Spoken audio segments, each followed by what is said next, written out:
Yeah, just... Johnny Dollar. We're all clear, Johnny, because I've assured them that you have more than adequate federal security clearance. After all, you were permitted to investigate that missing missile matter a few months ago. No, wait a minute. What? So, in spite of the fact this sort of thing isn't exactly covered by the insurance we've written for them, well, I wish you'd go over there right away. Oh, wait a minute, will you? Who are you? Oh, I'm sorry. This emergency and all. This is George Reed, Floyd's of England, here in Hartford. Now, Johnny, if you're free... Holy, George, don't tell me you're in your office at this ungodly hour. Johnny... It isn't even 9 a.m. yet. I know. I just got here a few minutes ago. Well, what's the big emergency? A phone call I just received from Dr. Paulus Rayburn. Do you know him, who he is? Rayburn? No. He's the head of Nuclear Processors Incorporated. Where's that? Out on Woodland, beyond the north end of town. You know, that large group of concrete buildings at the edge of Piney Woods? Nuclear processors, huh? Yes, that's right. Now, we handle all the insurance on the place and its equipment, though I understand there's no actual coverage in this specific instance. Nonetheless... What do you mean? Nonetheless, because they're a client, in view of our reputation for extraordinary service at all times, plus the sizable premiums we collect from them, well, I hardly think we should let this call... Yeah, well, what's bothering this Dr. Rayburn out there? Something very important has been stolen, he tells me. Like what? I don't know, he wouldn't say. But he did imply it's something vital to the outer space rocketry program. Okay, George. So, in view of the fact you have security clearance... Yeah, I said okay. And the fact it'll take some hours for an investigator to come up from Washington... Yes, George. Plus the fact he made it plain the time element is George. most important. And since you're right here within a few miles... George, stop yammering and hang up that phone so that I can... Okay, baby. Oh.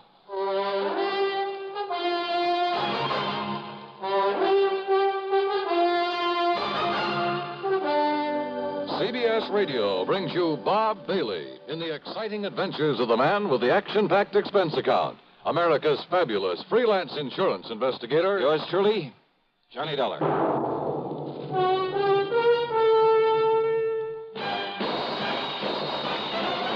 Are you smoking more now, but enjoying it less? Have a real cigarette, have a Camel. The best tobacco makes the very best smoke. Have a real cigarette, have a Camel. Are you looking for flavor and mildness? Have a real cigarette, have a Camel. The best tobacco makes the very best smoke. Have a real cigarette, a real cigarette, a real cigarette, have a Camel. Again, for the 11th straight year, Camel outsold every other cigarette, filter, king size, and regular. The best tobacco makes the best smoke. So if you're smoking more now but enjoying it less, change to Camels. Get more real satisfaction every time. Start to really enjoy smoking again. Have a real cigarette, a real cigarette, a real cigarette, have a Camel. And now, Act One of yours truly, Johnny Dollar.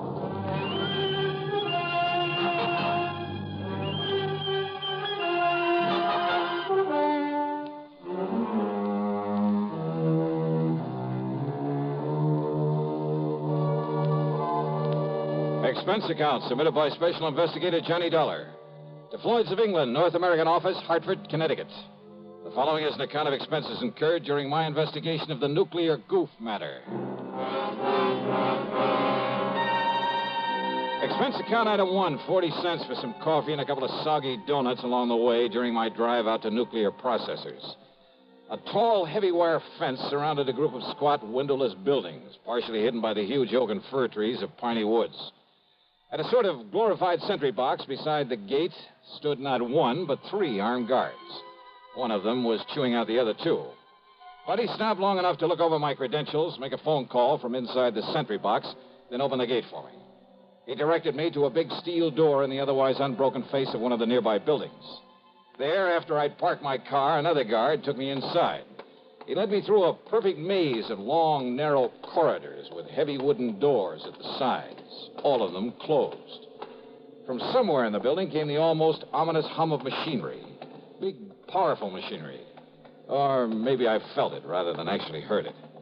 Finally, we came to a door with a single name Rayburn on it.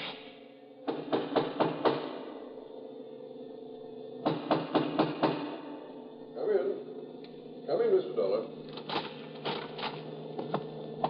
Dr. Rayburn? Come in and sit down, Mr. Dollar. Thanks. Only how do you stand it in here, Doctor? I beg your pardon? Well, compared to this place, the city morgue is real cheerful.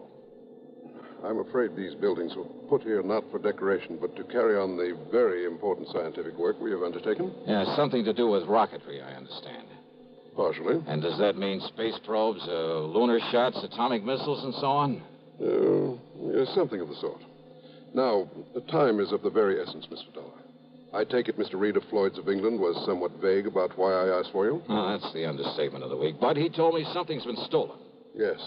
A minutely small quantity of a highly radioactive substance that is vital to a new concept in cyclotrons. That is to say, atom smashing. Oh, something like radium or uranium or strontium or...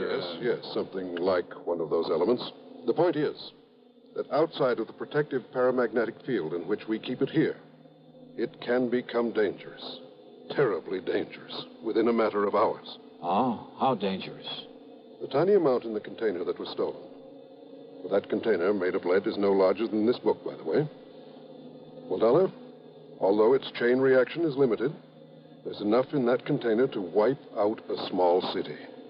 What you said within a matter of hours, Doctor. The chain reaction could begin in anywhere from 4 to 6 hours from the time it left here, depending on temperature and whatever shocks and vibration to which it might be subjected. Then unless it's found and brought back here... Exactly. That is why I was afraid to wait for the men to get up here from Washington. But you have told them about this. I've told them everything. They promised to have men up here immediately. Do you know exactly when the stuff was stolen? It's now 9:34. Yeah. Dr. Rallinoff left here with this material at exactly 7:46. Rallinoff? Dr. Igor Rallinoff, the man who stole it from us. But if you know... If only he knew the potential, the terrible potential destructive power of this thing he's carrying about with him. You must find him, Mr. Dollar. It must be returned to us before it's too late. Here's Hollywood star Mona Freeman. Who feels like acting with a miserable cold? I relieve cold distress the fast way with 4-way cold tablets. Yes, tests of all the leading cold tablets proved 4-way fastest acting. Amazing 4-way starts in minutes to relieve muscular pains and headache, reduce fever, calm upset stomach, also overcomes irregularity. When a cold strikes, do what I do. Take 4-way cold tablets. It's the fast way to relieve nasty cold distress and feel better quickly. 4-way, only 29 cents. Now, here's a word about another fine product of Grove Laboratories. Does dandruff dull your hair, leave scalp itchy? Get Fitch Dandruff Remover Shampoo and get rid of unsightly dandruff in 3 minutes. 3 minutes with Fitch regularly is guaranteed to keep embarrassing dandruff away forever. Apply Fitch before wetting hair, rub in 1 minute. Add water, lather 1 minute. Rinse 1 minute. Every trace of dandruff goes down the drain. 3 minutes with Fitch, unsightly dandruff's gone. Fitch can also leave your hair up to 35% brighter. Fitch Dandruff Remover Shampoo. And now, Act 2 of yours truly, Johnny Dollar and the Nuclear Goof Matter.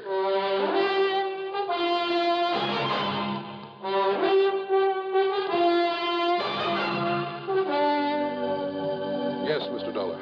Dr. Igor Sergei Rallinoff, whom I myself called in to work with us on one of our important secret projects. But it was one that had nothing whatsoever to do with this dangerous radioactive material he has stolen from us. He does not realize the potential death and destruction he's carrying about with him.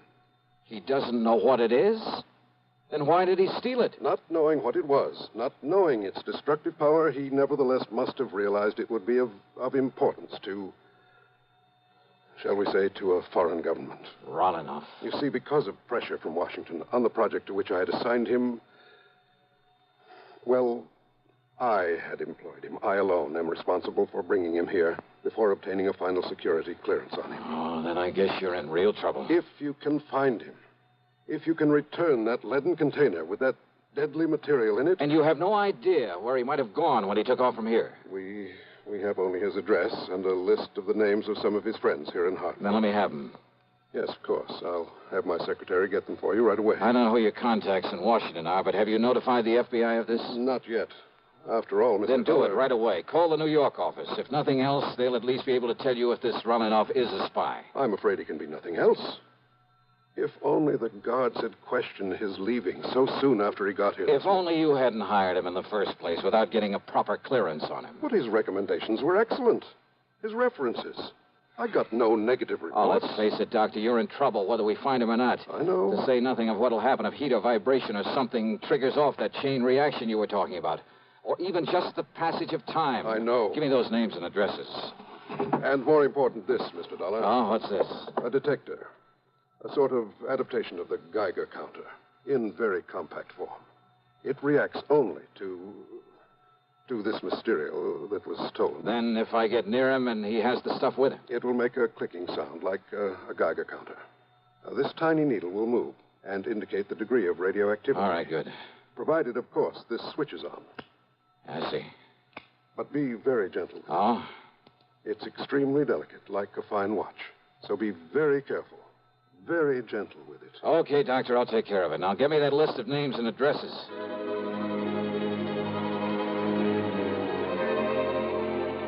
Expense account item 2420 for a tank full of gas, and I really stepped on it getting back to town.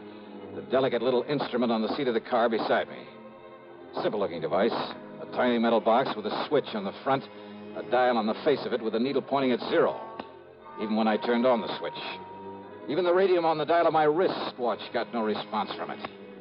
I decided to go first to Runenoff's address, way the other side of town, south of Colt Park.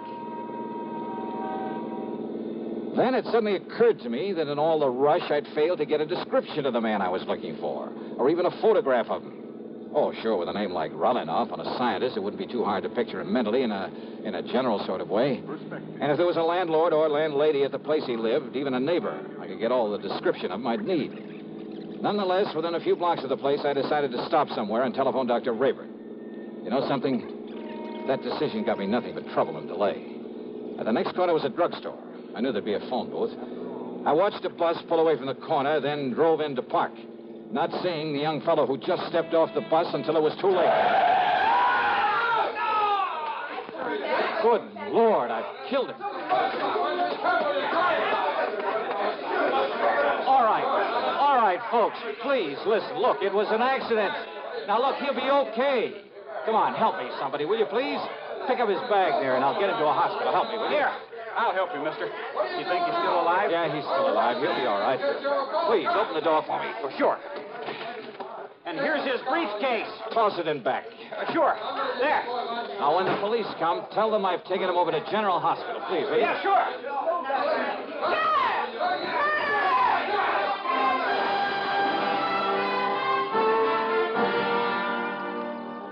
The nice-looking young blonde fellow I'd struck down was still unconscious when I got him to the hospital, but apparently had no broken bones or internal injuries. I showed my credentials, told them to notify the police of what had happened, that I'd be available whenever they wanted to question me. I told them to give him the best possible care, that I'd foot the bill. Then I went back to my car and took off again, cursing the delay that my own carelessness had brought about, because I knew the terrible danger to wherever Runenoff might be because of the deadly package he was carrying, because of the... And then I saw it, where the shock and impact of my sudden stop had knocked it to the floor when I'd struck the young blonde fellow.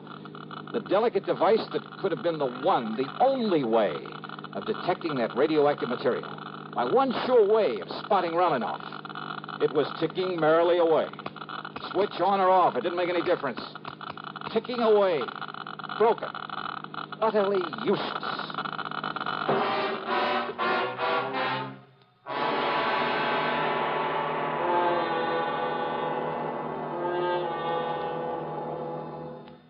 We'll continue with the third act of yours truly, Johnny Dollar, in exactly 1 minute.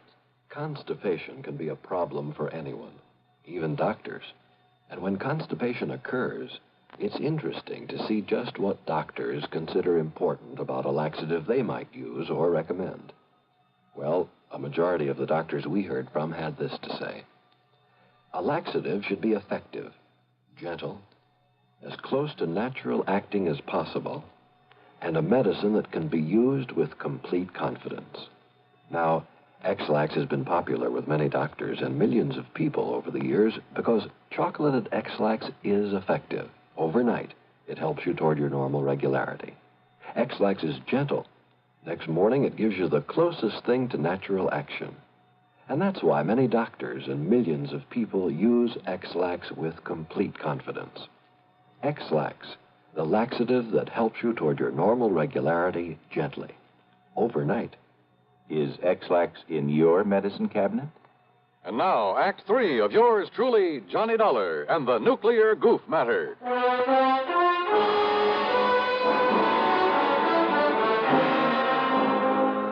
Driving fast, but a lot more carefully, I went to Relanoff's address. On a nondescript sort of side street, it turned out to be a rather cheap-looking rooming house. Hardly the kind of place you'd expect to be the residence of an important scientist. But it was the address Dr. Rayburn had given me.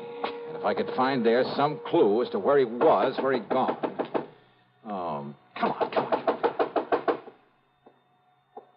What's the matter with you? This door ain't locked. Listen, ma'am. You Mr. Parker, the man that telephoned? Parker? No, listen. Dr. Relanoff's room. Room? Well, he's got 3 of them, regular apartments. Yeah, where? Only you won't find him there. Not him, anyway. Where, I said. Please, come on. Well, it's up on the 3rd floor. Okay, thanks. That's the whole floor he has. Okay. Who are you? What do you want, anyhow?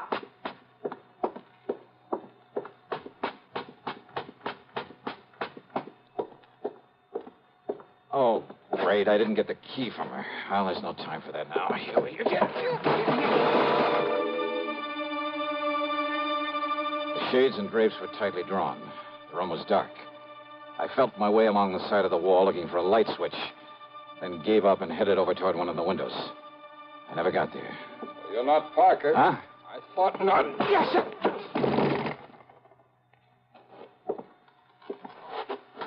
No bag with you, so you weren't Relanoff either.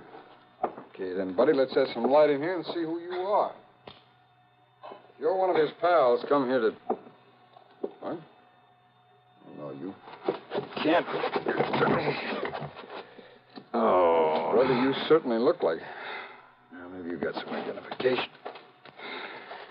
This card case of it. Holy smoke, it is. Now, you just look at here, mister. here. When I let you in here, you Sir, didn't say will you anything listen to like me? this was going to happen. I haven't got time to explain. Just get me some water and a towel and a washcloth, please. Go ahead. You listen here. Will you mister. please do as I tell you? Now, go ahead. Yes, sir. Johnny. Come here, Johnny. Hi. Look, I'm sorry, old man. I had no idea it was you that you'd be coming up here. Johnny boy, can you hear me? Johnny. Here. Stace. That's right. Now, come on. Take it easy now. Stacy Ringler. That's right, Johnny. Look, I'm sorry. FBI. No, Johnny, I'm with Nucleonic Investigation Department now. Easy, baby. Then it's you I gotta thank for this. Yeah, Johnny, and I'm sorry as the devil. I had no way of knowing it was... You all right? All right, now listen to me, Johnny. Yeah, Stacy. Listen. You're working on that stuff that was stolen from nuclear processing? Yeah, that's... Harry Parker and I came up from Washington on it. Yeah, We Parker, came in by jet. Now listen. Relanoff must have thought he had plenty of time, that they wouldn't miss that stuff until tomorrow when they planned to work on it. Uh-huh. Well, rather than arouse suspicion by galloping out of town, he was taking his time. But we got here in a big hurry. All right. I holed up here in his rooms, and Parker was checking on how he'd get over here from that plant in case he came back here. Are you listening to me? I'm listening. Go ahead. He was there in the drugstore at the bus stop. He was about to close in on Relanoff when you ran him down. When I what? You ran him down, Johnny. Relanoff, with your car. That young, good-looking blonde guy? Yes. That was Relanoff? That was Relanoff. And Stace. Parker couldn't get through to him with that crowd around him. He didn't have time. He just saw you pile him into your car and take off. And I, not knowing who he well, was... thanks to a couple of traffic cops where you tore through some red lights, he traced you to the hospital. You'd left, but he put the cuffs on Relanoff. And you didn't know who he was. Oh, I was kicking myself for my goof and well, running baby, him that's down. the greatest goof you ever pulled. Well, now, wait, Stace. Yeah? The radioactive material. Well, that we haven't got yet, or any sign of it. Then somebody in that mob That's right, Johnny. But don't you see, unless we can find that stuff. I know, and there isn't much time. Come on, Stace. The only thing we can do is start the search for it there at the bus stop.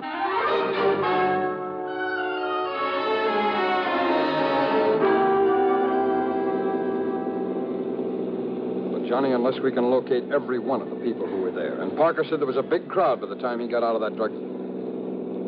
Hey, where'd you get this? Detector for radioactivity. Yes, I know. Where'd you get it? Dr. Rayburn gave it to me. Thank heaven the darn thing is run down now. It's what? Oh, it fell off the seat. It must have got busted. What do you mean? It was clicking like mad, even with the switch off. Busted. No. Huh? Busted or not, Johnny, there's only one thing in the world that could have made it operate. So don't you see, until it ran down the tiny battery that was... You're sure of that? Of course I am. Now, where was it when you heard it make the clicking? Johnny, what's the matter? Good Lord. Well, yeah, come on. Look, behind the seat. What is it? This briefcase of yours back there? Stace, the man who helped me put him in the car. This thing? It weighs a ton. Gently, Stace. What?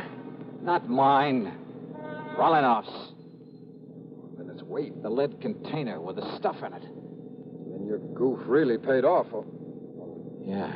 What time is it? It's 11:38. 39. Would go off in 4 to 6 hours. After 7:46 this morning. That means we have exactly 7 minutes. Yeah. Johnny, you think we can make it back to the plane in time? Unless some sudden change in temperature, some shock or vibration sets it off. I'll drive as fast as I dare.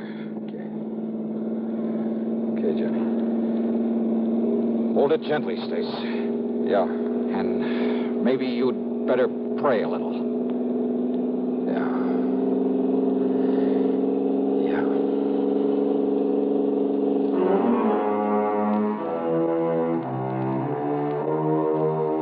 So, by some miracle, we made it.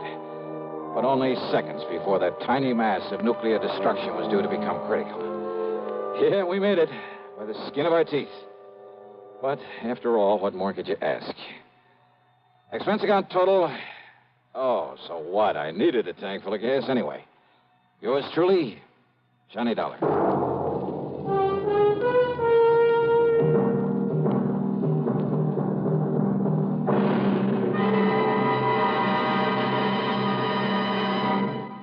Now our star has a word or two for you about next week's show. Thank you, Daniel. You're a good man. Well, thank you, Johnny. We're going to miss you. Next week, well, let's face it. The case I have to work on has more twists and turns and angles than anything you can imagine.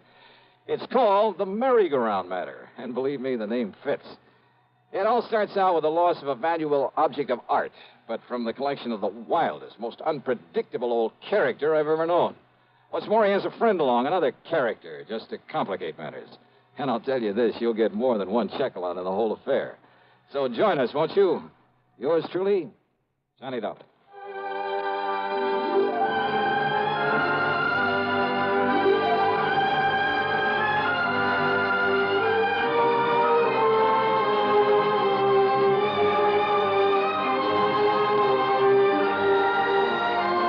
Yours truly, Johnny Dollar, starring Bob Bailey, originates in Hollywood and is written, produced, and directed by Jack Johnstone. Heard in our cast were Virginia Gregg, G. Stanley Jones, Bartlett Robinson, Sam Edwards, and Stacey Heiress. Be sure to join us next week, same time and station, for another exciting story of yours truly, Johnny Dollar.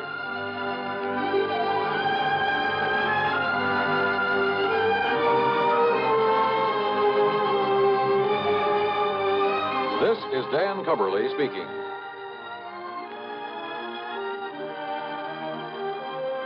This is the CBS Radio Network. Better buys are your reward at Orange Motors for a Ford. Get your orange guarantee from the largest dealer in Albany. In the heart of Auto Row, Orange is the place to go. Orange Motors has the parts it's true, plus 44 years of experience too. Orange Motors, if you're wise, for better service, better buy. Talk about service. Do you know about Control Tower service? Come to Orange Motors, 799 Central Avenue, and see the most efficient automobile service department in eastern New York. 44 years of experience. Get quality work and get it fast at Orange Motors, 799 Central Avenue, Albany. Better Ford buys, used or new, at 799 Central Avenue. Orange Motors, if you're wise, For better service, better price. Radio 59, WROW, serving Albany, Troy, and Schenectady. Johnny Dollar. Johnny. Yes?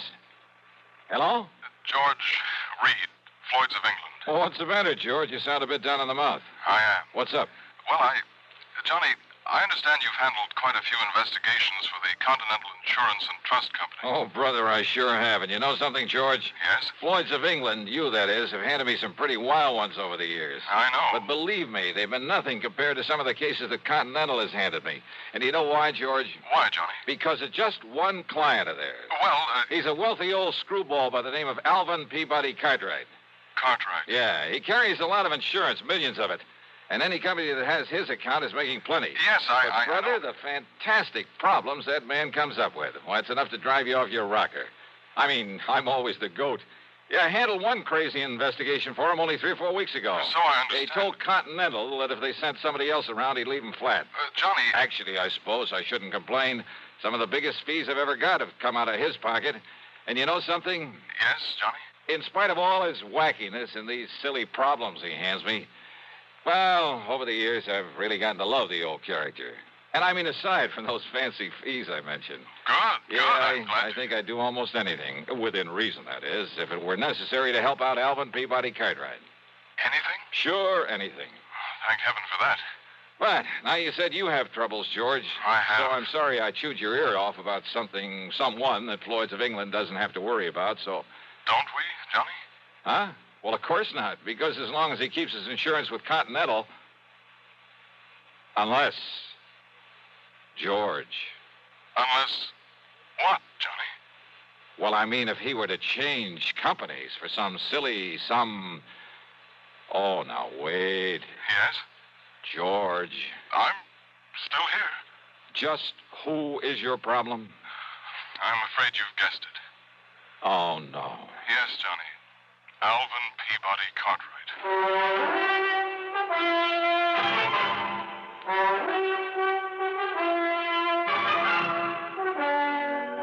CBS Radio brings you Bob Bailey in the exciting adventures of the man with the action-packed expense account, America's fabulous freelance insurance investigator. Yours truly, Johnny Dollar.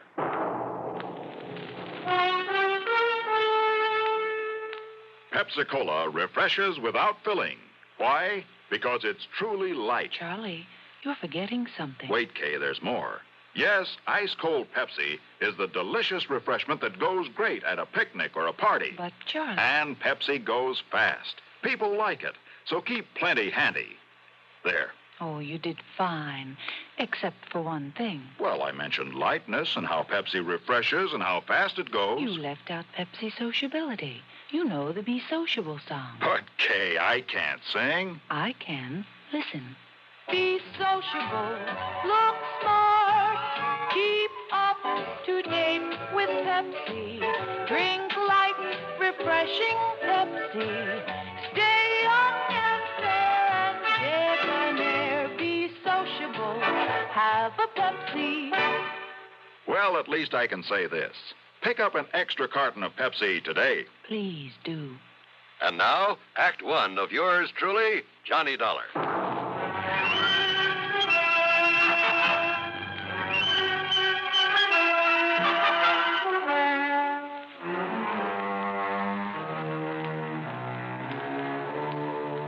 Expense account submitted by Special Investigator Johnny Dollar to Floyd's of England, North American Office, Hartford, Connecticut. Following is an account of expenses incurred during my investigation of the Alvin's Alfred matter.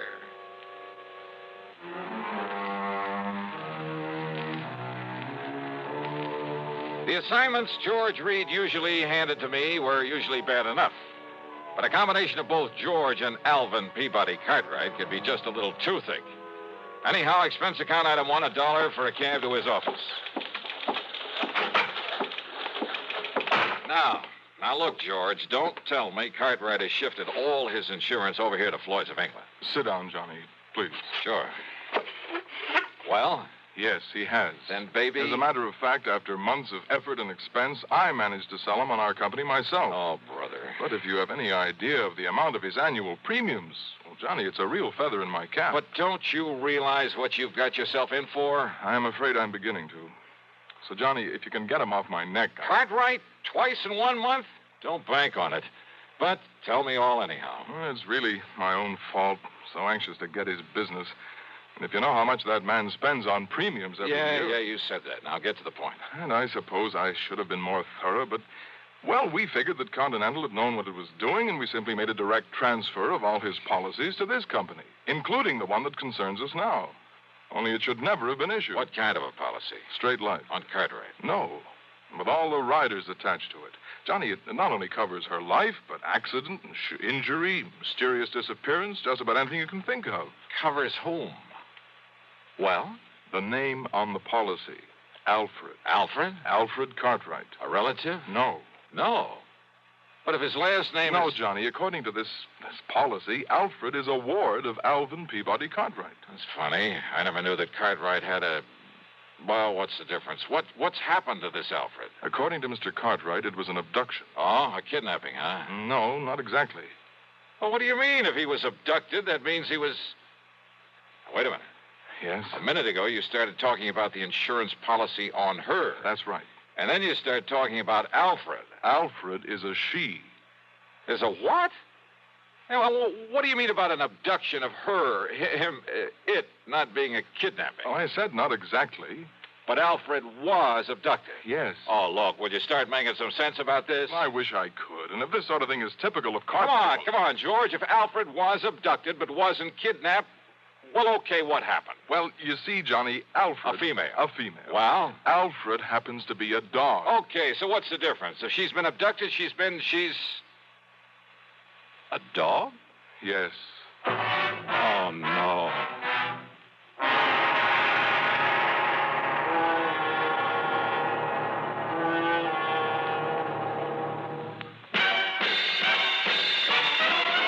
Are you smoking more now, but enjoying it less?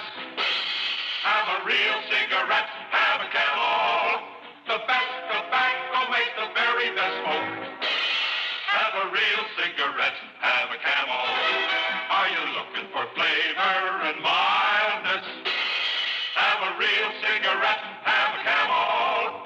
The best tobacco makes the very best smoke. Have a real cigarette, a real cigarette, a real cigarette, have a Camel. Again, for the 11th straight year, Camel outsold every other cigarette, filter, king size, and regular. The best tobacco makes the best smoke. So if you're smoking more now, but enjoying it less, change to Camels. Get more real satisfaction every time. Start to really enjoy smoking again. Have a real cigarette, a real cigarette, a real cigarette, have a Camel. And now, Act Two of yours truly, Johnny Dollar, and the Alvin's Alfred matter.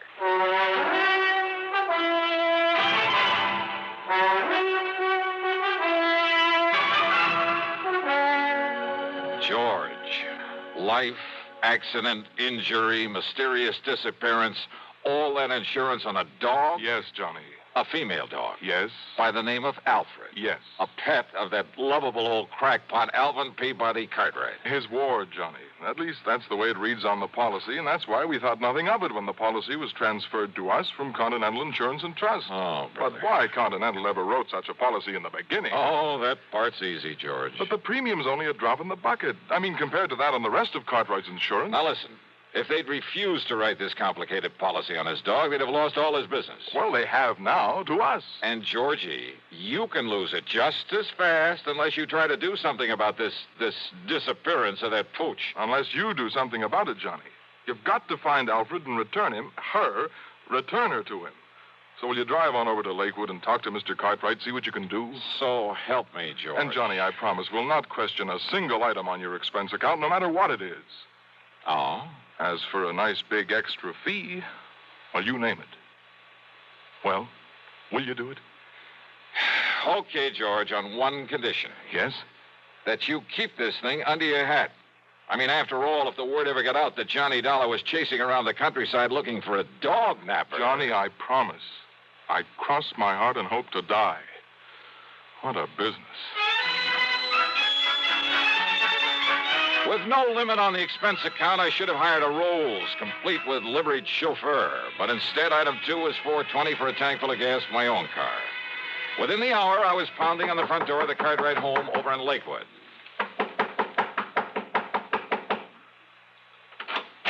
Hi, Mr. Cartwright. No. I'm sorry, I'm out. I'm far too upset to talk to anyone right now. So goodbye. No, wait a minute. Hey! Yes. Why, Johnny? That's right. Well, why didn't you say so? Come in, boy. Come in. Sure. Well, sir, how are you? Yes, come in and commiserate with me in my hour of bereavement. How anybody could be so wicked as to take Alfred, my pride and joy, away from me. But somebody did. And, Johnny, you must find her and must bring the culprit to justice. Spare no effort, spare no expense, but come on, John. Well, have you any idea, Mr. Cartwright, who might have walked off with the pooch? Pooch? Oh, Johnny, how can you use such a term? Alfred was almost like a child to me. Dear little thing. Oh, yeah, I'm sure. But you haven't answered my question. Do I know who committed this dastardly deed? Yes. Of course I do. Oh, sir. Come along, Johnny. I'll show you Alfred's picture so you'll know her when you see her. All right. But now, why send for me, Mr. Cartwright? What? Well, I mean, if you know who did this. I certainly do. And, Johnny, he must be made to pay the penalty for this nefarious deed. Now, look. Here's dear little Alfred's room. Huh? Well, do you like it? Isn't it nice? I could hardly believe my eyes. It was more like the playroom for some much too wealthy child. Why, he must have spent thousands on it. On the soft, thick, wall-to-wall carpeting, all the furnishings, including a bed in the corner with a foam rubber mattress. There was a growing tree in the middle of the floor and a half-dozen miniature fire plugs scattered about. There were rubber bones and balls and toys of all sorts and sizes Toys. In addition to everything a dog could possibly play with, there was a big table with a scale model electric train, an erector set, a microscope, a lot of other science toys, including a working model of a... Huh? Isn't it nice, Johnny? Oh, no. Look, Mr. Cartwright. Yes? Don't tell me the dog played with these things. What thing? Will this toy seismograph or... Toy? What are you talking about? That really works. See? See how the recording needle gave a jump on the roll of tape on it? It runs for a week. Keeps perfect time. Oh, well, sure. So the dog could tell when there's been an earthquake somewhere. Is that it? Well, no. I may as well admit, Johnny, that some of these things are mine. Yours? Yes. When I was a child, the only toys I had were the ones my poor mother could make with her own hands. And I always said that if I ever had the money, I'd make up for it. That I'd have all the things I couldn't have then. So maybe I'm just a silly old man, second childhood, that sort of thing. But I said I'd have them, and now I have. I see. Did you ever have a nice electric train when you were a youngster? Well, no. My folks couldn't afford it. Yes, but I bet you wanted one, didn't you? Oh, sure I did. Doesn't every... Yes, and after you'd grown up, I bet you spent as much time looking at them in store windows as any kid. All the time wishing you dared to buy one. Just to have it. You think it's all a joke, Johnny? Joke, Mr. Cartwright? About the man who buys his son a train for Christmas and then, plays with it all Christmas morning? Yeah, maybe you got a point there. Of course I have. And that's the trouble with growing up. People get so proud or stuffy or something that they won't unbend. They won't let their hair down and enjoy some of the simple little things that they'd really like to do. They're so afraid that somebody might laugh at them. I'm not laughing, Mr. Cartwright. And that's why I like you, Johnny, because you've sense enough to realize that, maybe an eccentric old character like me isn't so eccentric after all. He's just become smart enough to get rid of a lot of nonsensical inhibition. Yeah, you have got a point there. Maybe you can understand why this same old man is so upset about losing a wonderful companion, his dog. She was such a dear. I looked all over before I found her and bought her and brought her here. Her, Mr. Cartwright. That's right. Then why did you name her Alfred? Well, to be honest about it, Johnny, I'd really hoped for a boy. Yeah. Yes. Now, you say you know who who dog-napped her. Clarence. Clarence? Clarence Brixton. A stupid day servant I fired yesterday. He was the only one that could have done it. Who would have done it? When did this happen? Last night, between 7 and 8. I'd gone over to visit the widow Parkins. Oh, a bit of romance in your life, Mr. Cartwright? Oh, Johnny, how can you say anything? Well, she is very nice. There was nobody here but little Alfred. I'd even locked her in. Oh, what about the house? Was it locked? Of course it was. But Clarence still had his key to it. And if you know this house, Johnny, and nobody could have broken in. Oh, I'm sure of that. Besides, there was no sign of anybody trying to. There was no footprints outside. There was no ladder marks. There was nothing. Even the stupid local police agree that Clarence must have done it. Then why haven't they nabbed him? Because they believe his alibi.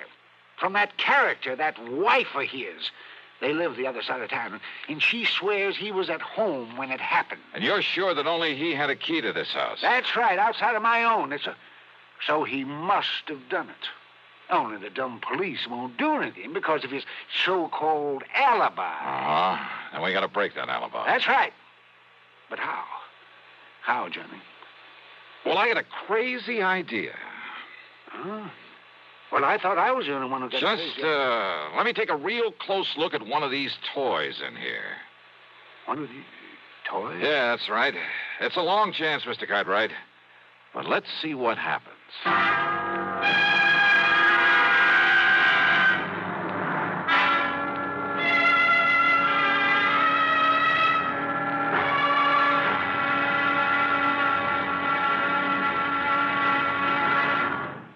Act 3 of yours truly, Johnny Dollar, in a moment. Welcome, recording star Mel Torme. It's terrible trying to sing with a bad cold. So I always take 4-way cold tablets to relieve cold miseries fast. Good idea. Tests of all the leading cold tablets proved 4-way fastest acting. 4-way starts in minutes to relieve muscular pains, headache, reduce fever, calm upset stomach, also overcomes irregularity. When you catch cold, try my way. Take 4-way cold tablets. The fast way to relieve cold distress and feel better quickly. 4-way, only 29 cents. Now here's a word about another fine product of Grove Laboratories. Had dandruff for years? Now get rid of it in 3 minutes with Fitch Dandruff Remover Shampoo. 3 minutes with Fitch regularly is guaranteed to keep unsightly dandruff away forever. Apply Fitch before wetting hair. Rub in 1 minute. Add water, lather 1 minute. Then rinse 1 minute. Every trace of dandruff goes down the drain. 3 minutes with Fitch. Embarrassing dandruff's gone. Fitch can also leave hair up to 35% brighter. Get Fitch Dandruff Remover Shampoo today. And now, Act 3 of yours truly, Johnny Dollar.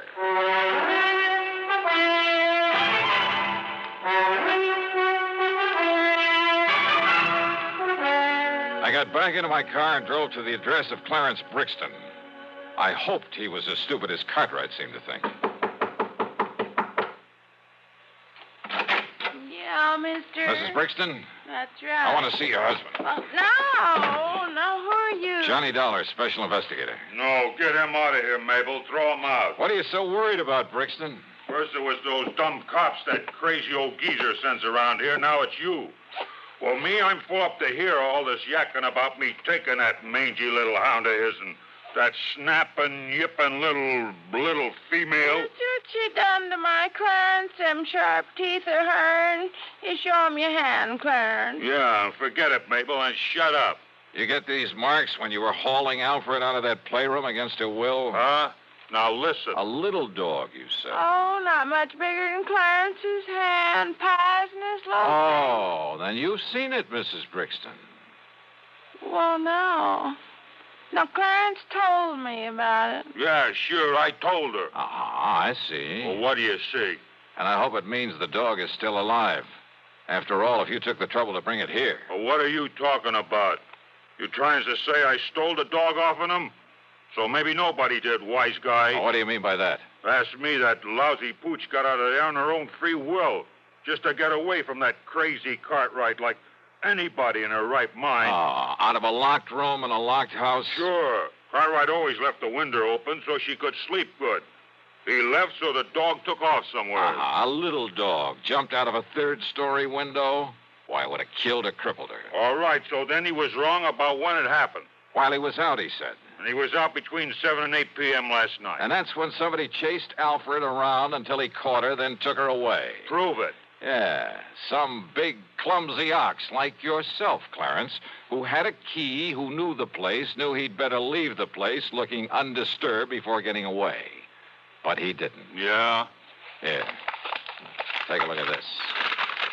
What's that, huh? From a working model seismograph there in that playroom. What? Yeah. You see, Clarence? Every clumsy footstep of yours registered in black and white for some 5 or 6 minutes during a period between 7 and 8 o'clock. Oh, don't look like his feet to me. But I didn't touch that thing. You didn't need to.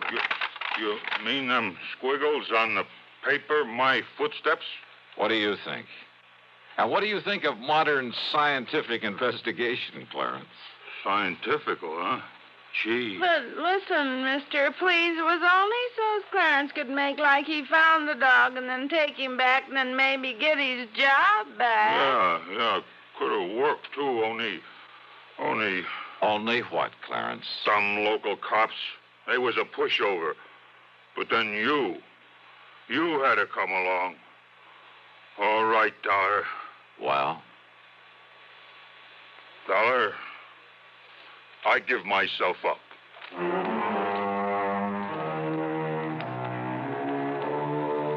Oh, sure.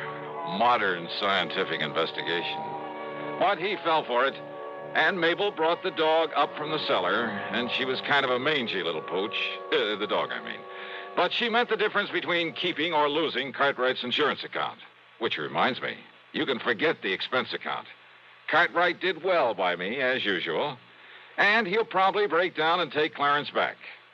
Oh, well. Yours truly, Johnny Dollar.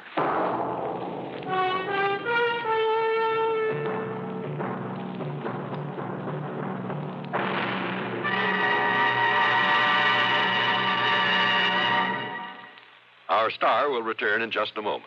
Constipation can be a problem for anyone, even doctors. And when constipation occurs, it's interesting to see just what doctors consider important about a laxative they might use or recommend. Well, a majority of the doctors we heard from had this to say. A laxative should be effective, gentle, as close to natural acting as possible, and a medicine that can be used with complete confidence. Now, X-Lax has been popular with many doctors and millions of people over the years because chocolated X-Lax is effective. Overnight, it helps you toward your normal regularity. X-Lax is gentle. Next morning, it gives you the closest thing to natural action. And that's why many doctors and millions of people use X-Lax with complete confidence. X-Lax, the laxative that helps you toward your normal regularity gently, overnight. Is X-Lax in your medicine cabinet? Now, here's our star to tell you about next week's program. Well, first, a real hearty welcome to WATV in Birmingham, Alabama, and to KSOB in Cedar City, Utah. Glad to have you with us on the network. Next week, I run up the biggest, the fattest expense account you ever heard of. Join us, won't you? Yours truly, Johnny Dollar.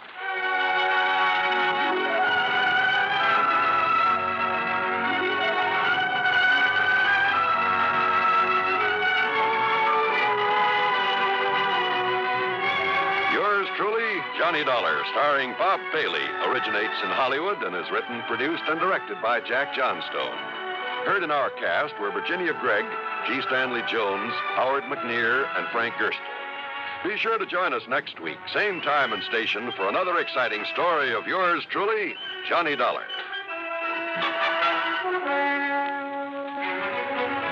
This is John Wall speaking.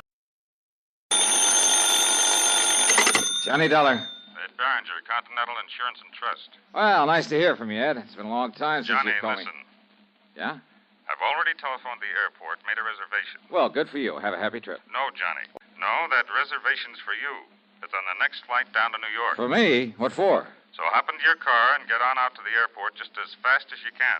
You've only got a few minutes to make that plane. Whoa, hold on. Wait a minute. I'll meet you there at Bradley Field, give you the address of the man in New York and all the details. Yeah, what man? His name is Lucian R. Look, Johnny, there isn't time. Get on out there to the airport. Yeah, you look. Unless I know why you want me to get down and see this Lucian, whatever his name is. Well? Sure, I'll tell you why. Well? Johnny, it's to prevent a murder. Oh?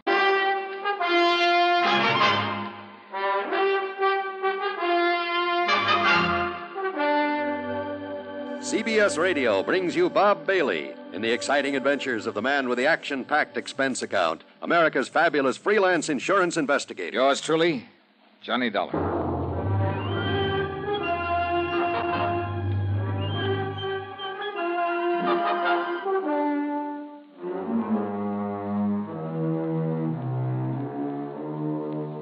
Expense account submitted by Special Investigator Johnny Dollar to the Continental Insurance and Trust Company, Home Office, Hartford, Connecticut.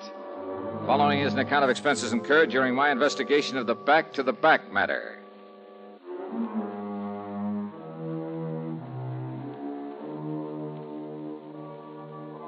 The gas tank of my car was dry as a bone, so expense account item 1 is $5.30 to fill it up. Then I tore on out to Bradley Field, and sure enough, Ed Barringer was waiting for me. Over here, Johnny. Oh, yeah. Is this plane over here? Hi, Ed. How are you? Here now. Here's your ticket. Okay. And here's Mr. Fletcher's address down in New York. Fletcher? Lucian R. Fletcher, head of the Fletcher Advertising Agency. Oh, wants to buy some commercial time on my radio show? No. Well, he better talk to the folks at CBS. No, Johnny, listen. Oh, yeah, that's right. You mentioned that nasty word, murder. He phoned me just before I called you. That agency of his is a small one, but prosperous. Up until a couple of years ago, when he took on a partner, it was practically a one-man operation. So? This partner's name is William Spade, Bill Spade. And what Fletcher called about was to tell me that Spade is out to murder him. Why? To get his hands in the advertising agency. What else? So jump onto that plane. No, wait, Ed. If Fletcher knows this, if he's sure of it... He's sure of it, all right. So, Johnny? Well, look, then why doesn't he call in the police? Have this guy, Spade, locked up? Spade is out of town on some business down in Philadelphia. But he's due back sometime today. There in New York. Now, Ed, look, Johnny, old man Fletcher isn't the kind to go off half-cocked, to come up with a false alarm. So go on down there, find out exactly what's up, do whatever's necessary to nail down his partner, and... Well, go on, Johnny. Your plane's about ready for takeoff. Okay. As long as you're paying the freight. But now listen. Johnny, you haven't any time. Oh, I'll make it all right. Relax. Listen, as soon as we take off, you telephone Lieutenant Randy Singer. Sure. New York Police Anything Department, 18th Precinct, Homicide Division. Yeah, okay. Tell him what you just told me, and then I'm on my way. Sure. Now get aboard before you're too late. Sure. Item 2 on the expense account is, well, no, the ticket for the flight was already paid for, and of course I'd hate to be accused of padding the old expense account, or should I say getting caught. So, item 2 is a dime for a phone call as soon as I landed there in New York, and not to Mr. Fletcher's address at 614 East 52nd Street. 18th Precinct. Conroy. Yeah, Conroy, this is Johnny Dollar. Let me talk to Lieutenant Singer. Oh, hiya, Dollar. How's the private eye business these days? Special investigator to you, copper. Don't like being called a private eye, huh? What's your guess? And listen, us cops don't like being called cops anymore. Yeah, so I've heard. But haven't you heard, Conroy, that a rose by any other name? Now, what's that mean? Well, you figure that one out. Now, will you switch me over to Randy Singer? Afraid I can't do that. What? The lieutenant pulled out here about 20 minutes ago in one of the squad cars. Oh. Big emergency or something, like aren't they all? But he'll be back. Well, look, do you know if he got a call from up in Hartford, Connecticut a while ago? Not that I know of. But I only come on duty about half an hour ago. Okay. But I know he made a lot of frantic phone calls before he took off, if that means anything. Well, does it? Also, he took the medico along with him. Well, listen, Conroy, when he comes in, tell him I'll be over at 614 East 52nd Street. 614? At the apartment of a Mr. Lucian R. Fletcher. Now, Dollar, you... Tell him if he can make it, I want to see him over there. 614 East 52nd. Yeah, that's right. Now, listen. Gotta go now. Item 3 is 640 for a taxi into 614. For some silly reason or other, the doorman at that snooty address hesitated about steering me up to Mr. Fletcher's apartment. That is, until I flashed my credentials at him and mumbled the magic word emergency. And I took the elevator up to the 9th floor.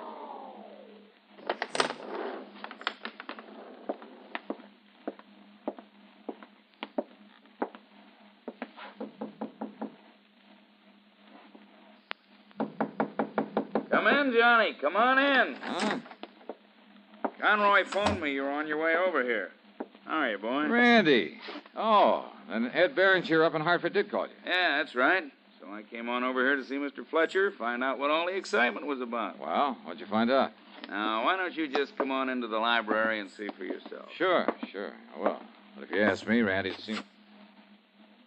Huh? Yeah. This is Mr. Fletcher? That's Mr. Fletcher. Dead. That's right, Johnny. Dead as a doornail.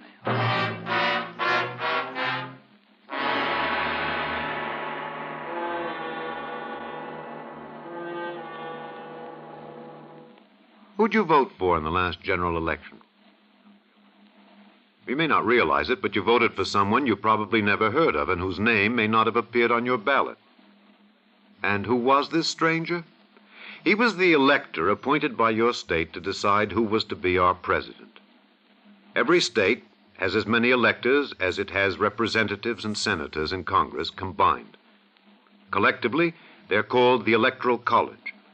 And it's the members of the Electoral College alone who can vote for the President of the United States. Your vote was cast for the group of electors that pledged itself to vote for either the Democratic or Republican nominee.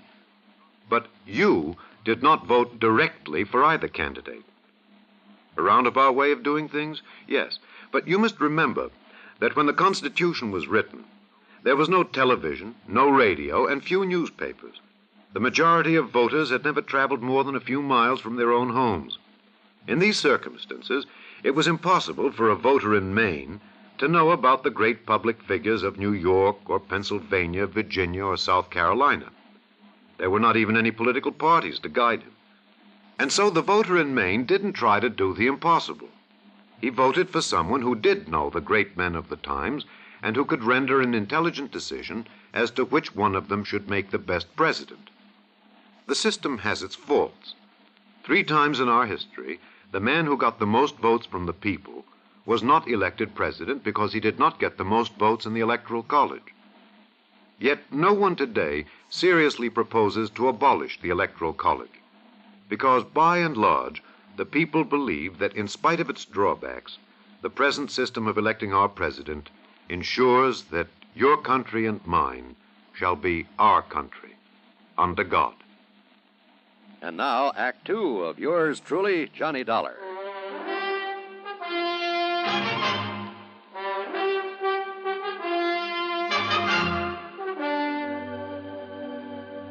Yeah, Johnny, somebody came in here and finished him off with just exactly one nice, clean shot through the heart. Uh-huh. Any sign of a struggle, Randy? Anything like that? No, sir. So it must have been somebody that he knew that let him in here himself. Well, I'll buy that, all right. And it kind of proves the old man was right in his fears after all. Huh? When, Randy? Any idea when Mr. Fletcher was murdered? Well, I got that call from your insurance agent up in Hartford early this morning. I tried calling Mr. Fletcher at his office, but they told me he hadn't come in yet. Yeah? So I tried calling him here. No answer. So I grabbed Doc Snyder, and he was sure that Fletcher hadn't left the place. Well, I borrowed the key, and the Doc and I came up here. Randy, you haven't answered my question. Oh, according to the Doc, it happened sometime very early this morning, right after midnight. Uh-huh. I see. Doc and a couple of boys from the lab just left. Oh, did they find anything, Randy? Any clues? Not a thing to work on. All they know is that he was shot through the heart and what he was shot with. And believe me, Johnny, that bullet was placed just exactly right. Well, now, what do you mean by that? Well, just take a good look at it right there. Well, now, what under the sun is that? Some kind of a bulletproof vest? Yeah, that's what I thought until Doc Snyder looked at it. No, Johnny, it's a kind of a corset. Corset? Yeah, that's right, a kind of a back support that was made for him especially. On account of some kind of sacro lumbar trouble or something. Oh, yeah, sacrolumbar support. Yeah, that's it. Well, I've never seen one quite like this. This thing's almost like a suit of armor. Sure. That's why I say it was a lucky shot. I mean, the shot had to be placed exactly right. Inch or two on either side, and one of those wide steel ribs would have bounced it off, or at least kept it from going straight into his heart. Oh, now, wait a minute. A .38 slug pack's a lot of wallop. Yeah, only this was a little .22. But now listen. Yeah? That insurance man, the one who called and said you were coming on down here? Ed Beringer. Yeah. Well, he told me that Fletcher'd been expecting something like this. That's right, Yeah, he said that Fletcher made no bones about who might try. That's right. The one man who might stand to benefit from his insurance. And somehow we have to find him. Yeah, well, who's that? Randy, in his advertising business, he had a partner. Oh? And it seems this partner, a man named William Spade... Oh, wait a minute. That's probably the boys with the meat wagon. And come on to pick them up. Okay, I'll let them in. Okay, boys, you can come. I beg your pardon? Who are you? Why, my name's Spade, Bill Spade. I'm Mr. Fletcher's partner. What's that? So you're Bill Spade, huh? Yes. Well, my name is Dollar, Johnny Dollar. The insurance investigator? That's right. And is that a policeman I see in there in the library? Mr. Dollar, is something wrong here? Where have you been, Mr. Spade? Why, I just got in from Philadelphia. I was down there on some important agency business. Just got back, huh? When? Well, my plane got in about half an hour ago, maybe 45 minutes. Well, here. Here's my ticket. You can check on it. Yeah, maybe I will.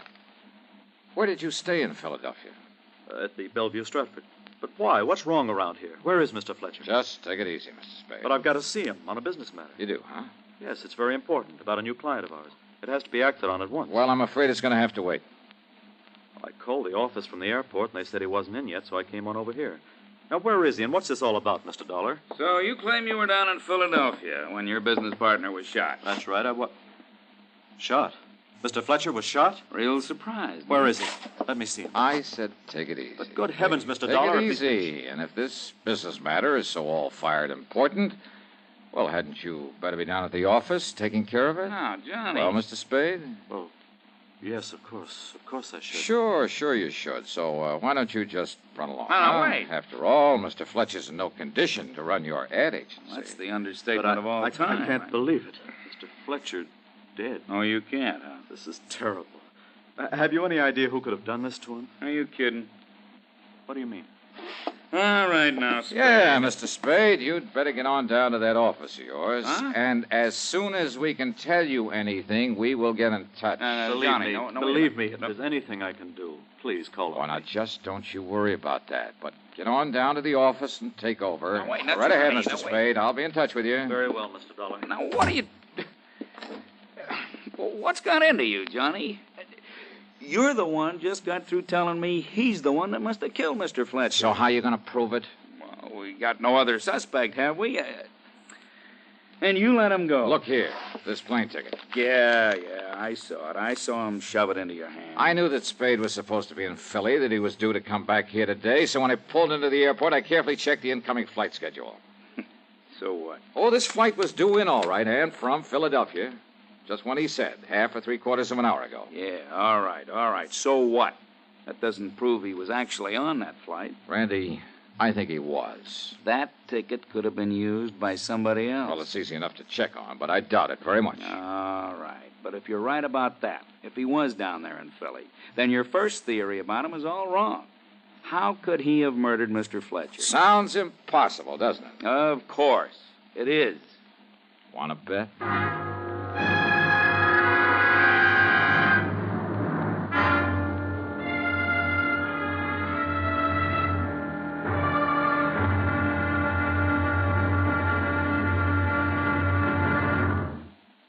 He looks just like his father. We've all heard statements like this. But have you ever stopped to wonder exactly why we resemble our relatives? One man did, Thomas Hunt Morgan. Born in Lexington, Kentucky in 1866, Morgan's interest in science took him to the University of Kentucky and Johns Hopkins. While his colleagues were choosing fields in physics and chemistry, Morgan's interest turned to something more personal, man himself. Why do we inherit physical characteristics from our parents? To find the answer, Morgan spent years studying the common fruit fly. He bred generation after generation, constantly observing the traits produced. He then computed mathematical tables and analyzed the whole question of heredity in terms of the nucleus. The nucleus, he observed, was the center of activity in every cell. As a result, he developed his theory of the gene.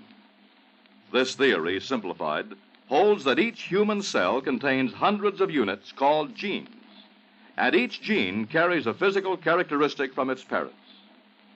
For this outstanding work, Morgan was awarded the Nobel Prize for Physiology and Medicine in 1933. Thomas Hunt Morgan, an American scientist with the philosophy that somewhere there must be an answer.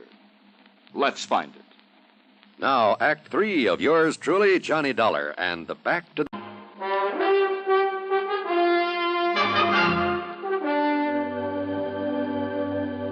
Expense account item 4, 10 cents for a call to the Fletcher Advertising Agency. No, sir. Mr. Spade isn't in yet. All right, then, miss. He telephoned that he would stop off and see Mr. Fletcher before coming in, at Mr. Fletcher's apartment. And he called you from the airport, didn't he? Yes, sir. And probably left the door of the phone booth open so you could hear the background noise of the planes and so on? What? Sure. So you know he actually was calling from the airport.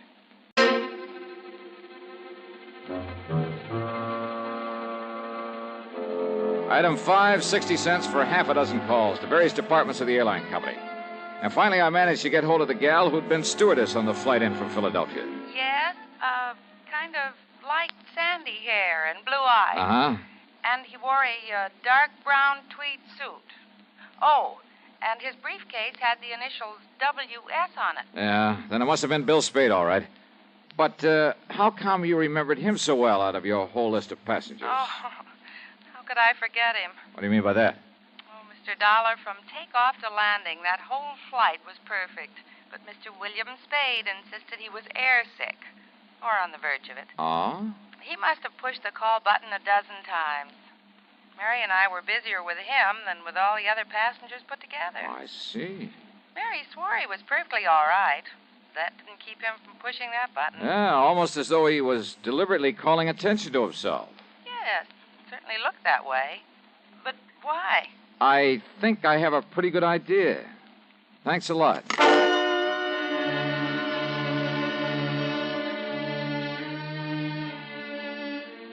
Spade told me he'd stayed over in Philadelphia at the Bellevue Stratford. Item 6 is $1.30 for a call down there. Oh, that's right, sir. Mr. Spade got his key from me and went up to his room at about, 10 o'clock last night. You mean he said he was going to his room? That's right. Then he checked out about 8 o'clock this morning. I see. If it means anything, he mentioned the importance of catching a plane to New York. He mentioned it several times to both me and the cashier. I'm sure he did. Almost like a kid about to take his first airplane ride. Oh, maybe it was just to impress you with the time he left your hotel. Oh? Well, what do you mean by that, sir? Nothing. Forget it. Thanks. From the minute Spade handed me that plane ticket as an alibi, I felt sure he had murdered Mr. Fletcher. As for all his trouble to establish he'd been in Philadelphia that morning, then aboard the plane, then at the airport, well, all very clever. But where was he? What was he doing before he checked out of the Bellevue? And don't forget, it's only a short hop from Philly to New York. Oh, I knew what Spade's answer would be, that he was in his hotel room asleep. And I'm sure that no one could prove otherwise. No one, that is, except Spade himself, could prove he left that hotel during the night, gone to New York under another name, killed his partner, then got back in plenty of time to check out of the Bellevue at 8 a.m. So unless I could somehow trick him. Item 7, 85 cents for a cab to his office. Yes, come in, Mr. Dollar, and sit down. Ah, all right. Thanks. I'm sorry for the appearance of my desk, but with all that's happened and with the affairs of my new client to take care of... Your new client? Well, after all, with Mr. Fletcher gone... Hey, it looks to me like you have every newspaper in town piled up here. But they wouldn't write about Mr. Fletcher unless he were dead or murdered. What? Tell me, how did you and Fletcher get along? I suppose I might have expected you to ask something like that, just as a matter of routine questioning. Your questioning of anyone who knew him. Maybe. But what did you mean by saying the papers would only print a story if he were dead? Just let me ask the questions, huh? Well, of course. Well? Mr. Fletcher and I ran this business together. Personally, how'd you get along? He was a very difficult person, Mr. Dollar. Created many embarrassing situations here in the office. Embarrassing for you? Yes. But I blame it all on the constant pain from his back. You see, he had a very serious condition, sacrolumbar. Yes, trouble. I know that. But I had to admire and respect him. He was a genius. Now, just look at the way he built up this agency. Yeah. Be nice to have, wouldn't it?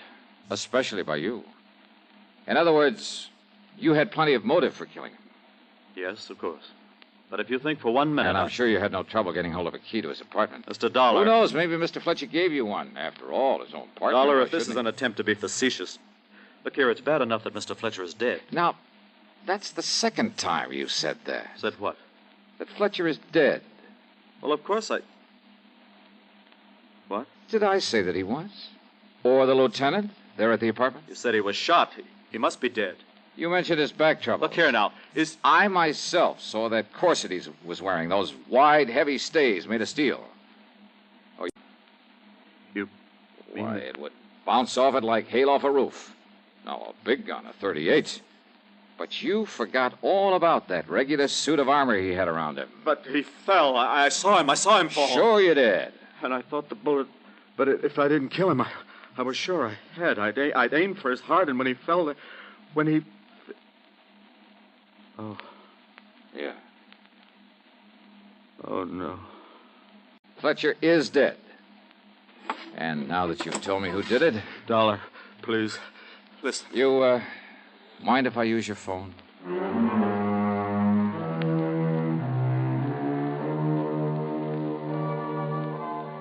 It's funny how a man like that can plan a thing so carefully, carry it out so carefully, and then when he's caught, lose his head and blab all over the place. Yeah. Spade even made a grab for the little .22 pistol he'd used and had right there in his desk. Well, it'll be good as evidence. Expense account total, including a good meal and the fare back to dear old Hartford? $25.80. Yours truly, Johnny Dollar.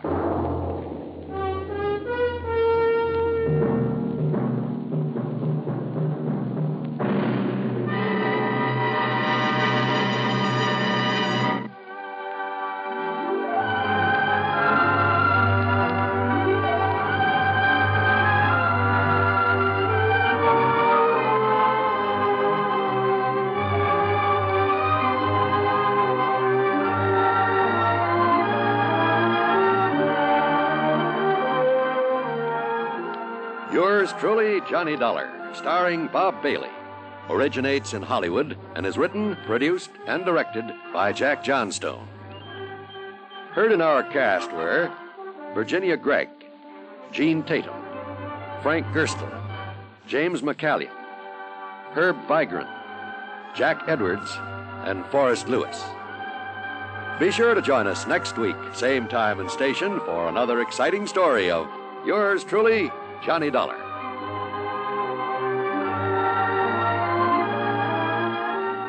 This is John Wall speaking. Johnny Dollar has come to you through the worldwide facilities of the United States Armed Forces Radio and Television Service.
Johnny Dollar. Hi there, Johnny. This is Helen Daner. Helen Daner? That's right. I live out here in Morro Bay, California. I see. Insurance with one of the companies you represent, the Greater Southwest Insurance Company. Oh, yeah, I do a lot of work for them. But also, Johnny, do you mind if I call you Johnny? Well, no, not at all, Miss Daner. Or is it Mrs.? It's Miss. Or better still, just Helen. As I started to say, I not only have that insurance, but, Johnny, I never miss that radio program of yours where you tell all about those exciting cases you solve. Sometimes I just don't see how you do it. Well, I hope you never find out about the ones I miss out on. But now, Miss Daner... I don't think I've missed a single one of your programs. Good. I'm your most loyal listener, and I think you're wonderful. Well, thanks. And that's why I'm calling you instead of the police about this. Well, look, Miss Daner, Oh? Yes. Calling about what? Johnny, if the police weren't able to nab them, isn't that what you say, nab them? Yeah, sure, but go on. Well, Johnny, these terrible people might suspect that I'm the one who told the police about them. What people, Miss Daner? And if that happened, well, I guess you can just imagine what they might do to me. Well, who are these people you're talking about, and just what is it they're up to? All right, Johnny. Now listen carefully. Yeah. Yes? Miss Daner? Hello? Hello? Hello?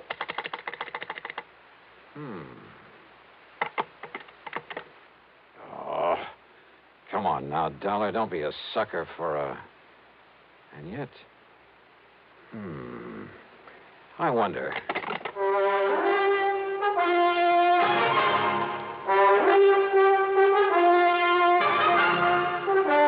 Bob Bailey in the exciting adventures of the man with the action-packed expense account.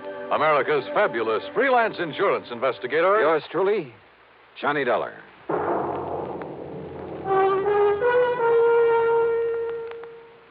Oh, Act One of yours truly, Johnny Dollar.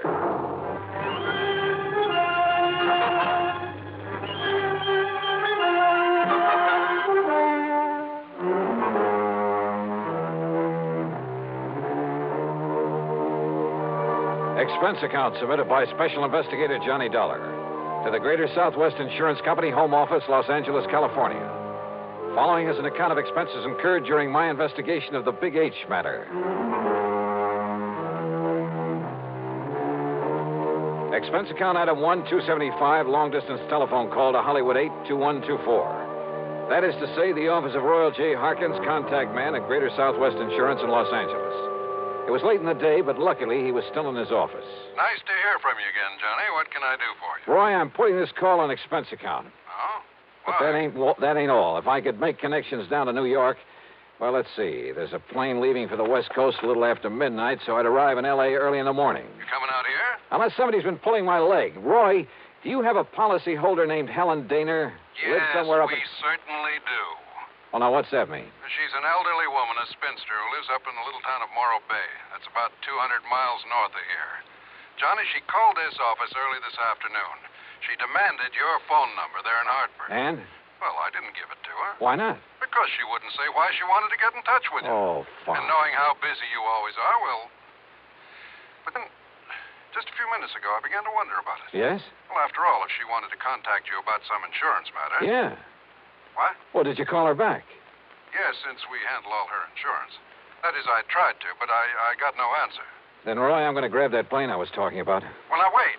Did she get to you? Did you talk to her? Yes.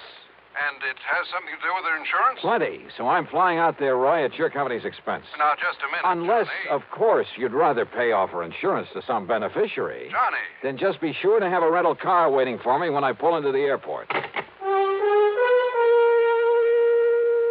Item 2, 162.85 plane fare. The big mainliner took off from New York's International Airport promptly at 12:30 a.m. At 6:30 Pacific time, I stepped off the plane at L.A. International. Dollar, over this way. Oh, hi, Roy. I didn't exactly expect you to be here in person this early in the morning. Well, I am. I've got a rental car ready and waiting for you out at the curb. Good. But listen, you still haven't told me what this is all about. Because I'm not too sure myself. But you sounded over the phone as though something's happened to the old lady. Miss Helen Daner, I mean. That's exactly the way I meant it to sound. And since I still haven't been able to get her on the telephone... Well, what's happened to her? I don't know. This my car? That's right. Oh, start making some sense, will you? I wish I could. Well, do you actually know that something's happened to Miss Daner? Nope. But if it hasn't, I've got to do everything I can to prevent it. Johnny, prevent what? Royal, I only wish I knew. Johnny! Johnny! Thanks to an excellent highway and light traffic, I made good time through Santa Monica, then Santa Barbara, even past the famous Pismo Beach. It was just afternoon when I pulled into Morro Bay. When I stopped for gas, that's item 3, 420, I looked up Miss Helen Daner's address in the local phone book. It turned out to be a modest little frame house about half a mile south of Morro Rock on the landward side of the bay. It had some nice, well-kept flower beds in front, and at the back I could see a small, rather decrepit dock that stuck out into the bay.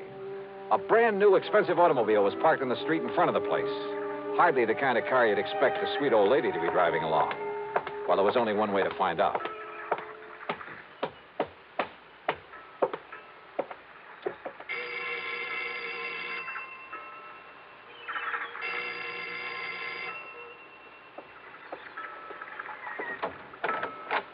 Yes? Miss Helen Daner? No, I'm Bessie Daner, Helen's sister. And who are you, young man? Johnny Dollar. I'm from Hartford, Connecticut. Is your sister... Oh, yes. I've heard Helen speak of you. You're an old friend of hers, aren't you? Well, yes, I guess Won't you come in? Well, is she here, Miss Daner? Well, she ought to be back from the market any minute. The market? But she hasn't been at all well, you know. That's why I've come to live with her, sort of take care of her. I see. But I did think it was all right to let her walk down to the market this morning. Would you like to come in and wait for her? Which market, Miss Daner? Well, it's the first one down the street. Now, do you see it? That little supermarket just 2 blocks away.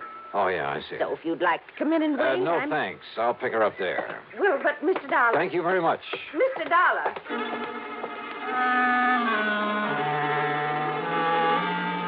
There was something very funny here, but I wasn't sure just what. Or maybe I'd just fallen for some gag on the part of a fan on my radio program who wanted to see her favorite hero in person.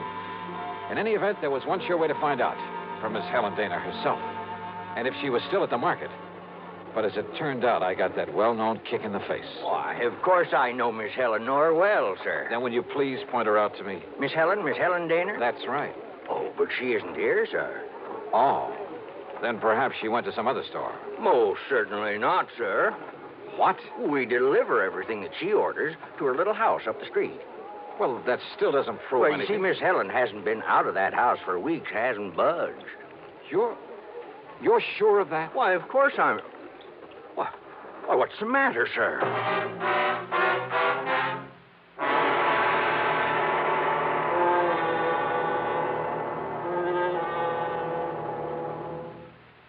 And now, Act 2 of yours truly, Johnny Dollar and the Big H Matter.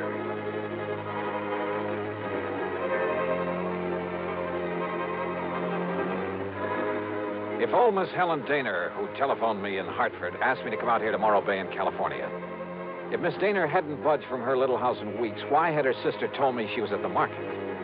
Could all this somehow tie in with the terrible people she tried to tell me about on the telephone? I jumped into my car and drove back to the little home on the bay.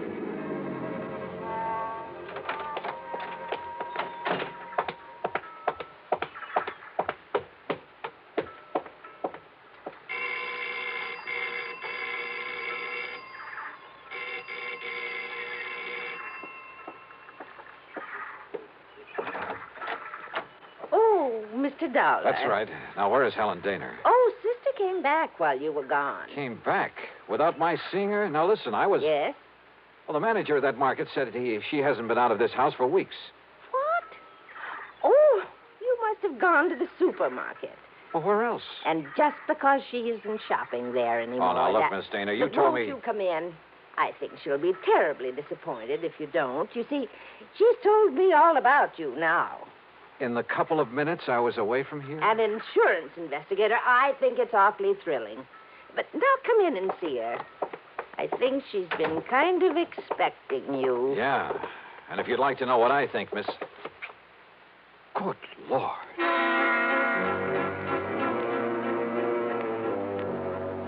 In the middle of the tiny living room was a heavy oaken armchair. Sitting in it, tied down to it, was a sweet-looking gray-haired lady of maybe 70 or 75. A handkerchief was lashed tightly across her mouth, and the eyes behind her old-fashioned steel-rimmed glasses were filled with tears and a look of utter despair. I swung around to her so-called sister and was struck by two things. She seemed to have suddenly lost about 20 years. Her face wore an unpleasant smirk, and in her right hand was a .38 aimed at me. Don't move, Mr. Dollar. This gun is not only loaded, but cocked, and it has a hair trigger. Stand perfectly still, because it'll be right in the middle of your back. So, while I take away your gun... All right. Now, sit over there in that chair against the wall. You'd better do as I say, Mr. Dollar.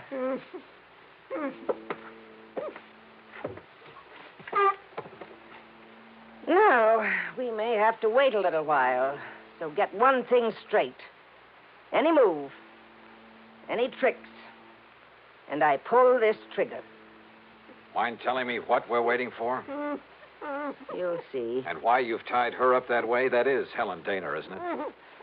Why, what's the matter, honey? Getting a little short of breath with that gag in your mouth? Well, then why don't I take it out for you? No, Dollar. Not a single move. Just crossing my legs. Sure. Here now, honey. Don't want you to conk out on it. After all, you may be of some use before we're through with this caper. There you are. Johnny, I don't know what. These terrible people, they sneaked in while I was phoning you. Yeah, Helen, I guessed that. If only you hadn't come, but I thought maybe. They're smugglers, Johnny, of the worst possible kind. You tell them, honey. It'll help to kill time while we're waiting for Pete and Dollar. Okay. They're smuggling in narcotics, heroin, from the way down in Mexico. Oh, pretty smart picking a spot as far up the coast as this. If only I'd known when this man Pete asked if he could use my dock. He said it was to tie up his boat at night when he came in from fishing. How did you get onto them, Helen? When they saw I turned my lights out so early every night, they thought I was asleep. That I wouldn't notice he wasn't taking fish off his boat, but little cans of heroin. Heroin? Then Bessie here, who can look so sweet when she wants to. Why, Helen, I thought I was pretty sweet. Then Bessie would meet him with her car. How did you know it's heroin? Because they told me they'd use it on me if I don't behave myself. Which is a lot better than you'll get, Dollar. And besides, Johnny. Yeah? I found a little of it that was spilled on the dock. And I remembered how you described it once when you caught a man bringing in the terrible stuff. Yeah, she's a real smart old biddy. Except when she phoned to you, Dollar, and we caught her at it. We can handle her all right. With a little H in her veins, we can even let the neighbors see her now and then. And with me acting as her sister, taking care of her. Oh, listen, here he comes now from the dock. Just relax, Dollar.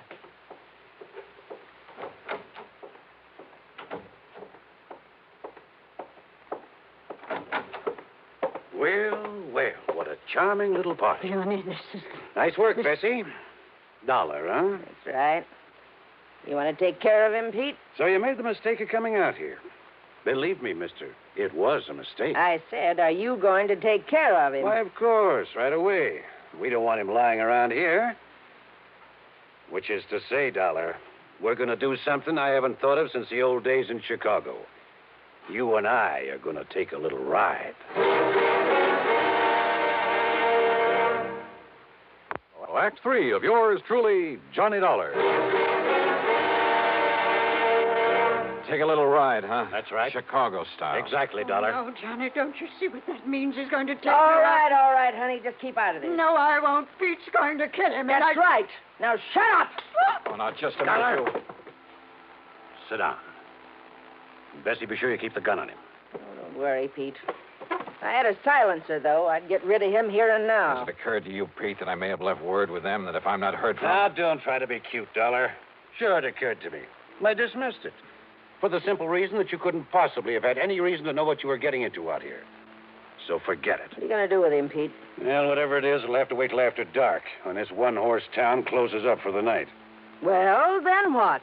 Well, I've got to be sure the Dollar's body won't be found until Shut up. until we're through with this operation. That means a week or... Wait, I got it. What, Pete? Up on Cayucas Beach. Cayucas? Yeah, that little town 5 or 6 miles north of here. There's a big pile of rocks, a big cave in them. Nobody'd ever think of looking in there. So, as soon as... Oh, what are you doing? Just digging out a cigarette, if you don't mind. No, sure, go ahead. But this is one time the condemned man won't enjoy a hearty meal. Johnny, isn't there anything? To think I got you into this. I told you to shut up. Listen, I told you. Oh, no, you don't.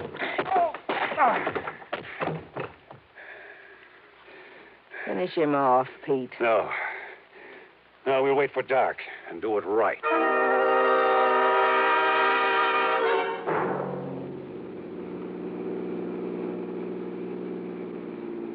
I guess he had really slugged me, because by the time I fully came to, it was night. I was in the back seat of a car driving along the highway beside the ocean. Pete was at the wheel. Beside him, leaning over the back of the seat watching me, was Bessie. And the .38 in her hand was aimed straight at my head. You're sure the old lady won't be able to work herself loose, Bessie? I'm sure.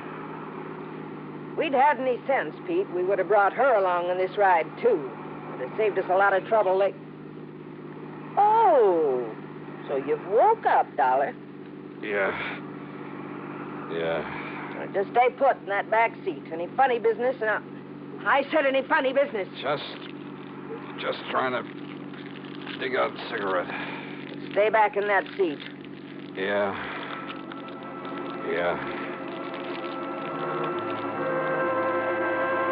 She didn't take her eyes off me for a second, or the gun either.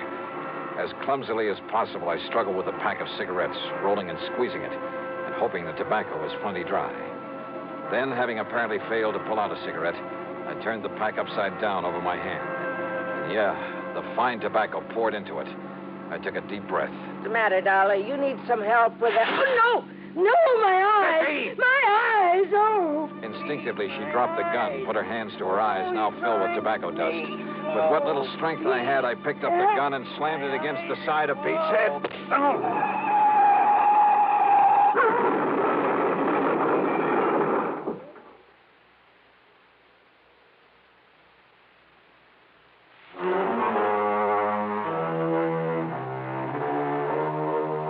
It was a commercial trucker driving one of those big interstate trailer jobs who pulled off the highway to give us a hand.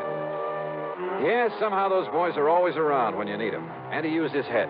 When he found my credentials in my pocket, he saw the whole picture in a flash. So he hailed down the first police car that came along and turned both Pete and Bessie over to them. Miss Helen Daner? Bless her heart. The spunky little old character was tickled pink to be involved in the whole thing. Yeah, she just can't wait to go to court and testify against those two.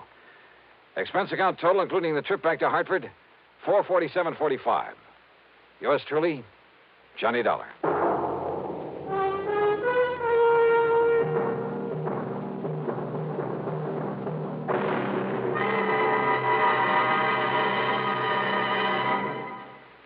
Now, here is our star to tell you about next week's story. Next week? Well, so help me, it's the wildest case I ever got messed up with. Join us, won't you? Yours truly, Johnny Dollar.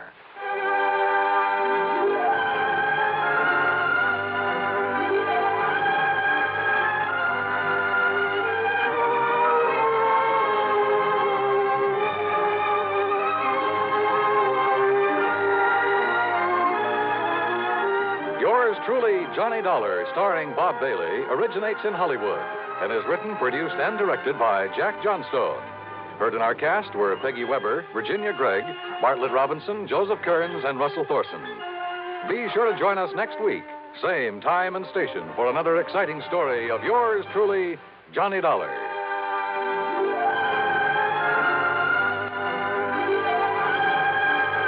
This is Dan Coverly speaking.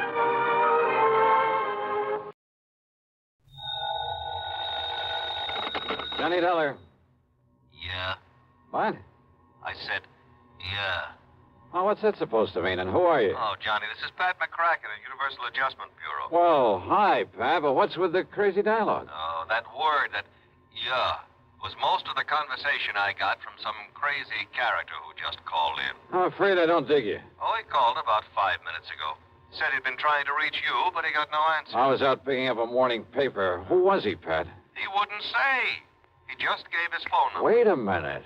There's only one man in the world talks like that. Yeah. Yeah. Was the call from San Francisco? No. Oh. Los Angeles. Well, then maybe I was, Well, because the man I was thinking of... Now, wait a minute. Yes, I'm waiting, John. Tell me just one thing, Pat. Well? Have any of your insurance companies been having to pay off on any big fires lately? I mean, out in Los Angeles? On any fires? You'd better start checking with those companies out there. No, wait a minute. Do it, Pat. And I'll lay odds that you get a handful of arson reports. Arson? Yes. Johnny, just because some silly guy calls up and all he says is, yeah. Hey, let me have that phone number he gave you. Now, Johnny. Come on, Pat. What is it? Hollywood 8, 3142. Okay, now you go ahead and check with your West Coast insurance company. Johnny. And get ready to pay my expense account to Los Angeles. Are you kidding? Are you trying to tell me that the way some jerk says yeah means arson on the West Coast? Now, don't be silly. You, want to bet? Oh, Johnny. Pat, I'll call you back.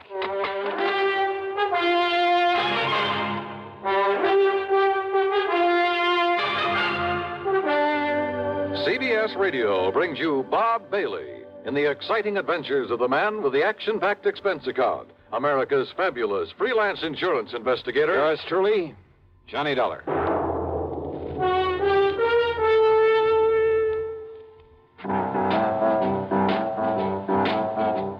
Talk about best-selling records. Here's a familiar tune about America's best-selling filter cigarette, Winston.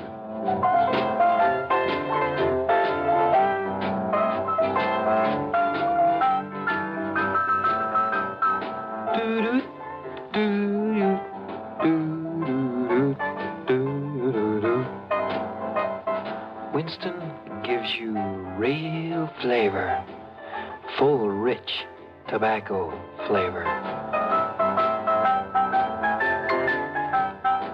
And you know, that's because only Winston has filter blend up front. Choice, flavorful tobaccos, specially selected and specially processed for filter smoking. No wonder Winston tastes good, like a cigarette should. Smoke Winston. And now, Act One of yours truly, Johnny Dollar.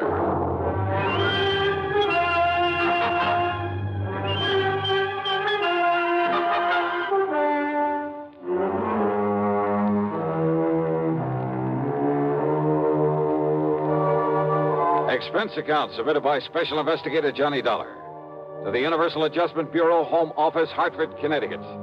Following is an account of expenses incurred during my investigation of the Burning Desire matter.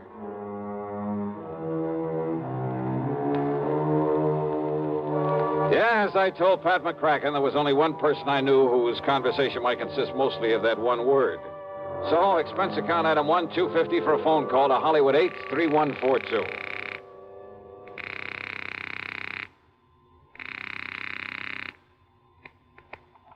Hello? Hello? Yeah? Yeah, I thought so. Yeah? Smokey Sullivan. Well? Smokey, this is Johnny Dollar. Yeah? Hey, you tried to call me here in Hartford. I was out. You called Universal Adjustment Bureau. I got the message. Here I am. Yeah, Johnny. Only what are you doing in L.A.? Last time I saw you was in San Francisco. Got a job here, Johnny. Legit. Hey, that's the stuff. Pays off, too, doesn't it? Yeah. You're my friend, Johnny. You've done a lot for me. So, when I got a chance to help you... Well, is something doing out there, Smokey, that I ought to know about? A bunch of fires, Johnny. Arson, huh? Yeah. Is there insurance involved? Why else anybody use a torch? Yeah, you got a point there. But do you have any lead on whoever is behind the fires? Yeah. So you better come out here, Johnny. Okay. The first plane I can get. Where'll I find you? 322 South Equity Avenue. South Equity. Okay, Smokey, I'll be there. Yeah. Uh-huh. Now I'll call to Pat McCracken, pack my bag, and...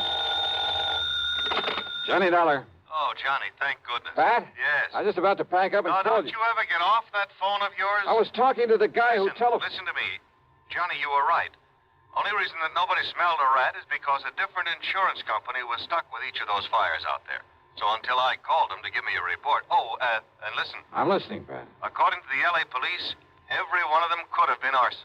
Okay, I'll grab the first 7 one. of them in a row, Johnny, that we know about so far. I mean, I haven't got the reports in yet from all the companies, and I'm also waiting for another report from the police.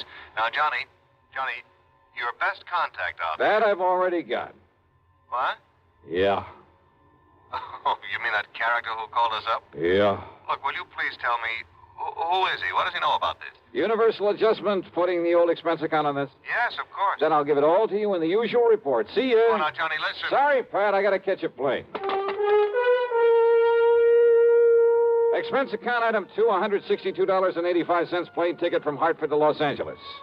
Thanks to the time differential, it was only shortly after dark when the big mainliner set down at the L.A. International Airport. Item 3, $7.50 for a cab to Smokey's address. It was hardly Beverly Hills or Bel Air, believe me. 322 South Equity was in a beat-up part of a downtown industrial section. A weather-beaten 3-story house with a sign out front that said Boarders by the week a month.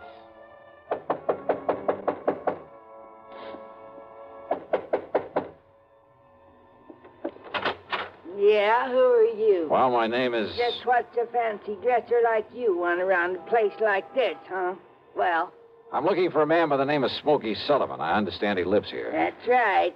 Are you the man he said he was expecting? That's right. My name is Johnny Dollar. Well, he didn't tell me what the name was, but if you're sure he was expecting... I'm sure. Now, where is his room? I don't know. Where is his room, please? Well, it's up on the second floor. It's just to the right after you get up the stairs. Okay, thank you very much. Well, now maybe you'd better... It's all right, I'll find it. Thanks a lot. No, what I mean is, I thought you'd already come. What I mean is...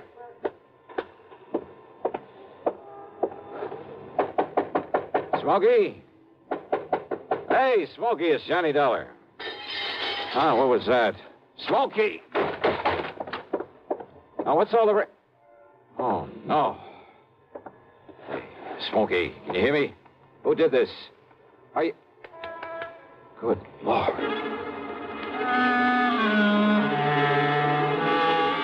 Smokey had really had it. Whoever'd beaten him up probably would have killed him if I hadn't come along and scared him away. I looked out of the broken window, but of course it was too late to see who'd done this. Meantime, the landlady appeared, and I had to get me some towels and a basin of cold water. Here you are, Mr. Oh, good. Thanks a lot. Somebody sure laid into him, I'll say that. You ask me, it's a wonder if he stays alive. He'll be all right. He'd better be. Sure lucky you come along to see him is all I got to say. Yeah, you better get me a couple more towels and maybe another basin of water. No, wait. What? You won't need him, mister. I got a much better idea. If I can find it. Hey, Smokey. Give me a minute to find that bottle. Well, here it is.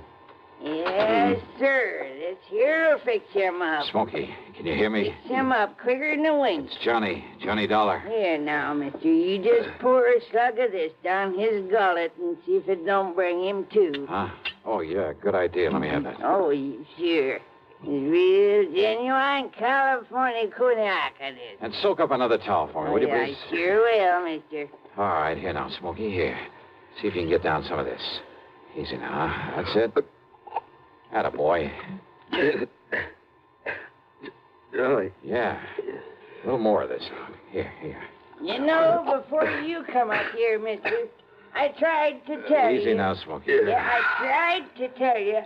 I thought that other man that come up here to see him was the one he was expecting. Here, now, here's your fresh towel. Thanks. Did you say other man? That's right. Come in just before you did. You know him, who he was? The chimp. What? What's Smokey? The chimp, Johnny. That's who it was. The chimp? Yeah. Strong arm for Mickey Fortina. Who's Mickey Fortina? He's the one that... Oh, now, look, Smokey, maybe you'd better wait until you feel better. You and I should get a doctor. No. Now, listen, Johnny. Yeah? Unless you stop him, there's going to be a lot more fires around here. Fires? That's what he said. Just don't worry about it, Mrs. Miss Fletcher. Bertha Fletcher. That's my name. Johnny, listen. Oh, okay, Mrs. Fletcher. You go along. I'll take care of him. Oh, well, now, I don't know. You sure I hadn't better get a doctor? No. I'll take him to a hotel. In his condition, I'll look after him. Now, you go downstairs and give me a cab. Well, I don't know. Here's a 10 spot for your trouble and this bottle of brandy. Oh, well, thanks. You're a gent. Go ahead, please. Oh, yes, sir. Anything you say. Johnny. Yeah? You gotta listen to me. Yeah, go ahead. You had come up the stairs, scared him off. The chip might have killed me. Well, he won't get to you again. I'm going to take you out of this place. Somebody must have tipped off Mickey Fortina. Must have known I'd put in that call to you. So listen, Johnny. Later, Smokey, after I get you out of here.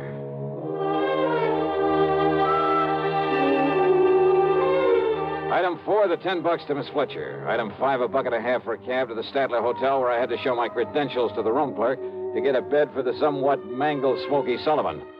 Item 6, $15 to the doctor who came up to the room, and I must admit got him back in a pretty good shape. Then, when the doctor had left us... Yeah, Johnny, all those fires, big insurance, all of them set. 7 of them in a row. So that means by one firebug, this Mickey Fortina you mentioned, huh? No, Johnny, Mickey's too smart for that. What? All set by different guys. I don't know who they are, but I see no remains. And the police ain't sure, but I know there was arson. Who's Mickey Fortina? He's a go-between. I seen this happen before. Yeah? Frisco, Seattle, and Denver, a lot of places. He brings in a lot of boys of his own. Everyone got a different way of setting a blaze. So the cops can't tie it up with any local boy whose methods they know? Yeah. Fortina's a go-between? He makes the deal with whoever wants a fire. And the police aren't onto him? What for? He never set a fire himself. Well, I know, but he's the guy that... By the time the arson squad is in, the guy who done it is far away. So there's no witness can prove Fortina set up the deal. And the police have never been able to put the squeeze on whoever made the deal for a fire? And get sent up for it? For being accessory or whatever you call it? Oh, yeah, I see what you mean. Yeah. Fortina sent for me when he found out I was here in L.A. I used to know him, Johnny. Wanted you to be a torch for him, huh? He just asked if I wanted to work for him. And he knew that I knew what he meant. But if you knew that Fortina was operating here... Smokey... How could I prove it? How can I prove it now? Well, maybe I can. But if he finds out I sent for you, Johnny... It looks to me like he already has. Oh, yeah. All right, then. If somebody who wants a fire can get to Mickey Fortina, there must be some way I can. At his office. His what? At his office every night. 1025 South Spring. He has an office for a racket like this? Why, you'd never know it. You'll see. Yeah, I think I'd better see. Hey, Smokey, you... Who's that? You got a gun, Johnny? Right here and ready. Open up in there. This is the police. Police, huh?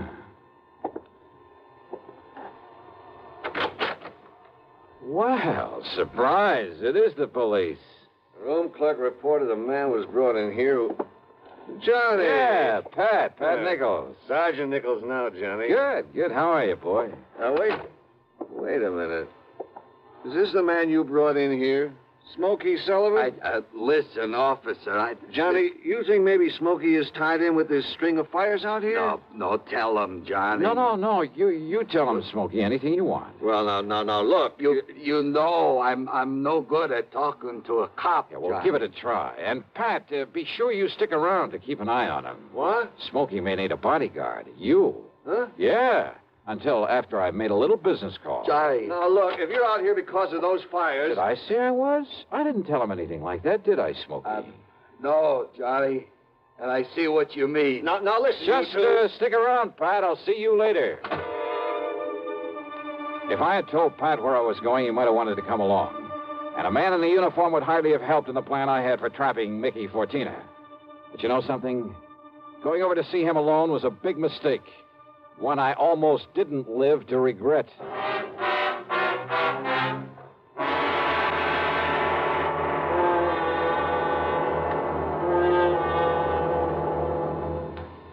We'll bring you Act Two of yours truly, Johnny Dollar, in exactly 1 minute. Here's Hollywood star Mona Freeman. Who feels like acting with a miserable cold? I relieve cold distress the fast way with 4-way cold tablets. Yes, tests of all the leading cold tablets proved 4-way fastest acting. Amazing 4-way starts in minutes to relieve muscular pains and headache, reduce fever, calm upset stomach, also overcomes irregularity. When a cold strikes, do what I do. Take 4-way cold tablets. It's the fast way to relieve nasty cold distress and feel better quickly. 4-way, only 29 cents. Now, here's a word about another fine product of Grove Laboratories. Had dandruff for years? Now get rid of it in 3 minutes with Fitch Dandruff Remover Shampoo. 3 minutes with Fitch regularly is guaranteed to keep unsightly dandruff away forever. Apply Fitch before wetting hair, rub in 1 minute. Add water, lather 1 minute, then rinse 1 minute. Every trace of dandruff goes down the drain. 3 minutes with Fitch, embarrassing dandruff's gone. Fitch can also leave hair up to 35% brighter. Get Fitch Dandruff Remover Shampoo today. And now, Act Two of yours truly, Johnny Dollar and the Burning Desire Matter.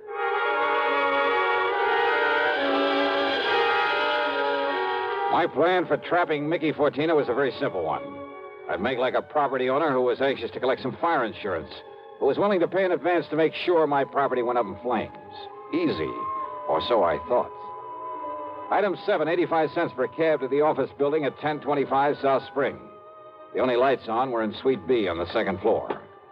According to the directory in the lobby, that was the office of the Fortina Friendly Loan Company.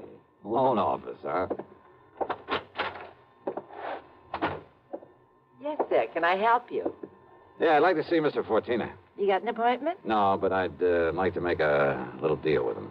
Well, can I have your name, mister? It's Morris, Theodore Morris. Just a minute, huh? Excuse me. Yeah, sure. Man says his name is Morris. Wants to see you, Mick. Oh? Hey, listen, has the chimp come back yet? No. And he said he was going to send Husky over there. Husky? Why? Well, Chimp said he was afraid if he showed up at that hotel... Careful what you say. Close the door. Sure. The chimp. And somebody was going over to the hotel. That can mean only for one thing, to get Smokey Sullivan. I carefully edged over closer to the door of Mickey's office, hoping I could hear more. But it was too thick. And it suddenly dawned on me. If they knew I was the one who put Smokey in that hotel, they probably also knew why I'd come here. There was only one way to make sure. I'd have to go through, or at least try to go through, with a bluff I planned. Oh, sorry to keep you waiting, Mr. Morris, is it? Yeah, that's right, Mr. Fortina. Ted Morris. Oh, Mary, when he gets here, send him in. Sure, Mick. Come in, please. Sit down. Yeah, surely. Thanks a lot. All right, I'll get right to the point, Mr. Fortina. Oh, by all means do, Mr. Morris. Well, I own a big shoe store over on North La Brea. Yes? Well, business has been pretty bad lately. I've been losing a lot of money. Too much stock on hand, big inventory, and how it is. Well, if it's good merchandise, I see no reason why we can't arrange a loan for you. Yeah, well, a loan? Of course. What else? Well, listen, I carry a lot of insurance on not only the stock, but the building, too. Oh? How much, Mr. Morris? Well, it adds up to over $185,000. I see. It's very commendable. But why do you tell me about this insurance? Well, I said I'd get to the point. Now, listen. If that place was to burn up some night, the whole works, I'd collect a lot of money on it, all the insurance. And, of course, be in a position to repay whatever loan I advance to you. All right. Stop beating around the bush, 14. I want that place burned out. Can you fix it? Mr. Morris, if you want a loan, possibly even a sizable... Well, you know what I want. Come on. How about it? As I said, possibly we can advance it to you. Now, look, I didn't come up here to... However, as evidence of your good faith, your, shall we say, good intentions, are you prepared to make a down payment on such a loan, say, $10,000 cash in advance? What are you talking about? Set the fire, burn the place up so I can collect the insurance, and I'll give you $15,000. Now, just a minute. Who said anything about setting a fire? I did. Well? Who sent you here? If you said it was a former client, I won't believe Oh, it. look, does it make any difference? Do you by any chance know a man by the name of Smokey Sullivan? Sullivan? He knows him all right, Mick. Wow. The chimp? Shut up.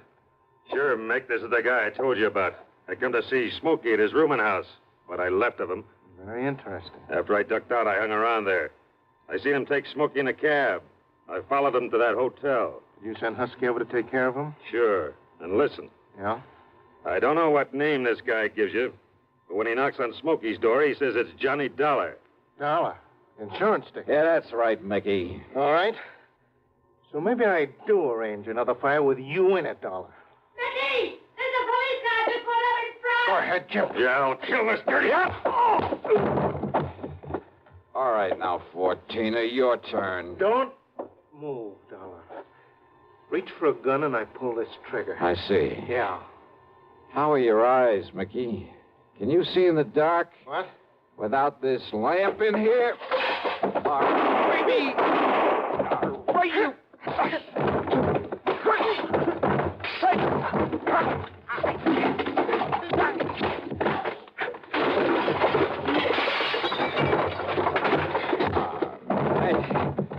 Yeah. Wow. I guess Smokey was right at that, Johnny. Hi, Pat. You seem to think you wouldn't need any help around here. You all right, Johnny? Yeah. When that strong arm, that husky Castellini, came up to the hotel room after him, well... I had to tell him, Johnny. I had to tell him what it was all about. That's okay, Smokey. It's okay. So we threw Husky in the clink and came over here. Well, I got an admission out of him, Pat, but unless you can get these goons of his to talk, I don't know what you're going to hold them on. After what just happened in here? Johnny, we'll hold him and his goons just as long as we need to. And unless they want to take the whole rap for him, I think they'll talk. Yeah, they talked all right. And as a result, the police in a couple of nearby states should have no trouble at all in picking up some of the other of Fortina's boys, his hired torches. Funny, isn't it? These stupid jerks just never seem to learn. Expense account total, including hotel bill, plane ticket back to Hartford, and the sizable bit of folding money for Smokey Sullivan. $874.20. Yours truly, Johnny Dollar.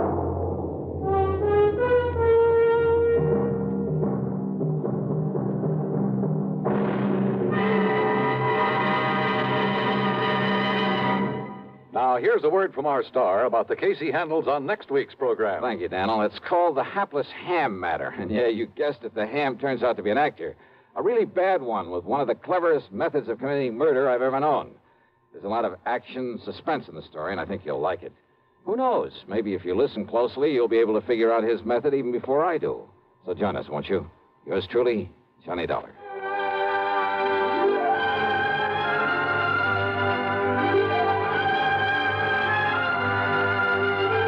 Yours truly, Johnny Dollar, starring Bob Bailey, originates in Hollywood and is written, produced, and directed by Jack Johnstone. Heard in our cast were Virginia Gregg, Gene Tatum, Lawrence Dobkin, Vic Perrin, Paul Duboff, Don Diamond, and Frank Gerstle. Be sure to join us next week, same time and station, for another exciting story of yours truly, Johnny Dollar.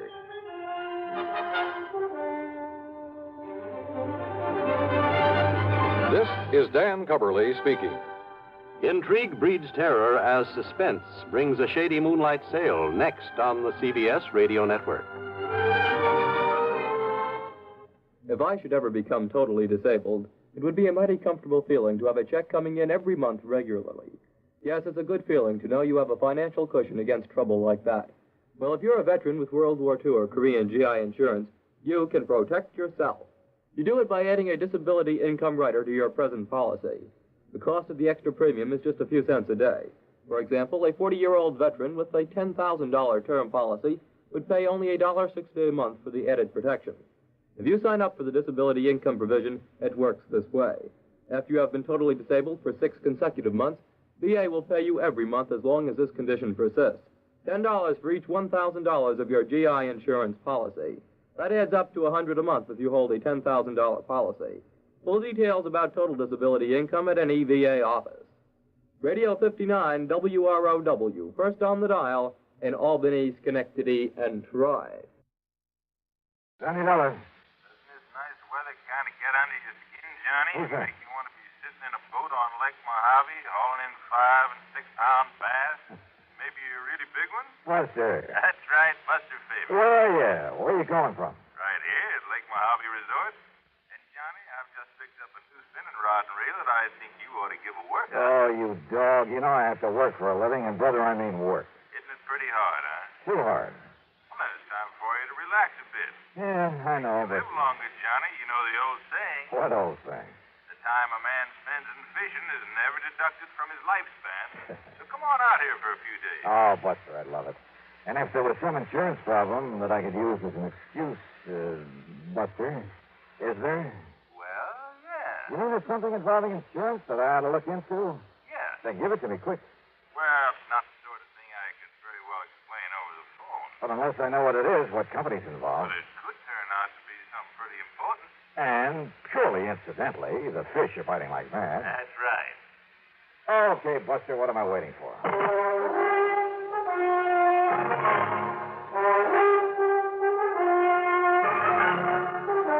Bob Bailey in the exciting adventures of the man with the action-packed expense account. America's fabulous freelance insurance investigator. Yours truly, Johnny Dollar.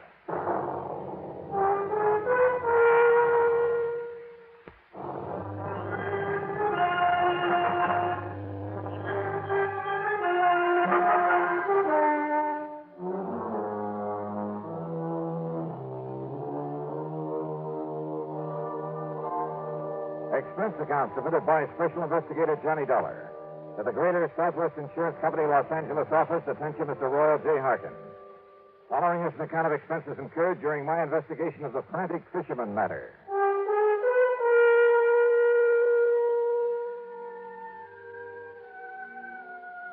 Roy, why kid about it? When I started this trip, I had no way of knowing that your company was involved. Knowing Buster Faber, I honestly figured that his mention of an insurance angle was just to give me a good excuse. But when you've read the facts in this report, I'm sure you'll agree that Greater Southwest should pay the old expense account without question. Yeah, and probably a nice extra fee to boot. All right. Item 1, $154.50 night flight from Hartford to New York to Las Vegas, Nevada. Item 2, $50 deposit on a rental car. I headed south and east to Lake Mojave Resort.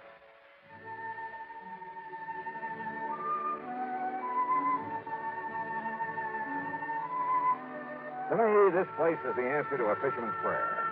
The lake itself is over 60 miles long, averages about a mile wide. The resort is at the lower end, complete with modern accommodations, cafe, dock, well, just about everything you could ask for. Ham Pratt, the general manager, Buster Faber and his wife Marilyn are the salt of the earth. And because of it, the customers are a pretty fine lot without exception. Almost. I'm going to put you here number 18, Johnny. Good, Buster. I'll feel right at home. And here's a new spinning outfit I want you to try out. 7-foot Harnell. Uh-huh. That's right. And a Mitchell 350, loaded with 4-pound test. So, as soon as you can change your clothes, we'll hit the lake. Okay, now, this is all very nice, Buster, and I'll be changed in about 5 minutes. But... Good, I'll be waiting at the dock. But... until you tell me what the insurance angle is for my coming out here, or where I'm going to charge my expense account. The answer to that is out on the lake. Oh, sure. That was all just an excuse to get me out here to fish. Wrong? But as long as I'm here, I might as well... Wrong, did you say? That's what I said. Then start talking. Sure, out on the lake. Buster! I'll meet you at the dock.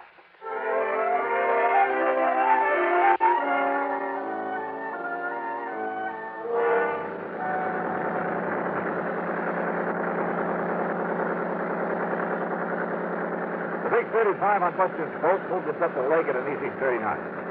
The day was clear, the weather warm. I could hardly wait to break out the tackle and get started. But Buster carefully passed up half a dozen holes where I knew there were fish. Instead, we kept going 5 or 6 miles up beyond the power line crossing.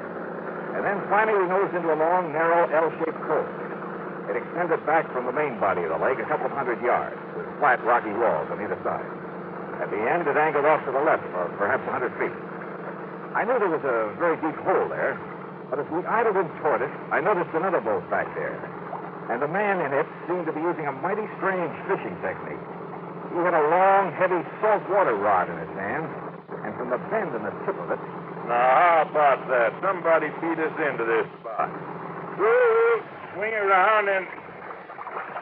Oh, fine.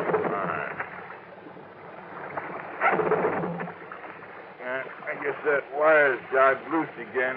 But Buster, that man fishing down there at the end. Don't let him notice, but keep an eye on him, Johnny. You know him? No, I can't say that I do. His name is Otis Hellman.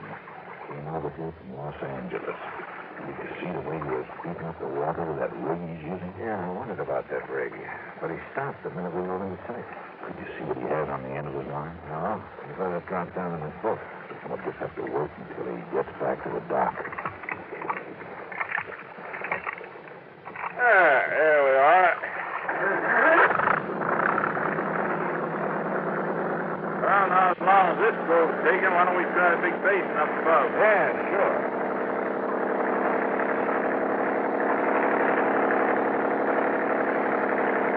Now, what did you mean, Buster, about that man in the coat? Where do you get a close look at that rig he's using? Wait a minute. Otis Hellman, did you say? That's right. In all the papers last week. When he got out of prison over in California. Yeah, sure. Yeah. Fishing, huh? At the end of that same code, day after day. But if you ask me, that man isn't after fish.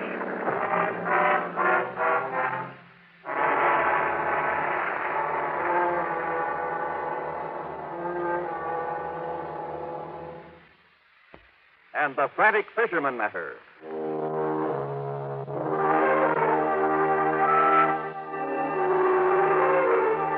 Buster Faber and I went up to Sculpture Rock there on Lake Mojave. We caught fish, plenty of them. Nice big lunker bass. We also kept an eye open for the man who'd been so frantically working the little cove on the way up, using heavy saltwater tackle in a rather peculiar way. At sundown, we saw him pull out and head back to Lake Mojave Resort. So we followed him and set our speed to arrive at the dock just ahead of us.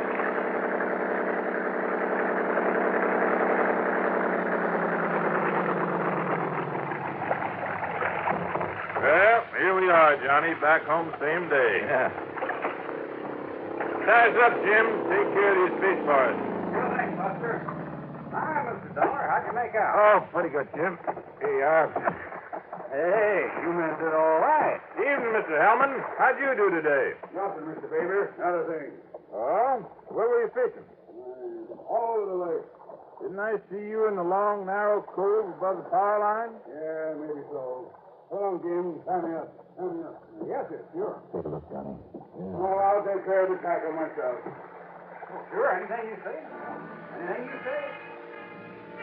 Alvin quickly stuffed the tackle from the end of his line into a fish sack. But I caught a glimpse of a couple of huge triple hooks with lead collars.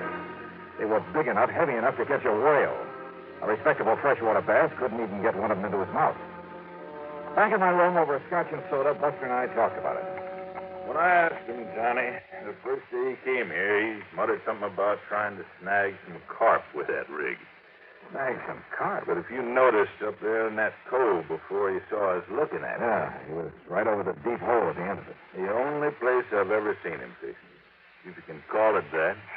Well, he was apparently dropping those heavy gang hooks down to the bottom and then scraping them up the rocky sides. Like a grappling hook, Johnny? Right. Yeah, he's trying to snag something down there, all right, Buster. But it's certainly not carp. Have you tried dropping a line down there to see what you might hook onto? Well, you can't get near the place because he's always there. Even at night?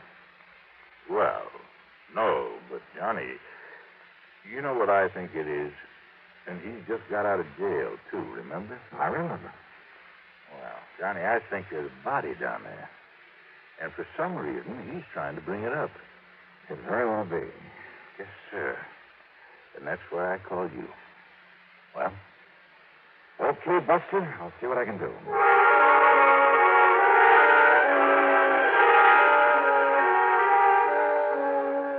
Buster had said that Hellman came here from Los Angeles. Well, there was a man in L.A. who was a veritable fount of information. Royal J. Harkins, at Greater Southwest Insurance. It was evening now, so I put in a call to his home. I paid him through 85 cents, and he had plenty for me. Of course I know who Otis Hellman is, Johnny. When he and that partner of his walked out of McKinney Mining Supply with $60,000, and in cash, mind you, we had to make good on it. Is that why Hellman was sent to prison, Roy? Yeah. For complicity in that job, though, I believe his partner was the one who really did it. Who was the partner? Another old prospector named named Oscar Kirkman. Kirkman. Is he still in jail? Oh, he disappeared, Johnny. Just before he was to go to trial. And the money? Not a penny of it was ever found. So if you have any ideas about how and where you might recover it... Very Roy. But if you're interested in Kirkman's body, I might be able to find that for you. What? Or what's left of it.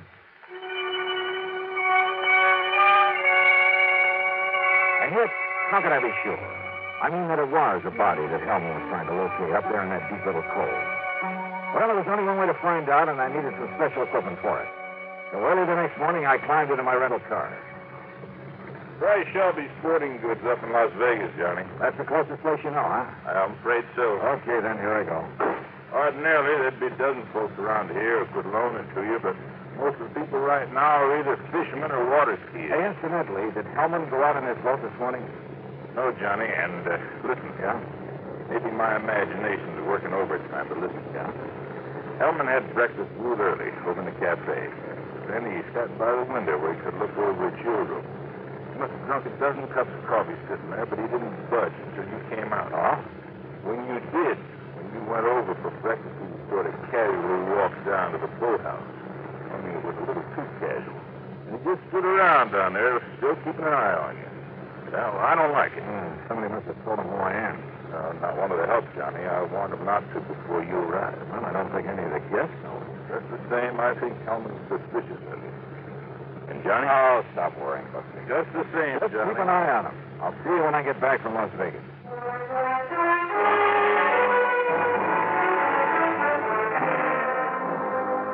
It was nearly 100 miles to Vegas, and I made it in 2 hours flat. There at Shelby Sporting Goods, I spent item 4, $169.18 for a complete skin diving outfit. Fins, faceplate, diving tank, and regulator, a powerful waterproof headlamp, and, yeah, a passionate pink pair of swim trunks. There you are, partner. You going to do your skin diving over Lake Mead? Down at Mojave. The last time I outfitted a man for down there was a couple of years ago. A man called himself a miner, a prospector. Oh? Yeah, rented $150 worth of stuff to him and never got it back. Hey, wait a minute. You know what his name was? Sure. In spite of the fact that he gave me a phony one, it was right after that his picture was all over the papers with his partner, that other crook named Otis Hellman. And his name? Rings a bell, doesn't it, partner? It sure does, Mr. Sure. While Hellman took the rap, this one disappeared. His name was Oscar Kirkman. Mister, you've just given me a wild idea. That's all? Just wild enough to make some sense. Yeah, and help me solve a case. Solve a case? What kind? Who knows? Maybe murder, among other things.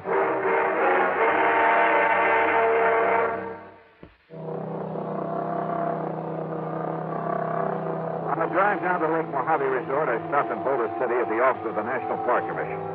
There I got hold of a topographical map of the whole area before Lake Mojave was filled up by data sand. Then, back in my room at the resort, I went over it very carefully.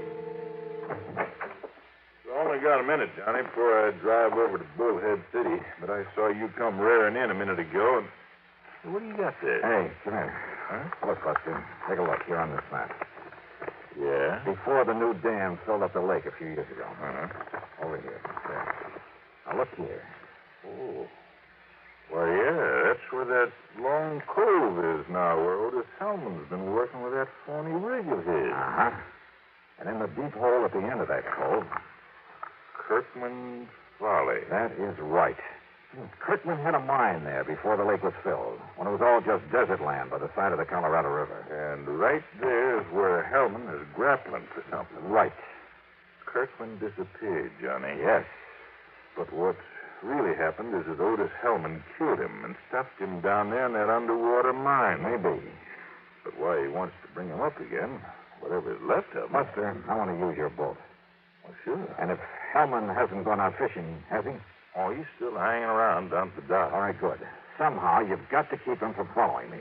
Well, Hellman's seen you and me together so much, but I can have Jim fill up the fuel tank on Hellman's boat and, meantime, take out one of his spark plugs, something like that. Good. He'll have plenty of chances because Hellman will be watching me when I take off.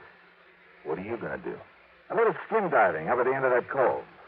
And don't be surprised at what I may bring up.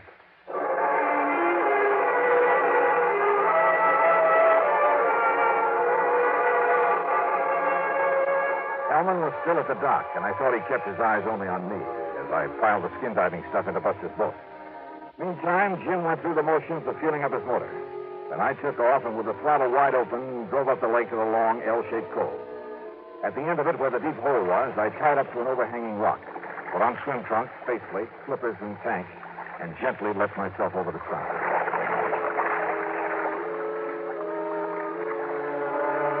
I've done a lot of skin diving here and there, but this was something new. The bright desert sunlight from above filtered through the clear, cool water and blended almost eerily the colors of the rocks in the narrow canyon that made this little cove, where the tremendous forces of nature over millions of years had stood up in the very face of the earth, had melted, then cooled and crushed and twisted the rocks into strange and wonderful shapes. And the fish, bass and crappie and bluegill, even a lazy old carp, they watched me without fear as I glided down beside them, moved gently aside, then followed me. A huge catfish casually turned aside as I flipped on the powerful beam of the headlamp. I could almost imagine a look of disdain on his face as he spied this alien beings in the world above. And then I found what I was looking for. The entrance to the old Kirkman mine, carefully boarded up. But I managed to pry one of the boards loose. And I found a package wrapped in heavy plastics with a heavy coating of wax. But I could see the color of money inside. I swam back up to the surface with it, to the shadow I thought was such a fish. Tossing off my gear, I flung it and the package into the boat and grabbed the dummy. Don't bother about coming aboard, Mr. Dollar. Wow. Mr. Help. I convinced Jim that he should replace the spark plug in my motor that you had him removed. Well, good for you. You saved me a lot of trouble, Dollar, locating and recovering the money for me. Now that I have it... Look, if you'll aim that thing the other way... Did you also find the remains of Oscar Kirkman down there? Now, listen, Hellman. It don't matter. After I've killed you, you're going to join him down there with his anchor tied to your feet. Thanks again, Mr. Oh, no, you... I kicked with all I had and overturned the boat. At the end of the water, Hellman fired again. A concussion hit his throat, but he dropped the gun, and with the help of the fins of my feet, I was able to turn him, to grab him around the neck and drag him down.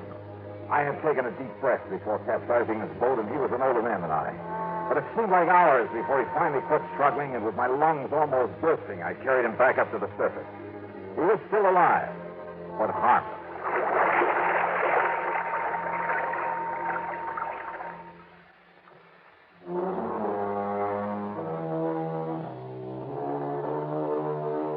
Buster, bless his heart, had been worried when he saw Hellman follow me up the lake. So he had borrowed a boat and was waiting for us there at the end of the cove. Otis Hellman? Well, that's up to the court. The money, of course, all $60,000 of it will go back to the company. Well, expense account total, including all the incidentals I could think of, and a couple of days of good fishing, $650.85. Yours truly, Johnny Dollar.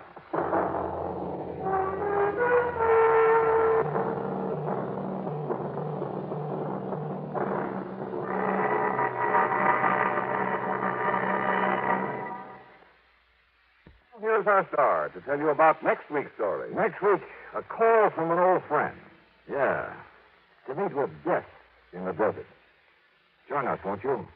Yours truly, Johnny Dollar.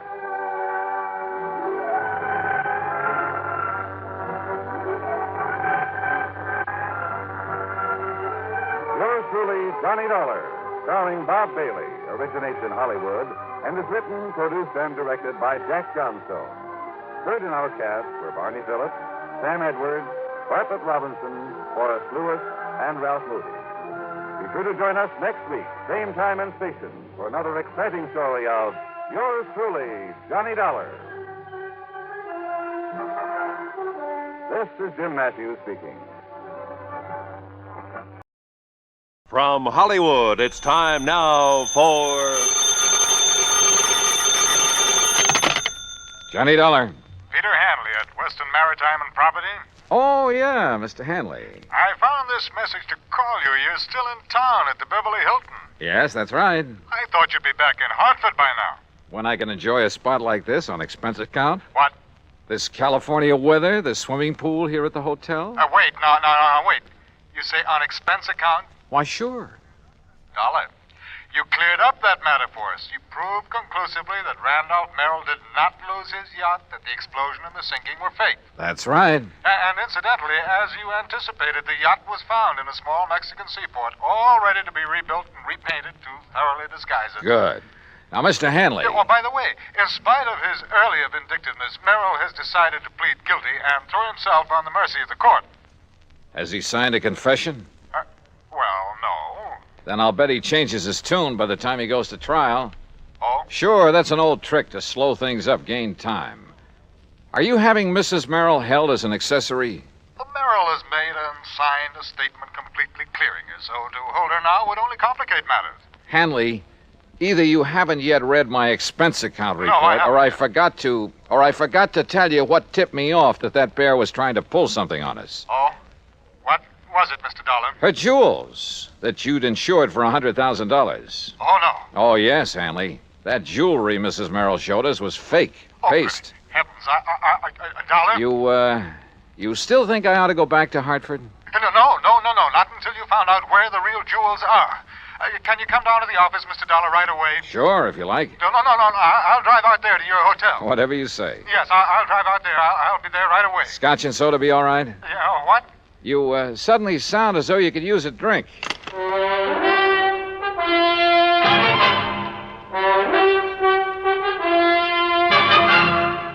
Bob Bailey in the exciting adventures of the man with the action-packed expense account, America's fabulous freelance insurance investigator. Yours truly, Johnny Dollar.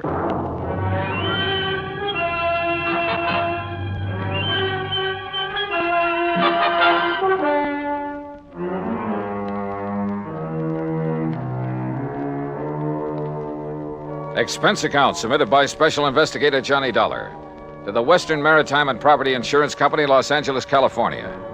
Following is an account of expenses incurred during my investigation of the Wayward Diamonds matter.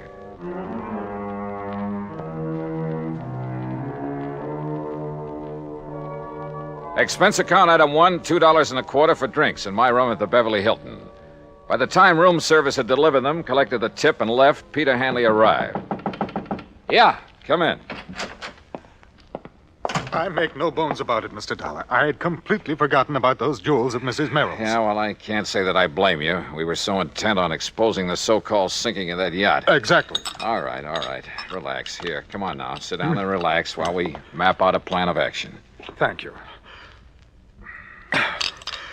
After you hung up, I suddenly remembered that you had mentioned the fact that those jewels were fake to Mrs. Merrill herself. Yeah, that's right. All right. Well, how did you know that they were fakes, Mr. Dollar? You remember when we sat in their living room out in Westwood while they gave us that cock and bull story about the yacht going down? Yes, I remember. All right. She handed me the jewels to look at. I kind of absent-mindedly dragged one of the so-called diamonds across the glass top of the coffee table and realized it didn't scratch it. Oh. Nor did any of the others, which proved they weren't diamonds at all, but some kind of imitations. Look, why kid about it, Hanley? Up to that point, they'd had me believing their story about losing that yacht. You weren't alone, Dollar. You weren't alone. But now I suppose we'd better call in the police about that jewelry. Why the police? Well, to see if they can find the originals. Now, look. The Merrills are a clever pair. They proved that when they almost got away with a $150,000 claim against you for a boat that didn't sink after all. Very true, Dollar. Very true. So you can be pretty sure they didn't take the diamonds out of that jewelry and just hand them over to some fence around here. Yes, you're right. Later, I suppose she figured to lose the fakes, have them stolen, and then claim the insurance? Yeah, probably. If we hadn't nabbed the old man for the yacht fraud. You say she hasn't been held? No, but I see now that she should have been, in spite of her husband's statement that she was completely innocent of any complicity in the whole scheme. Yeah, I think she should have. You know, it's going to take a lot of money to defend him. And with him in the clink, she's the logical one to raise it. With the diamonds. The real diamonds. Uh-huh, that's my guess. Very well, then I'll go over to police headquarters right away, charge her with fraud. You know, because of the diamonds themselves, and see that she is held until she tells us where we can recover them. Hadn't you better get evidence of fraud first? Well, the mere fact that she substituted paste for the real diamonds in that jewelry, Dollar. Well, a lot of people do that. Never wear the real stuff in public unless they have a lot of guards around. Well, even so... No, Hanley. You've got to prove that she's actually got rid of the real ones. Or tries to. You see, I don't think she's had a chance to yet. Why not? No, listen. I'm running up a nice fat item for you on my expense account. What kind of an item? Well, so far it only amounts to $100 and $150. What for? Fee to a private detective agency. Somebody to tailor 24 hours a day. In the hope of finding out what she's doing with the genuine stones? More important, to find out how she'll try to dispose of them. But she may have done that some time ago. No, I doubt it. Why? It's only recently they've needed dough. Granted. They had two plans. The phony sinking of their yacht, and later, if that worked, a phony loss of their phony diamonds. But why later? Well, to run them both together would look suspicious. What's more, apparently saving the jewels made the yacht accident look legitimate. Yes, I suppose so. Sure. And remember this. She made a big thing of having saved her jewelry. When we still believed the wreck was legitimate. That's right. She made a big point of displaying those phonies to us because she wanted to be sure we'd not only see them, but believe they were the originals. That we'd be witness to the fact she still had them. Yes, I see. But you must recall that you finally recognized them as paste. Yeah, but like you and I almost forgot about it simply because they had nothing directly to do with the matters at hand. Yeah, and she may think that we have forgotten. I doubt it. The point is, now she needs money. He saw to it that she stayed free to raise it. And the diamonds are probably her only way of getting it. Which is why I put a detective on her. Oh, excuse me. Johnny Dollar. Yeah? What? Well, how did... Yeah. Well, look, I'll be right over. What is it, Dollar? Oh, that detective I was talking about has just lost his job. I don't understand. He just came to. Came to? Yeah, at the home of Mrs. Merrill.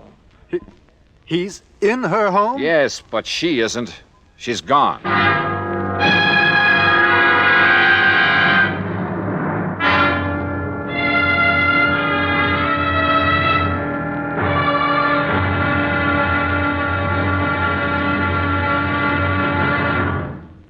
Act two of yours truly, Johnny Dollar, in a moment. Although most men by nature don't feel in a combat mood much of the time, there are some who just can't get enough of a good fight, particularly if there's a good, sound reason for it. In July 1900, when American fighting men were protecting the rights and liberty of their fellow countrymen during the Boxer Uprising, the battle was a furiously fought affair.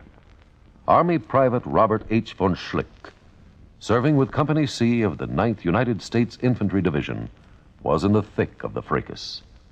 Although he had been wounded previously while carrying a wounded comrade to a place of safety, he rejoined his command, which partly occupied an exposed position on a dike. Private von Schlick remained there after his company had been withdrawn and, in spite of the hail of bullets around him, single-handedly continued to fire into the enemy ranks. Oblivious to the fact that he was a conspicuous target, he refused to leave the fight until he was literally shot off his position by the enemy.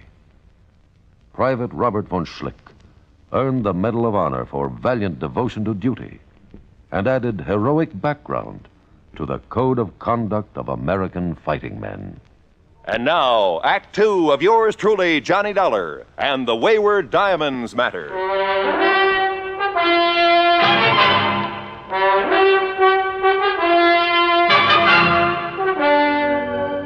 In separate cars, I still had my rental job. Pete Hanley, the insurance man, and I drove out to Westwood, just beyond Beverly Hills. You're sure that detective was here at the Merrill home when he called you? Well, that's what he said. But if he was supposed to simply tail... Come on, come on. Mr. Dollar? Yeah, that's right. And I take it you're Sam Bench...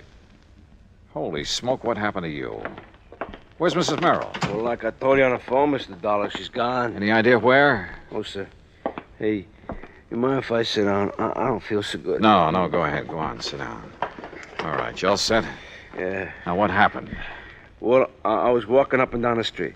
Huh? You know, real casual, so as not to arouse no You've suspicion. been walking up and down in front of this house all morning? Oh, yeah, all morning. But like I say, real casual, so Where as not... did you ever learn to be a detective? Some correspondence course? Oh, now, look, Dollar, you shouldn't talk like that. I resent it. Okay, all right. Go ahead and resent it. But prowling up and down in front of the house... Well, my brother runs a very good detective Your agency. brother? Yeah, and if he didn't think I was a good operator, if he wouldn't let... all right. What happened? Well, I see her come out the back door. You know, Miss Merrill? Wow. And I see her go out, and she opens up the garage. Where were you? Well, by good luck, I just happened to be in front of the driveway about then. So, real casual, I lean over and I start tying up my shoelace, so she won't get suspicious of me, you see? Go on.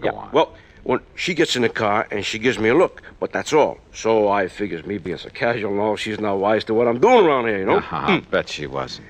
But that's where you're wrong, Dollar, because somehow she must have figured it out, even with me being so casual. All right. What happened? Yeah. Well, Dollar, she comes barreling out of that garage so fast, I didn't have hardly time to maybe even... casually ran you down. So I was casual about it.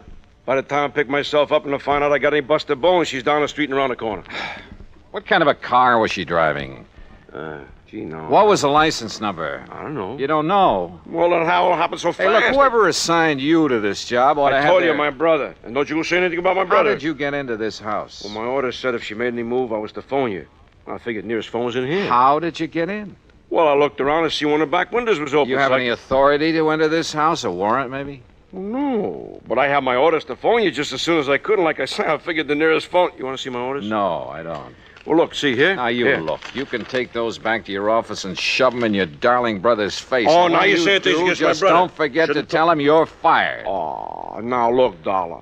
Anybody can make one little mistake. You asked me, you made them all. Now, go on. Get out of that chair and get out of here. Oh, now listen. And I suppose that car that's parked right across the street, I suppose that's yours. Well, sure. Oh, no. So as if she made a move, I could follow without wasting no time. Real casual, huh? Sure. So she wouldn't know you were following her. Well, of course. All right, go on. Get out. Oh. Now, look, you wasn't really serious about what you being said fired? You bet I was. And you can tell your brother he and his agency are...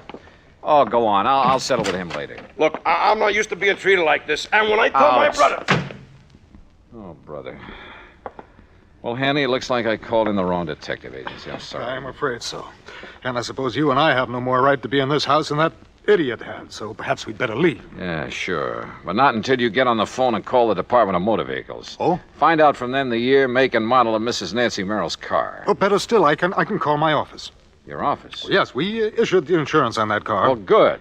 Meantime, rather than just sit here and twiddle my thumbs, I'm going to have a look around. But, Dollar, if our simply being here is illegal... Will you stop worrying about it and get on that phone? In the bedroom, I found the jewel box, all right, but no sign of the jewels. However, in a desk, I did find a receipt. A receipted bill for some work done by a jeweler in Westwood Village. The amount of the bill? Yeah. It was more than enough to cover the substituting phonies for the diamonds in that jewelry. So when Hanley got the description of Nancy Merrill's car, I sent him over to West L.A. Police Headquarters to have my pals over there put out an APB on it. Then I hopped into my own car and headed for the jewelry store in Westwood. And you know something? If I'd had any idea of what was waiting for me there, believe me, I'd never have gone alone. Act 3 of yours truly, Johnny Dollar, in a moment. Our flag now numbers 50 stars, and behind each star there stands yet another flag representing one of the 50 states. Kentucky's state flag is dark blue, with the seal of the Commonwealth encircled by a wreath of goldenrod, the state flower. Within the seal, two friends embrace, their right hands clasped, their left resting on each other's shoulder, their feet on the verge of a precipice, which illustrates the motto beneath them. United we stand, divided we fall. Kentucky's state flag, the flag of the 15th state to enter the Union, was adopted on March 26, 1918. And now, Act 3 of yours truly, Johnny Dollar, and the Wayward Diamonds Matter.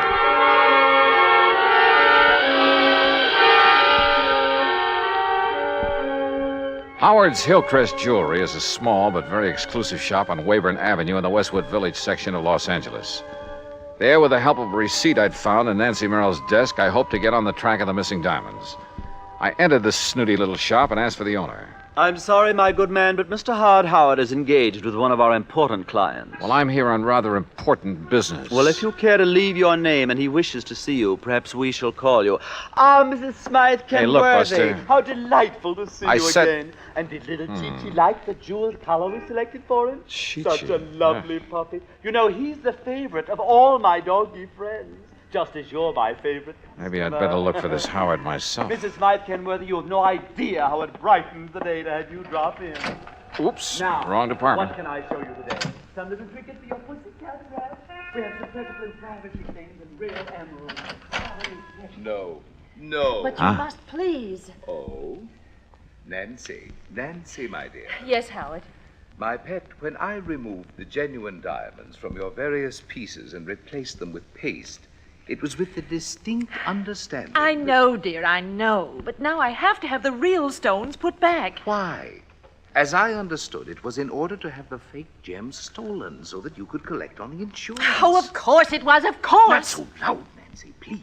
Howard, our plan to claim that the yacht exploded failed. Randolph is in jail. He didn't involve you in that, I must say, rather foolish plot. Oh, no, but I have to go through the motions of getting him legal help. Excellent, my dear. I hope they keep him in jail. Howard. Randolph has stood in the way of our romance too long, my pet. Howard, please, listen.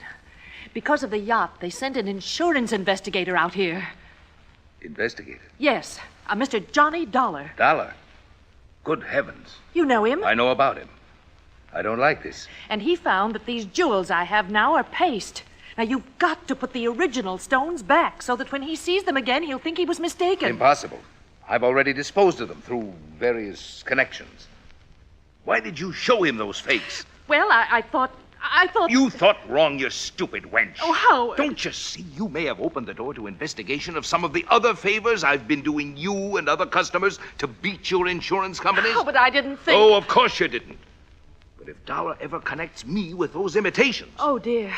Oh, I know. And if they ever find out that the loss you faked here in the store that you collected so much on... Nancy, if they ever discover that that was faked, I'll go up for life, thanks to you. Oh, no. I could kill you for being such a fool. Oh, but darling, I didn't know. I didn't realize... You don't know anything. Howard, please. Oh, shut up. Shut up and let me think. Oh, if there's anything I can do... I said shut up! Howard. Will you be quiet? I got to think this thing out. I knew from the beginning that stupid trick with the yacht wouldn't work out. I told you so. But it fooled the police and the Coast Guard. How were we to know the insurance company would send that Johnny Dollar out here? Will you stop talking about him? We've got to figure our way out of this mess. Now, who else besides Dollar knows about the phony jewels I made up for you? No one, Howard. Except my husband, of course. Are you sure? But how could they know? Well, what if your husband talks? Oh, he doesn't dare. Don't you see? He's the one who sent me here to get the stones back.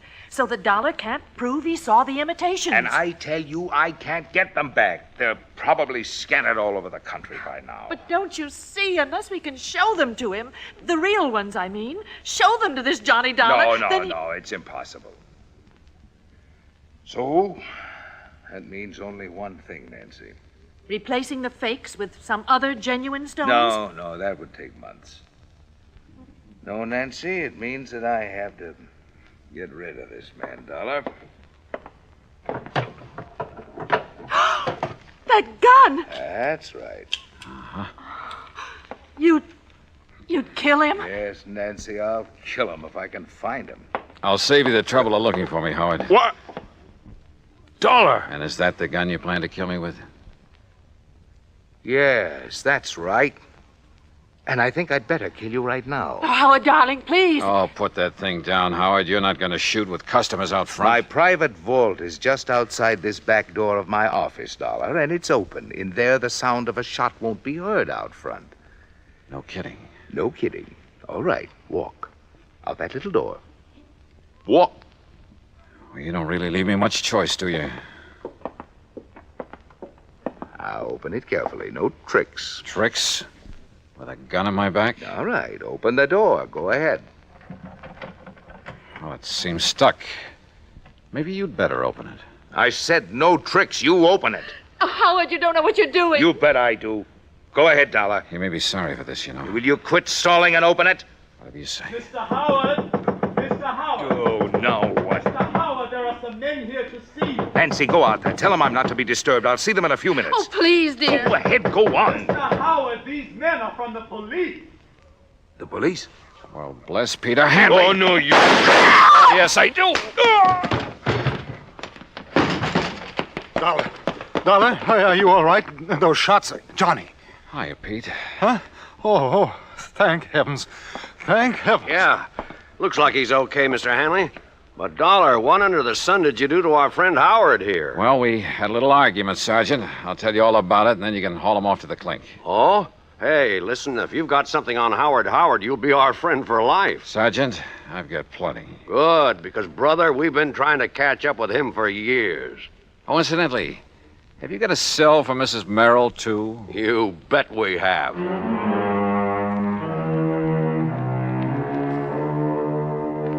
Expense account item 2, $50 in legal fees to make a deposition so I won't have to hang around for a trial or 2 or 3.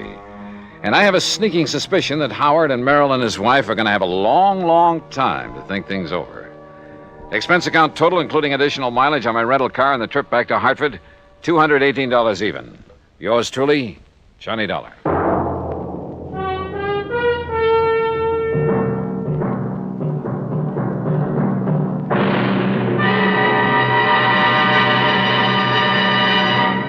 Our star will return in just a moment. There are some men who, after being practically pushed into the service, find their element and commit heroic deeds. Frank Luke was that sort of young man. Soon after the United States entered World War I, Luke was taunted by his patriotic family into joining up. He was commissioned a second lieutenant after completing his flight training with the Signal Corps Air Service, that small beginning of today's mighty Air Force. Lieutenant Luke found it difficult to accept the discipline so necessary in the military. When he got to France and was assigned to the English Spads, his attitude worried his commanding officer. But Luke's performance in the air didn't. In less than 2 months in aerial combat, he accounted for 7 enemy aircraft and earned himself the nickname of Balloon Buster for knocking down 11 or 12 of those menaces to the ground troops, the observation balloons. For his gallant action in the face of great danger and overwhelming odds, he was awarded 2 Distinguished Service Crosses and the Medal of Honor. Shortly before the end of the war, Lieutenant Frank Luke made his last heroic combat flight.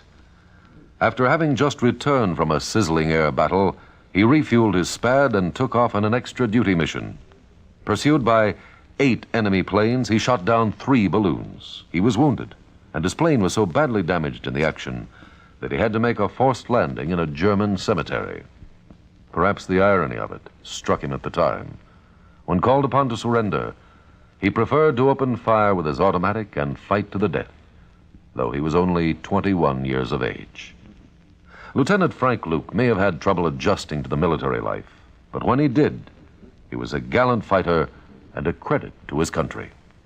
Now, here's our star to tell you about next week's story. Next week, a quiet little fishing pier on the coast of California. Only they call it the Pier of Death.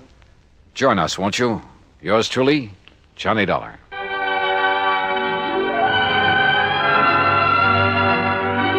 Yours truly, Johnny Dollar, starring Bob Bailey, originates in Hollywood and is written, produced, and directed by Jack Johnstone. Heard in our cast were Paula Winslow, Ben Wright, Jack Crucian, Jack Edwards, Marvin Miller, and Joseph Kearns. Be sure to join us next week, same time and station, for another exciting story of yours truly, Johnny Dollar. This is Roy Rowan speaking.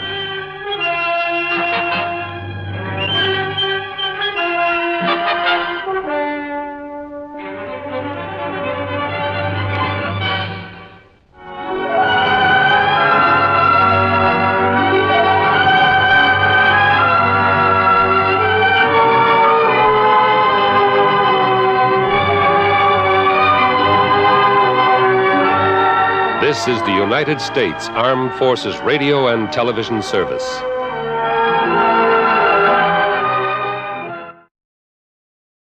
From Hollywood, it's time now for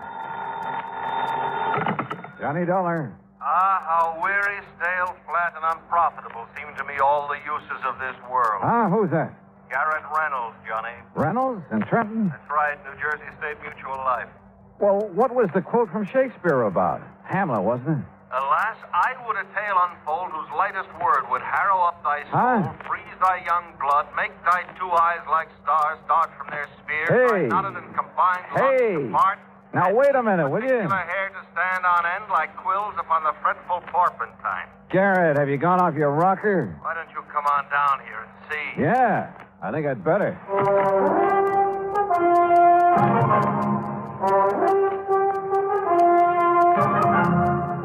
Bob Bailey in the exciting adventures of the man with the action-packed expense account.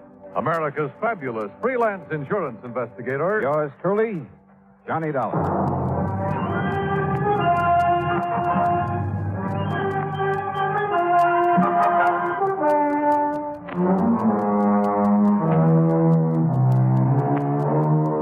Expense account submitted by Special Investigator Johnny Dollar to the New Jersey State Mutual Life Insurance Company, Trenton, New Jersey office. Following is an account of expenses incurred during my investigation of the Heatherstone Players matter.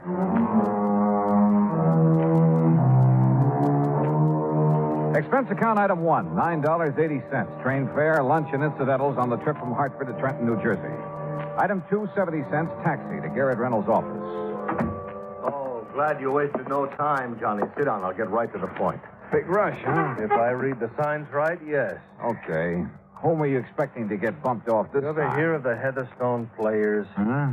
Sounds like a summer theater or a traveling stock company. It's Cyril Peter St. George Heatherstone. Cyril And he's Peter. just as bad as he sounds. An old Shakespearean actor, a real ham. Oh, friends, Romans, Oh, no, countrymen. don't do it. What's the matter? It'll be bad enough when he gets here. Any minute now. What do you mean? Every other sentence, a quote from the immortal bard. Oh. By the time you've listened to him for 5 minutes, you never want to hear of Shakespeare again. Sounds like he might be fun. Fun? He's poison. And if he gets knocked off, it'll cost the company $10,000. All right, come on, tell me off. He keeps traveling around, conducting classes in Shakespeare and putting on occasional performances with the local talent. After he gets all their dough from them, that is. Whenever he pulls out of a town, he leaves behind a lot of unpaid bills. No wonder he keeps traveling around. It's no joke. He also leaves behind a lot of enemies and a lot of broken hearts. He thinks he's Romeo himself or Casanova. Ah. Anyhow, he's back here in Trenton. He's putting on a Shakespearean festival over radio station WVGR. Oh, well, hey, now, maybe I can join the cast. But soft, what light through yonder window breaks? It is the east, and Juliet is Will the you sun. cut it out? This is serious. So am I. But go on, go on. There is not one of his cast or crew there at the radio station doesn't hate every bone in his body. Except maybe young Joni Carter. And who's she? Oh, she's the girl he picked to play Juliet in Ophelia. Promised her a shining career on the stage and stardom in pictures and that sort of thing. Yeah, well, maybe she's good. Oh, don't kid yourself. It's part of his act to charm her away from Charlie Cubberly. And who is he? He's also in the cast. He's getting nothing but bit parts. Well, I still see no cause for alarm. Oh, you will, Johnny, if you ever attend one of those rehearsals. Well, look, if they all hate him so, why don't they just walk out on The him? old shice has got him tied down to contracts. Must have signed them with their eyes closed. They're stuck with him, Johnny, until the festival is over. Or until somebody kills him. You think it's that serious? Johnny, one way or another, he has taken everybody he's ever come into contact with. Even you? Even me. Number of times I've had to go through the operation of changing the beneficiary on his policy. Who is the beneficiary? As of the moment, Joan Carter. The actress you mentioned. The girl I mentioned. He uses the policy as a come-on to charm the poor, unsuspecting young... Oh, what has this day deserved? What has it done that it, in golden letters, should be set among the high tides of the calendar? What the Sam? King John, my boy, Act 3, Scene 1. Mayor, for your plebeian ear, I should have asked this churlish fellow next to you why for he sent for me this hour. Heatherstone, this is Johnny Dollar. Oh? And here's my hand. And mine, sir, with my heart in.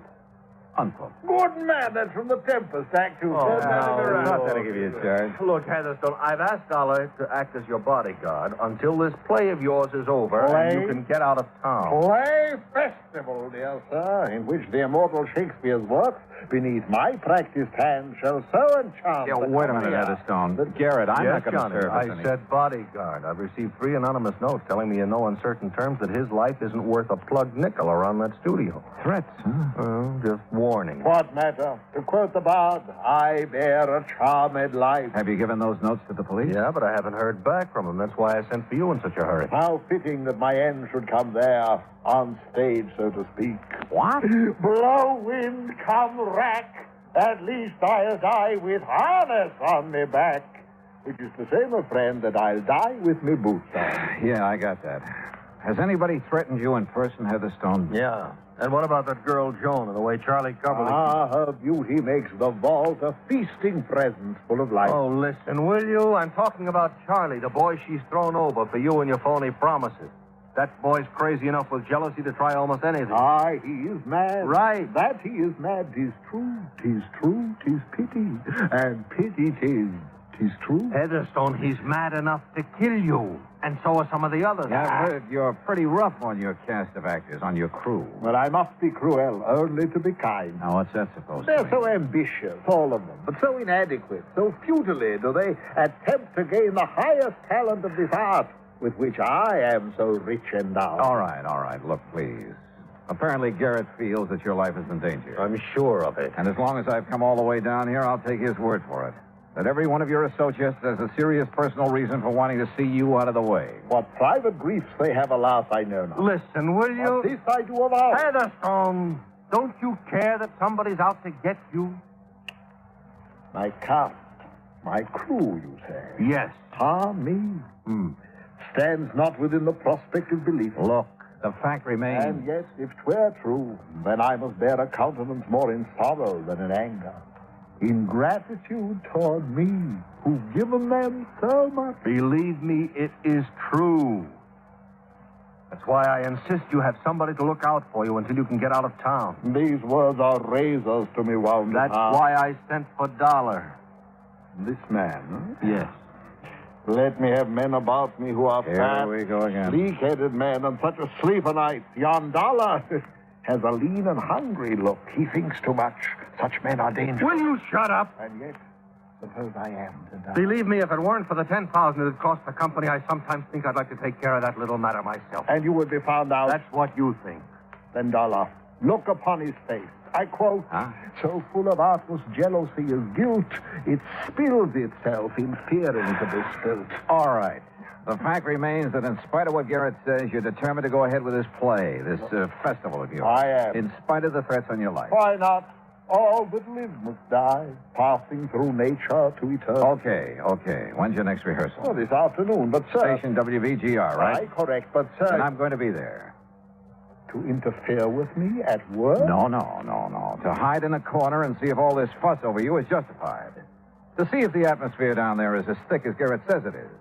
To either take on this case or not, depending on whether I think your life's really in danger. Oh, Johnny, his life has been in danger for years. Of course. You, admit it? Aye, that I do. So therefore, harm, if harm they could have done, would long ago have caught me in its grasp. Yeah, well, maybe you've just been lucky. Aye. In the past, I quote, treason has done his worst. Nor steel nor poison, malice domestic, foreign levy, nothing can touch me further. Oh, Lord. And with that thought, I bid thee now adieu. Yeah, well, goodbye. And yet, perhaps, for best we talk this out, I quote, to fear the worst, of yours the worst. Good day, gentlemen.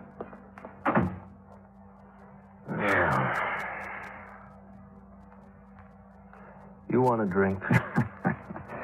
Garrett, that is the craziest clown I've ever met. But I still don't really see what you're worried about. That's because all you've seen is the amusing side of him. But I tell you, Johnny... Look, did you mean that about going over to the studio? Yeah, sure. And frankly, more to see how a radio show is put together than anything else. Then I'll arrange for you to sit in the control room with the engineer, the fellow who keeps the voices and sound effects and music and things in balance. Great. I'll have a ball. Yeah? Well, you'll see why I sent for you. Why I'm so sure somebody's going to murder Heatherstone. Hey, if I didn't know you so well, Garrett, I'd think you were planning to do it yourself and call me in as a cover-up. You know something, Johnny? Well? I'll call the studio, make arrangements for you.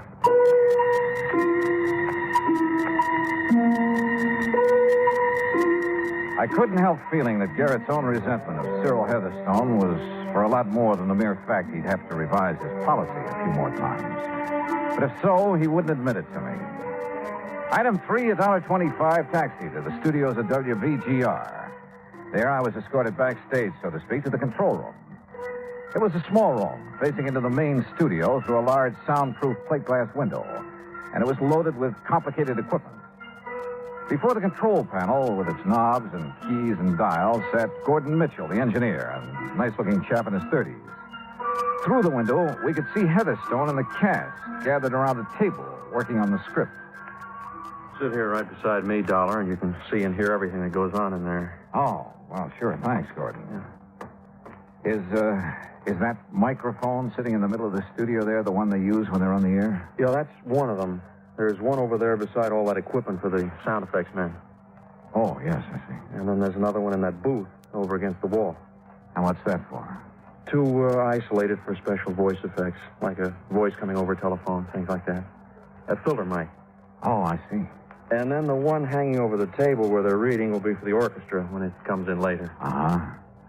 Say, you have a lot of stuff to balance when you're doing a show, haven't you? More knobs and dials and stuff. You see here? This knob controls the mic over their table out there. Listen, I'll fade them in. What, do the line stretch out to the crack of doom? Who's that? Charlie Coverley. Plays one of the small... Well, what? Oh. Well, idiot! Well, you said to get everything we could out of the line. That I did. So I added a couple of words to make the speech sound You more... added to Shakespeare. Well, I thought... There we go, Dollar. Fool! Listen to his own words. To gild refined gold, to paint the lily, to throw a perfume on the violet, is wasteful and ridiculous excess. Remember that and stop being ridiculous. You heard enough, Dollar? Yeah, I'll cut it off. A gentleman's son. Brother, he really tears into them, doesn't he? Believe me, that was nothing. Dollar, he's the most hated man in this town. So I've heard. Pretty fast dealer, too. You're not kidding. Yeah, he sure nicked me. How do you mean? All my savings. You know, invest in this Shakespearean festival. He'll get a sponsor. We'll all make $1 million. Well, if it wasn't for the beneficial finance company, I'd be on my uppers. That way, huh? And poor Charlie out there not only lost his shirt to Cyril, but his girl, too. That little blonde beside him? The one who's talking now? Yeah. Well, listen, I'll open their mic again. That's right, my dear. Go ahead. There's rosemary. That's for remembrance. Pray you, love, remember. What? And there's pansies. That's for thought. There's fennel for you, and here's some for me. We may call it herb bracelet Sunday. Wonderful. You make the role of Ophelia live. Oh, boy. If you don't quit pawing her, I'm going to... Silence! Unhand me, sir. I'm silent. Yes, Charles, you mustn't interrupt Cyril. You mustn't. Here we go. Yes. Where's your humility, Charles, before me, the master? Remember, 'tis common proof that lowliness in young ambition's ladder. Sorry, Dollar. I can't take it. Gordon, that guy is the most egotistical character I've ever seen. He isn't going to live long. Who are you thinking of? Any of that group out there. And the sound crew and the musicians. There isn't one of them hasn't got murder in his eye. I told the insurance... What were you going to say? Well, I sent a couple of notes to Cyril's insurance man. He's an old friend of mine. Oh? I didn't sign them because I didn't want to get involved. But I told him what I'm telling you. Somebody's going to kill that guy out there unless you or... Wait a sec. He wants you. Yeah. Would sit and gossip in there when there's work to be done? Oh, sorry, Cyril. Mr. Heatherstone. Irresponsible lout. This is a rehearsal. That talkback's too loud. First it's too quiet, now it's too loud. Sounds as though you're shouting at me, and that I will not have. Okay, sorry. Believe me, you will be sorry ere this task is done. Believe me, I am sorry. I ever got mixed Now, up. I shall rehearse my lines as Hamlet's father's ghost, that you may learn how Shakespeare should be read. Is the filter mic in order, Mitchell? Yes, sir. Right in the isolation booth. Very well. Then hearken, all of you, to the great lines from the lips and heart of a great actor. Notice the hair-shaped toe. Really likes himself, doesn't he? Look at those kids. Look at their eyes. See what I meant a minute ago? There's murder in them. Who's that came in the door, the back door of the isolation booth? Oh, it's one of the sound effects men. He takes care of it. Hi, boys and girls. How's the old... Silence! Whoops. Now, is this microphone on and working properly? Well, Mitchell? Yeah, it's on, but work a little closer to it, will you, and with a bit less voice? You tell me how to use a microphone? Now, quiet, all of you. Well, what's he waiting for? The mood, Dollar. The mood. Oh, come on, you old goat. I am thy father's spirit, doomed for a certain term to walk the night, and for the day confined to fasting fires, till the foul cry done. Foul cry. Don't tell me he's forgotten his line. Hence, horrible shadow. That's not the script. Thy drugs are quick. What is this? My dismal senile needs must act alone. Past hope, past cure, Hey. past help. Wait a minute. I call upon the gods to witness. Dollar, what's happening? I don't know, Dollar.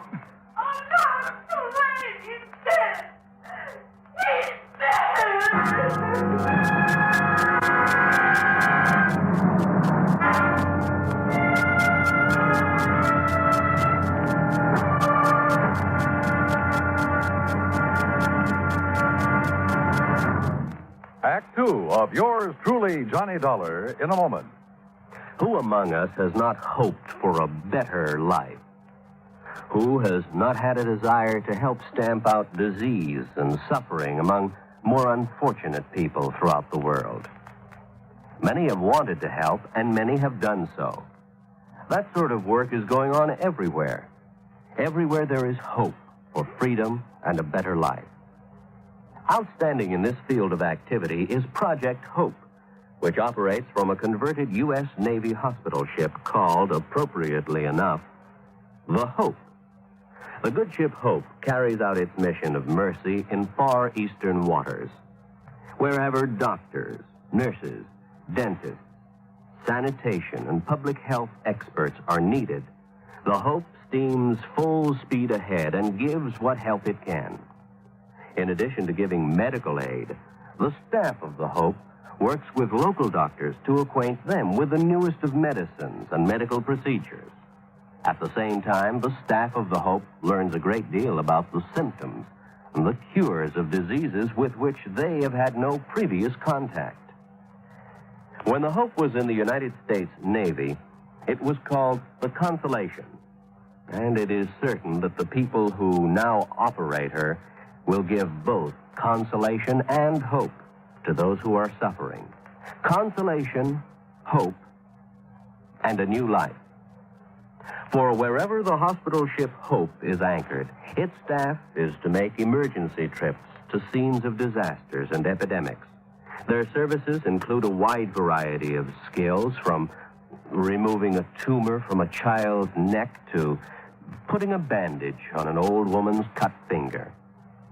But most importantly, with the Hope comes friendship and understanding.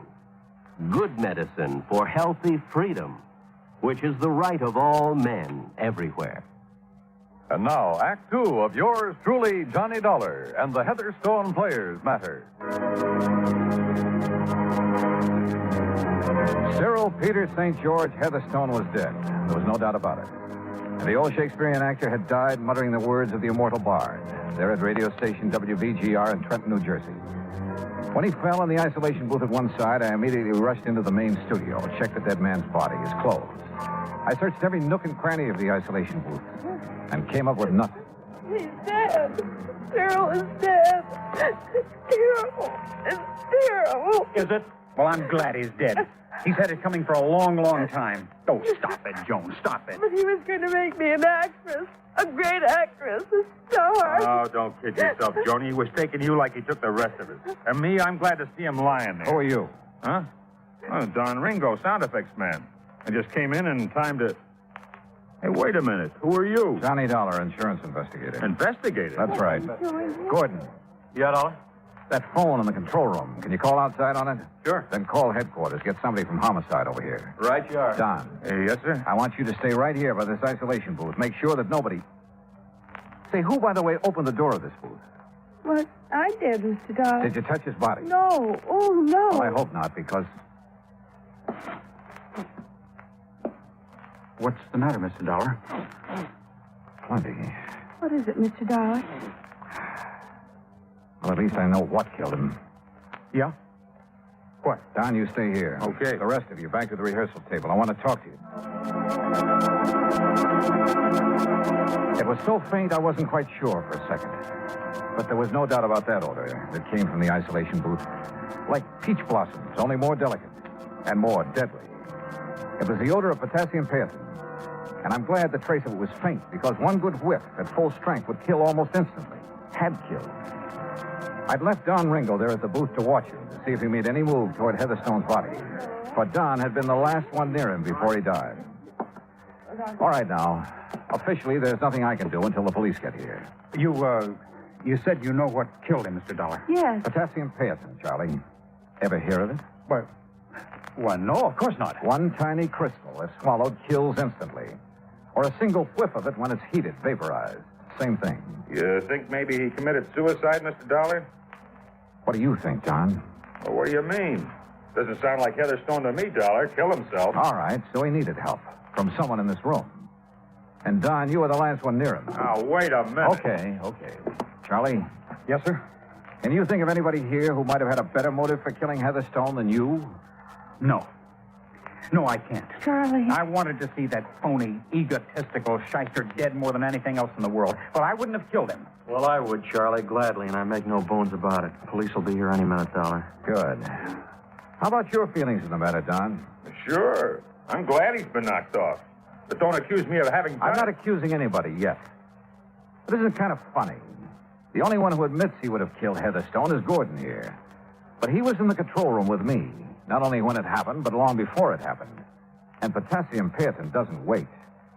The rest of you, though, were right here next to Heatherstone. Any one of you could have slipped the stuff to him before he walked into that isolation booth. Yeah? But how would we have made him take it? That's a good question. Did you find any of that potassium, whatever it is, in the booth? No, but I got a good whiff of it. Well, you said it had to be vaporized. For the patent gas to do its work, yes. Dollar, could a capsule of it have been tossed into the booth or maybe left in there for him to step on? Then where's the capsule? Gordon and I went over that booth with a fine-tooth comb. Joan. Yes, Mr. Dollar. Are you the only one who touched him before I came in from the control room? I didn't touch him. I told you. But you were the only one who went into the booth, weren't you? Yes. The only one who could have removed any evidence of the means used to get that vaporized patent in there. Mr. Dollar, Look here, Dollar. If you're saying that Joni had anything to do with... What's the matter with you? Didn't you know that she was in love with that... All right, Charlie, all right. Take it easy. I thought I loved him, Charles. Honey. I guess it took this to bring me to my senses. Joni, oh, Joni. All right, look. We've got a murder on our hands. And unless the police are able to come up with more than I have, well... But they weren't. The doctor who came along with Lieutenant Harper agreed with my conclusion that Heatherstone had died from a hefty whiff of patent gas. But neither of them could find any possible source of the gas, even after thorough inspection of the isolation booth, the studio, and every one of us in it. Nothing. Dead end. Finally, after some 4 hours of futile questioning. Well, it was murder, all right, Dollar. No question about it. Any suspects, Lieutenant? Any suspects? All of them, every one of them. Except maybe the guy who was in the control room with you. Lieutenant, that should make him number one in the list. You've been reading too many mystery stories. Oh, look, Lieutenant. How much longer are we going to have to stay around here? You anxious to get away? What's your name, Ringo? Well, I mean it after all, you know. Inspector, would there be any harm in putting my equipment away? What equipment? Oh, mics and mic cables, patch connections on the board in the control room, so on. You see any reason, Dollar? No. Go ahead, Gordon. Thanks. A little tired of just standing around. What about us, Lieutenant? Is it doing any good to keep us here? Look, somebody in this place killed Heatherstone. Yeah, but you're not getting anywhere finding out who it was. Are we all under suspicion? Yeah, excuse me, Dollar. You're standing on this mic cable. Oh, sorry. I asked you a question, Lieutenant. The answer is yes. Yes, you're all under suspicion. But what good is keeping us here? You'd rather be locked up? Hey, excuse me again, Dollar. Now this cable. Oh, sure. Hey, now, wait a minute. That's the cable for the mic in that booth? Yeah, that's right. Hey, excuse me. Yeah, go ahead and take it away. Gordon. Those mics all stay in the studio? Yes, sir. Oh, if you ever want to inspect them. Inspect them? What for? What? Oh, I didn't know. Maybe I know, Gordon. What? This cable to the booth mic. It's thicker than the other. Hmm? Oh, yeah. Probably an old one. Or maybe it's bigger because it has a couple of extra leads in it, extra wires. Yeah, the old one's dead. That's why. Come on, Lieutenant. Huh? You too, Gordon. Got a screwdriver? Sure. In my pocket. Here you are. Pliers, too, if you want them. But I don't understand why... Now, this mic in the booth. Oh, careful, Mr. Dollar. That's pretty delicate. Then you do it. Take the faceplate off this mic. Sure. But why? Yeah, Dollar. Potassium paetin. A crystal of potassium paetin. Vaporized in this booth. Oh, sure, but you going to tell me how? Well, maybe I'm just guessing, but I think so. Go ahead, Gordon. Yes, sir. Well, I still don't... Yeah, there you are. Well, there's the insides of it. Yeah. That's all. There's a... Look. This tiny ball of fused metal. Yeah. All that's left of a heating element that was melted away inside this mic. Thanks to the extra wires in that cable. Oh, it's probably just a little piece of stuff. Look at the color. A livid red. Typical of the action of potassium paetin on fused metal. Huh? On the heating element that was placed in the mic and destroyed by a surge of current through it. Hey, that color, that's right. You're right. Well, then... The one man who didn't hesitate to say how he felt about Heatherstone. Who said he would kill him. Who warned us. And the one man with an alibi because I was there in the control room with him. I suppose you disconnected the power leads to that cable when you went into the control room to call the police, didn't you, Gordon? Yeah, Mr. Dollar, you guessed right again. But it was a good try, wasn't it? No flight of angels will sing him to his rest. So, that was it. And the company will have to pay the claim. Expense account total, including incidentals and fare back to Hartford, $51.25. Yours truly, Johnny Dollar.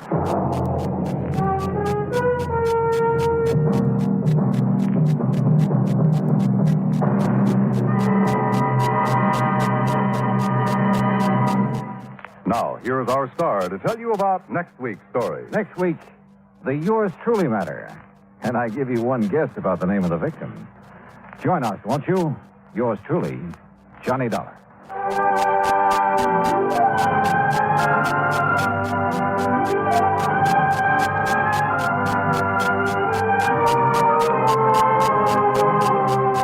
Yours truly, Johnny Dollar, starring Bob Bailey, originates in Hollywood. It is produced and directed by Jack Johnstone, who also wrote tonight's story. Heard in our cast were Virginia Gregg, Lawrence Dobkin, Dick Crenna, Sam Edwards, Frank Gersel, Herb Vigran, and Hans Conried.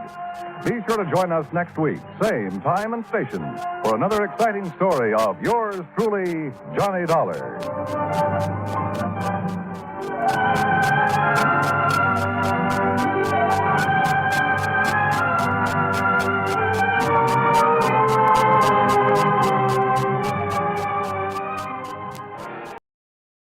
The Greater Southwest Insurance Company office in Kingman, Arizona.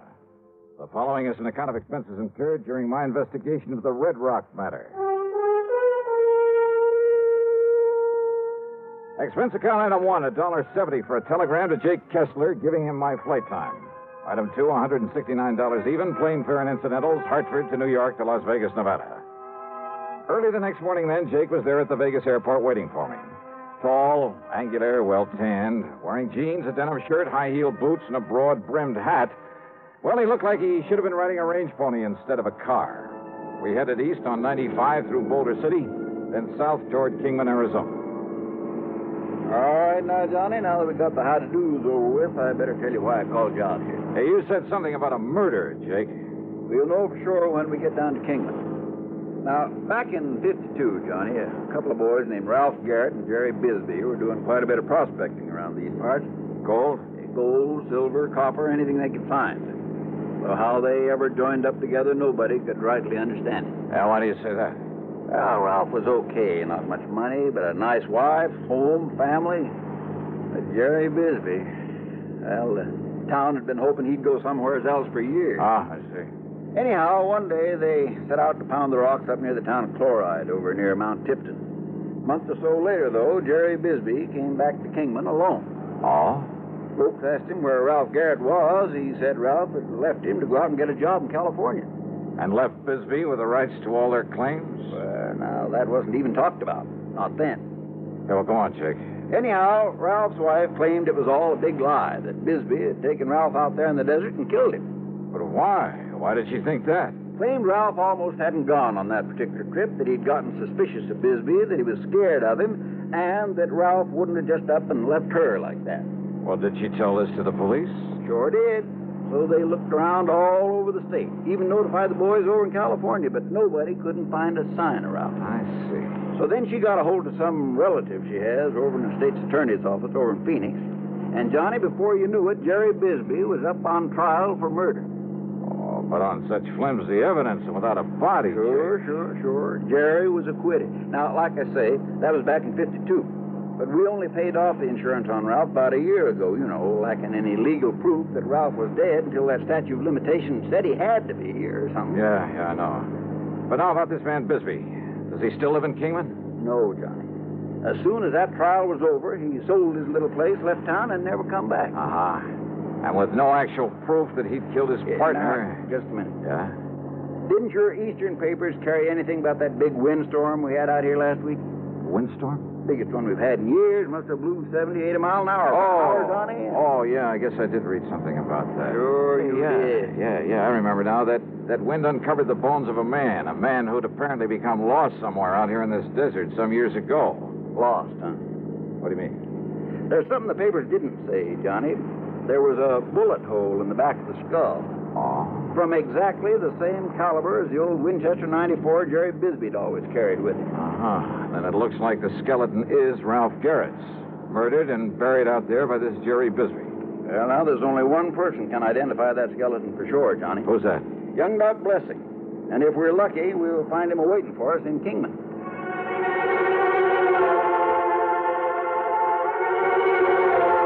Well, that was all Jake had to say about the matter until we could talk to Dr. Blessing.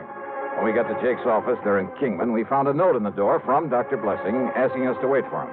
So we sat there and waited. And then he came here and... Rat the dang flies. Think out here in this nice, clean desert air, they wouldn't... There you are. Oh, I won't be able to hear out of this here for a week. Yeah, I thought you were trying to knock your head off there for a minute. I almost did. But you were saying that young Doc Blessing took over his father's practice out here. Yeah, a couple of years ago. And that included all the records his pa had always kept, complete records of every case he'd ever handled. Notes, prescriptions, x-rays, everything.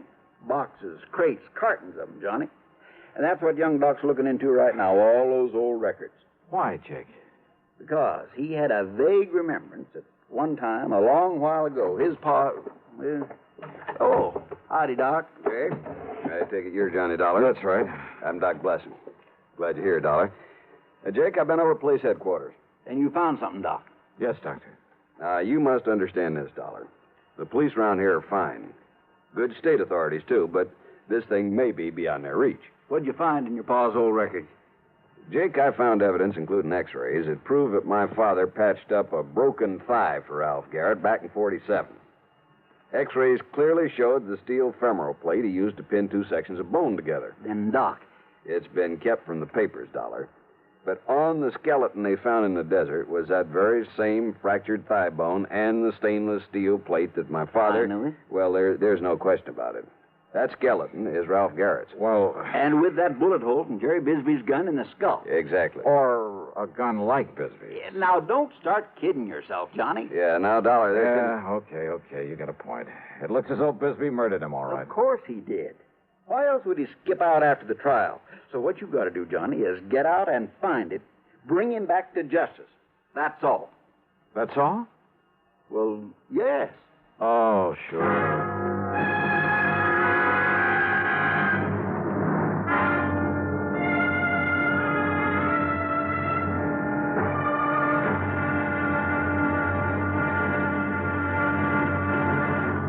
Next time you refresh, enjoy a frosty, ice-cold Pepsi-Cola. Sociability, Charlie. All right, Kay, how's this? Pepsi is light, refreshes without filling. You like to refresh? Have a Pepsi right now. Well, offer it to everybody, Charlie. I will. Enjoy Pepsi at the fountain. It's delicious at home, too. Have one at lunch or with a snack. Charlie. At the beach or at dinner.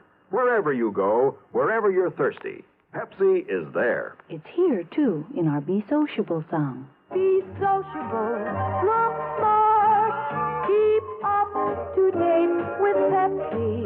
Drink light, refreshing Pepsi. Stay young and fair, debonair. Be sociable, have a Pepsi. For the weekend, have plenty of Pepsi around. Pick up an extra carton today. CK, I'm sociable. With Pepsi, everyone is. And now, the second act of yours truly, Johnny Dollar.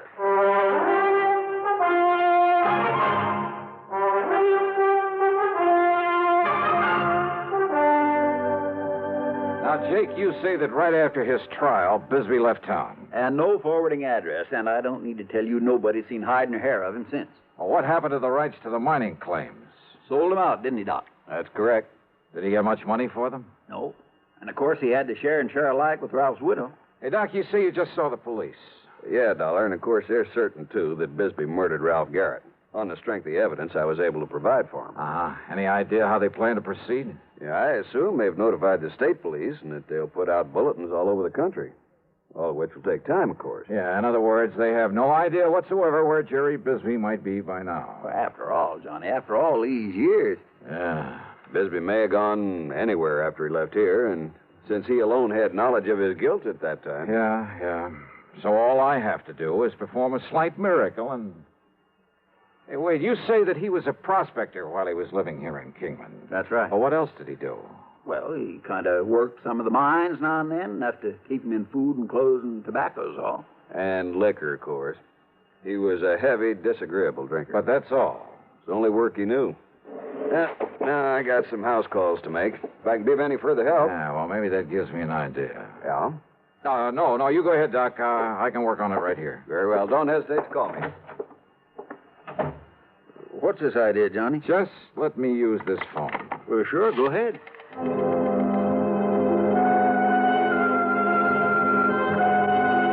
My first call was to the Bureau of Mines in Washington.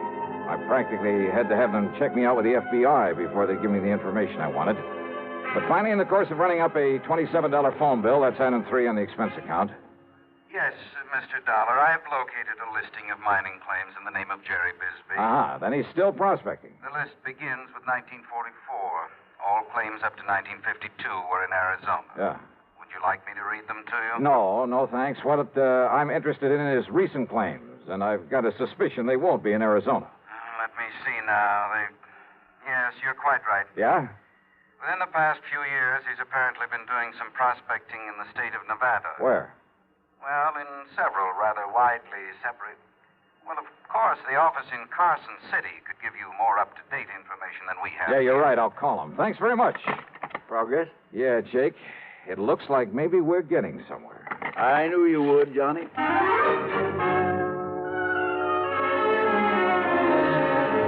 But on my call to Carson City, capital of Nevada, I ran into a stone wall. Well, I'm sorry, sir, but I have no authority to give out such information over the phone. All right, now, listen, please, when miss. Mr. Harker gets back to the office, if you care to call back in 2 or 3 hours. Look, isn't there somebody else there who can give me the information I need? All I want... Without Mr. Harker's authorization? I doubt it, sir. But look, miss, I just want to If you get... were to come here in person and show the proper credentials. Yeah, sure, thanks.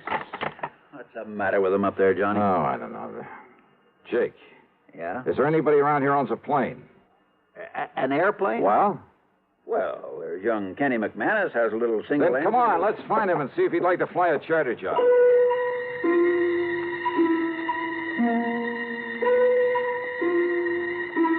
Expense account item 4, $175 to Kenny McManus for the use of his plane and his service as pilot. Only I'm not so sure I would have chartered that particular plane if I'd taken time for a real good look at it before we started off. Yeah, with 2 passengers, a full load of gas, and my luggage, it was hardly... Well, let's face it. It was old and definitely underpowered for such a trip. We missed the tops of several mountains by only inches along the way. But somehow, shortly after noon, we landed in the Nevada capital. Item 5, $1 to one of the lads at the hangar for a ride into the local bureau representative. Mr. Harker was somewhat reticent until I mentioned one word. What was that, Mr. Dollar? Murder, Mr. Harker. I want this man Bisbee for murder. I see. And I'm certain I can be of help to you. And now, thanks to Mr. Harker's cooperation, I finally really got on Jerry Bisbee's trail. Item 6, $50, deposit on a rental car, and I headed due east. I headed for the lively old ghost town of Virginia City. I didn't know I was also heading into one of the most dangerous situations in my whole career.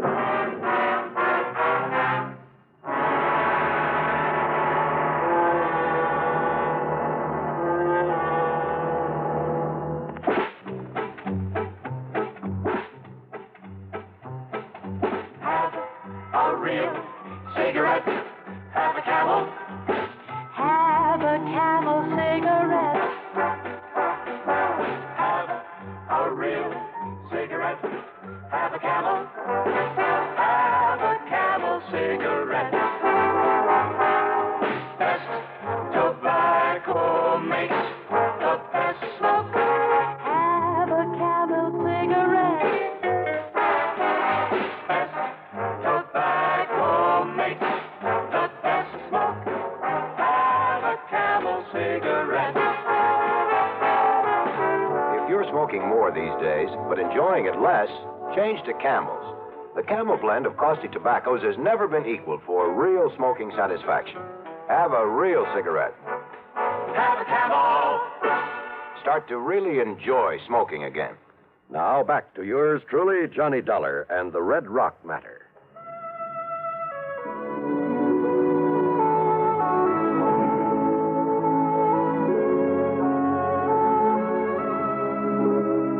Virginia City is fabulous.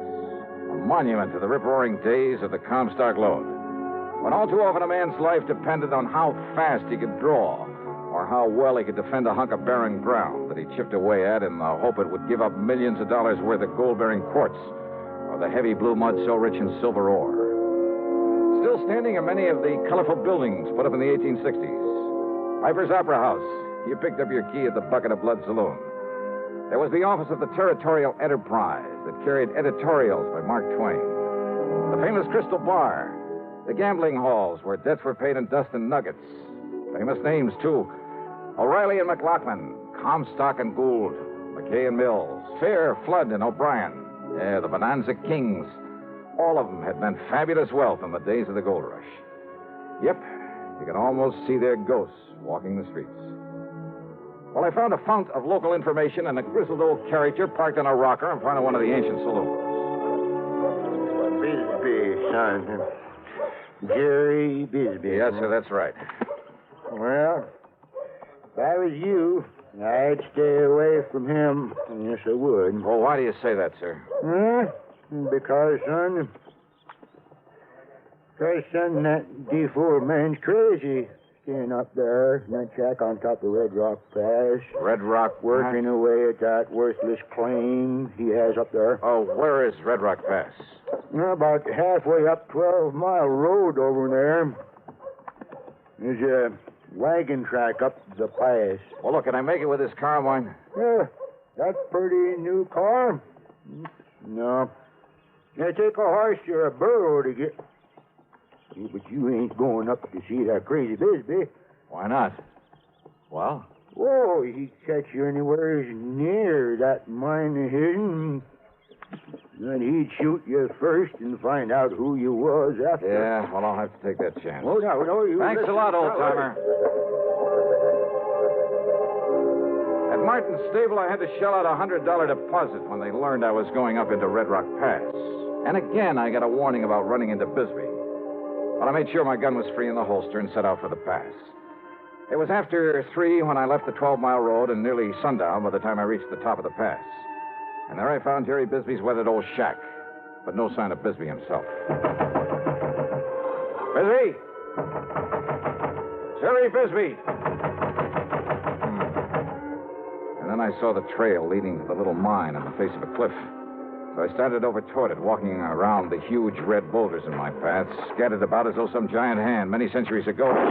Whoops! That's fair enough. Bisbee! Get back onto that horse and get out of here. Sorry, but I gotta talk to you. You see this here gun? Oh, I see it all right. Shoot the eye out and a snake with it. Besides, I know why you come here. Do you? Because maybe... they found Ralph Garrett's bones down to the desert. That's right. But you won't take me in third. Don't be too sure of that. Talk up, boy. Son, I don't hear very good. I said I'm gonna take you in for murder. Talk up, I said. Besides, you got no right to take me in. Wrong, Bisbee. You hear me? I say you're wrong. Wrong, am I? Didn't they try me once for murdering? Didn't they let me free? So what? That doesn't mean I So you and anybody else ought to know they can't try a man twice for the same thing. Holy smoke, he's right. Them fools down there, they let me off.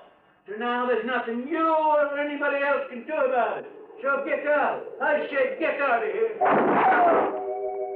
A well-aimed shot kicked up the sand in front of me. I ducked behind a pile of boulders and crouched there, waiting to see what he'd do next. Then I heard it from a sort of hole under one of the rocks. A rattlesnake, almost to my feet. Slowly, carefully, I pulled out my gun. I took aim and... Hey, there were others in there. There must have been a nest of them. No use, boy. I'm coming over there to get you. Yeah, well, listen. I'm going to kill you. There was another rock to my left, a boulder that maybe I could reach without his seeing me. And the sound of the rappers at my feet wasn't exactly friendly. So I bent down low and made a dash for it. Brother, that time I could practically taste the lead. It's no good, boy. You're not so smart. Because from where you are now, you ain't got no place to go. Not without me having a shot at you. And all it's going to take me is one clear shot. Bisbee, can you hear me? And this rock pile where you was, I can get to it without you having a shot at me. So I got you cornered, boy. Yeah, he was right. He knew it and I know it. Through a narrow cleft in the rock in front of me, too narrow even to push the barrel of my pistol, I could see him advancing slowly toward the pile of boulders where I'd left the nest of rattlers. But if he was so deaf, he'd never hear them. Oh, Bisbee.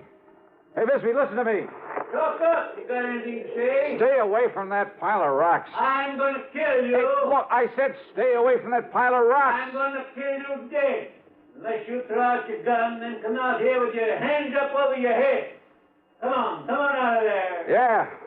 Okay. I'll do it. What you say? I said yes. Here, look. Here's my gun. You coming out like I told you? Yes, look. With my hands up. Sure going to fool you. What? Because I'm going to kill you anyway. The same as I did Ralph Garrett. Bisbee. Hey, Bisbee, wait. Stay away from those rocks. If you got another gun hit on you, it'll do you no good. Bisbee! Things happened fast. He jumped backward into the protection of the rock pile, and he raised and aimed his gun to shoot me down. But a sudden movement among the angry nest of rattlesnakes. No! Rattlesnakes! No! Many of them! No!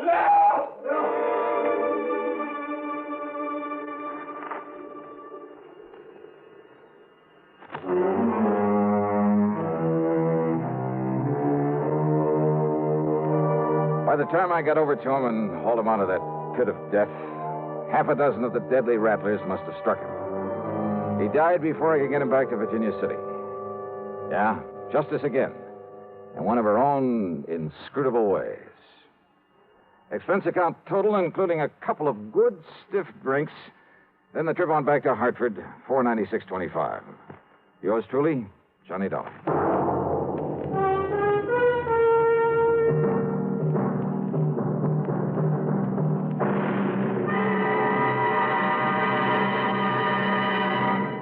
Hi, this is Dennis James. Say, remember way back when this melody was popular?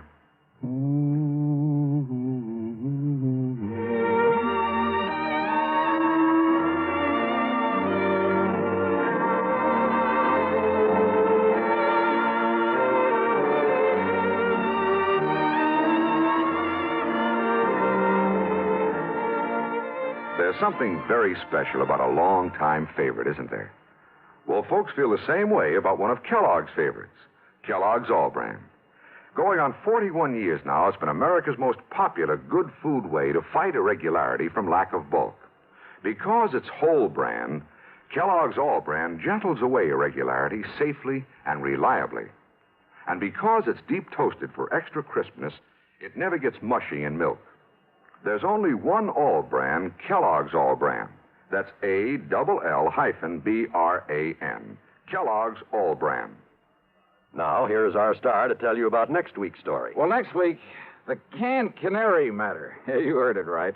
And I promise you that title is a real fooler. Join us, won't you? Yours truly, Johnny Dollar.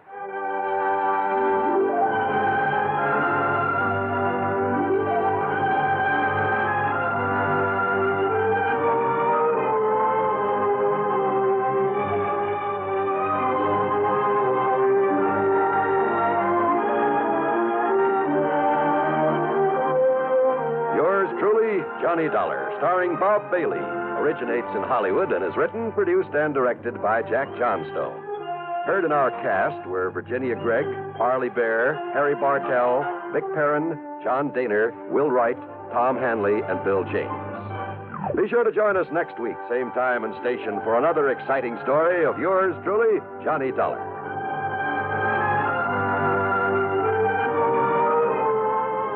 This is John Wall speaking. Suspense follows on the CBS Radio Network.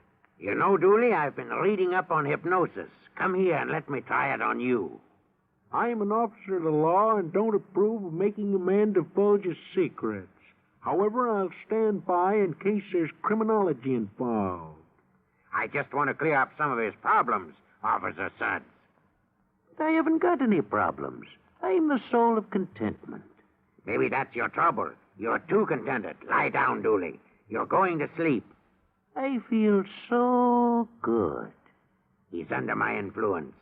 Now, little tyke, get up. Go straight to the beer of your choice. Astounding. He's heading for Utica Club. 'Cause Utica Club will still take the trouble to age beer the natural way. Utica Club, you see. He's got no problem. He's a happy, well-adjusted beer mug. Brewed by the West End Brewing Company of Utica, New York. You're tuned to WROW Radio in Albany, New York. Time, 5:30. From Hollywood, it's time now for... Johnny Dollar. Batter up, Johnny. Who's that? McGraw. Oh, as if I didn't know. What's on your mind, Bert? Dollar Mason. Ever hear of her? Her uncle, Sylvester Mason. Mason's steel and iron? That's the man. Dollar's his favorite niece. About 6 weeks ago, she disappeared. So? So, yesterday, a body washed up on Newport Beach not too far from her parents' home. Darless? According to her father. And you hold a policy on her? For $25,000, double indemnity. Ouch. So, why don't you pay it off? We would have today, except for one thing. Well, what's that? Right after Mason identified the body, a man named Dixon showed up and swore it was the body of his daughter. What?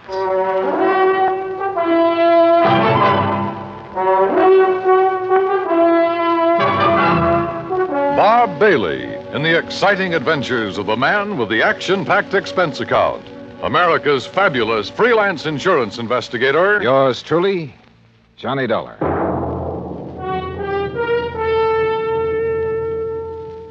And now, Act One of yours truly, Johnny Dollar.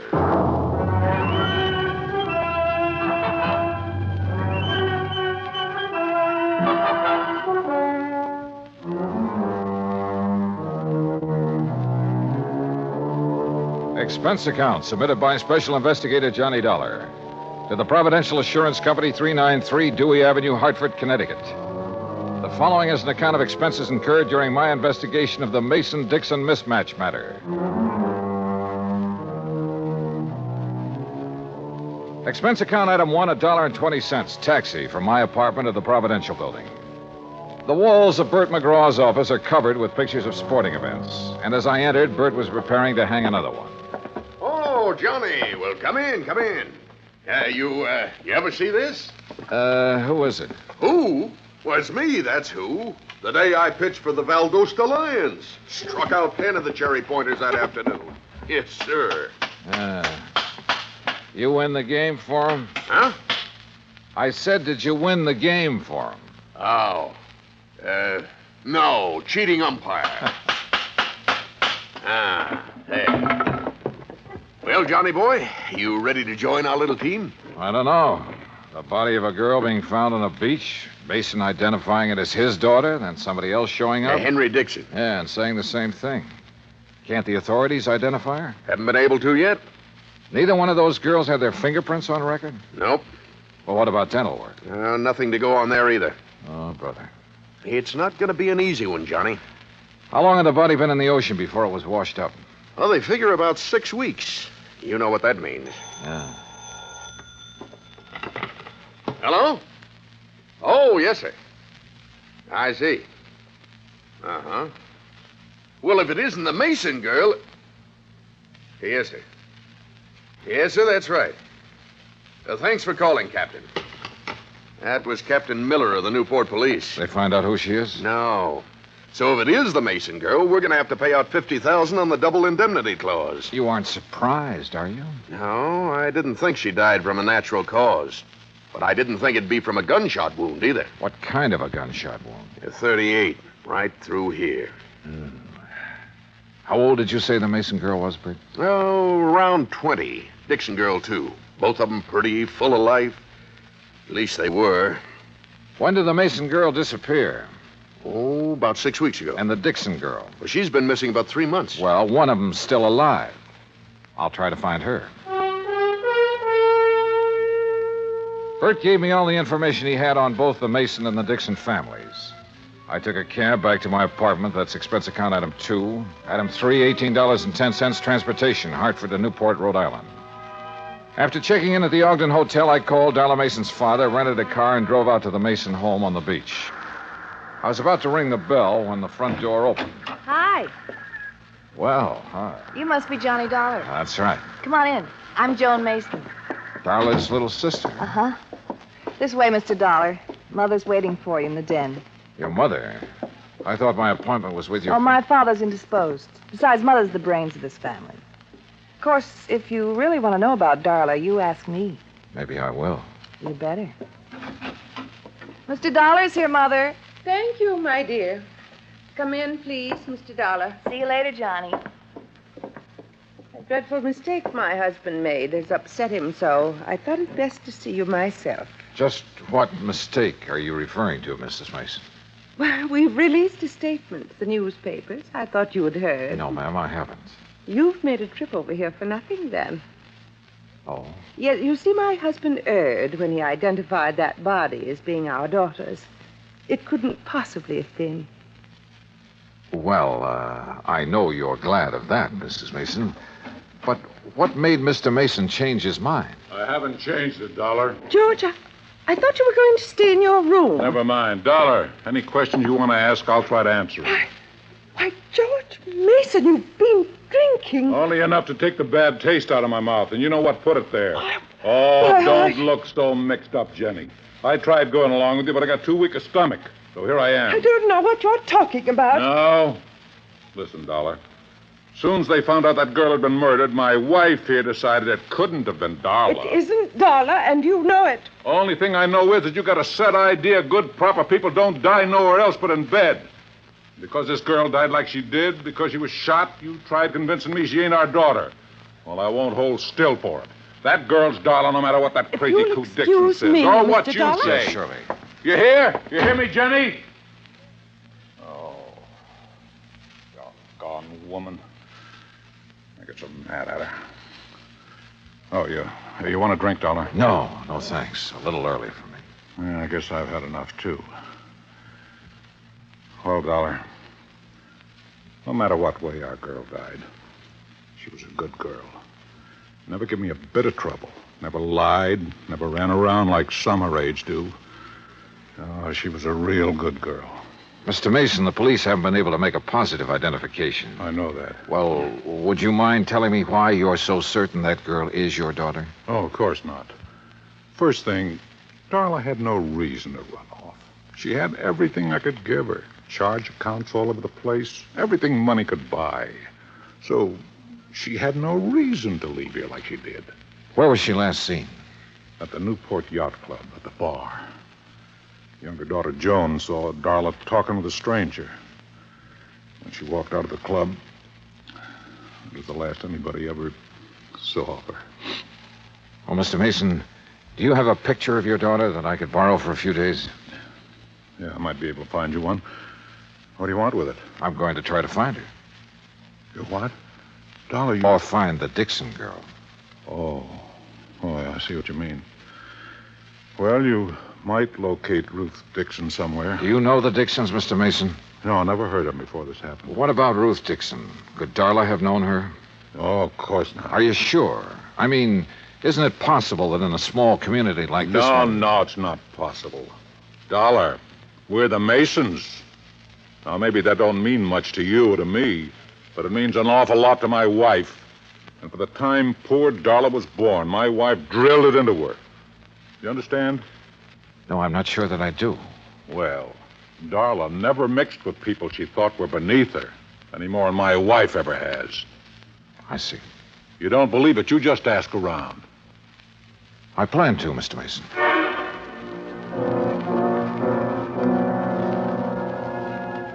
Mason found a small snapshot of his daughter. I took it and drove back to town. Expense account item 4, 10 cents, one phone call to Henry Dixon. 20 minutes later, I walked through the knee-high weeds that surrounded the Dixon home. Standing on the front porch waiting for me was a tall, thin man. Afternoon. Mr. Dollar? Yes, that's right. Well, I'm glad to know you. Sit down. It's such a nice day, I thought we could talk out here on the porch. Fine with me. Oh, Dollar. Yeah? Look, this whole thing hasn't been easy on my wife. Now, I've spent all day convincing her that I was mistaken, that the girl found on the beach isn't our daughter. You really believe that? Oh, I do, and so does my wife. And for the first time in days, she's almost her old self again. Henry?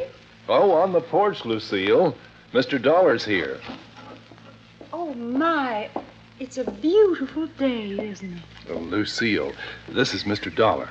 Oh, pleased to meet you, sir. Thank you, Mrs. Dixon. Well, sit down, Mr. Dollar. Just anywhere. Oh, Henry built these chairs himself. I wanted to put them in the house, but Ruth, she just wouldn't have it. Yes, Mr. Dollar. I'm not at all sure why you want to see us. Ruth wasn't insured. We never could afford to take out a policy on her. Well, we did once for her college fund. You remember, Henry? Yes, but when I was forced to slow down, we had to cash it in. All except about $1,000, that is. Back in St. Louis, my husband was a school teacher, Mr. Dollar. A fine one. But the doctors made him give it up because of his heart. Oh, I see. How long have you folks lived in Newport? 5 years and 4 months. Mrs. Dixon, I imagine you remember just about everything that happened the day Ruth disappeared, don't you? Oh, my, yes. Well, did your daughter seem to be upset or emotionally disturbed in any way? No more than usual. Well, Ruth was spoiled, Mr. Dollar. Before Henry had to leave his job, we had the money to buy her nice things. Then, when we didn't have it, well, Ruth just never could get used to seeing her friends in their pretty new dresses. That's one of the reasons we moved to Newport, to get away from that crowd. Yes, we hoped she would find some friends on her own, financial level. Yes, some friends like that. But she wouldn't change. Did she know the Mason girl? Or ever talk about her? No, I can't recall that she did. Now, wait a minute, Henry. She did once. Oh, when was that? Oh, about the middle of March. They were having a dance where Ruth worked. When she got home that night, she told me the Mason girl had been there and how nice her hair had looked. The Mason girl wasn't nearly as pretty. Oh, no. Have you ever seen a picture of Ruth, Mr. Dollar? Well, only the one in the newspapers. Oh, that doesn't look a thing like Ruth. Excuse me. Surely. Mr. Dixon, was Ruth happy with her job? Well, considering how little they pay girls for doing hostess work, she was. Now, here's a real nice picture of her, Mr. Dollar. You just look at this. Isn't that something? Sure. Mrs. Dixon, where was this taken? Well, where she worked. At the Newport Yacht Club. I borrowed the picture after promising to be careful with it. Then I went back to my hotel. At the desk, I stopped for my key and messages and found one from Captain Miller of the Newport Police. He wanted to see me in his office as soon as possible. It took me about 5 minutes to get there. Dollar? Yeah, that's right. In here. I'm Miller, homicide detail. I'm glad you could... Oh, Mr. Dollar!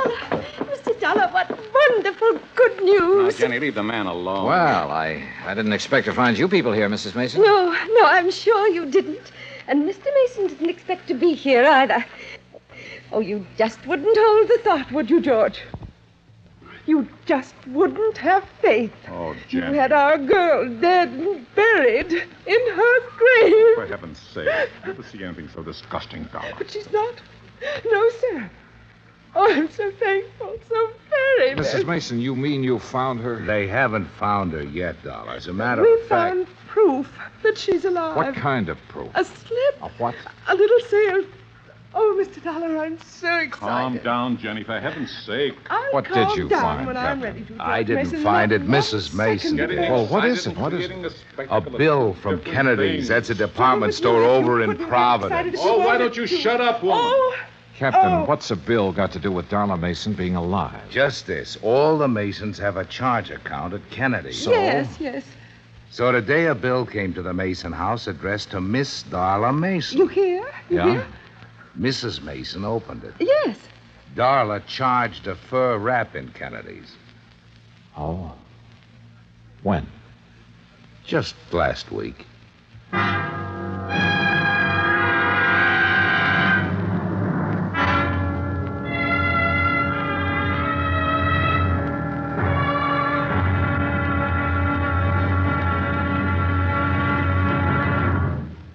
Act Two of yours truly, Johnny Dollar, in a moment. We often hear about people shooting the bull or throwing the bull. We often do it ourselves on occasion. But here's a story about a bull that threw the man instead of the other way around. When Air Force veterinarian Captain Tony Kamalacher was stationed in the Azores, he was asked by a Portuguese veterinarian to diagnose the wound of a young and promising bull that had been gored by another bull. It came from a long line of famous corrida bulls and was considered very valuable.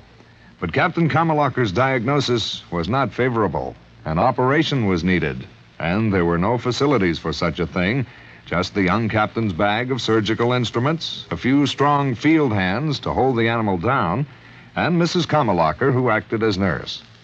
The operating table was a rocky field under a penetrating drizzle of rain. But Captain Tony Kamalacher couldn't be stopped with mere inconveniences. After giving the bull a dose of tranquilizers and a shot of local anesthetic, he proceeded with surgery. Just as the operation was completed, the bull came to life. With a mighty lurch, it leaped to its feet, throwing the field hands aside like sticks, and, for thanks, immediately charged at the surgeon.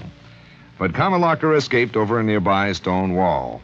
The bull recovered, and its grateful owner renamed it Kamalacher for its debut in the ring, where, Portuguese style, it is against the law to kill the bull. That's how a simple act of kindness brought about new understanding, a step on the road to freedom, the right of all men, everywhere. Now, Act Two of yours truly, Johnny Dollar, and the Mason-Dixon mismatch matter.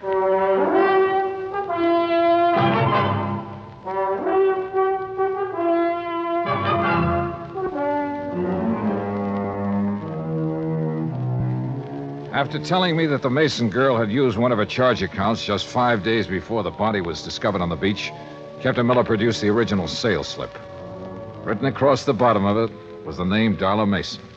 I wish to heaven I could be positive it's really her signature. You mean you think it's a forgery, Captain? I don't think anything yet. Mr. Dollar, you believe it's Darla's signature, don't you? Well, I haven't anything to compare the signature with, Mrs. Mason. Mrs. Mason, do you happen to have any of your daughter's legal documents at home, or her driver's license, or anything else that might contain her signature? No, I'm afraid I don't. You can order a copy from the Department of Motor Vehicles, Captain. Yeah, I will.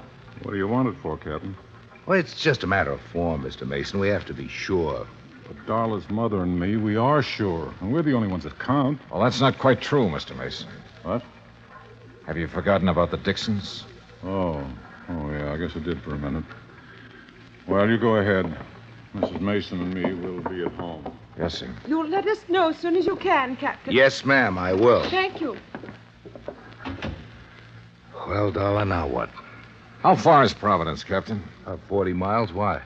Well, I don't know about that store over there, but where I came from, before a person could charge on an expensive item like a fur wrap, he'd have to produce some identification. Unless. Yeah? Unless the salesperson recognized him. Or her. What do you think? It's 3:10 now. If we hurry, we might have time to do a little shopping.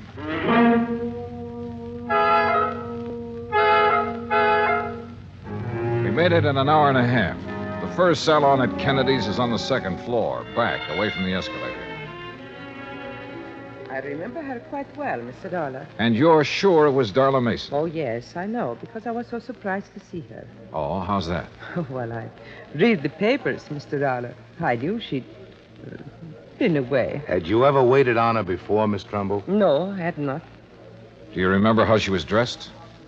Well, she had on a hat. Gray felt fitted real close to her head, so you couldn't see any of her hair. And, yes, a navy blue dress, raw silk, I believe, and real décolleté. What? Low cut, Captain. Oh. Did you recognize her when she first walked in, or not until she told you her name? Well, you men are so picky. I don't remember everything. I'm sorry. Miss Trimble, I have 2 snapshots here.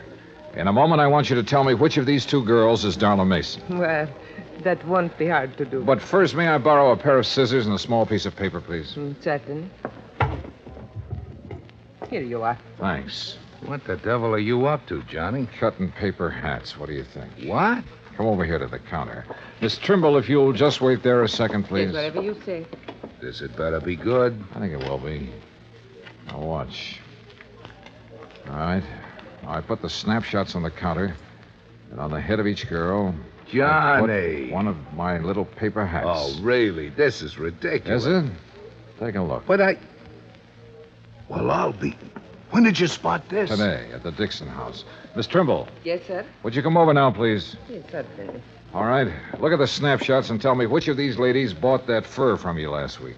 Why, you've covered up their hair. You said she wore a hat, didn't you? Yes, but... Well... Which one of them was it, Miss Trimble? Well, I'm not sure. Uh-huh. They look so much alike with their hair covered like that. I'm just not sure. The Mason girl had worn her hair short in the Italian style. Ruth Dixon, who didn't have the money to spend on beauty parlors, had let hers grow long and full. But both girls had similar features, and apparently I was the only one who had noticed this. Or was I? Captain Miller and I went to the credit department where we compared the signature on the sales slip with Darla Mason's original credit application. After that, well, there was little doubt in our minds as to what had happened. It was almost 7 when I got back to my hotel, took a shower, and stretched out to do a little thinking. Yeah, hello. Hi. Hi, yourself. Who is it? Oh, come on, Johnny. Who are you expecting? Well... Don't tell me you've forgotten about our date. Oh, no. Where shall I meet you, Miss... I'll meet you. Be right up, Johnny boy. I wasn't quite dressed when she began pounding on the door. I tucked my shirt in and opened the door. Hi. Joni. Well, who else? Well, don't look so amazed. Invite me in. Oh, sorry. Come in. That's more like it. You don't mind if I leave the door open, do you? Worried, Johnny? Oh, no. It's just that I like lots of air. You're cute. So are you for a 17-year-old. 18. But I'm quite sure you are. Now, Joni, before we go out tonight, would you mind if I ask you a couple of questions? I thought you probably would. Oh, why? Well, I'm sure everyone in Newport knows about Darla charging that for a rap. I see. What do you want to ask me, Johnny? It's about the day Darla disappeared. Yes, Well, you said she was in the bar with a stranger, right? that's right. But you and I, we both know that every stranger who enters the yacht club has to sign a guest book. Correct? Well, he's given a temporary card. With the name of the member who invited him to the club also registered in the book. You're very clever, Mr. Dollar. Why did you lie to the police and your parents, Joni? Darla's my sister. I thought maybe someday she'd do the same for me. Will you tell me who the stranger was? Or shall I go over to the yacht club and start checking their guest book? I'll tell you. Yeah? Would you mind closing that door? Tell me first. His name's Peter Henson. Who is he? My mother can answer that. Or my father. Who is he, Joni? A tutor. My mother hired him for Darla and me. He moved into our house about 3 months ago. Of course, he didn't stay long. Where was he from? I don't really know. But I know how you can find out. Yeah? Mother hires all her help from the Castelloni Employment Agency in Providence. If anyone has his home address, they will. I started calling the Castelloni agency at 8:30 the next morning. Hanson's last known address was in Providence, and half an hour later I was headed toward the highway. It wasn't until I reached the turnpike that I noticed I was being followed by a battered blue sedan.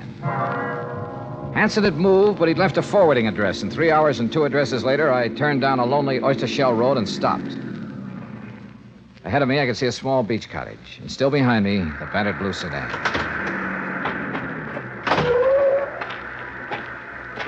You make it real easy for a man to follow you, Mr. Dollar. If I had known it was you, sir, I wouldn't have. I hope you don't mind my tagging along like this. Mr. Dixon. No, wait.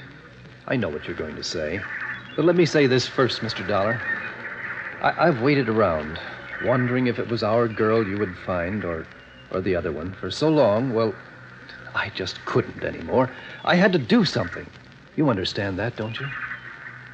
Yes, sir, I think I do. Good. Well, then, you go on about your business, and I won't bother you. You go on up to that house, and I'll wait right here. Go on now. Yes, sir. I wasn't sure who or what I would find in that beach house, but I was sure no amount of talk could persuade Mr. Dixon to leave until I did. I knocked on the door for a good minute before it finally opened. Yeah? Mr. Hanson? Yeah, what is it? My name is Dollar. I'm an insurance... Insurance man. Oh, I thought you... Honey, it's just an insurance salesman. Look, Dollar, even if I had the money, I wouldn't buy any insurance from you. You come around too early. You didn't let me finish. Huh? I'm not a salesman. I'm an investigator. Oh. Hey! Oh, no. Give it up, Hanson. No! Honey! Honey! Honey, Pete, don't let him. you can't stop me, Hanson. You want to bet? Yeah. Kill him, Pete. Kill him. Pete, no! Oh, Pete. Oh, Pete. He'll be all right. Why did you have to find us? Why? Why did you disappear? You know how much trouble you've caused? I can read, I know. It didn't bother you? Your family not knowing whether you were dead or alive? Not a bit. I'd be happier if they thought I was dead. Oh, Dolly, you don't mean that. I proved it, didn't I? I'm not sure. Why did you disappear? Because I was bored. Tired and sick of living like my family makes me live. And how's that? Come out here. You see those birds? The seagulls, yeah. Beautiful, aren't they? You know why? All right, why? Because they're free. Because they can live any way they want with no responsibilities, no reputation to worry about. Oh, boy, how I envy them. Mr. Dollar. We're around back, sir. All right, now you tell me something. Sure. How'd you know that wasn't me they found on the beach?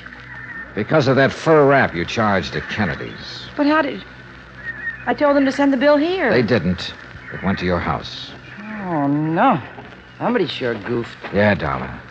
You sure did. Mr. Dollar, are you all right? I thought... Oh. Mr. Dixon, Mr. Dixon? Yes, darling. He followed me here hoping I'd lead him to his daughter. Oh. Gee, Mr. Dixon, I'm sorry if there's anything I can do. My daughter was fine. Decent. But you... Oh, Mr. Dixon. After what you did to your parents and to us, making us wonder for so long, not knowing whether it was you or our daughter who was dead. Believe me, I wish it were you.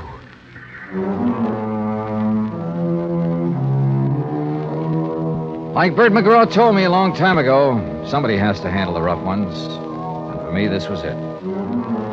Henry Dixon was in no condition to drive his car, so he rode back with us. And on the way, well, Darla Mason will never forget the things he said to her. Neither will I. As for Ruth Dixon, who murdered her and why, well, that's up to the Newport police. Expense account total, including hotel bill, car rental, and transportation back to Hartford, $319 exactly. Yours truly, Johnny Dollar.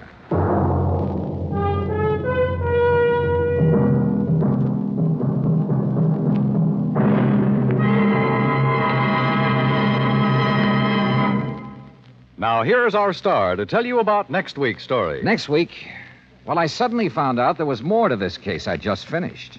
More. The really tough part. Join us, won't you? Yours truly, Johnny Dollar.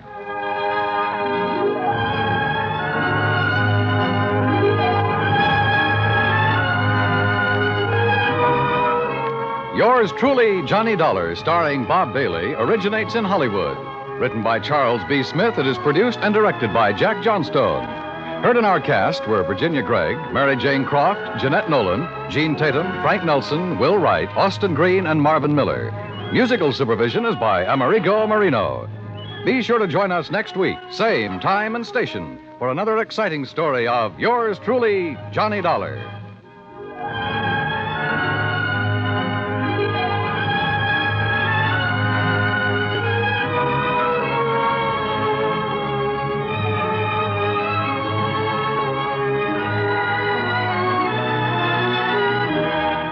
This is the United States Armed Forces Radio and Television Service.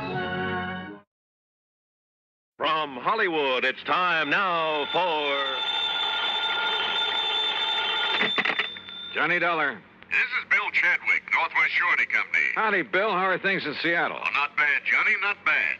You tell me, have you ever fallen for the spell of the Yukon? What are you trying to do? Sell me some mining stock? No, but there's a mine I'd like to have you take a look at. Up in the Yukon? Well, actually, it's across the border in Alaska. It's a gold mine, a big one, sitting on top of a rich vein. And why don't you fly on out here and let me tell you about it? Why not? Shall I bring my own pick and shovel? No, Johnny. Huh? Just be sure you bring your gun.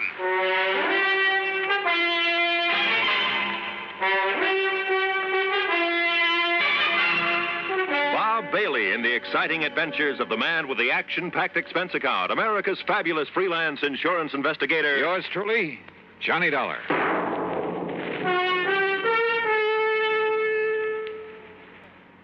And now, Act One of yours truly, Johnny Dollar.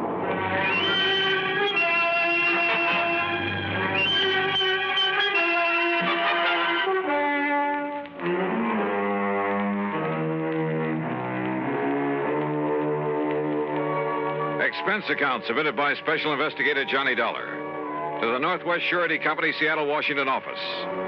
Following is an account of expenses incurred during my investigation of the Midnight Sun matter.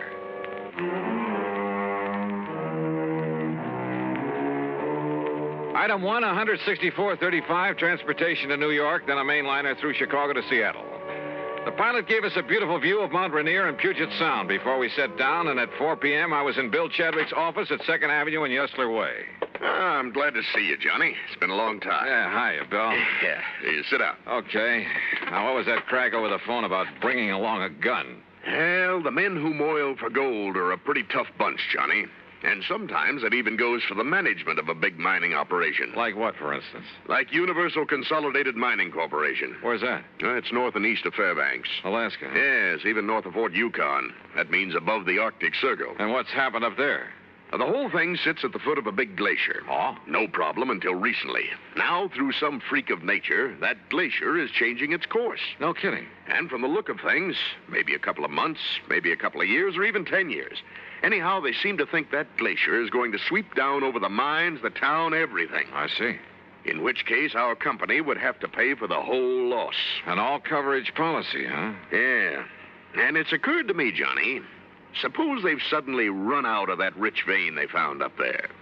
You mean that somehow they deliberately caused that glacier to destroy the whole operation? It's a possibility, isn't it? Well, a pretty far-fetched one, if you ask me. Change the course of a glacier? A few sticks of dynamite carefully placed. Oh, come off it, Bill. Did you ever see a glacier? Well, why should one that's been following the same path for thousands of years suddenly decide to head for a few $1 million worth of well-insured property? Look, go up there and take a look, will you? Okay, how do I get there? One of the company's planes is taking off from here tomorrow morning. They have their own airplanes? Oh, sure, a lot of them. Big two-engine speedcraft transports. How else do you think they'd get men and supplies up there? Anyway, you can go along with him. Okay? Okay, why not? Who knows? Maybe I'll strike it rich, come back loaded with nuggets.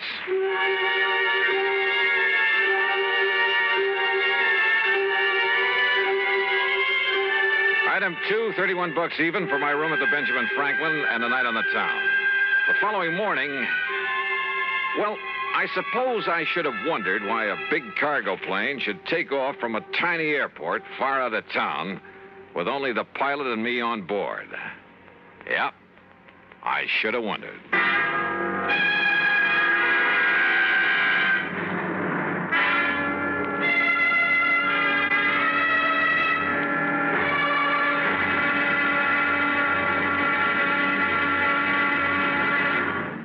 Act 2 of yours truly, Johnny Dollar, in a moment. And now for another episode in the life of Sergeant Donald Bellwether, my husband.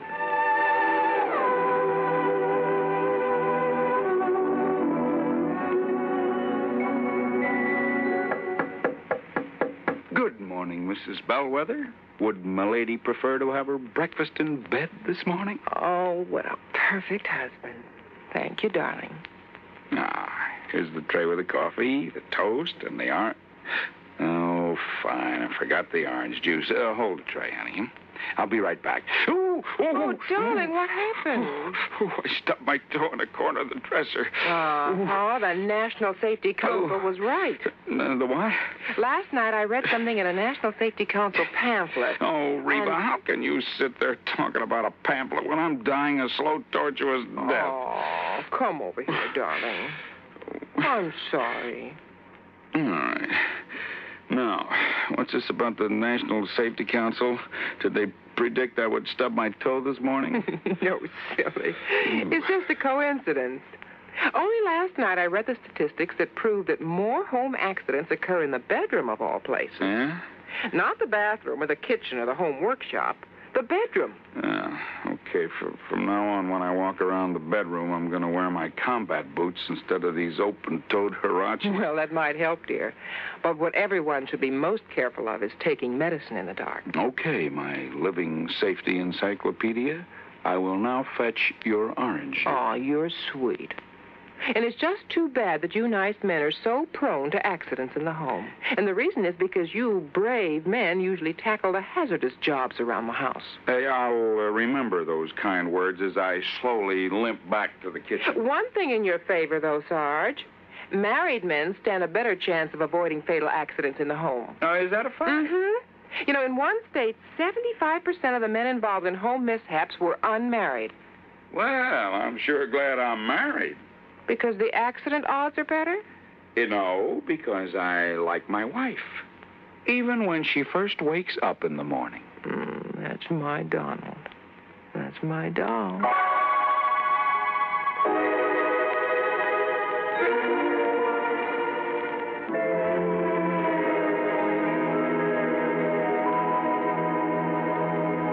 And now, Act Two of yours truly, Johnny Dollar, and the Midnight Sun Matter.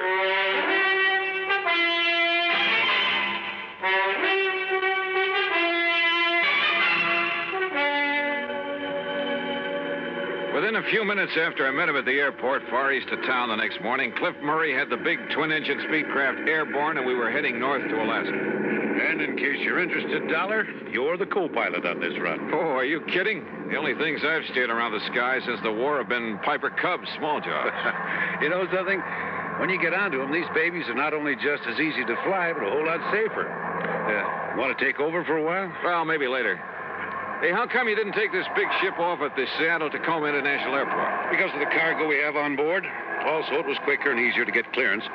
We're trying to make time on this trip. The boys up at the mine are a pretty worried bunch these days. Oh, why? There's a big glacier on one side of the property. Oh. Flows down to make the Kanakai River. When it gets warm enough, a couple of months in the year to melt. That's so?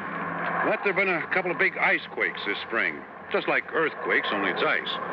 And now that glacier's heading for the property. No kidding. Yeah, it's going to wipe out the airport and everything.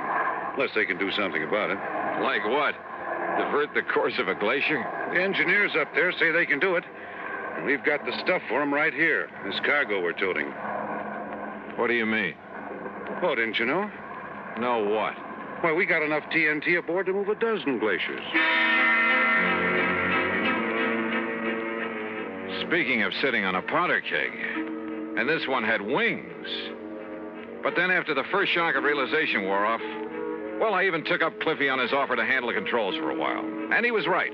The big plane behaved like a doll. By the time we reached Anchorage to pick up mail and food, why, I was all set to make the landing myself. However, with a cargo of TNT aboard, I was perfectly content to let Cliff set her down, which he did beautifully. Then, within the hour, we headed north again over some of the wildest country I've ever seen. Beautiful, though, Johnny. Its own way. Yeah, I never realized there were so many lakes and streams up in this country, Cliff. Most of them are loaded with fish, too. Oh? Yes, sir. Oh, what is it? I said, greatest fishing in this man's world is right down there below us. Oh, watch your language, brother. I'm liable to strap on a chute and leave you to make the rest of the trip alone. A fisherman, huh? Yeah, you aren't kidding. Yeah, one of my favorite spots, right? Ooh. Hey, what's the matter? Nothing. Just a little twitch in my side, my belly. Doc said it was appendicitis last time, but I think didn't want to operate unless... Holy... Baby, that was a sharp one. Cliff, anything I can do?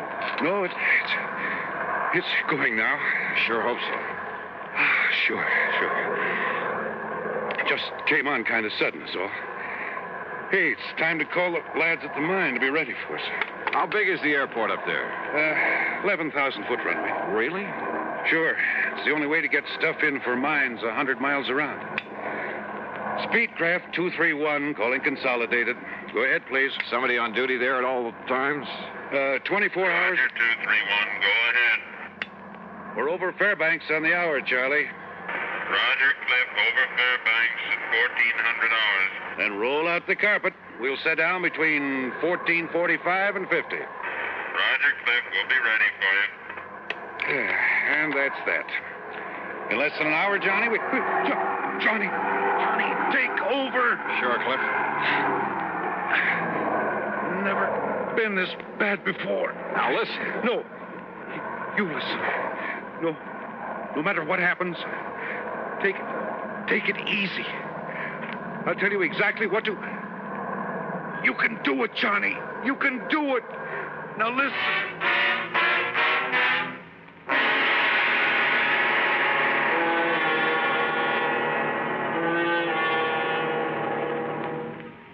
Act 3 of yours truly, Johnny Dollar, in a moment. With your permission, there's something I'd like to talk about for a minute. You know, too many times people try to escape from their responsibilities by having someone else take them over. There was Miles Standish, for example. He was much too busy to ask Priscilla to marry him, so he sent John Alden to pop the question for him. You know what happened. John ended up marrying the girl himself.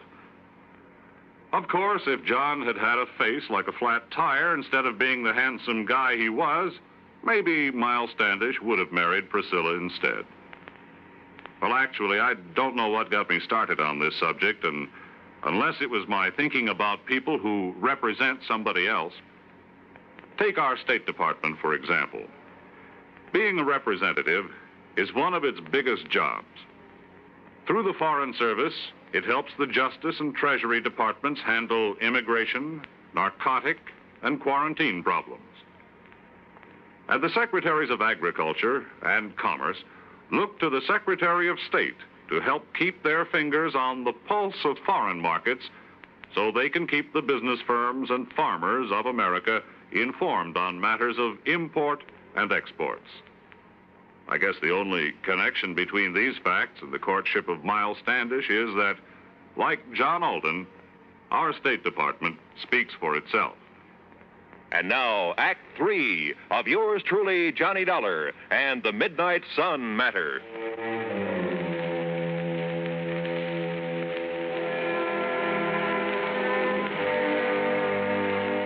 The rest of this report will have to come to you from the records of the airport there at Universal Consolidated Mining Corporation, far above the Arctic Circle.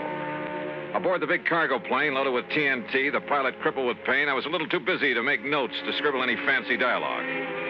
Here, then, is the story as recorded at the tower of the airport. The time is 2:35. Well, there goes the boss's plane to pick up his daughter in Fairbanks, Charlie. Hey, Paul, isn't Cliff about due with 231? He said he'd sit down at a... Speedcraft 231 calling Consolidated. Hey, is that Cliff? Speedcraft 231 calling Consolidated. It doesn't sound like him. Hello, Cliff? No, this is Johnny Dollar. Dollar? Yeah, it's his passenger. Go ahead, Johnny. Cliff is... Well, look, I've had to take over for him. He's sick. Cliff will give me whatever instructions I need. You sure you can make it, Johnny? Johnny, this is Cliff. Go ahead, Cliff. Johnny can make it. Well, what about that cargo, that TNT? Can you dump it? I can't move to dump it, and Johnny can't leave the control. Okay, then, Johnny, we'll give you all the help we can from here. Thanks, Charlie. Have you passed the Snake River marker? In about 2 minutes, I think. Okay, now just remember your letdown is on a heading of 035 degrees from that marker. 035 degrees from the Snake River marker, roger. And, well, now just take it easy, Johnny, and we'll get you down here okay. Thanks, Charlie. Paul, it looks like we may have a problem on our hands. Listen, if Cliff says Dollar can bring it down, he can. Just you take it easy when you talk with him.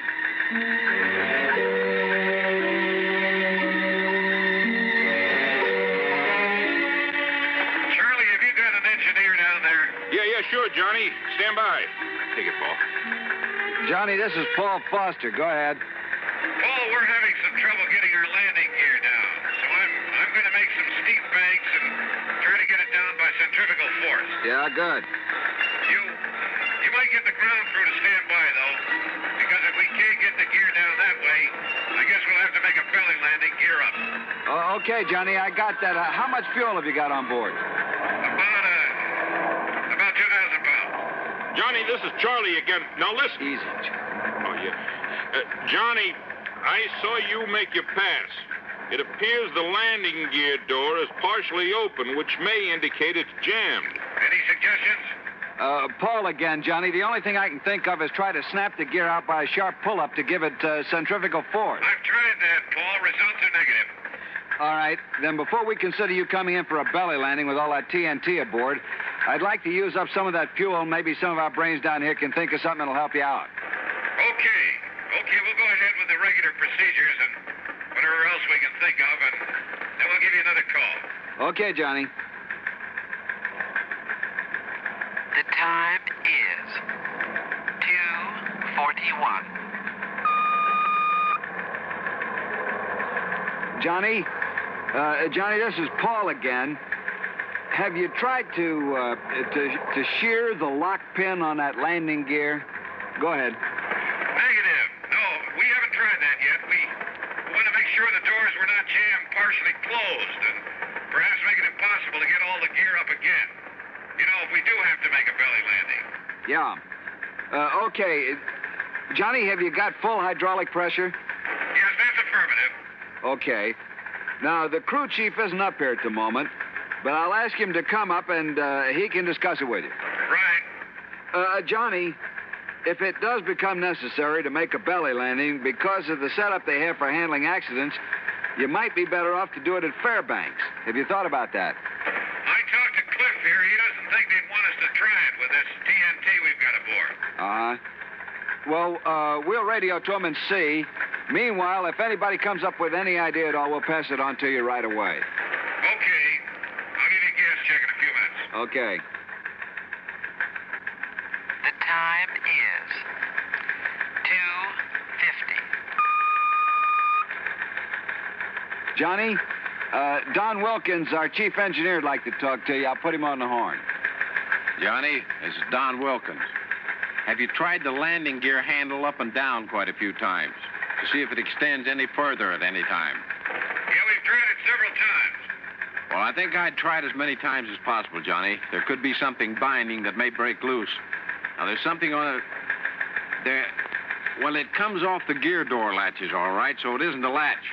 I'll try it a few more times. The time is 3 o'clock. Exactly.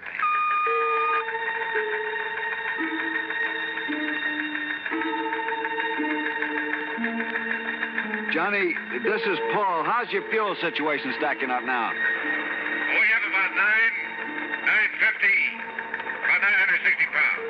Well, for your information, Fairbanks have advised that they can't take your airplane there because they're jammed up and couldn't clear the field in time. Well, yes, okay. It doesn't look like we'd have enough gas to go over there anyway. Johnny, this is Don Wilkins again. Go ahead, Don. If you feather the number 2 engine, and then just as you unfeather it, slam the gear handle down, well, maybe the additional torsion that you get may free the gear. Okay, Don, we've already tried that and we came up negative. I think we're stuck with that belly landing. Johnny, this is Paul. We'll get everything ready for you. Are you VFR in this vicinity? You know, under visual flight rules? Yes, affirmative. Johnny, there's one more thing we'd like to have you try, and that is completely unload your hydraulic system, and then try free-falling your landing gear. Did you get that? I did that twice, Don. No luck with it. But we'll try it again. All right, Johnny, fine.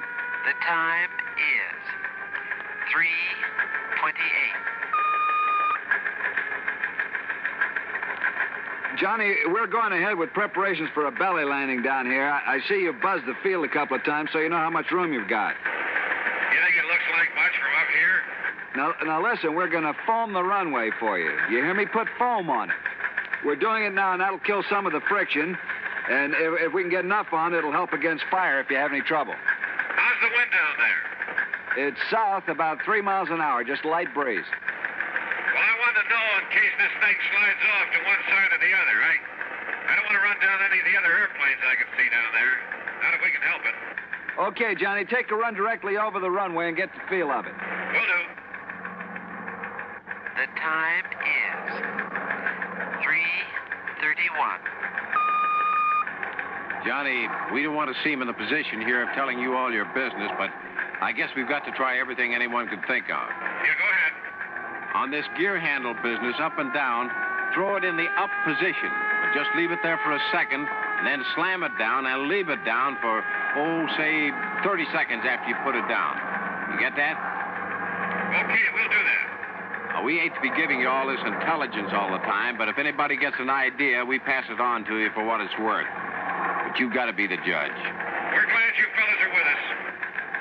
The time is 3:46. Johnny, how's your fuel now? I wouldn't bank on it much longer. All right. They're laying foam on the runway like crazy, but that foam's only going to last about 25 minutes. Now, assuming they started laying the foam at 30, you should land not later than 55. Yes, well, okay. You give us a word when it's completed. We're going to make one low pass and take a good look at everything. Then we'll come in and land. Okay? Roger. I got your remarks. The time is 3:51.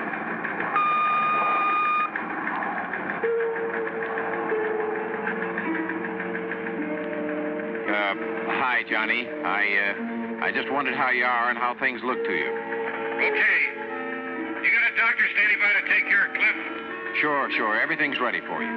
One comment. Listen. Do not, repeat, do not feather the engines when you sit down. Got it. We'll comply. Okay, Johnny. Okay, we're all set, Don. We're going to make a practice pass over the field prior to the final landing. Okay, Johnny, I won't be talking to you anymore. Paul will take over on your approach and get you down. We're all set for you when you arrive. Good luck. Yeah. Okay. The time is 3:54.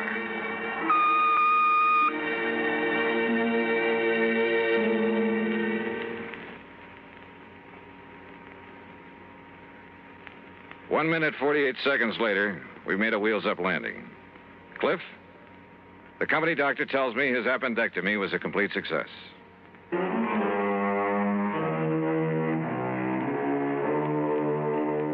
hard-bitten bunch of miners, did you say? Listen, those boys up in that lonely outpost are the salt of the earth. And as for trying to pull something on your insurance company, well, you should have seen how just one good load of TNT put that glacier back on its course. Yes, sir? I hope the vein of gold never runs out for those boys. Expense account total, including gifts for the lads who really brought that plane down, $600 even. Yours truly, Johnny Dollar.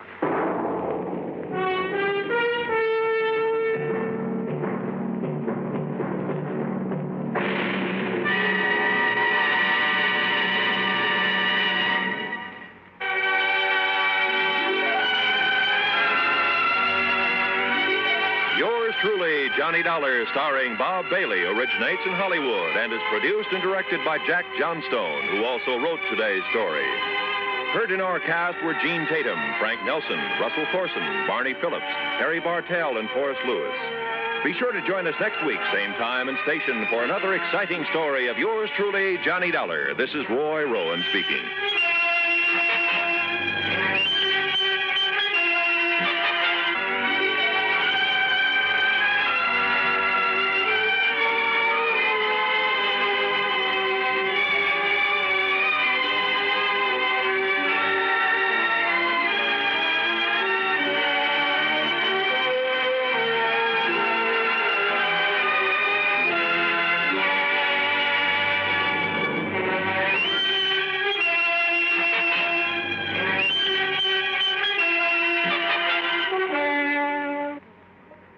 Johnny Dollar has come to you through the worldwide facilities of the United States Armed Forces Radio and Television Service.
From Hollywood, it's time now for Johnny Dollar. Marty Bruce, Johnny, at Worldwide Mutual. Oh, hi, Marty. How are you? Did you ever hear of the Mei-Ling Buddha? Nope, I'm afraid I never. It's probably the most valuable piece of jade there is. A little statue not more than 3.5 inches high. Made during the Mei-Ling dynasty. And you've insured it? Yes. For how much? $40,000. So what's happened to it? I don't know. I anything's happened to it. Well, if nothing's happened to it. I'm not even sure of that. Huh? That nothing's happened to it. Come on over here and let's talk about it, huh? Yeah, I think I'd better.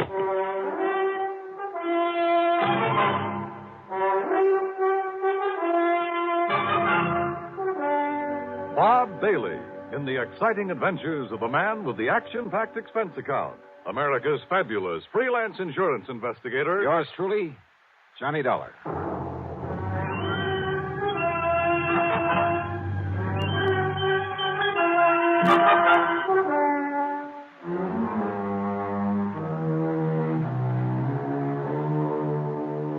Expense account submitted by Special Investigator Johnny Dollar to the Worldwide Mutual Insurance Company, Home Office, Hartford, Connecticut.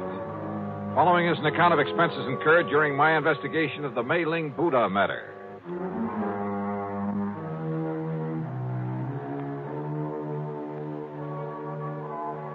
Expense account item 1, $1.10 for a taxi from my little apartment to the office of Worldwide Mutual, where Marty wasted no time in getting to the point. I'd know for sure if it weren't for that knuckle-headed Ray Kermer. Who's he? One of our account men. Got back from a European vacation just this morning. For being so stupid, I ought to fire him. He knew we'd insured that jade Buddha. And when he saw it over there in Paris a couple of weeks ago, he should have looked into it. Found out what it was doing there. Doing just exactly where, Marty? In a dingy little antique shop, somewhere on the Rue de la something or other. He didn't even have sense enough to get the address or the name of the place. Oh, where was it supposed to be? Locked up in the home of the late Darrell Harcourt up in Boston. And of course it isn't. Well, that's the point. I don't know. There's been no report of a theft. Well, if somebody's seen it in Paris... Is that Buddha pretty well known among collectors and so on? I told you. It's probably the most valuable piece of jade in the whole world. Then let me use your phone. Sure, here. But if we don't even know what shop or where it is in all of Paris... Just leave it to me. My phone call was to a slimy little character whose name is de Marsac, but who calls himself the Chat Gris, the gray cat, who knows the Paris underworld like the back of his hand. He'd been a lot of help to me some months before in locating a painting that was stolen from my good friend and the actor and art collector Vincent Price. Certainement, Monsieur Dollar. If you are willing to pay me well. If you can dig up the information I want, I'll mail you a check for $100 American immediately. Oh, no, Johnny. Only 200? What you call bucks for my inestimable services? Oh, Monsieur. Okay, 200. Now listen. There's a little idol, the Mei-Ling Buddha. Yes, I know it well. Oh? I saw it only this morning, here in Paris. Where? At the shop of Monsieur Dubuisson on the Rue des Pas de l'Amour. Yes, it was smuggled in only a few weeks ago. And the price on it? Well, for such a rare and exquisite piece, most reasonable. How much? 32 million francs. That's around $80,000, so it must be the McCoy. You wish me to, shall we say, obtain it for you? You mean steal it? But of course, monsieur. But for a price. No, thanks. I'll send you a check. You're giving him $200 just for that? A lot cheaper than my flying over there. Well, yes. So now I'd better check at the home of this, what'd you say the name is? Darrell Harcourt in Boston. I'll put down the address for you. Died about 2 years ago. Home's in charge of his old housekeeper, a Mrs. Mary Haskell. And I take it his property hasn't been disposed of yet. His fine old tapestries and furniture, yes, will to various museums here. Thanks. Everything but the contents of Mrs. Haskell's room and the study. The latter he willed to a nephew, Charles Curtis, to be given to him the day he finishes at Harvard. Well, that's a funny sort of arrangement. Harcourt was a funny man. The Buddha was the only thing of real value in that room. And he figured it was enough to get his nephew started in a business of some kind. I see. This Curtis boy get the house, too? No. That goes to Mrs. Haskell after Curtis gets the contents of that one room. Well, looks as though I'd better hie myself up to Boston and make sure that Buddha's really gone.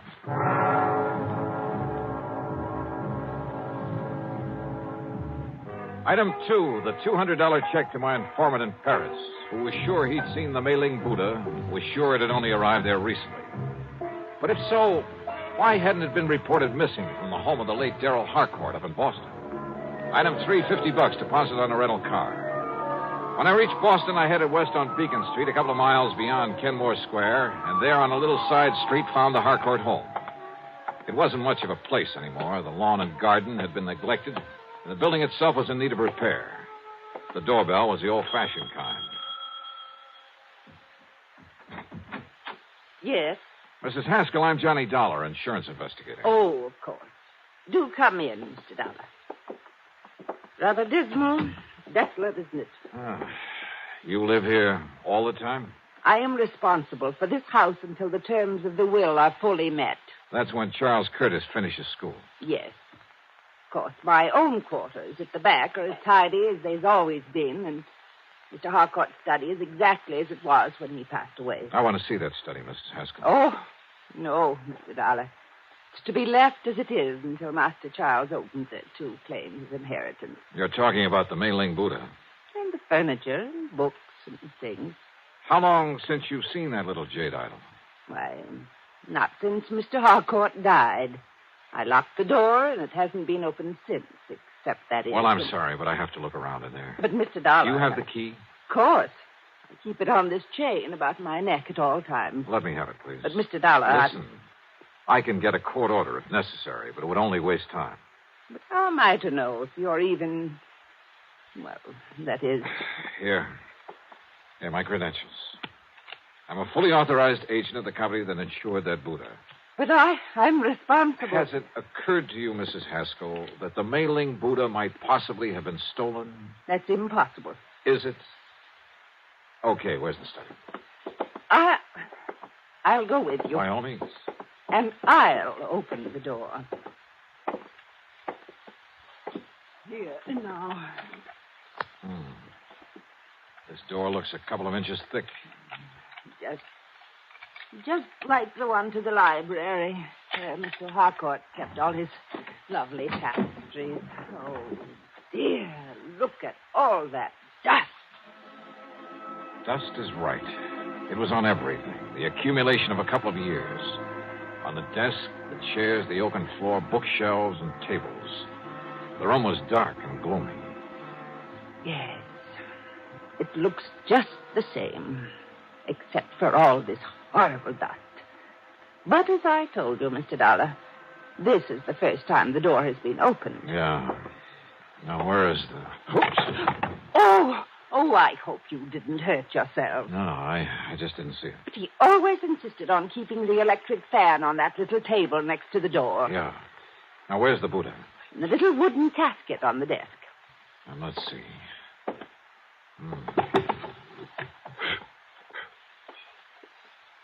Now.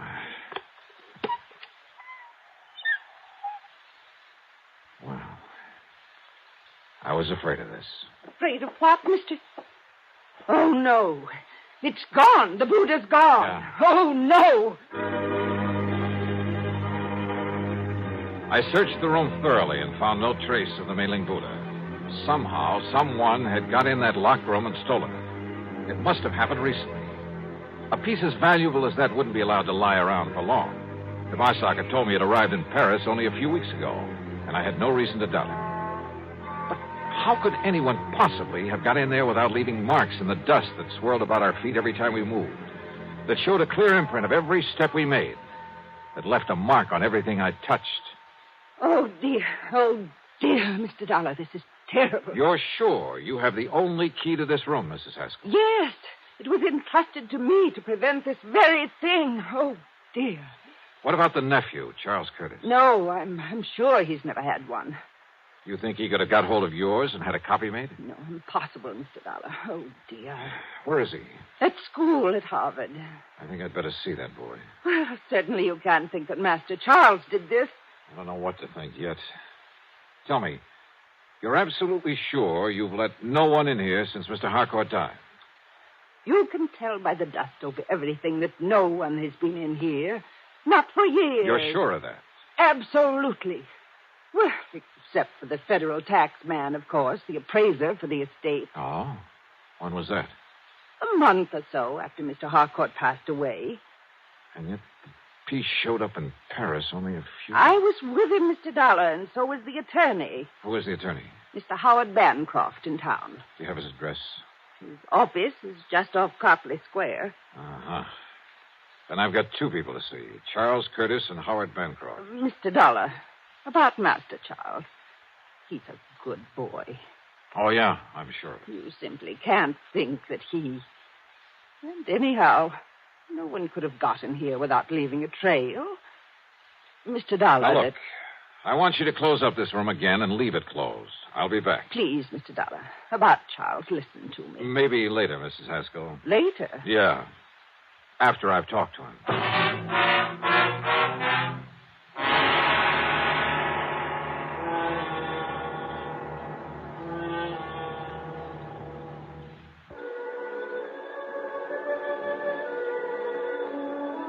One thing puzzled me. If young Charles Curtis did steal the Buddha, why did he do it? After a few months more at Harvard, he'd get it anyway. And he'd be able to sell it on the legitimate market for a lot more than it would ever bring on the Paris black market. On the way in to look him up, I stopped at the office of the lawyer, Howard Bancroft. I can't believe it, Mr. Dollar. Well, the fact remains, Mr. Bancroft, that the Buddha's not only missing from the Harcourt home, but has turned up in Paris. But the only person who had access to that room was Mrs. Haskell, in accordance with Mr. Harcourt's wishes. That room hasn't been entered for years, until today. And yet, if the Buddha has shown up only recently... I'm afraid I don't follow you, sir. Mr. Harcourt willed it to his nephew, didn't he? That's right. Charles Curtis, when he finishes school. And he willed the house to Mrs. Haskell, didn't he? Yes. And it will be little enough reward for her years of service to him. How do you mean? Mr. Harcourt paid her very little during all those years. She, and I too, quite frankly, felt she was entitled to a great deal more. You see, his really valuable things, the collection of tapestries, he willed to various museums. So I understood. They were kept in an hermetically sealed room, the library. Hermetically sealed? Practically. Didn't you notice the tremendous doors on the study and library, the sealed windows? Then how could any dust... What? About Charles Curtis, Mr. Bancroft. Admirable young man. In addition to the money his uncle always gave him, his own family is very wealthy, you know. No, I didn't know. Yes. They've given him everything he wants, and it hasn't spoiled him a bit. Even during college? He's an excellent, hard-working student. He's going to be a lawyer, Mr. Dollar, and he'll be a good one. And maybe my thinking about him has been wrong. Oh, definitely. Why, Mr. Dollar, he's planned to donate the Mei-Ling Buddha to a museum when it comes into his possession. So you see... It's just that after handling more or less straight insurance cases for so many years, I almost instinctively suspect anyone close to the problem at hand. In this case, young Charles Curtis. Even Mrs. Haskell. Maybe even you. I beg your pardon. But I guess I'd better just shake the dust out of my brain and tackle this as a plain, ordinary... Wait a minute. Dust. Eh? It's a little matter of dust that really has me stopped. It makes it impossible for that room to have been entered since... Tapestries, you said. I mentioned them. Of course. How blind can I be? Eh? Look, you better get ready for some legal action on behalf of your client, the late Mr. Darrell Harcourt. What? I'm going to play a hunch, Mr. Bancroft. Maybe it's all wrong. Maybe it's crazy. But I'm going to play it to the hilt.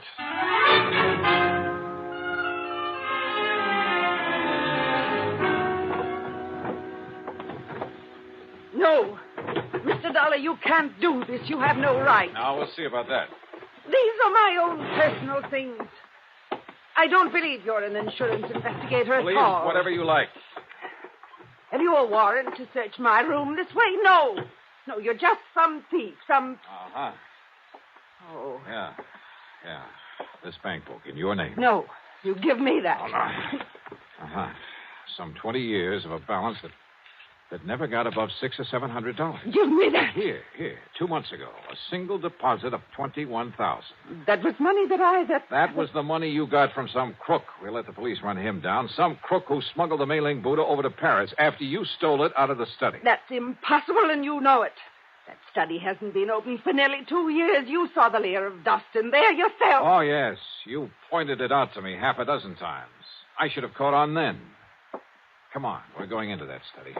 Give me the key. No, I won't. Then I'll have to rip it off that chain around your neck. All right. Here. You saw for yourself? Yes, I saw it all right. And I didn't have sense enough to realize what kind of dust that was. Here now. Look at it. full as earth. What are you talking about? About the old-fashioned method of cleaning fine tapestries with fuller's earth. That's the way Mr. Harcourt cleaned them, isn't it? What difference does that make? And there's probably a supply of it down in the cellar somewhere that he always kept on hand. What if there is? That doesn't prove anything. Yeah, I was blind. Blind as a bat when I knocked over this electric fan that didn't have any dust on it. Because it's what you use to spread the dust. The fine particles of fuller's earth all over this room. A little sackful, maybe, held in front of the fan. Now, listen. And it left proof, apparently, that nobody'd been in here for a couple of years. Yeah, it had me fooled. But not anymore. Better get your coat, Mrs. Haskell. No. No. Mr. Dollar, I deserved far more from Mr. Harcourt for my years of service. And of watching him squander his money on the idle tapestries. And on that nephew who had money of his own. Now I have money. Plenty. Plenty, Mr. Dollar. More than I need. I'm an old woman. But you're young. Perhaps you could use some of it. Perhaps $10,000 or $12,000. You'll have to think of a better way out than that, Mrs. Haskell. Please. And you know something? I have a notion you're going to have time to think about a lot of things. Plenty of time.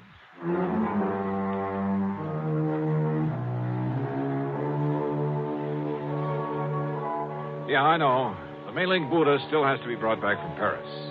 Maybe I'll get the assignment. Maybe it'll go to one of our regular foreign investigators. As for Mrs. Haskell, well, I'm sure Mr. Bancroft will lose no time in taking whatever steps are necessary. So, expense account total, including mileage on my rental car and a few incidentals, well, call it $300 even. Yours truly, Johnny Dollar.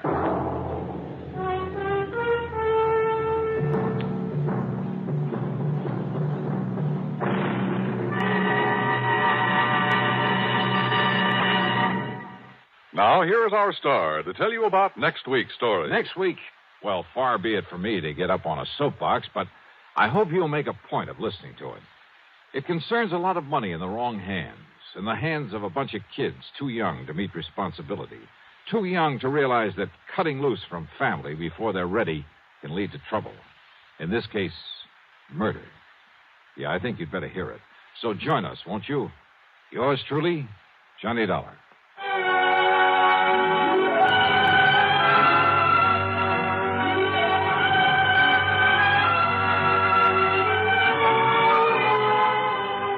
Yours truly, Johnny Dollar, starring Bob Bailey, originates in Hollywood and is written, produced, and directed by Jack Johnstone. Heard in our cast were Virginia Gregg, Paul Duboff, Will Wright, and Forrest Lewis.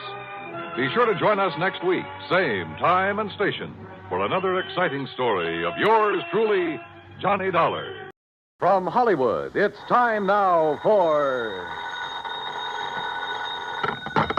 Johnny Dollar. I have your call to Hartford, Connecticut, Mr. Dollar. One moment, please. Thanks, operator. Hello? Pat McCracken. Hi, Pat. Johnny Dollar. Oh, good. Still out on the West Coast, Johnny? Practically. Did you clear up that Kincaid matter? Mailed you the final report 2 days ago. Oh, good. Now sit tight because I think I'll have another case for you out there. Yeah? Well, I've got one all lined up for myself. I just want to get your okay for an expense account.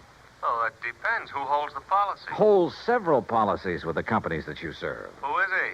Or is it a she? Oh, it's a he, all right. The most important client I know. Who, Johnny? And certainly the one deserving the most attention. Well, who is it? Me, Pat. What? Me.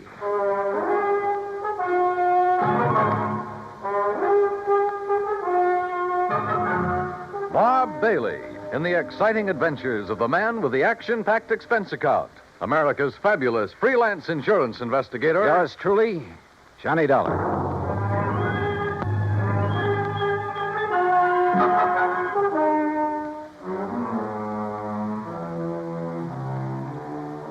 Expense account submitted by Special Investigator Johnny Dollar. To the Universal Adjustment Bureau, Hartford, Connecticut. Attention, Mr. Pat McCracken.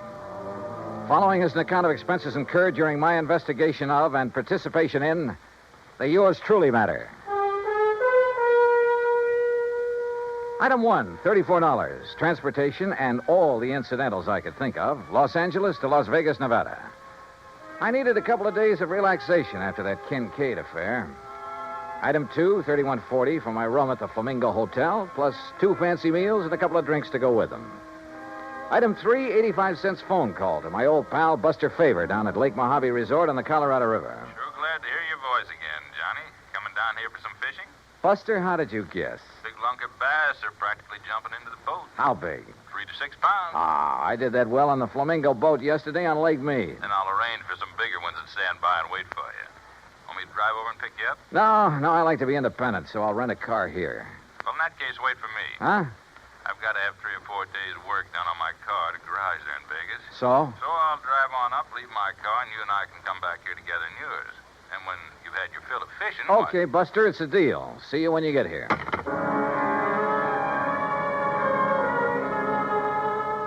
Item 4, $100 deposit on a rental car, a shiny new air-conditioned Cadillac.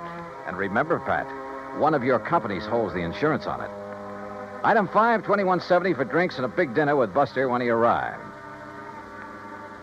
It was quite late when we hit Route 95 for the drive down to Lake Mojave Resort across the desert. It was still hot after the day's high temperature of 118. You driving so fast to keep up the breeze, Johnny? You ought to take it a little easier. They patrol these roads pretty good, you know. Are you kidding? I haven't seen a car in nearly 10 miles. Yeah, and you mightn't see one of those law boys until he's right up on top of you. Oh, Buster, you mean they hide on the side road? No, not hide. They patrol some of them. Hey, where do all those side roads go, Buster?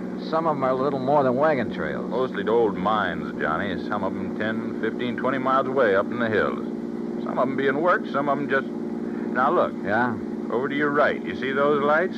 Look like they're on the side of the mountain? Oh, yeah. That's Haley's tungsten mine up there. Real big operation. A few miles ahead, one of my old friends has a mine. He works it for, Uh-oh. What's the matter? Look in the rear view mirror. I see some other lights. Oh, hey, if you think we're stepping along, that guy behind us is certainly... Uh-oh. Yeah, that flashing red light above the corner of his windshield means a highway patrol car. Also means you better stop. Well, it isn't as though I'd been driving all over the road. It's as though you haven't been keeping a sharp enough eye on the speedometer. Okay, start thinking up excuses, Johnny, and they'd better be good. Oh, no, I'll take it like a man. Shall we get out and greet the minion of the law? No, don't. He might think you're trying to pull something. And those laddies carry guns. Just sit here calmly, eyes front, and try to look innocent. Yeah. All right, boys. Huh? Oh, there's nothing in the back seat, officer. What? Right, mister? Nothing but me. And this. Hey, now, wait a minute. You're not... Hey, Johnny. Yeah. I take it that thing's loaded. That's right. Now get going. You were flashing that red light. Flashlight. Fooled it pretty good, didn't I? You were making like the highway patrol, and man, is that against the law. You think that's bad? Just wait till you see what I've got for you. I'll start her up. Hey, look, mister. Don't argue with a gun, Buster. Yeah. Buster, remember that. And remember it's aimed right at the back of your head. Now get going, you. Sure. Here we go. Whoopsie. Watch it, will you? What's the idea of backing up that way? I'm sorry. It's a rental car. I guess I'm not used to it. Well, watch it. Sure, yes, sir. Here now. Take it real slow, buddy, and no funnies, or I'll pull this trigger first and figure it out afterwards. Yes, sir. You're the boss. You bet I am. Well, what happens now? Just keep going straight ahead. When I want you to turn off, I'll tell you. Where do you think you're taking us, mister? Where you guys will be a long, long time getting back to civilization. And by then, I'll be loaded and out of the state. Just a plain stick-up, huh? Yeah, that's right. Modern style. Well, look now, just because we're driving a big car doesn't mean... If mean... you got dough enough to gamble big money in Vegas and rent a big car, you got enough for me. You and a few others I'll take over before the night's over. Unless you get tagged first. This car will be plenty easy to identify. You'll find this car back where I stopped you. If you ever get there. Oh, brother, I wish I had a good look at that one of yours. Why do you suppose I pulled up behind you and didn't give you a chance to look? Now, let up on that gas. Getting a little nervous? Well, I just want to be sure that if I have to put a hole in the back of your heads, I can get to the wheel before this crate flips over. Pretty smart, aren't you? Yeah. That's why I stay alive and in the chips. Easy now. You see that little side road? Yeah, what about it? Turn off on it. Why not? Hey, Johnny. Yeah. It's the road to old McKinney's mine. Who's? McKinney. He's the one. Look, if you guys want to talk up. Or I'll quiet you down permanently. Talking about this lousy road is all. Yeah, well, that's why I picked it, buddy. And take it easy. Hit these bumps too fast and this gun's liable to go off. And you wouldn't like that now, would you?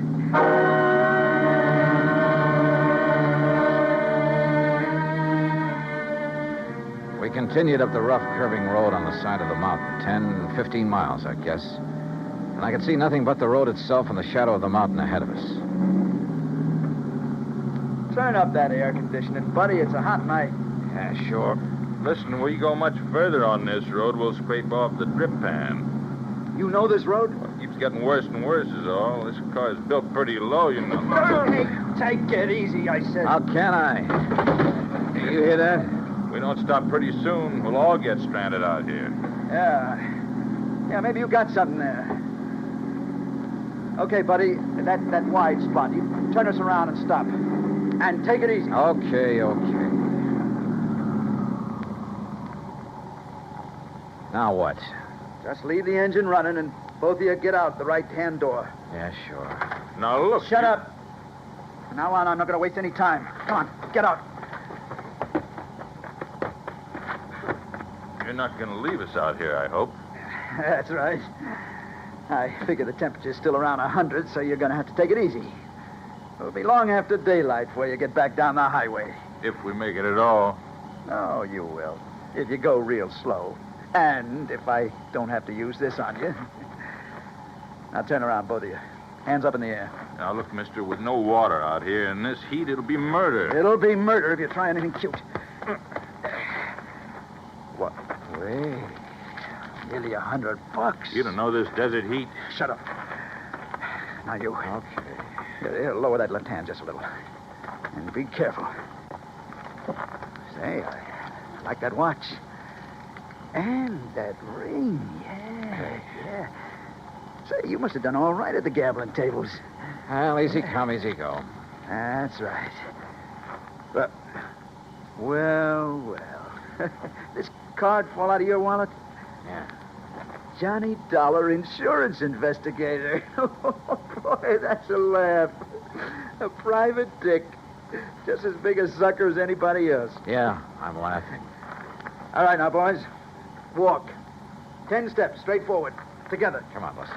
No, sir. Now, look, if you think that you're going to... Wait a minute, Buster, don't. Oh, no, you don't. Why, you dirty rat. Yeah. And one phony move out of you and you're going to get the same. Only right in the back, you hear me? Now you walk. Walk. Keep going. Walk. Walk!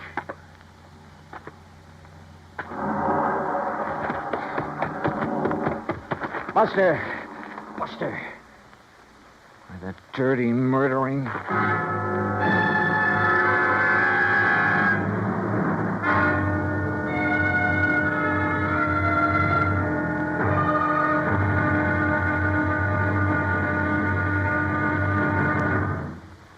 Act Two of yours truly, Johnny Dollar, in a moment.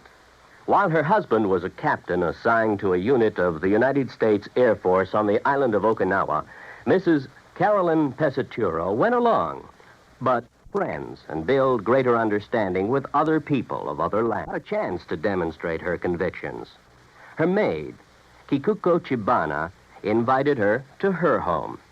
Kikuko's mother intimated that Mrs. Pesaturo had never done a hard day's work in her life, not with a manicure job like that. Well, that did it.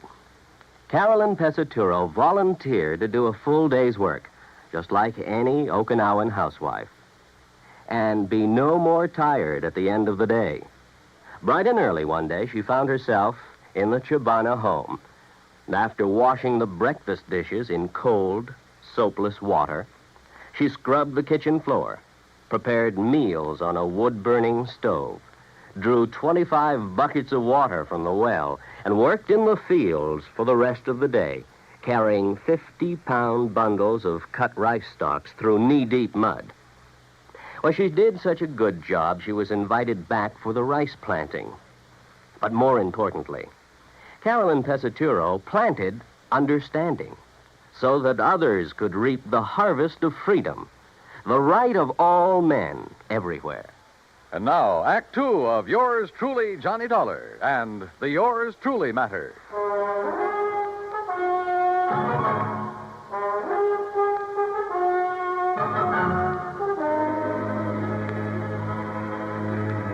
He'd overtaken Buster Favor and me on Highway 95 out in the middle of the Mojave Desert. At gunpoint, he'd made us drive my rented air-conditioned car over a rough, winding side road, miles and miles up into the mountains, and finally stopped. There, he'd ordered us out into the stifling desert heat. He'd taken our watches and money, and there, in spite of my warning, Buster had turned on him. Then, with a gun aimed at my back, he'd ordered me to walk away from the fallen man. Then he took off in our car. Buster! Hey, the dirty murdering... Just take it easy, Johnny. Oh, what? Buster, you're okay. Yeah, but I sure had myself worried there for a minute. Pretty lousy shot, wasn't it? Oh, brother, you were crazy to make a dive at him. Only legitimate way I could think of to get down on the ground. What are you talking about? You see these? I can't see a thing, but it sounds like a couple of stones. Yeah, real sharp ones, the kind that cut a tire to ribbons out here. Chunks of lava. Oh, what? I shoved them under the right front wheel. Buster, those tires are probably self-sealing. Sure. So just to make certain, I went to work with this old knife of mine that he didn't seem to want. When he hits a few of those washouts, we went over. Oh, good boy. But on that rough road and with power steering... Don't you worry. He'll have to stop and change a tire before he gets very far. Rubber sealant was already leaking out fast. Meantime, we better get on after him. Come on. Are you forgetting he still has that gun? Johnny, I'll show you tricks for getting a man in the desert at night that you never heard of. And don't forget, he'll be the one standing in the lights from his car. If he's had to stop. He'll be stopped. If you stumble onto any rocks about the size of a baseball, pick them up. Oh? Yeah, maybe I'll show you why I ought to be pitching for the New York Yankees. And while I'm occupying him from one side in the darkness, why... Okay, Buster, let's go. Easy. This heat'll get you faster than you think. Then let's hope it gets him when he stops to change a tire. That's what I'm banking on. If he does. Don't you worry, Johnny. He will. Slowly, carefully, we trudged on down the side of the mountain, conserving our strength. I was glad that Buster knew the ways of the desert. A couple of times we left the winding trail to make shortcuts around big mounds and rocks, around old mine workings. And then we saw them. Car lights, Johnny. You see? Yeah, but they're moving down there, winding back and forth. He hasn't had to stop yet. No, I guess it... Hey, wait a minute. Those lights are coming up the trail. Yeah, why would we be coming back here? I don't know. Come on, toward that little hill on the side. When he comes around it, we'll let him have a handful of rocks through the windshield. Yeah, right. Pick up stones, anything you can get your hands on. Right. Hey, look, there's a good spot on that mound. Huh? He won't see us, but we'll see him when he pulls around it. We'll be practically on top of him. Here we are. Okay, good. And don't forget, our eyes are used to the darkness. His won't be. We'll just aim for his windshield, Johnny, with all we got. But don't forget, he still has that gun. Once we stop him, we'll have the advantage. With a cracked-up windshield, he won't be able to drive, and as long as it stays nice and dark... You listen. Yeah, I am listening. That's no Cadillac. That sure isn't. You think maybe he's nailed somebody else down on the highway and is bringing him up here? He hasn't had time to get halfway down there yet. Well, then who is? Buster, I'm going to jump down and hail him. But if it is him... I have to take that chance. Johnny, wait! That's deep. Hey, stop! Stop! Hey, you, stop, will you, please? Now, what the howling tarnation are you doing out here? What's the matter? You get lost or something? Hey, listen, mister. Did you pass a big sedan on the way up this road? Now, wait a minute, young fella. Just who are you? Mac. Hey, Mac. Mac McKinney. Huh? Who's that? That's Buster, can't you see? Buster Favor? That's right. Well, hey, you gone crazy or something? Wandering around out here this time of night? Look, never mind that. I asked you about a car. Did you pass him? Pass him? I helped him out. Just below that last hill. What do you mean? Well, he had a flat tire, so I helped him put on his spare. You what? City dude, having a lot of trouble with the heat.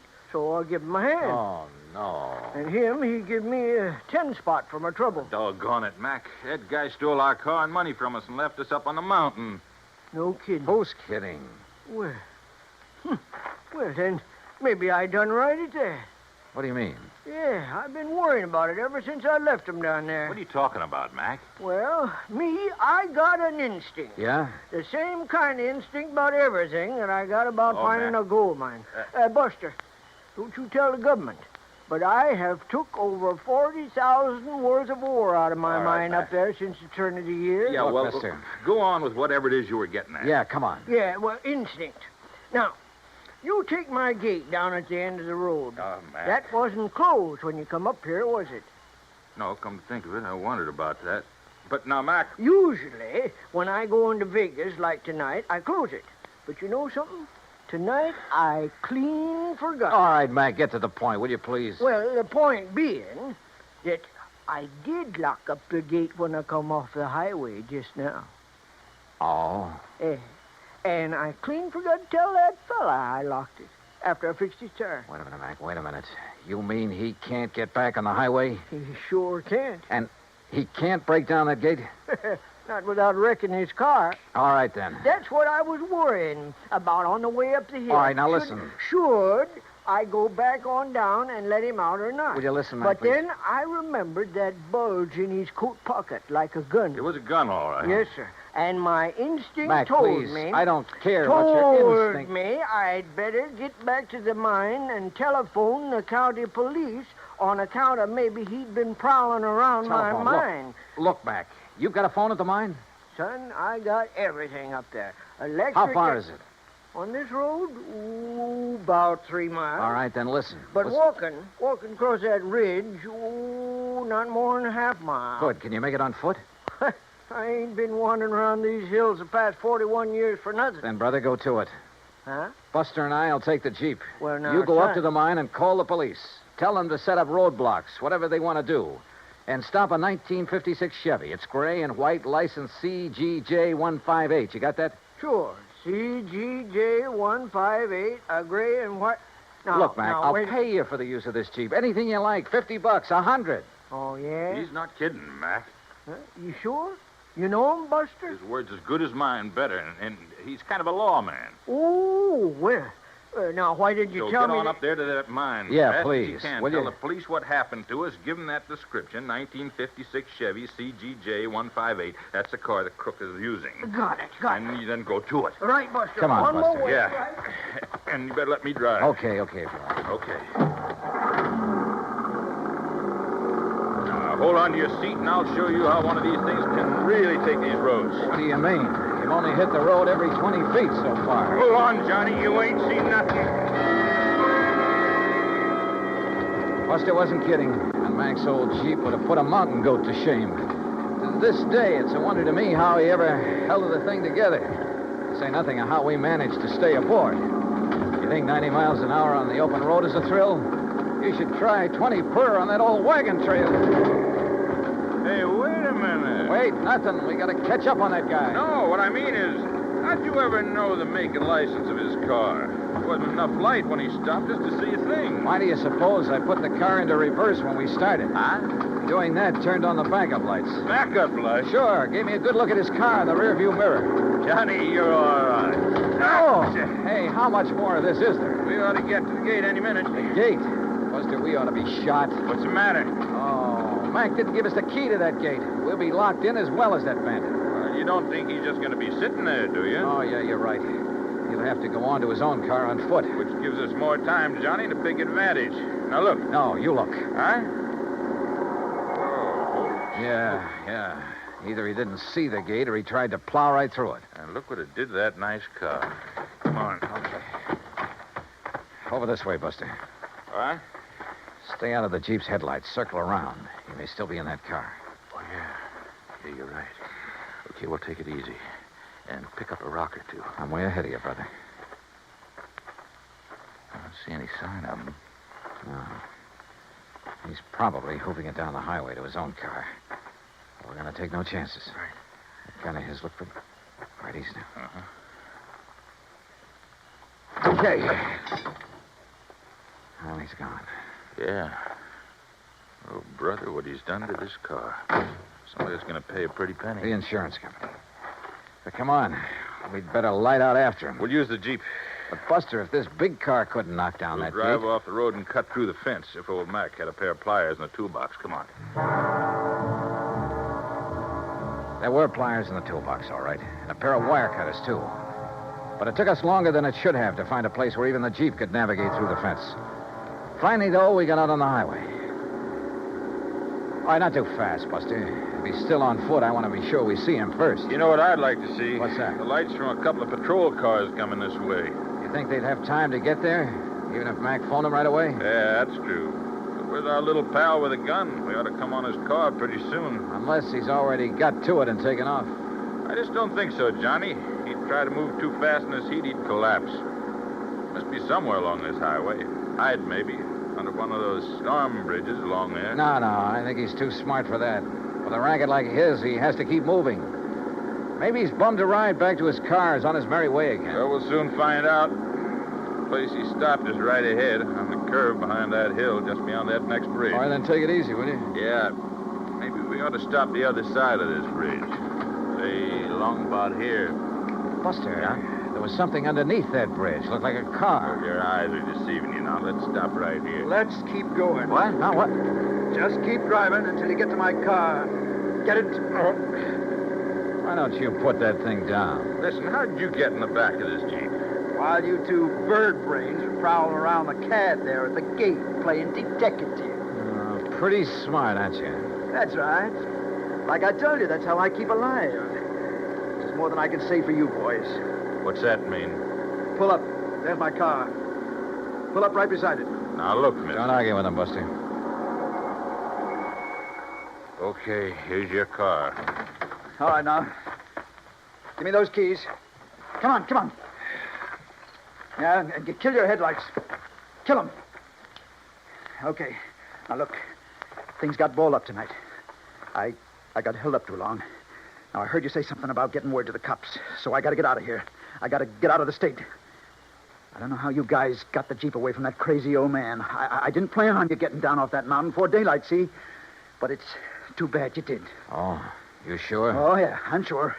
Because I didn't take a chance on your getting away now. I can't. Especially you, Mr. Private Eye. Well, thanks. That means you think I might find some way to get the police on you in a hurry. Yeah, that's right. Maybe I have. No chance. Before I leave here, you're gonna be dead. From this. You're out of your mind. Yeah, Buster, I think he is. Oh, yeah? Oh, stop waving that gun. One shot, just one shot, and you'll be dead so fast. Oh, yeah, wise guy, how? You know, Buster, I was right. Huh? What, Johnny? There was a car parked under that bridge back there, a police car. You're crazy. Oh, why, yeah, Johnny, I see what you mean. What? What do you see? You don't think you're the only one who can hide in a back seat, do you? What are you talking about? Old Mac must have really got that phone call through in a hurry. What are you talking about? That officer there. Oh, that old bluff. The officer waiting there in the back seat of your You're car nuts. with his gun aimed straight at your head. Oh, yeah? Where? There!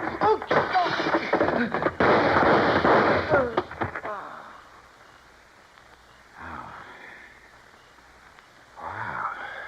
Boy, that took a lot of nerve, Johnny, and throwing that rock in his windshield when he turned was just enough. Hey, where'd you get that rock, anyhow? For some silly reason, I'd been hanging on to that rock ever since we started down the side of the mountain. Silly reason, huh? Not by a long shot, no, sir. Oh, and what do you know? Here comes a patrol car. The one you were supposed to see hiding under that bridge. You know something, Buster? I really did think I saw a car under there. Oh, no. No, really, honest. I think I saw it back there. Look very much. Expense account total, hold your hat, Pat, including incidentals and my fare back to Hartford, $528. And that includes $50 to old man McKinney for the use of his Jeep and $81.50 for the repairs to Buster's car by way of thanks for his help. The car rental agency will present you with its own damage claim on the cad. Oh, and of course the windshield on that Chevy will have to be replaced. You see, it was also insured with one of your companies. So, Pat, you can just charge off this case to recovery of that car. Yours truly, Johnny Dollar.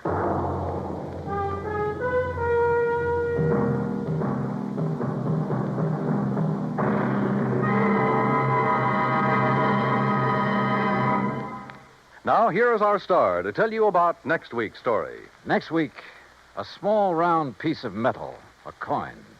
Face value, 50 cents. Insured value, $20,000. Join us, won't you? Yours truly, Johnny Dollar.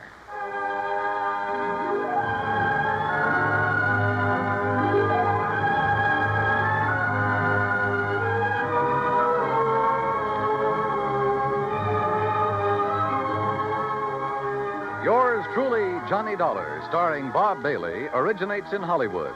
It is produced and directed by Jack Johnstone, who also wrote tonight's story.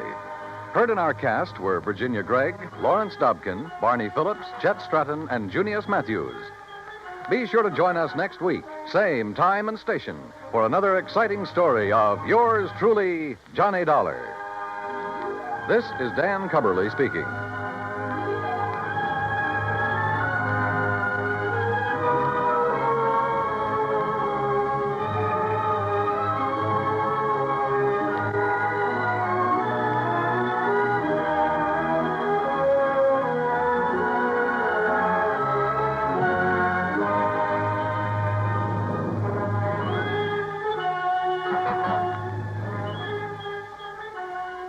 This is the United States Armed Forces Radio and Television Service.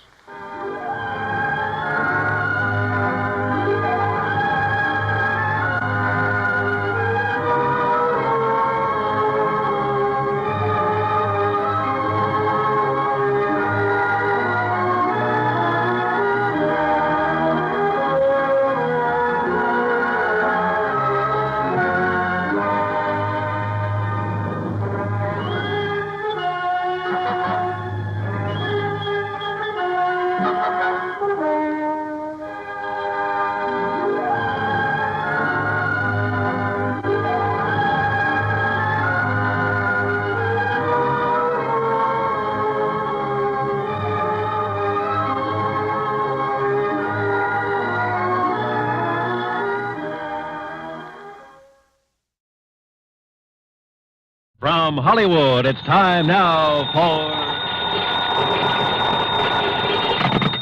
Johnny Dollar. This is Barry Winters at Masters Insurance and Trust. Oh, hi, Barry. It's been years. Sure, Johnny, because we don't usually have trouble with our accounts. You mean you didn't? Huh? Until now. Well, yeah, I'm afraid that's about the size of it. And this time it's bad trouble. Tell me all. Simplex Tackle Company, Johnny, over in Danbury. Fishing tackle? That's right. Well, how come I never heard of them? Well, they're a small outfit, a kind of glorified partnership. What's that mean? Well, it's owned by 9 men. One of them, Hanley Thomas, is president. The others are secretary, treasurer, and a flock of vice presidents. So what's happened? Well, the 9 of them, plus the 20 or 30 workers at the plant, are all covered by a group life insurance deal. And listen. Yeah? We've just had to pay off on 3 policies in a row. Well, that's too bad, but why call on me? Because, Johnny. Why? Those 3 deaths were all murders.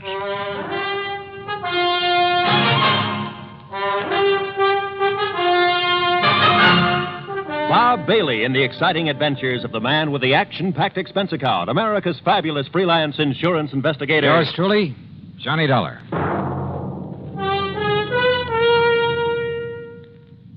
And now, Act One of yours truly, Johnny Dollar.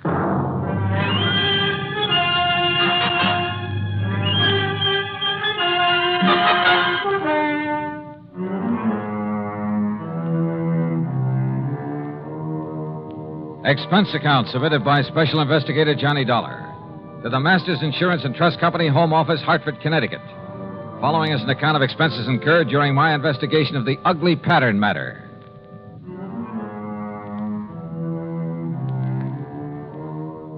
Expense account item one, $1 even taxi to Barry Winter's office at Masters, where I hoped he could give me something more to work on than he had over the phone. And you know something? As it turned out, he gave me a lot more than he thought he did. The police? Sure, they've been working on these murders, Johnny, but they haven't come up with anything, except a theory that one man is behind them all. Why, Barry? Because the victims have all been members of the Simplex Tackle Company. Well, but I don't... Because they've all occurred within a month. Because each of them occurred on a Wednesday. Pattern, huh? That's right.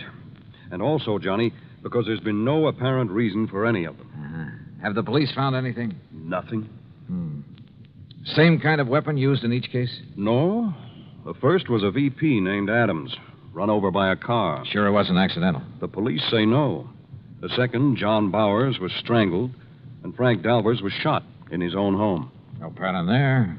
I mean, in the way they occurred. Apparently not. But Hanley Thomas and the police don't agree. Thomas is president of Simplex, you said. And a real financial wizard. Used to be a promoter. Not much ethics, but a sharp businessman. As a friend or partner, I imagine he's a fine man. Here. I'll give you a complete list of the officers of the company, their rank and their salary. Well, I don't know exactly what good that'll do. Here you are. And this is a list of the employees. Have those employees all been checked out? Sergeant Dennis over there at Homicide made quite a point of it. So did Mr. Thomas. Well, look, why don't I run over there and talk with him? And to the Danbury police. Yeah, I think you'd better. And, Johnny, the sooner the better. Why do you say that? The pattern. There are still 6 officers left in that company. That is, 6 who are still alive. Item 2, another $1 for a cab back to my apartment. There I picked up my own car, and from here on in, the charge will be for mileage. Except for item 3, 4 1/4 for a tank of mobile gas. It was almost noon by the time I'd covered the 60-odd miles to the Simplex factory on the far edge of Danbury. To my surprise, it was quite a plant, new and modern in every way. A receptionist took my card, and a few minutes later, I was ushered into the office of Hanley Thomas, president. Oh, this is a terrible thing. Adams, Bowers, Frank Dalvers, all within a few weeks. Barry Winters back in Hartford seems to think these murders have all been the work of one man. Police and I concur in that theory. There's been a sort of pattern followed by the crazy killer. But not an actual method, Mr. Thomas. No, I'll grant you that's true. Car accident, strangling, pistol shot. But they were done by someone who must have been very familiar with his victims. How do you mean? Well, someone who knew, for instance, that Ben Adams took a long walk alone each night. He knew the route that he took. Same thing applied to the second victim? John Bowers always drove to work through a little woods. It was there he was stopped and strangled. Frank Dalvers always stayed at home alone on Wednesday nights while his wife was out playing bridge. Someone broke in on him, huh? Have the police checked that? Well, it was someone he must have let in. In other words, someone he knew. That's a possibility, I suppose. I understand you've checked on all your employees. Yes, right off the bat, as much as the police could. Any particular reason to suspect one of them? Well, only because they were all in position to know these men pretty well, know their habits. We're a small company, Mr. Dollar. Our employees, including the girls in the office, only number 21. That was your only reason to think one of them may have done it? Oh, of course, we've had our share of labor troubles, a few dissidents in the ranks, so to speak. I suppose some of them resent the rather top-heavy management here. You mean the fact there are 9 executives to only 21 employees, huh? Yes, and I must confess the profits have been pretty good lately. Barry Winters gave me a list of, here it is. Now, according to this, all of these... What is it, Mr. Dollar? Well, I got thinking on the way over here. Yes? Part of the pattern you mentioned. The 3 men were killed in alphabetical order. What? Well, yes. Adams, Bowers, Dalvers. But now that I look at this list again... Of course. The pattern again. No, I think that was just coincidence. The pattern, if there is one, is based on their order of rank. That is, if these salary figures mean anything. I'm not sure I understand. Well, look, first was Adams at the lowest salary among you officers. Well, yes. Adams received $12,000 a year. Yeah, look. Bowers came in next at $13,500. You're right. And Frank Dalvers earned $15,000. So, if this pattern should continue... You mean to say you think there might be more of these murders? If this pattern continues, the next to go would be... Good heavens. Would be James Williams or Charles Hart, both earning $16,500. Then a couple of more. Then you, Mr. Thomas. Mr. Dolly. Where'll I find James Williams? Why, Williams is on vacation, a little place not far from here, Parvin's Pond. When did he leave? Last week, on Monday. Have you heard from him? No, I haven't, but... Of course, if the alphabetical pattern is the right theory... Oh, excuse me. Yes? Sergeant Dennis, Mr. Thomas. Oh, it's the sergeant at Homicide, Mr. Dollar. So I hear. I'll hold the phone so you can get what he says. Mr. Thomas. Yes, Sergeant. I'm afraid I have some bad news for you. Oh? Another one of your partners. Williams. Mr. John Williams. Yes? Discovered his body over at Parvin's Pond this morning. He's been murdered. Good Lord.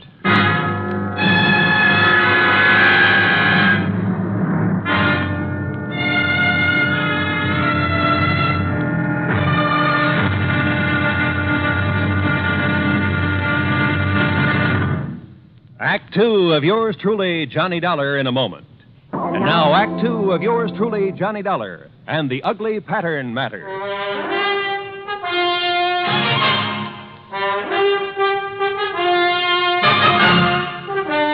Another of the executives of the Simplex Tackle Company murdered, bludgeoned to death in his little vacation cabin on Parvin's Pond, some 40 miles north of Danbury.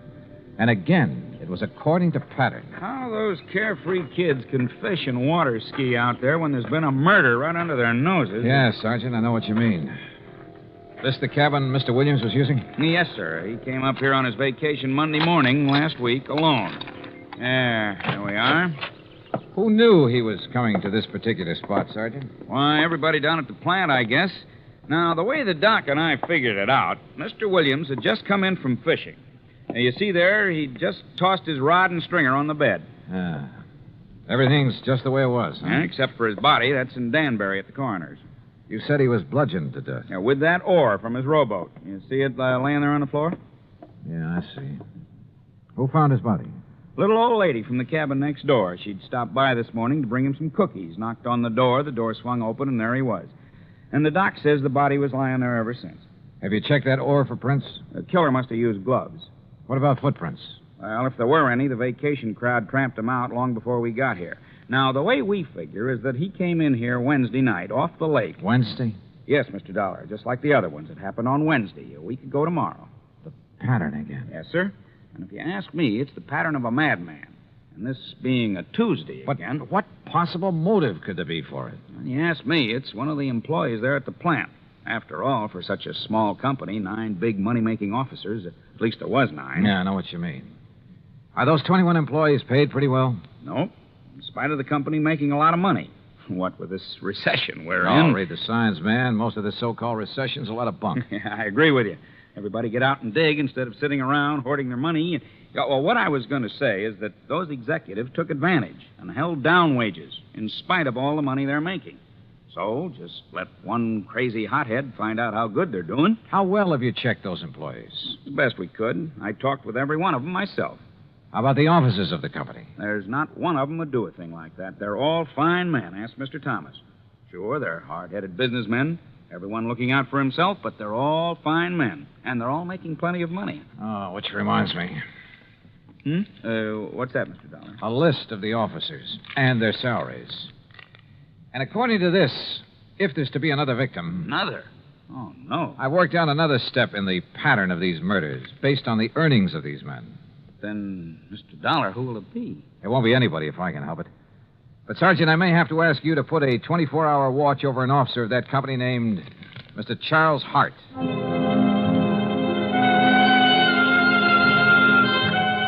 I didn't bother explaining my own idea of the pattern to Sergeant Dennis. After all, my theory could be wrong.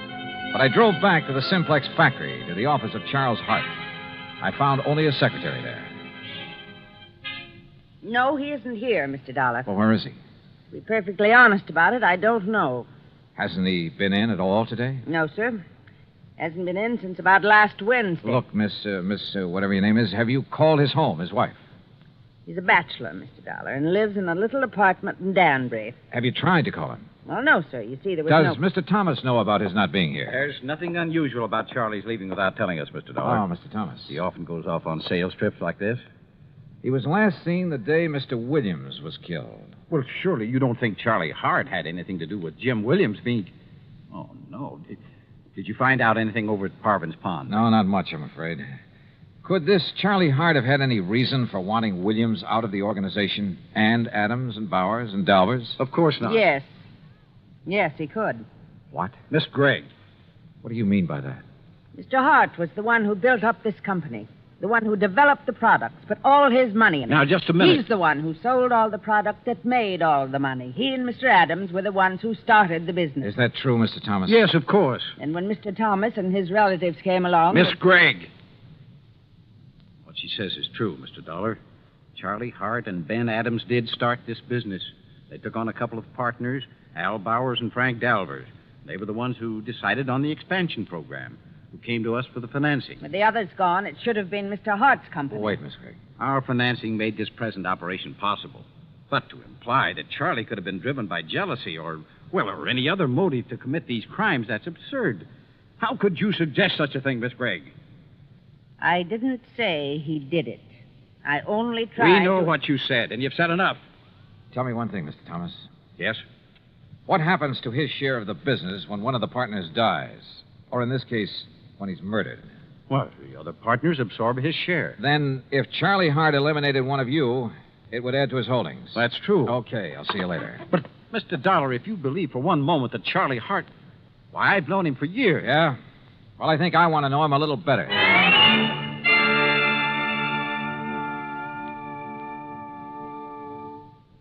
Act 3 of yours truly, Johnny Dollar, in a moment. Do you know who said, democracy is based upon the conviction that there are extraordinary possibilities in ordinary people? Those words came from the American religious leader, Harry Emerson Fosdick. From the earliest days of the United States of America, there has been the sentiment that the average person can achieve an important goal if he is given an environment in which he can develop his capabilities to the fullest extent. An environment in which the individual is given the rights and privileges that he needs for development. It is the duty of every American to protect and stimulate this environment. Remember the words of Harry Emerson Fosdick. They are part of your American heritage. The extraordinary possibilities of ordinary people are inherent in American democracy. And now, Act 3 of yours truly, Johnny Dollar, and the Ugly Pattern Matter.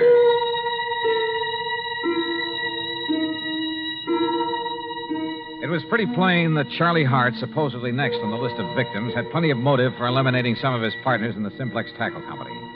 I guess the same applied to any other member of the company. But he, having started the business, knew all about the others, their plans, their habits. And he'd been last seen just prior to the murder of James Williams. I got his address, hopped into my car, and drove back to Danbury. But ringing his bell and pounding on his door got me nothing. Here, young man. You want Mr. Hart? You'll probably find him at the factory. Are you the building superintendent? That's right. Then I want you to let me into Mr. Hart's apartment. Well, now. All right, just here are my credentials. I'm an insurance investigator. Investigate. Yeah, here, see? Johnny Dollar, special. And if that isn't enough, here's a 5 spot for your trouble. 10. Well, but now don't you let on that Okay, Dad, thanks.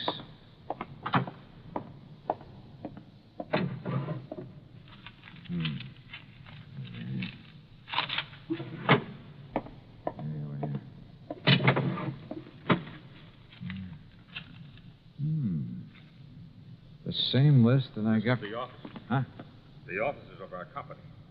Mr. Hart. That's right, Charlie Hart. Should have looked behind the door when you barged in here. Yeah, well, look. Would you like to point that thing the other way, please? I'm sorry, Mr. Dollar, of course. Well, you know who I am. Yes, I heard you through the door. All right, is that the gun that killed one of your partners? That killed one of my... No. But listen. Tomorrow's another Wednesday. Wednesday, Mr. Dollar. I know. And look at that list you're holding. I finally realized the progression in which these murders are happening. Oh? On the basis of our salaries at the company. Adams, Bowers, Dolvers, and Williams or me. Yes, you've circled Williams' name. Yes, because he got it last week. That's why I'm staying in here, locked in. Because tomorrow, if the killer strikes again, that crazy maniac killer... Maybe. Or maybe that's what he'd like everyone to think. Charlie, a couple of questions. Anything if I can help you stop this. That company was once yours. Yes, that's right. You were the boss, the head man, until Hanley Thomas came along. Yes, Hanley and his brothers and his brother-in-law. And they took over as first in rank. Well, they were entitled to, Dollar. What? It was their money made the company what it is. I'm not an administrator, a man who knows and plays all the angles. I'm just a worker and a salesman. Now, wait a minute. You mean you're content with the present setup? Yes, of course. In spite of the prodding of a sweet old secretary who thinks that Wait a minute. But these murders, Mr. Dollar. You stay put. Keep that gun and don't move out of this apartment until I tell you to, no matter who comes to the door, to save your life. You think you know... Charlie, it's been right under my nose. The obvious. Almost too obvious. But I had no proof of anything. Only a hunch, but a potent one. So how to prove it out? Bluff? It might work, if I was right. I drove into police headquarters and picked up Sergeant Dennis, then out to the Simplex Tackle Company. But when I walked in, it was after hours, no secretaries about. When I walked into the office, I borrowed the sergeant's handcuffs and made him wait outside, his ear glued to the door. Well, Mr. Dollar, I didn't expect you back. What do the handcuffs mean? They mean arrest for the murder of your partners. That's a very bad joke. You and your brothers and brother-in-law, the whole company yours, once you got rid of the men who started it, who made it possible for your capital to make it pay off. But tell me, were you going to kill off your relatives, too, one by one? This is the most absurd thing. You covered your tracks pretty well. Perfect crimes. Except for that ore you used to kill Williams. Fingerprints as big as life all over it. Impossible. I figured the gloves you wore must have had holes in them, or have been worn very thin. What? That you just didn't notice in the excitement of the moment. And when I finally found those gloves... You've been out to my home, ransacking my home. And when your wife confessed that you weren't at home at the time of any of the murders. That's a lie. She helped me plan the whole thing. Oh. Then you admit the murders. After my bluff about the fingerprints. I see. But now that you know, you haven't had time to tell anyone, there's no one around to hear the shot, Mr. Dollar. No, but I heard a real clean confession, Mr. Thomas. Sergeant, No, that was just to protect myself from this... I'm afraid that kind of talk's a little late. No, it is. Look out!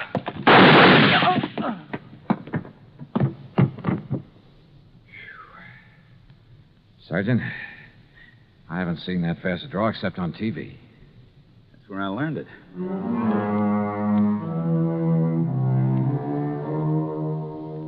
There'll be a lot for the courts to work on about who else was involved with Thomas. The sergeant's bullet killed him, by the way, and I'd call it good riddance. Or at least quick justice.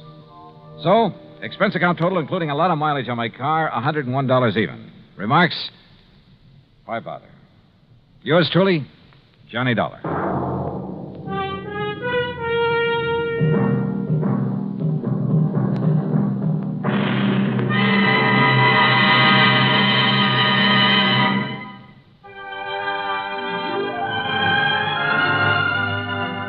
Yours truly, Johnny Dollar, starring Bob Bailey, originates in Hollywood and is produced and directed by Jack Johnstone, who also wrote today's story.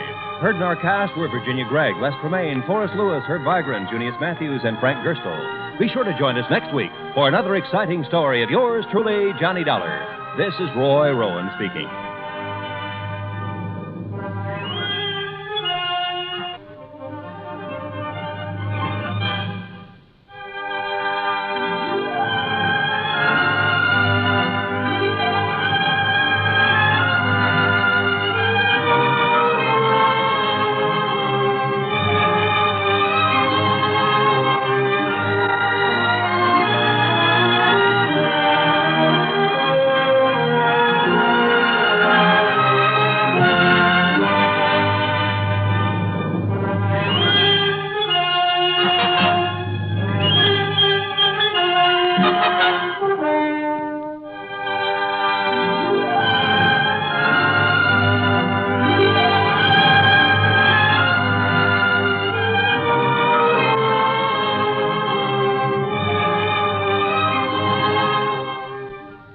Johnny Dollar has come to you through the worldwide facilities of the United States Armed Forces Radio and Television Service.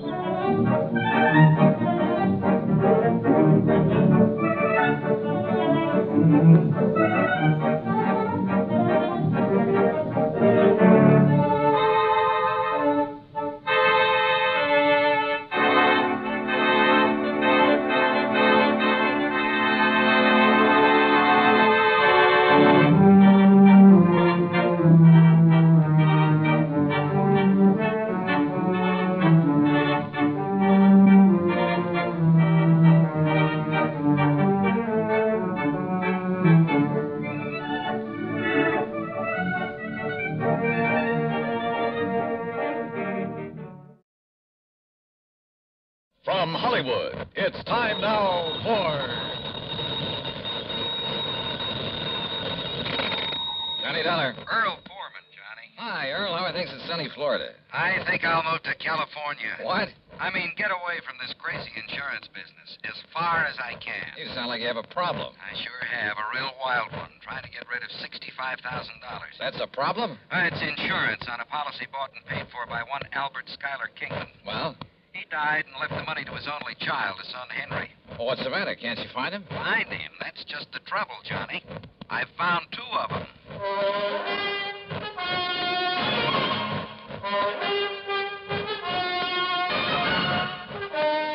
Bob Bailey in the exciting adventures of the man with the action-packed expense account. America's fabulous freelance insurance investigator. Yours truly, Johnny Dollar.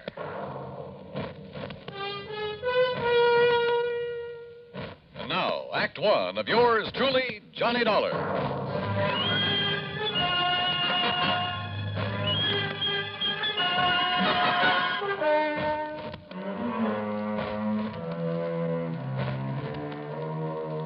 Expense account submitted by Special Investigator Johnny Dollar to the Tri-State Life and Casualty Company, Sarasota, Florida. Following is an account of expenses incurred during my investigation of the Double Trouble matter.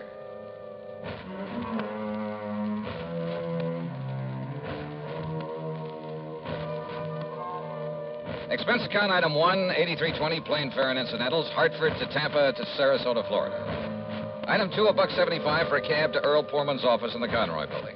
That's right. After waiting 20 years for this sole beneficiary to show up. 20 years? Well, like I told you, the insured was Albert Schuyler Kingman. $65,000. Yes, he was a widower, lived up near Elizabeth City, North Carolina. And he had a son named Henry. Henry was his sole heir and beneficiary of his policy. Okay. And you say that Kingman died 20 years ago? Yes, during that big hurricane back in 38. Remember it?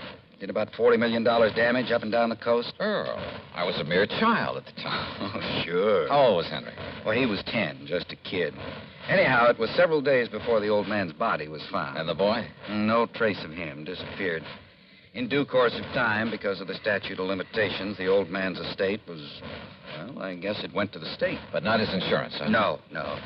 We kept the matter of the insurance open, company policy. Requires a lot of legal finagling, but in the company's history, they've turned up beneficiaries as much as 15, 18 years after death. How? By advertising. And that's what accounts for the sudden appearance of 2 Henry Kingmans, each claiming to be the beneficiary of Albert Kingman's policy, and each having a logical, legitimate story. Each saying he didn't know about the insurance until he saw the ad. Where are these boys, Earl? Right here in Sarasota. They arrived yesterday.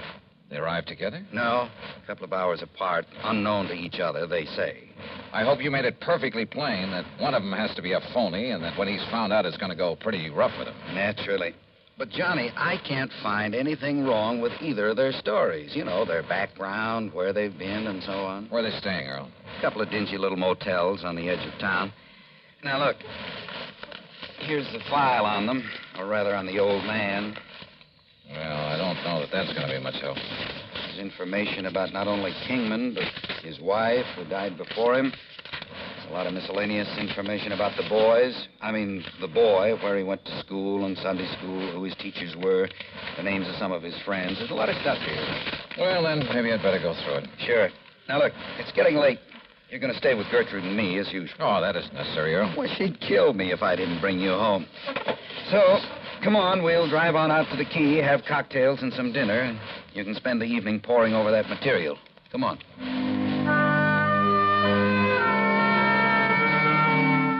Cocktails and dinner were great. They always are with the Poormans. Only poor man is a misnomer. That home of theirs on St. Armand's Key is not only big and new, but beautiful. They have their own private dock and speedboat on the bayou directly back of the house. Yeah, they own a couple of spanking new fancy air-conditioned cars. I decided that if I ever get enough to retire, this will be the kind of a setup for me.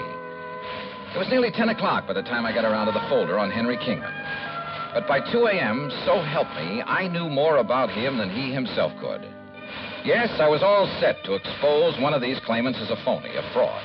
Had the whole situation right in the palm of my hand, I thought. But, brother, I had no idea of what was coming. Believe me.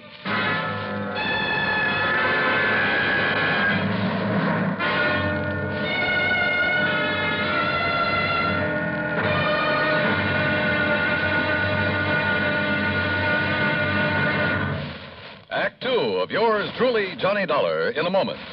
And now for another episode in the life of Sergeant Donald Bellwether, my husband.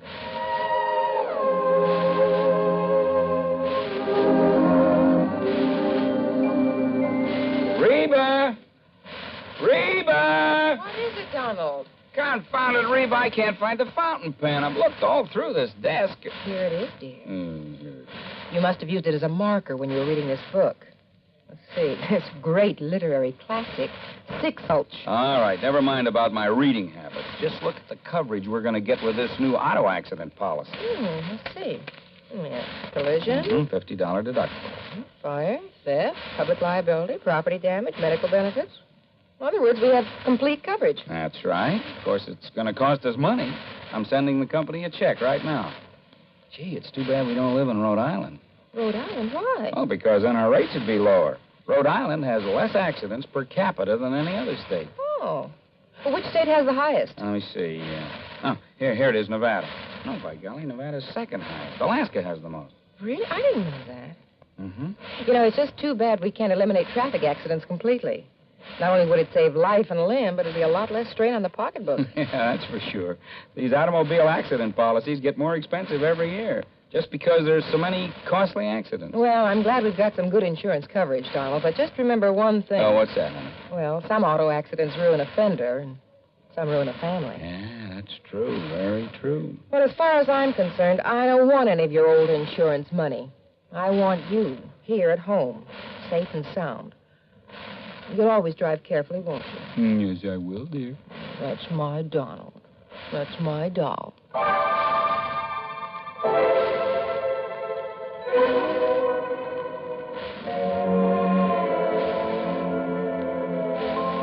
And now, Act Two of yours truly, Johnny Dollar and the Double Trouble Matter.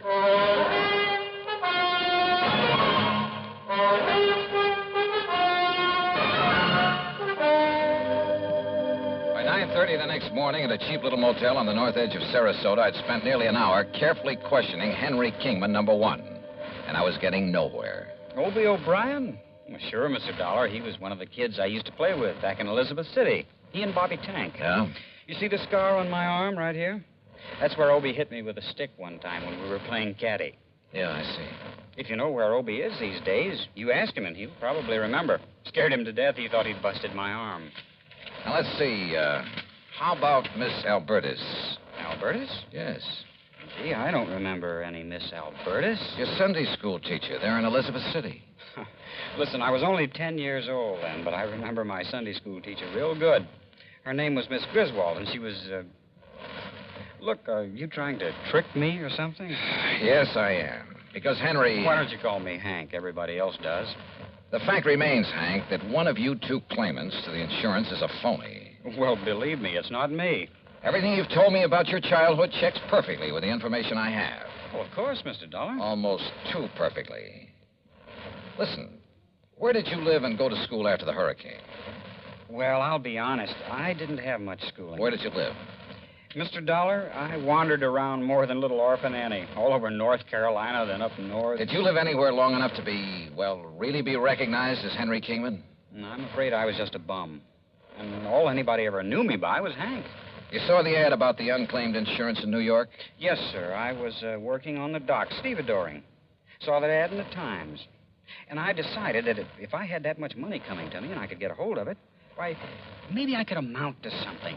Get an education, maybe, or, well... Hank, all the insurance company has to go on is your memory. Or what you say is your memory of your childhood. What I've told you is true, sir. But if the other claimant comes up with the same kind of a story... But he can't. Because, don't you see, sir, I'm really Henry Kingman. I've told you all about my father and the house and the hurricane and the people I knew, about what's happened to me since... Yeah, I know. It's because I am Henry Kingman. Uh-huh. We'll see.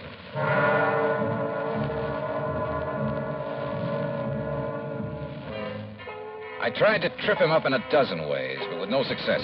He had a logical, reasonable answer for every question about his past and present. As for not being able to produce anyone who could identify him as Henry Kingman, well, it was simply because of his rather aimless life spent wandering from city to city, never having any close friends because he chose to go it alone. He was a tall, well-built lad with a mop of blonde hair and clear blue eyes. And I must confess, I kind of liked him, his open frankness. But you know something? I could have been awfully wrong.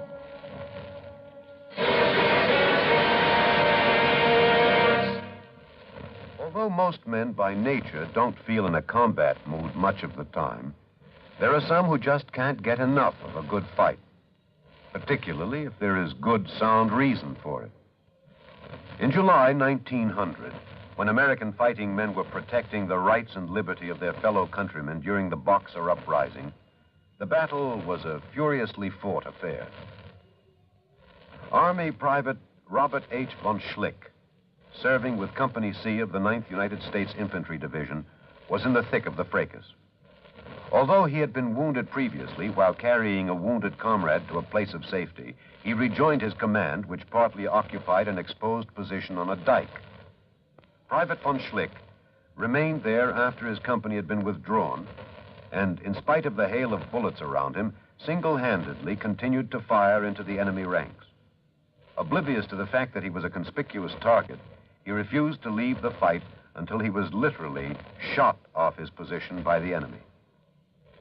Private Robert von Schlick earned the Medal of Honor for valiant devotion to duty and added heroic background to the code of conduct of American fighting men. And now, Act 3 of yours truly, Johnny Dollar.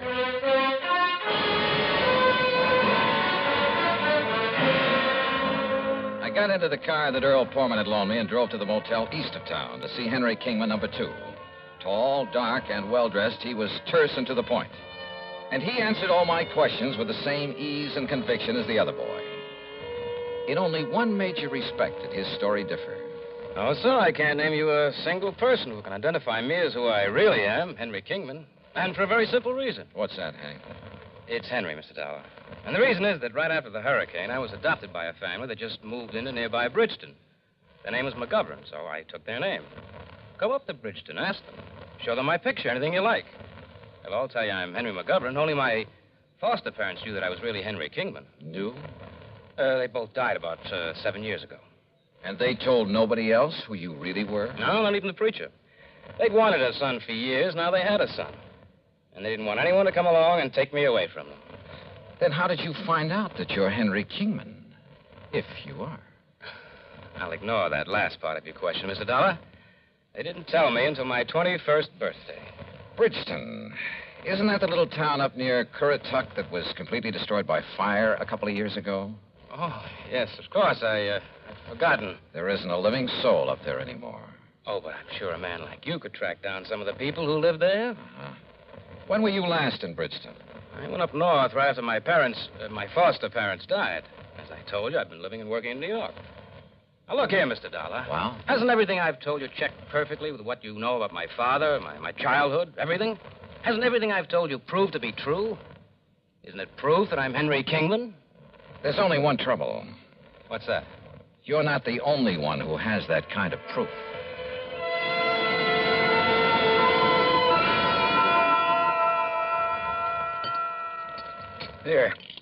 Here, Johnny. Have some more of this baked sea trout. No, thanks, sir. Johnny, you've hardly touched a thing. Yeah, I know, Gertrude. I'm sorry. I will have another cup of coffee, though. Oh, sure. So you haven't got very far in your investigation? No, I'm afraid not. I told you, Johnny, the stories of those two boys check out perfectly. Unless the information the company's been collecting for the last 20 years is all wrong. But both of them can't be Henry Kingman, so one of them must be lying. But which one? Well, suppose, just for example, that the blonde is Henry. Yeah? Then how would the other have got hold of all that information? Unless... Well? Do you suppose they've known each other sometime in the past? They certainly don't like each other. I mean, each other's being here. I asked them, Earl, and they both deny having ever seen each other until they came here within a few hours of each other. I didn't see the blonde boy, but the other came here to the house, and I just didn't like him. The dark-haired one, I mean. Hey, wait a minute. Yeah? What is it, Johnny? The description of the father in that folder. Excuse me. Can I help you? No, thanks. I got it right here. Huh. You bought it? Hey, listen. Does Dr. Crutcher still live up the street? Sure. Do you want me to drive you over? No, thanks. I'll walk. Johnny, what'd you find in I'll that see you folder? later. Walking up that street, and there was no moon, turned out to be a big, fat mistake. In the first place, I almost bumped into a palm tree in front of the house. In the second place, I didn't see what stepped out from behind the next palm tree until it was too late. Huh? What do you want? Oh!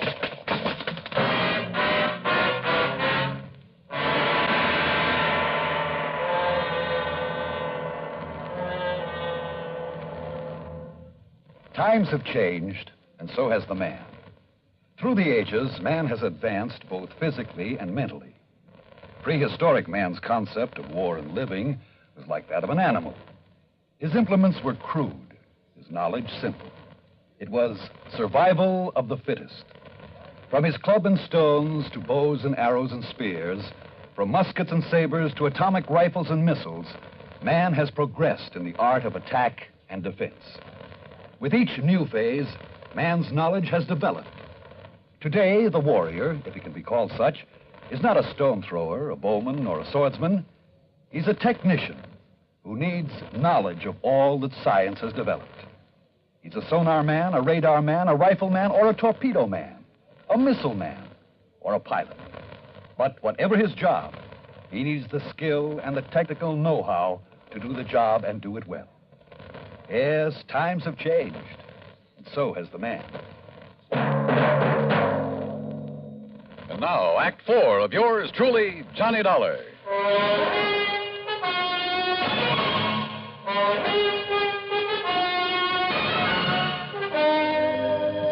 Decided maybe I'd better drive him over anyway, Doc. And that's when I found him lying out there by the palm tree.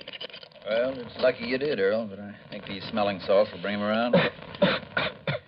Whoever attacked him must have seen you coming and... Hold it. What's this? It's okay, Johnny. Yeah, then what's Doc Crutcher? Who socked me?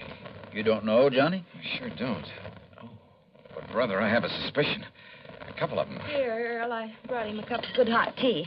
Tea? Sure. Get him a slug of brandy. Oh, well, sure. Only make it scotch. Good man, Doc.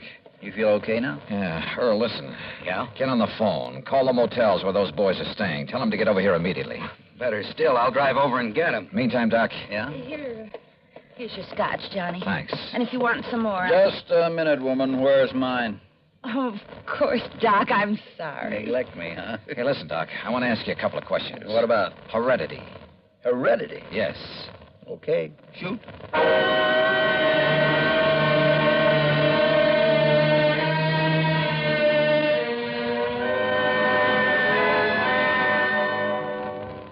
All right. Just to keep things straight, I'll call you Hank. Sure, Mr. Dollar. And you I'll call Henry. Well, it does happen to be my name. Now, Earl tells me he found you both in Hank's motel just now. That's right, sir. Comparing notes? I went over there to tell him that he's a phony. But if he doesn't get out of town... Oh, sure. Hank, let me see your hands. Huh? Oh, sure. Here, sir. What about them? Look, Doc. By golly, you're right. Right about what, sir? How did you bruise these knuckles? Well, it was kind of clumsy, but my hand slipped trying to open one of the windows in that cheap motel. Don't you believe it, Johnny. He's the one who... Wait a minute. This one has a bruised knuckle, too. Oh? Now, what's your excuse, Henry? Well, you can believe it or not, suit yourself, but exactly the same thing happened to me. What? You ask me, Johnny, they both attacked you. On the other hand, Earl, they may both be telling the truth about this. Of course it's the truth, sir. What did you mean about this? I mean that at least one of you was lying about being the son of Albert Schuyler Kingman. Well, of course you did. I told you. All right, you know. just pipe down for a minute. I suddenly realized that the laws of heredity could solve this case a lot quicker than detective work. What's heredity? So I checked with Dr. Crutcher to make sure I was right. Then I checked descriptions of Henry Kingman's father and mother. Did you, sir? Both of them had brown hair and brown eyes. So what? Where both parents have identical color hair and eyes, any offspring will have the same.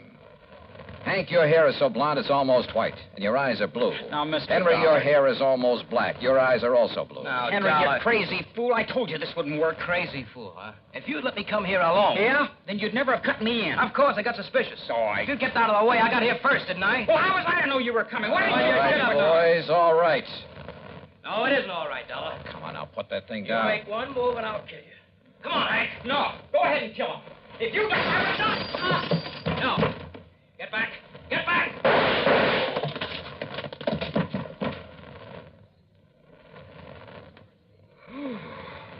Johnny, you outdrew that Henry like... Wow. Yeah. Take a look at what happened to Hank. Huh? Is everything all right, boys? Holy...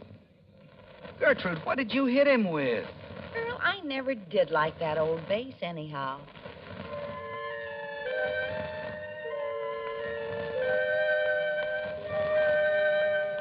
Yeah, my heredity gag was just that, a gag. But it certainly brought things to a head in a hurry. How did they know so much about the real Henry Kingman? Well, listen. As soon as we locked them up, I called the National Press Services, had them put the story of this attempted fraud in the headlines all over the country. Result?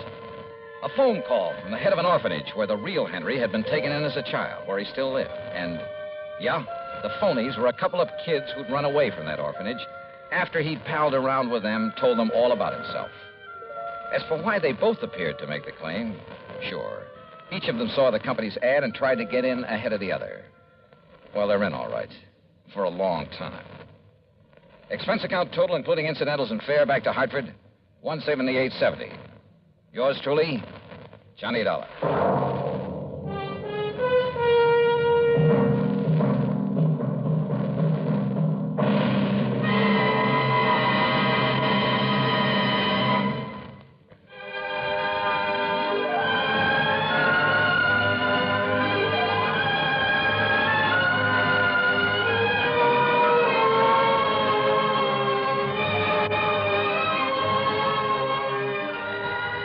Truly, Johnny Dollar, starring Bob Bailey, originates in Hollywood and is written, produced, and directed by Jack Johnstone. Heard in our cast were Virginia Gregg, Vic Perrin, Sam Edwards, James McCallion, and Parley Bear. Be sure to join us next week, same time and station, for another exciting story of yours truly, Johnny Dollar. This is Dan Cumberly speaking.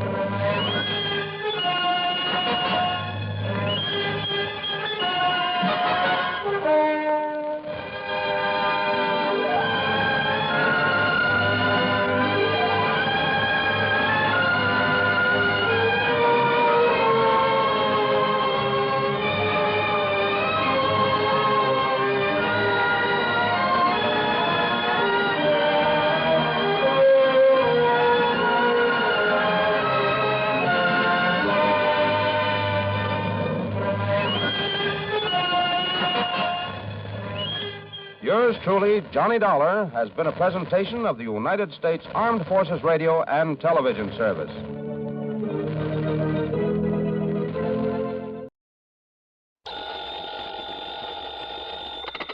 Johnny Dollar. Harry McQueen, Mid-Eastern Indemnity Corporation. Now, I'm glad you called, Harry. What? I've just been waiting for a chance to run down to New York, have some fun, taking a few shows and some nightlife. On expense account, of course. Now, look, we'll pay the expense account, but not for a lot of theaters and nightclubs. Spoil sport. Johnny, can you come down here right away? Sure. Good. What's the trouble, Harry? Dan Diamond. Dan Diamond? That's right. Well, nice talking to you. Now, what's that mean? It means I suddenly think I have an important assignment in Podunk or Timbuktu. You mean you're afraid to get involved with our friend Mr. Diamond? Ah, It's Johnny. just that I relish the thought of maybe living to a happy middle age is all.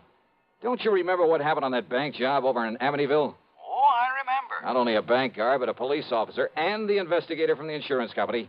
All of them suddenly turned their loving wives into widows. I know. Diamond. So he's still in business, huh? Well, apparently not. And I use that word advisedly.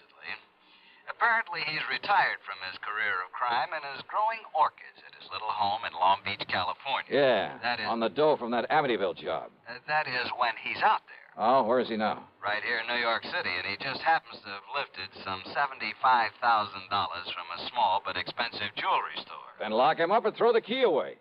I'm afraid it's not that easy. What's more, we want that $75,000 back. Well? Sorry, Harry. You realize what your commission would be on a $75,000 recovery? And after all, Johnny, with an unlimited expense account to go on... Johnny? Okay, Harry. Maybe I'll run on down there and see you.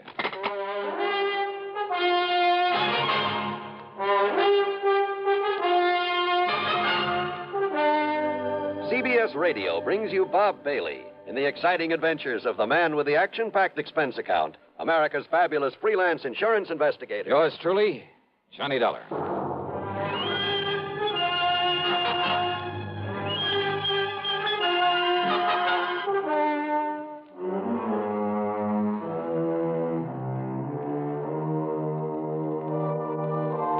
Expense account submitted by Special Investigator Johnny Dollar to the Mid-Eastern Indemnity Corporation, New York City.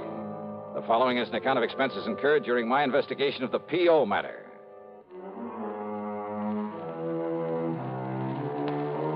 So who wants to tangle with a character like Danny Diamond?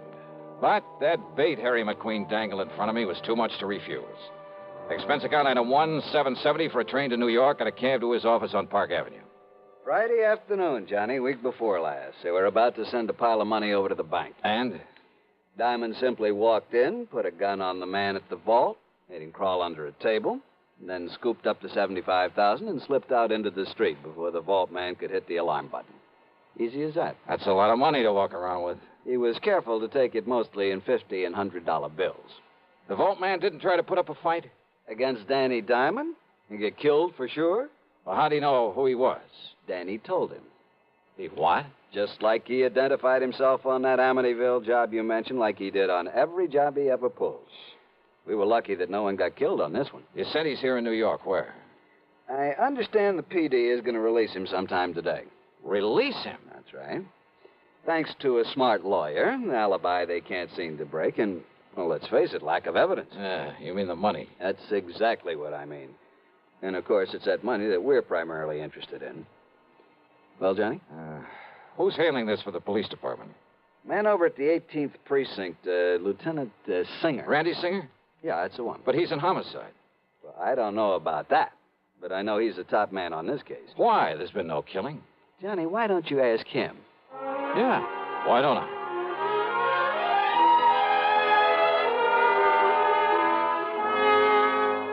Because on nearly every previous job that Dapper Danny pulled, there was a killing. And I was assigned to him. I got to know him and his routine, his methods better than anybody else in town. But not well enough to nail him down. Yeah, I'm afraid that's true. Anyway, they made a special out of this one and put me on it. And from the way you say that, Randy, you haven't got very far. Johnny, I haven't got to first base. Oh, sure, we locked him up on suspicion, got the DA to really cloud up and rain all over him, but thanks to that smart mouthpiece he hired and an alibi so solid you couldn't smash it with a hydrogen bomb. Plus, no sign of the money. Yeah, that's right. Anyway, they're letting him loose, and he'll go back to California free as a bird and 75 G's to the good. You sure it was Danny Diamond pulled this one, huh? Well, everything, Johnny. His perfect timing, his modus operandi, that egotistical trick of identifying himself, the description of him, his doing it solo, the fact he didn't stash it away in a bank. I've checked every bank in town. Well, everything, Johnny, says it's him. You mean it's he? Hmm? What's your English, Randy? Oh, English, to heck with it. Him's the... I mean, he's the one that did it. But unless we can lay our hands on that 75,000... Have you checked out where he's been staying? What, are you kidding? I went over with a fine-tooth comb. Nothing in his hotel room, his luggage, no little package left in the hotel, save nothing.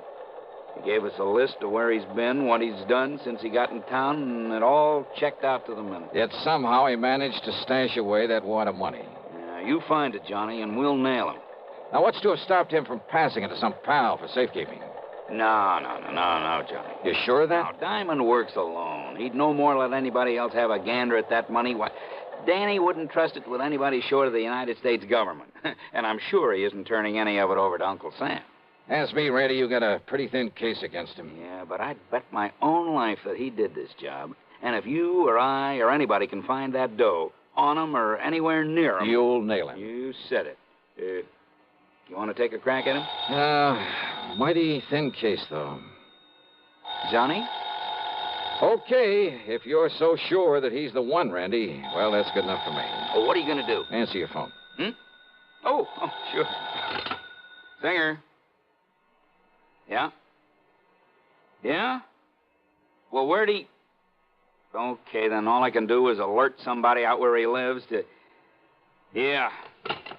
They let him go, Johnny. He's on his way. To where? Who knows? Okay, then I'm on my way. Yeah, where? What are you going to do? To coin a real corny one, California, here I come.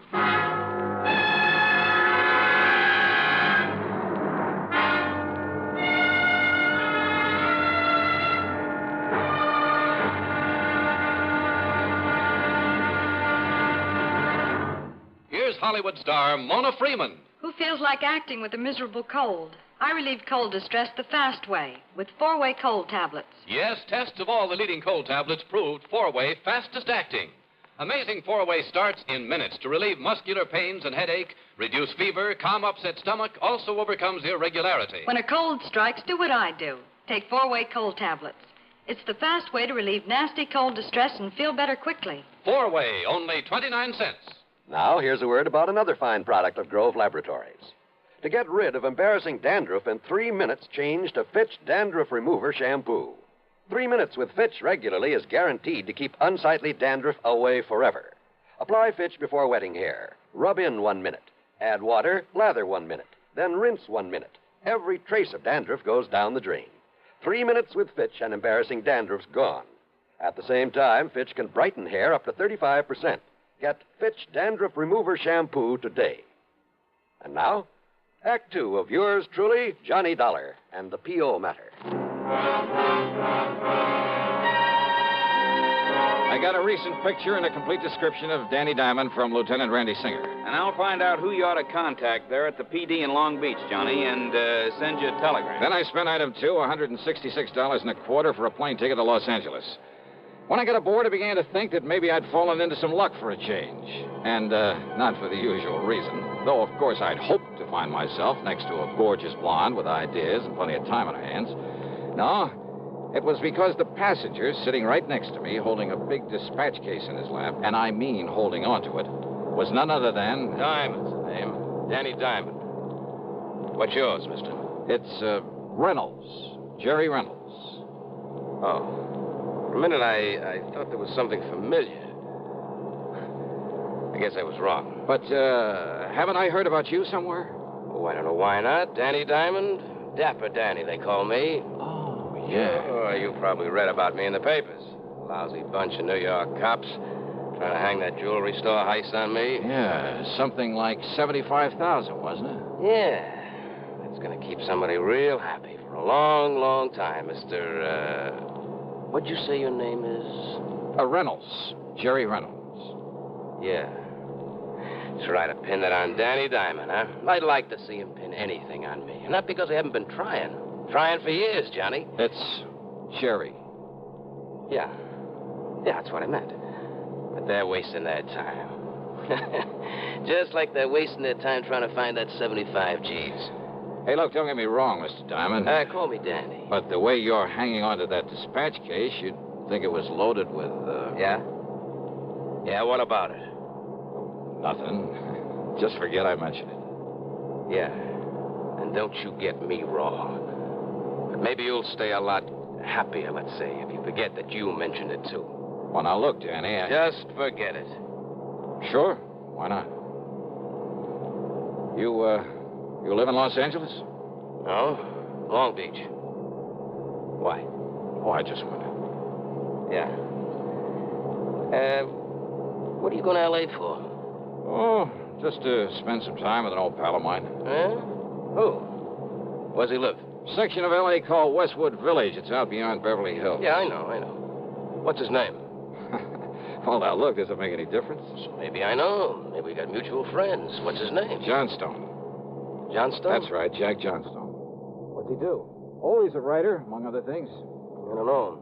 Moving pictures? Radio, television. Radio, huh? That's right. I don't know. I hardly thought you would. Something kind of familiar about that name, though. See, I listen to the radio, you know what I mean?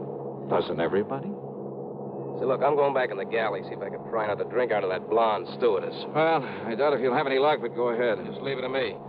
You want me to bring you one? Why not? If you can. Leave it to me. He carefully set the dispatch case on the seat. But as he swung back up the aisle, he kept half looking over his shoulder. If I picked it up and tried to open it, he'd know exactly what I was doing. Even as he stood there talking to the stewardess, trying to force some money on her, he kept his eyes on me. But I had to find out what was in that case. And what I could do was keep looking out the window and with one hand open the clasps on it. That much he couldn't see. And then when he came back to his seat with his hands full, all I'd have to do... How dumb can they be? Those chicks would make a lot of extra dough. Make a lot of friends, too, if they forget the rules now and then with that liquor they got back there. Well, sit down. Don't worry about it. Hey, wait a minute. 2 seats up, that guy's sneaking a bottle out of his coat. I'll bet you a 10-spot will get that for you and me. Wait and see. But again, he kept his eyes on me, even while he passed over the money and parted the other man from his half-pint bottle and the small plastic cup he had. But this time, as he came back to his seat, his hands were full. See? You got brains, a little money, you get anything you want. Sure. Hey, here, I'll move this case out of the way so you can go up. Say, what do you think? You clumsy, crazy jerk. The little case was loaded, but the papers that fell out that he quickly shoved back into it were not money. No, they were clippings from the New York newspapers. Yeah, news items about the robbery. That was all. Wait, though. Was he using them in the dispatch case for a decoy? Or just to fan that ego of his? You dumb, clumsy fool. Oh, sorry. Sorry, huh? Sure, of course I am. Listen. I thought maybe you'd done that on purpose. Yeah? Well? Forget it. Sure. Now, about that little drink you promised. Sure. Why not?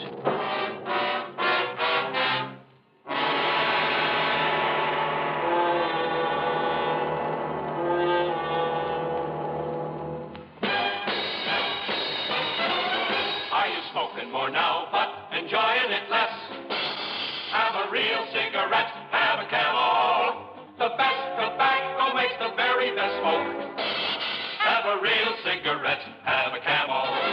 Are you looking for flavor and mildness? Have a real cigarette, have a Camel. The best tobacco makes the very best smoke. Have a real cigarette, a real cigarette, a real cigarette, have a Camel. If you're smoking more today, but enjoying it less, try Camels. The Camel blend of costly Turkish and domestic tobaccos has never been equal for rich flavor, easygoing mildness, real smoking satisfaction every time you light up. The best tobacco makes the best smoke. Have a real cigarette, a real cigarette, a real cigarette, have a Camel. And now, Act 3 of yours truly, Johnny Dollar, and the P.O. matter.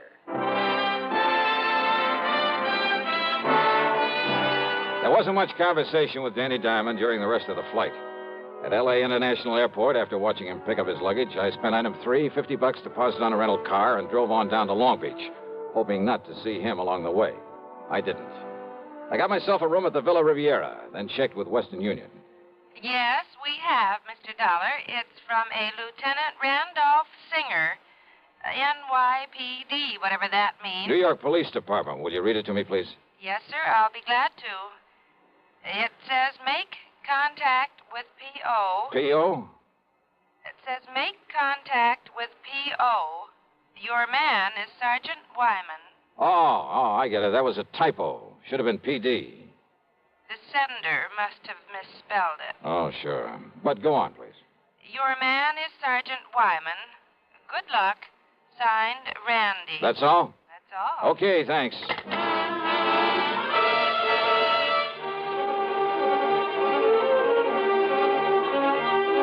Item 4 was 10 cents for that phone call. Then I wasted no time in getting over to police headquarters into a huddle with Sergeant Raleigh Wyman. Dollar, we know all about Danny Diamond. What he is, where he got his money for that house of his out on Fern Drive, and for living it. But unless he tries to pull something around here, there's nothing we can do. I know what you mean, sir. But if you can get something on him and make it stick, I This whole town will love you dearly. Something like that 75,000 robbery in New York? Yeah. Oh, Lieutenant Singer told me on the phone that's what you're out here for. That's it? Said some pretty nice things about you, too. Well, if there's anything we can do, if you just... There is. I want to look at not only Danny's home, but the luggage he just brought in the plane. Well, in order to get out a search warrant. No search warrant. What? Look, can you get him over here for a couple of hours before he has a chance to unpack and settle down? I made real time driving here. He ought to be arriving just about now. Well, let me think. Hey, call him up. Tell him you want to see him here at headquarters. Can you get him down here? Sure. He loves to sit around here and shoot off his big mouth and try and make fools out of us. What excuse? Oh, tell him there were some prowlers around his place while he was away. Tell him anything. Now, look, Dollar, if you're planning what I think and without a search warrant... Sergeant, so far as you know, all I'm going to do after I leave you here is take a nice long walk along the beach. Well, okay? Okay, Dollar.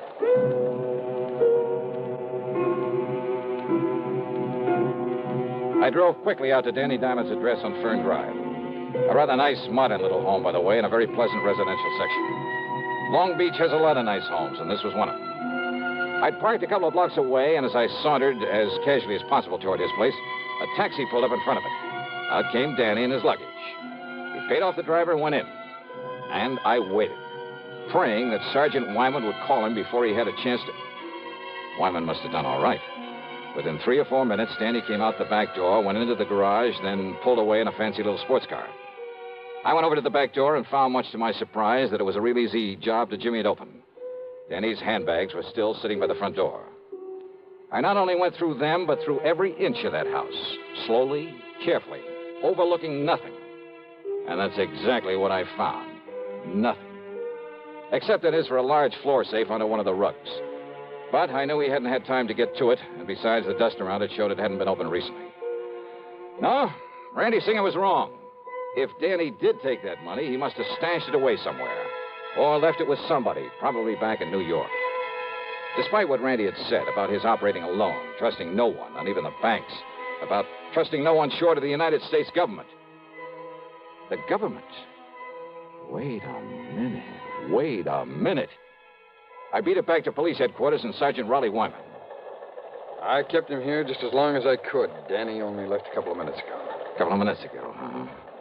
Dollar, did you find anything? No. I mean, during that, during your walk along the beach. No. Now, listen. Yeah?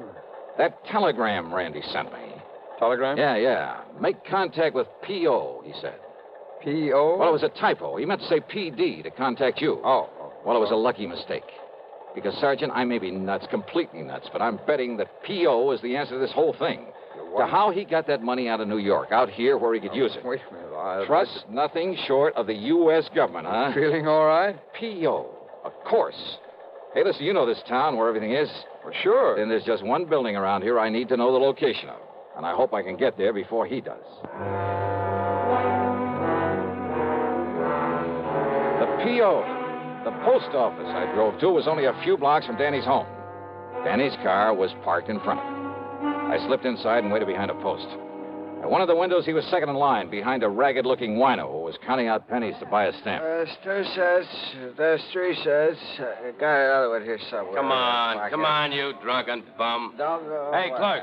Oh, hello, Mr. Diamond. I have a package for you. Yeah, that's what I come for. I've been wondering when you'd call for it. It's from New York City. Just sign here, please. Yeah, sure. Okay, here you are. Thank you, Mr. Diamond. Here's your package. I want a stamp. I came out from behind the post, bumped into the drunk, and tore at the wrapper of Danny's package. Hey, what's the big idea? Sorry. It's you. And here in the package you mailed to yourself the $75,000. Now, get away. Get back. Oh, no, Danny. What are you trying to do around here? Okay. Now, on your feet. Listen, mister. Oh, drop dead, Danny. Or maybe the state will take care of that. Now, listen. About that money. Forget it. Just take a look at that poor old drunk who was in front of you. That wild shot you pulled off. Huh? Murder, Danny. Now it's murder.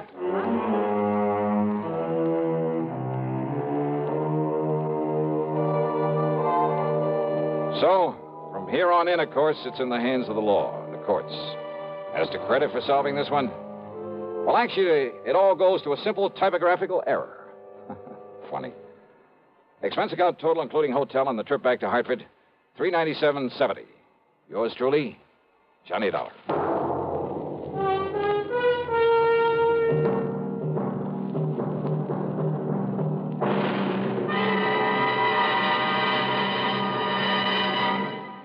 Our star will return in a moment. Constipation is something people don't talk about much, but it can be a problem for anyone, even doctors. And when constipation occurs, it's interesting to see just what doctors consider important about a laxative they might use or recommend. Well, a majority of the doctors we heard from had this to say. A laxative should be effective, gentle, as close to natural acting as possible, and a medicine that can be used with complete confidence. Now, X-Lax has been popular with many doctors and millions of people over the years because pleasant-tasting chocolated X-Lax is effective. Overnight, it helps you toward your normal regularity. X-Lax is gentle. Next morning, it gives you the closest thing to natural action. And that's why many doctors and millions of people use X-Lax with complete confidence. X-Lax, the laxative that helps you toward your normal regularity, gently, overnight. Is X-Lax in your medicine cabinet? Now, here's our star to tell you about next week's story. Next week, a real wildie, a real strain on my sanity. But I think you'll like it. So join us, won't you? Yours truly, Johnny Dollar.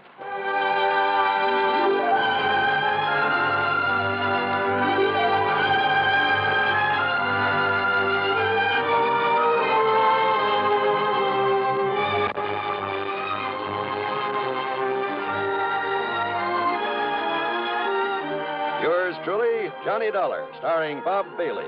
Originates in Hollywood and is written, produced, and directed by Jack Johnstone. Heard in our cast were Virginia Gregg, Harry Bartell, Herb Vigran, James McCallion, Stacey Heiress, and Gil Stratton.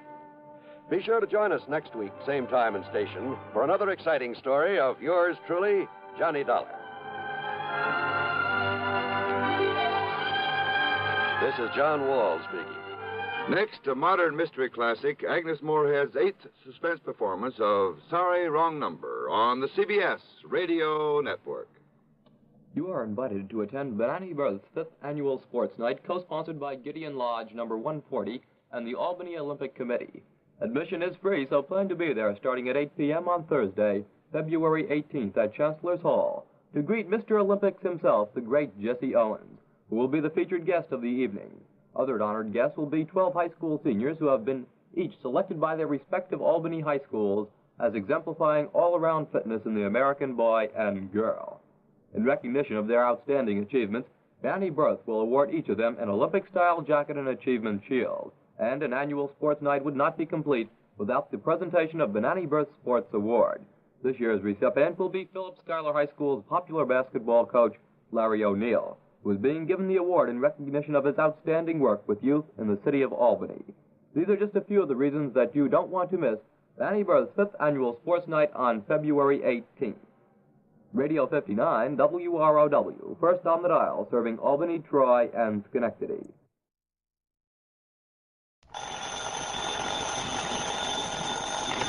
Johnny Dollar.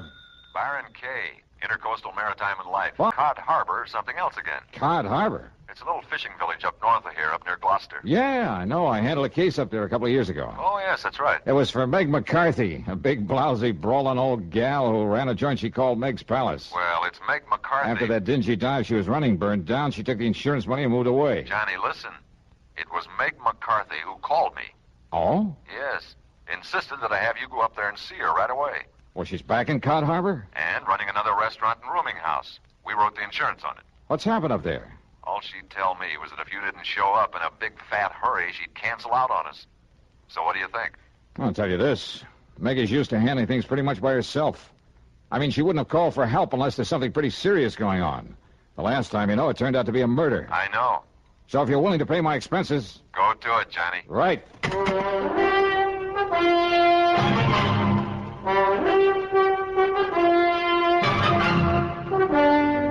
CBS Radio brings you Bob Bailey in the exciting adventures of the man with the action-packed expense account, America's fabulous freelance insurance investigator. Yours truly, Johnny Dollar.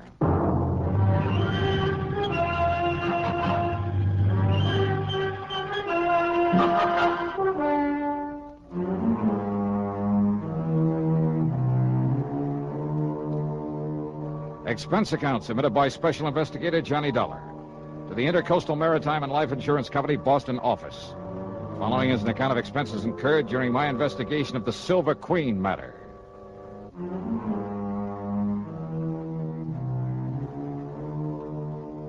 Cod Harbor is on the coast up near the famous old town of Gloucester, Mass.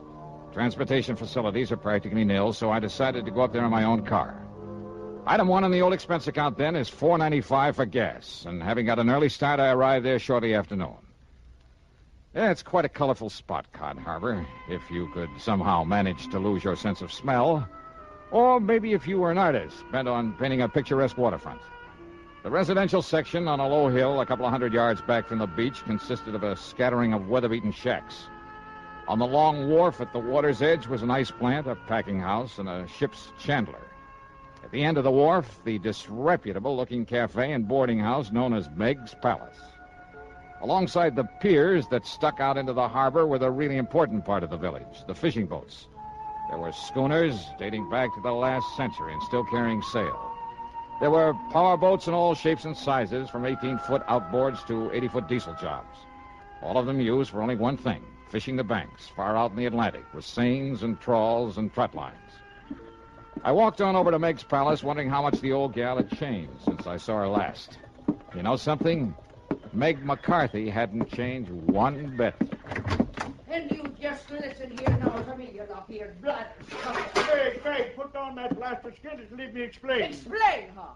Just on account of you and that scurvy crew of swabs on that stinking tub of yours made a decent catch for once. It's no good excuse for coming over here to get drunk all over me, lovely place. Ah, you crazy old biddy, will you listen to me? No! But I tell you, I'll pay you the money. I'll pay you double for them few dishes and the broken-down table they busted up on you. And I tell you to keep your dirty, offensive money to yourself, Captain Andy, and get out of here and never come back. Now get! Meg, put down that frying pan. That's right square on the top of your filthy head, I'll lay it. No, Meg, Oh! Now get before I loses me temper and forget I'm a lady. You hear me? I see tell this. you, Meg, if you start throwing them things at me, I Back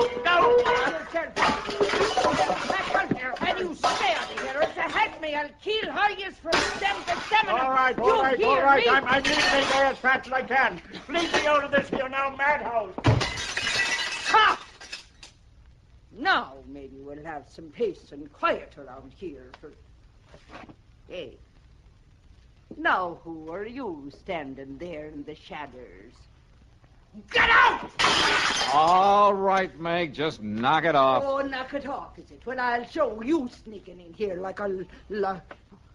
Oh, it's me love, me darling, me sweetheart, me Johnny boy. Yeah, hiya, Meg. Still throwing your weight around, huh? Ah, darling, they're like a brood of crazy, troublesome kids, they are, the men that puts to sea. And I loves every blinking, bloomin', worthless one of them. Oh, you do, huh? Well, of course I do. That's why I makes them toe the mark the way I does. Somebody's got to love 'em and mother 'em and keep 'em in line. Especially Captain Andy. The man who just left? That's the one I mean. Oh, come now. Come sit down and have a cup of this here delicious coffee I just brewed up in the pot. Yeah, sure, why not? It'll put some hair on your chest and build up your strength on the cotton. You'll be needing it. Ah? That is, if that Marty Silver finds out you're up and around these parts. Marty Silver? Sure, and he owns the Silver Queen, that leaky old tub that sits down alongside pier number 7. But here now. Have yourself a cup of this nice, aromatical, hot, strong coffee. Yeah, thanks.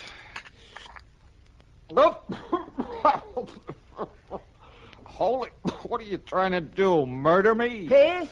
Good grief. Well, now, just a minute, me fine young, fair-feathered friend. Is it a snide and despairing remarks you be making about me lovely coffee, You is call it rat poison coffee? I'm most certain. Now, just you look here, you hairy-brained young incompetent. No wonder there's trouble up here in Cod Harbor. Oh, is that so? Well, if you think I'm going to let you sit here and make degrading remarks about me cooking... Okay, Meg, okay. Stop waving that coffee pot and settle down. Just you listen, you swab-headed young whisker Forget it, snapper. will you? Pipe down. Quiet, will you? Now, sit down. Yes, darling. Okay. Oh, Johnny. Johnny, you reminds me so of me dear, dead, departed, overbearing husband when you talks up to me like that. Oh, yeah, I'm sure. And I tell you, if I was a few years younger and maybe a mite prettier looking in the face, oh, I tell you, there wouldn't dare another girl so much as set her eyes on to you. Oh, that's true, Johnny. Okay, Meg. But now what about this Marty Silver? Captain Marty Silver, he calls himself. And he sailed in here a few days ago from up to Gloucester, he says, in that tub he calls the Silver Queen. Says he wants to sell the old wreck. Aye, and that he will, Maggie. And who invited you in here again, Captain Andy? There's already 2 or 3 suckers bidding up to buy the old wreck from him. He's pushing them hard to make a sale, he is. Then Andrew P. Hogginham, you keep them from buying it until Johnny Dollar here gets through his investigating. Investigating? Well, now, where's your manners? Shake hands with him. This here's Mr. Johnny Dollar, me lover boy from way back. Hiya, Captain. Lover boy? Him? That pasty-faced landlubber like him? Just you mind your manners, Andy, and get out here and don't let none of them boys buy the Silver Queen. Not yet. Now, look here, Meg. Go on with you. Or do I got to throw you out again? Whatever you say, Meg. But I warn you, woman, if you're being untrue to me in favor of this here Johnny Dollar... Ain't he handsome, Johnny boy? And we don't make it generally known, but Captain Andy is me very own fiancé. No. Yes, sir. And all this time I thought you only had eyes for me. Oh, well, now, Johnny... Okay. Now, just tell me about this Captain Marty Silver. Well, now, listen, darling. If Marty Silver finds out that I sent for you... If he finds out you're here to investigate him... Investigate him for what? Come on, Meg, you're beating around the bush. Oh, it's because I hate the word. Because I'm afeard of it. What word? Murder. Oh, well, I can't say that I... What? Yes, Johnny. Murder. And now, Act 2 of yours truly, Johnny Dollar.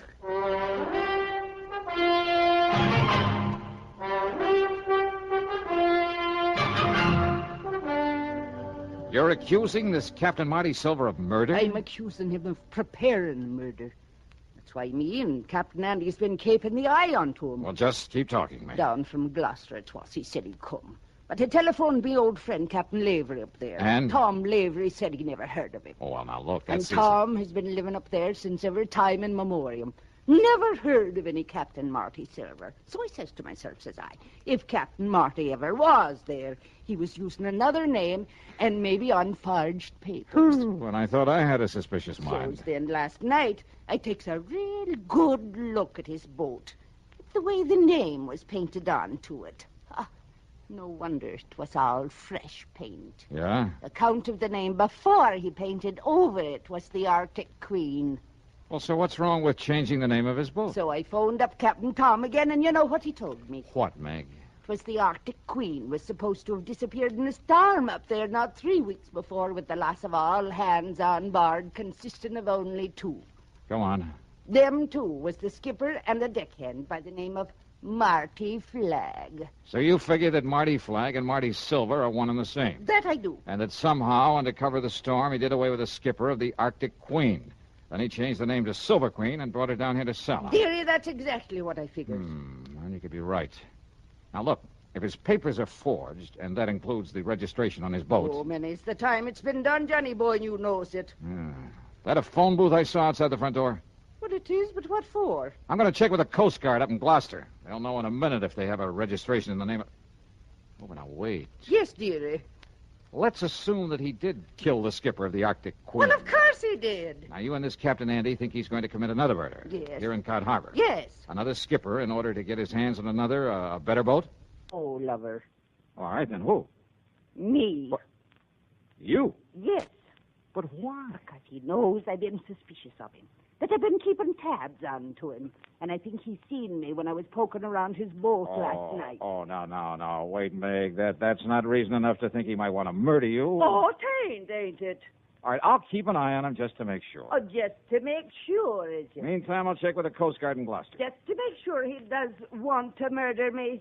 by letting him do it. Is that it now? Meg. Yes, well... Well, if I can prove his boat is the one supposed to have been lost at sea, and if his registry and papers are forged, okay, then the Coast Guard can come down here and take care of him. Meantime... What? But what about me? Meg, look, I think you're getting all worked up over nothing. My own lovely life at the stake, and you pass it off. now, You Meg, pass it off like I was nothing the more than that. Well, And I thought you was me friend, and me beneficiary, and that you cared a little about what Listen, might will happen. you please- But no. You like everything else of the male sex that wears the pants. Oh, now, if just a a minute. person don't have a pretty leg or a pretty face full of powder and rouge, and her hair full of peroxide blonde... That's not and true. you... Meg, Oh, will you shut up a minute? Now, if you just let me finish. Yes, Mr. Dollar. I'll shut up me ugly old mouth. I'll smother me grief and me poor old broken heart. Look, listen.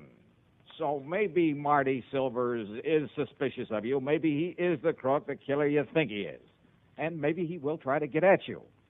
So look, I'll make sure nothing happens to you and until I can get this other stuff straightened out. Oh, Lord love you, darling. I know that you wouldn't let down poor old Meg. Yeah, so why don't you go back in the kitchen and fix me something to eat? Oh, Johnny love, it'll be the finest supper you ever put your teeth in. Good.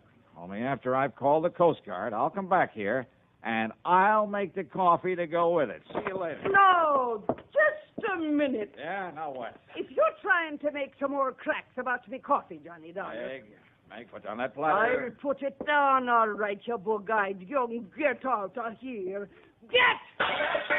Meg, you are a lousy shot. Oh, I am. Am I?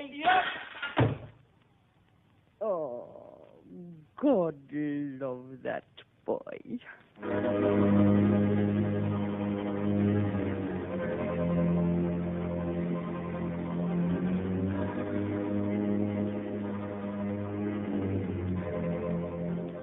My call to the Coast Guard proved that Meg was right, 100%. They'd never heard of a Captain Marty Silver, had no record of him whatsoever. As for the boat, well, it was pretty obvious now that he must have killed the skipper of it in order to steal it, bring it down here to sell. I promised them that I'd do nothing to alarm Silver to scare him away, but that I would keep tabs on him until they could come down here and arrest him. But I had to break that promise because of what happened exactly 2 minutes later. Yeah, right after I hung up that phone.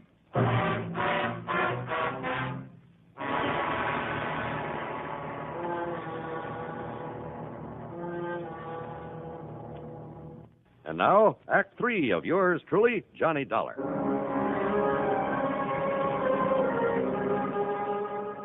I left the outside phone booth and walked back into Meg's Palace Cafe.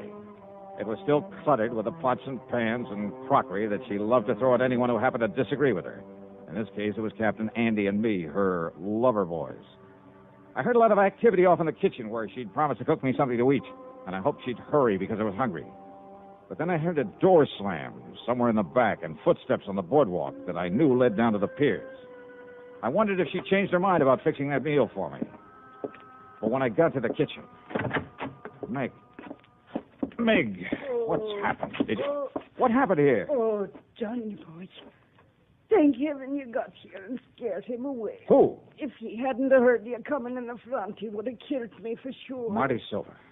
Oh, he must have been hiding away here in the kitchen. He must have heard everything me and you were saying about him. All right, here now. Let me help you up on this chair. It's all right, darling. I think I can make it. But when I get a hold of that... There you are. But I thought Captain Andy said that Silvers was down at the dock trying to sell that boat. Hey, wait, listen. Yes. Stay right here, Meg, while I get in the back of that door. What? What is it? Oh. Out of my way, Dollar. Meg, I just seen Monty Silver coming up. Meg, who done this to you? Marty Silver, Captain. I'll kill him for this. Oh, Meg, me pet, are you all right? Yes, I'm all right. But where was you when Marty Silver come in here and attacked me? Like you told me to. I went back to the dock to keep an eye on him. He was right here in the kitchen. And when I went out to phone the Coast Guard... Oh, Maggie, darling, did he hurt you bad? I told you I'm all right. But if Johnny hadn't come back in here... Oh, I'll kill that dirty Hey, rotten... Captain, you said you saw him leaving here. That I did. Where'd he go? Down to the dock, to the Silver Queen. But he may have ideas for taking off, getting away from here. Well, of course, you barnacle-brained pair of... Look. Ah, what? Look there, out of the window. Yeah, you're right. Of course I'm right. That's the Silver Queen headed out to sea. Come on, Captain Andy. We're going after him. But he's got a start on us, a head start. And with the darkness of night coming on, Well, standing here talking about it won't get us anywhere. Come on.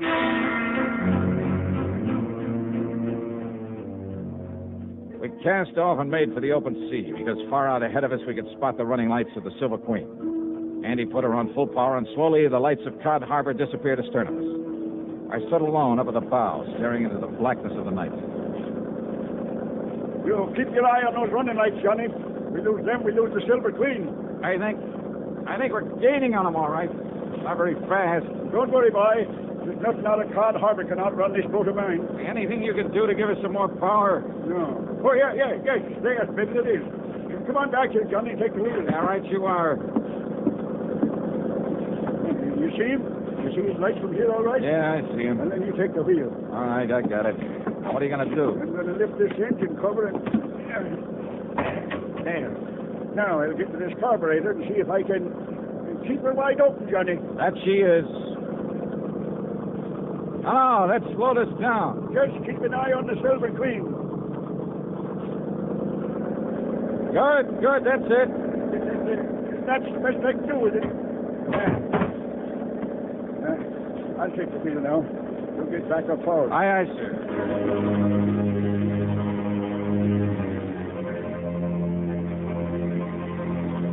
As we slowly but surely pulled up on her, I could see the vague shape of Captain Marty Silver at the wheel. I could see him turn and look back at us now and then. Just a few more minutes and we'd overtake the Queen. But if Silver had a gun, I eased my .38 out of the holster, made sure I had a full load, just in case. And then it suddenly occurred to me that if he could see us and our lights were far brighter than those of the Queen. I went on back to Captain Andy at the wheel. You won't be long now, Johnny boy. Hey, where's the switch to the cabin lights? Yes? If Silver is armed, then when we get up close to him, he'll be able to pick us off like ducks in a shooting gallery. You're right. The switch is right there inside the... No, look. Ah. Silver has turned them off. Turned off all these lights. We lose him. We'll never catch him now. Won't we? Hey, doesn't the spotlight work? Sure it does. Turn it on. I'll put out the other light. Good. Hey, where's the switch for this spotlight? Here. Running lights. Now the cabin lights. The switch, Captain. Now we're just as black as she is. The switch for the... Oh, here it is. Now swing that lighter on, Johnny, so you cover the whole horizon with it. Right. When you get it on him, I'll... What's that? It's coming about. It's going to run us down. I see. Shove the wheel hard to port. Give it a gas. I am. If he's got us in the turn, we're losing way. Come on, faster, Captain. As soon as we get back on the straight course, keep the searchlight on him, square in his face. Maybe you can find him. Maybe, if I'm lucky. On my other hand. Oh, we'll never make it, boy. We'll never make it. Now, hold it steady. But he'll ram us right across the Hold it steady. But, Johnny, don't you see?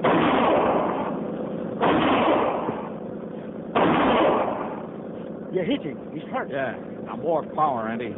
He let go of the wheel. Hey, he's reaching for the Andy. gun. Maybe the Queen will well away from power, us. I tell you. Full power. But no, we're too late. Too late.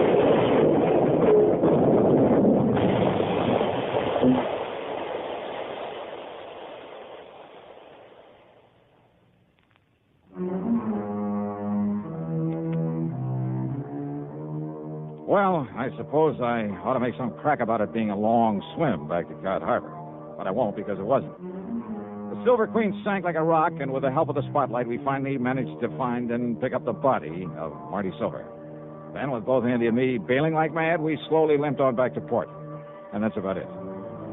Expense account total, including room and board at Meg's Palace and another tank full of gas, $58.35. Yours truly, Johnny Dollar.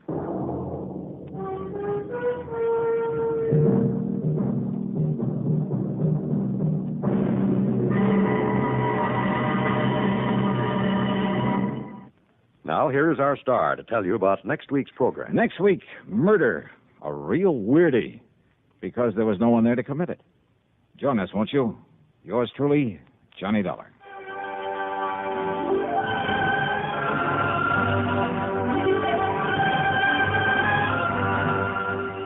Yours truly, Johnny Dollar, starring Bob Bailey, originates in Hollywood and is written, produced, and directed by Jack Johnstone. Heard in our cast were Virginia Gregg, Olin Soule, and Ralph Moody. Be sure to join us next week, same time and station, for another exciting story of yours truly, Johnny Dollar.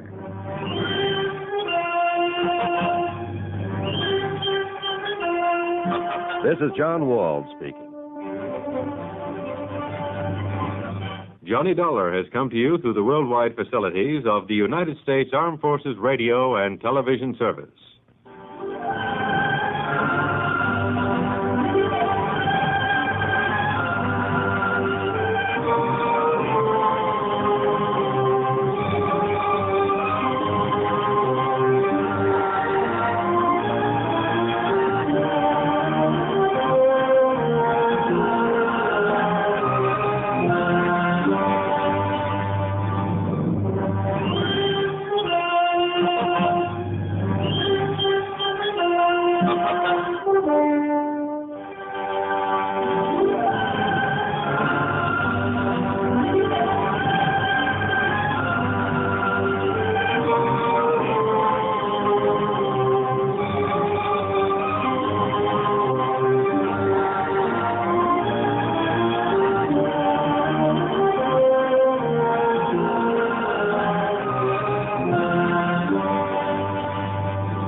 From Hollywood, it's time now for...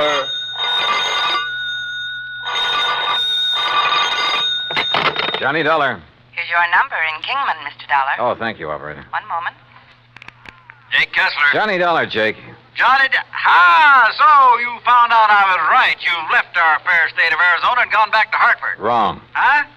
You mean you're still at Lake Mojave Resort? I sure am. Then I'm still betting that you haven't found anything to indicate Elmer Hobbs' death wasn't accidental drowning. Jake. So your expenses will have to come right out of your own pocket instead of the company. Listen. As for that crow you talked about eating, how do you want it cooked? Listen, will you? What? Have you mailed in the insurance claim yet? Oh, I was just about to run it over to the post office when your call came in. Tear it up. What? Because, Jake, Elmer Hobbs was murdered.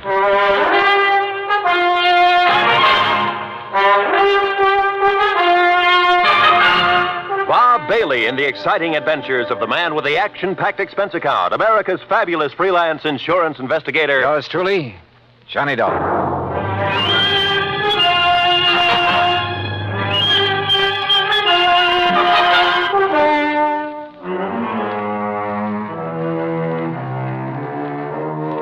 Expense account submitted by Special Investigator Johnny Dollar to the Greater Southwest Insurance and Liability Company, Kingman, Arizona office. Following is an account of expenses incurred during my further investigation of the Mojave Red matter.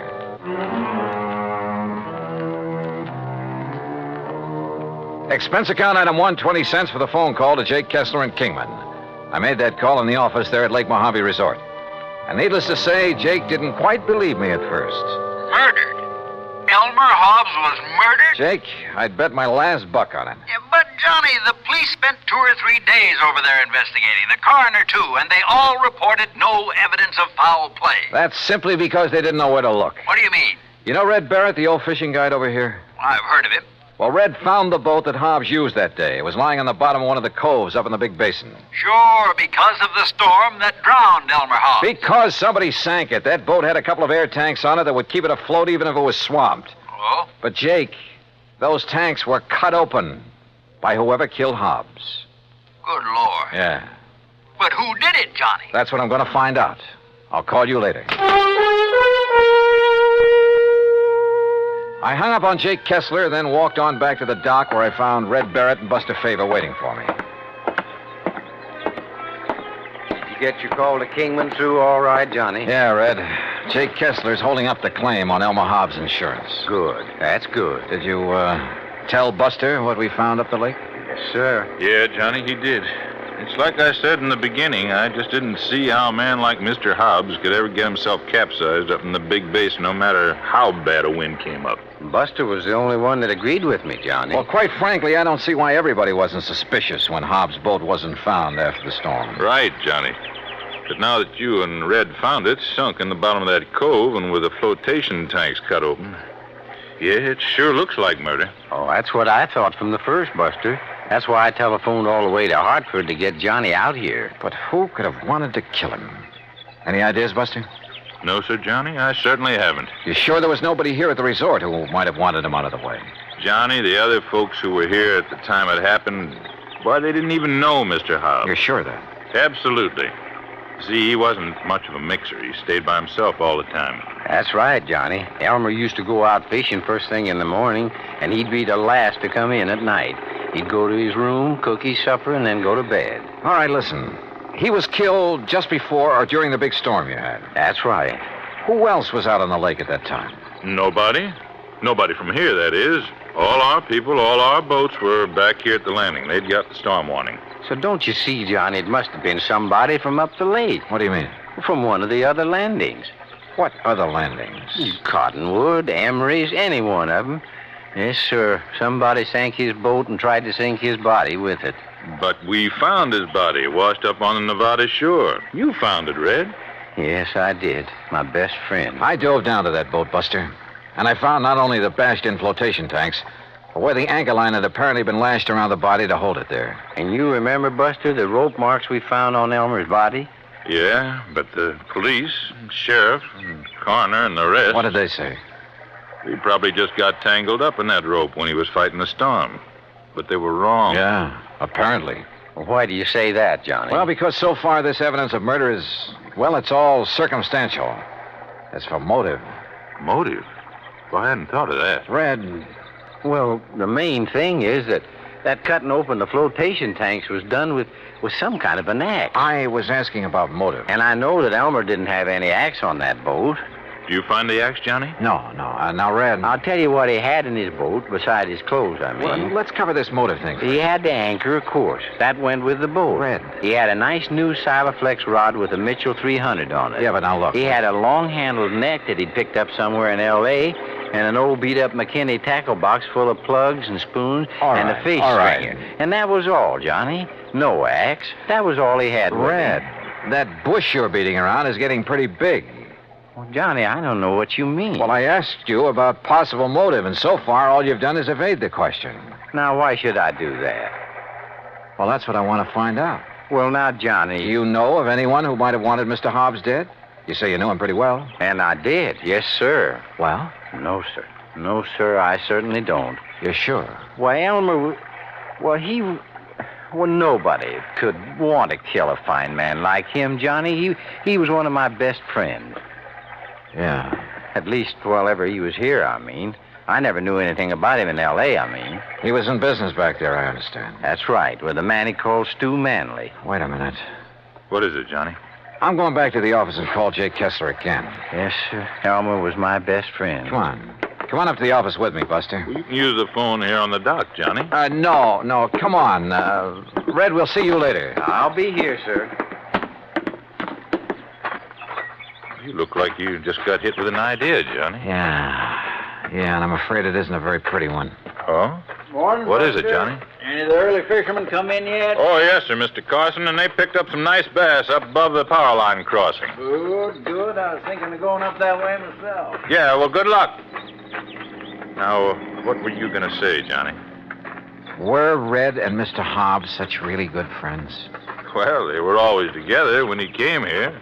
Of course, they were always fighting like cats and dogs over some silly thing or other, but didn't mean it.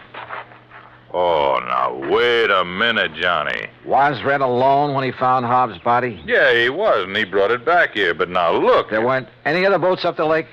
Yeah, there were, but Red was searching that particular part of the shore alone. But surely you don't Jake think... Kessler told me something about Hobbs' insurance policy, but not quite enough. Johnny, listen. Come on, let's get to that phone.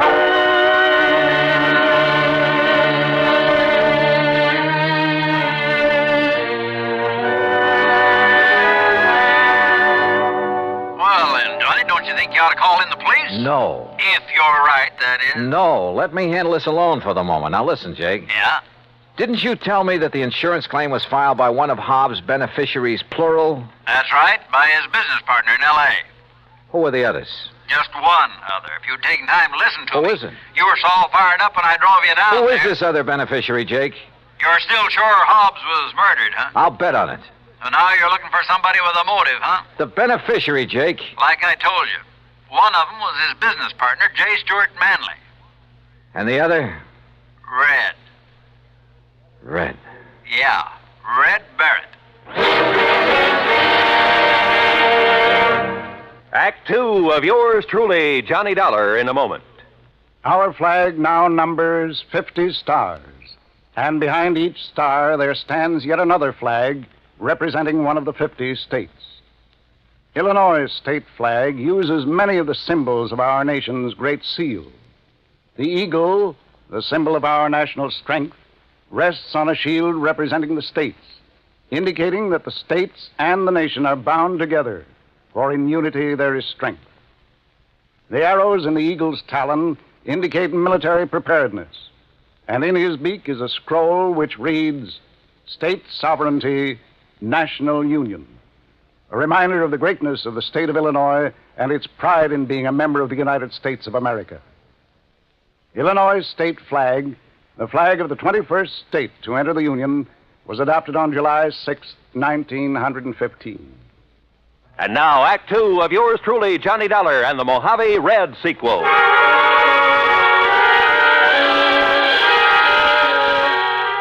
Two people who I knew stood to gain by the death of Elmer Hobbs. One, his business partner, J. Stuart Manley in Los Angeles. The other, Red Barrett, fishing guide at Lake Mojave Resort, who said he'd found his body, who professed to have been his best friend. I wondered. I said as much to Buster Favors, who sat there in the office of the resort. Red do a thing like that, I won't believe it, Johnny. But he's the one person who could have engineered the whole thing, Buster. But why, then, would he lead us to the place where Mr. Hobbs' boat was sunk? And point up the fact it was deliberately sunk, and an attempt made to sink Hobbs' body with it? Oh, there's a cover-up? To make him look clean? Oh, no, Johnny. Well, the boat would have been found in that cove sooner or later anyway. I tell you, you're wrong if you suspect Red. Look, if Hobbs' business partner is a beneficiary, too, why don't you look him up? I fully intend to, unless Red did do it. No. And I can prove it. No, Johnny. Let's go back to the dock so I can talk to him again and see... Buster, Oh, hello, Johnny. I suppose you've heard, Ham? Yes, Red told me. You're quite sure it was murder? Yeah. I'm sorry. Listen, Buster. Yeah. Look, Ham, as manager of this resort, you know Red pretty well. I sometimes wonder. That's what I came up here to ask you about, Buster. Huh? Did you send him skiting out of here? What? We just left him down at the dock. You mean you didn't see him tearing out of here in the pickup truck a few minutes ago? What? Ham. Red? Where'd he go? I don't know, but he certainly left in a hurry. Johnny. Yeah. No, I still can't believe it. What are you boys talking about? Nothing. Ham, is there a car around here I can use? Oh, sure. Take mine. There are the keys. Thanks. Now, look. Incidentally, Buster, I was poking around where Red kept his fishing tackle trying to find that rig he borrowed from me last week. What did you find, Ham? Well, I thought Buster might know where the old coot got hold of that new spinning outfit.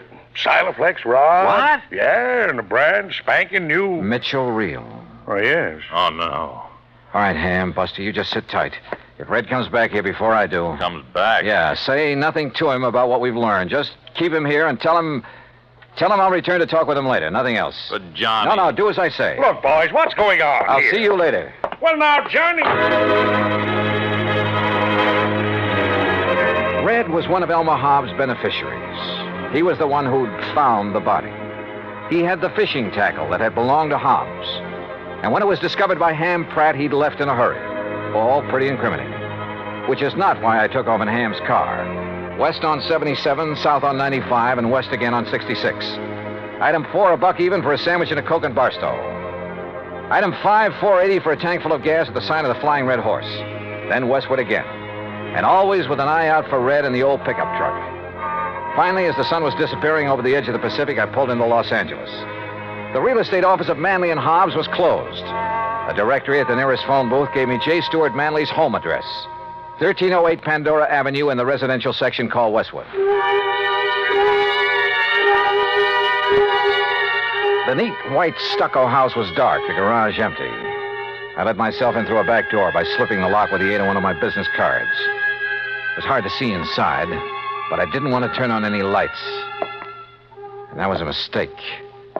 Because as I quietly rounded a corner and started toward the den, I guessed wrong. Somebody was at home, was in that den behind the now closed door. And that somebody knew that I was in the house.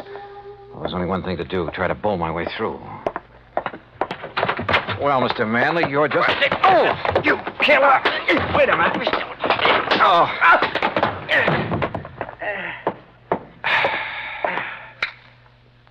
Red. Johnny Dollar. Well, it kind of looks like I made a mistake, doesn't it? Yeah, Red. The biggest mistake of your life.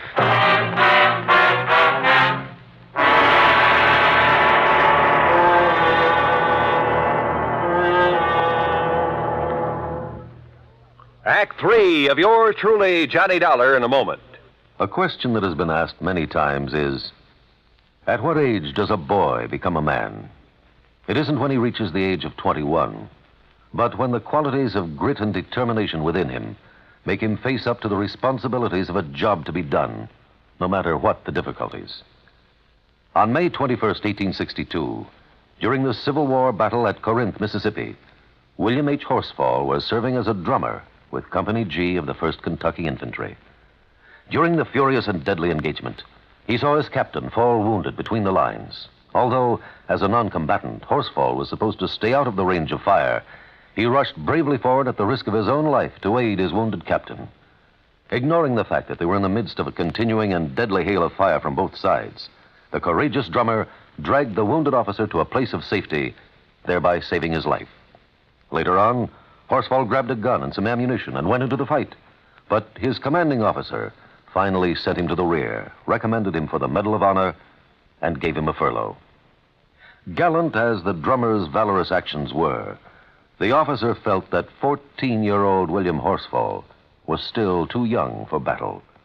But Horsfall's personal code had already proved him a man. And now, Act 3 of yours truly, Johnny Dollar, and the Mojave Red sequel.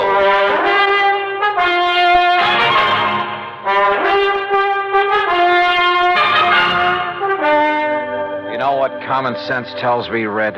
What, Johnny? That you and J. Stuart Manley were in cahoots in the murder of Elmer Hobbs. Oh, no, sir. You can't believe that. You told us that Hobbs had a Silaflex rod, a Mitchell reel in his boat. Yes, sir, he did. Just like the We reel. found him, Red, among your things back at the lake. Oh, you found mine, Johnny, that Elmer gave me to match his. Look. Now, look what I found here in Manley's closet. This was Elmer's rod and reel, Johnny. What? All strung up with a wobble right spoon on it, just the way he fished with it. And he could cast so accurate. You're sure this was his? Well, here's his initials right on the butt, and scratched on the reel, too. E.H. Yeah, if you'd have looked, you would have found my initials on the rod there at the lake. But look here. Look what I found in the corner of this closet, all wrapped up, like to hide it. The axe. And I'm no detective, Johnny, but just look at these marks, like it was used to hack at some kind of thin metal. The flotation tanks on that boat. Maybe you are a detective, Red, and a good one. But why did you come tearing in here to L.A.? In the hopes, Johnny, I'd find these things. I thought from the first that Manley might be the one. Elmer never did really trust him. He told me that many a time. But you didn't accuse him when I talked to you at the lake. I wanted some proof. Manley'd not only get a hunk of Hobbs' insurance, but a share of the business. That's right, sir. I pulled a little trick on him, too. What do you mean? Well, I stopped along the way and I phoned him to make sure that he wouldn't be here for a while. Well, what did you tell him? I disguised my voice, Johnny, real good. That voice of yours? I told him that this was a friend, I said. That I thought he ought to know that you were working on the case. Oh. That if he'd left any evidence at Lake Mojave, he'd better get there and steer you away from it. Red. And that's the way I got him away from here so I could find this stuff. But if he's gone to Lake Mojave... Oh, I knew you could take care of him. And if I did find these things like I did, I was going to phone you there to be ready for him. Well, then why did you attack me when I came in here? Sorry, Johnny, but I thought maybe he'd got wise and come back and maybe recognized my voice after all. Exactly what happened, Red. Mr. Manley? Sir? That's right, J. Stewart Manley. And this is my wife, Mr. Dollar. Red. Shoot them. Kill them, Stuart. They're burglars, don't you see? And we caught them robbing the house. Quiet, Mary. I suppose that means we were right. That you did kill your partner, Elmer Hobbs. That stupid old man, fishing all the time instead of tending to the office, taking all the money. Mary. But now we'll have some money for a change. Own the business. Mary, shut up. I see you found old Elmer's things. No, sir. This fishing rod is his, not yours. Oh, put it down. Pretty foolish of you to bring that stuff here, Manley, especially the axe. I'm sure any good police lab will find traces of aluminum from the boat on it. Kill him, Stuart. They're robbers. Their fingerprints will be all over. Yeah, Mary's right. Your prowler's ransacking my house. And I can see the bulge of your pistol, Dollar. So any court in the land will uphold my right to kill you in self-defense. And Dollar, you go first. Listen, you think you can shoot as straight as I can cast a fishing plug? Huh? Like this? Oh, no. No!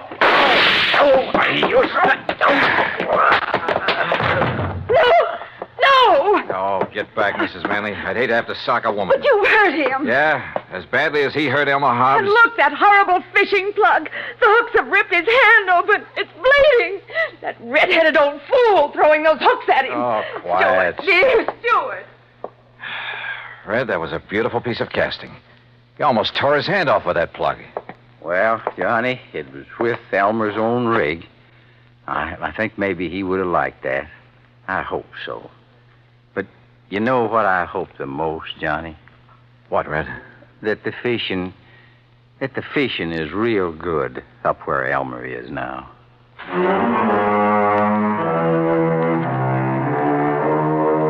Manley and his wife. Yeah, Red had figured right. The morning of the day that Hobbs was killed, they'd rented a boat out of Cottonwood Landing, a few miles up the lake, then ambushed him there in the big basin. Bob Cole at Cottonwood had noticed the new rod and reel when they'd come back off the lake, just before the big storm. Had noticed the axe, too, when he'd wondered about it. Now he knows. So, from here on in, it's up to the sheriff's office and the courts. Expense account total, including return of Ham's car, a few days of fishing, and the trip back to Hartford, $307 even. Yours truly, Johnny Dollar.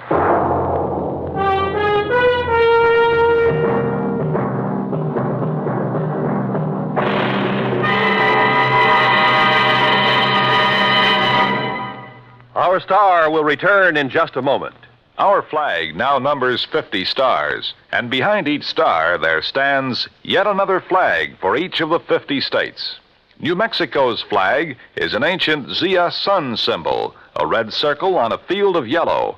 Radiating from 4 points, which we might indicate as north, east, south, and west, are 4 parallel lines. 4 was a sacred number of Zia, the number most often used by the giver of all good gifts. The earth had 4 main directions, each with its own gifts. The year had 4 seasons, each with a different offering for mankind. The day had 4 phases: sunrise, noontime, evening, and night. Life had its 4 divisions: childhood, youth, manhood, and old age. Everything in life and nature was bound together in a circle, the circle of life and love, without beginning and without end. And in this great brotherhood of all things, man had 4 obligations. He must develop a strong body, a clear mind, and a pure spirit. 4th, and most sacred, he must devote unselfishly body, mind, and spirit to the welfare of his people. From this simple symbol, the Zia sun, we read the legend of a wonderful philosophy. The flag's colors of flaming red and golden orange represent the banners of Ferdinand and Isabella, which were carried by Columbus across the Atlantic. New Mexico's state flag, the flag of the 47th state to enter the Union, was adopted on March 19th, 1925. Now, here's our star to tell you about next week's story. Next week, some of the funniest old characters I ever meet. And a 10-year-old boy solves the case. Join us, won't you? Yours truly, Johnny Dollar. Yours truly, truly, Johnny Dollar, starring Bob Bailey, originates in Hollywood and is produced and directed by Jack Johnstone, who also wrote today's story. Heard in our cast were Virginia Gregg, Harley Bear, Forrest Lewis, Barney Phillips, Alan Reed, and Russell Thorson. Be sure to join us next week, same time and station, for another exciting story of yours truly, Johnny Dollar. This is Roy Rowan speaking.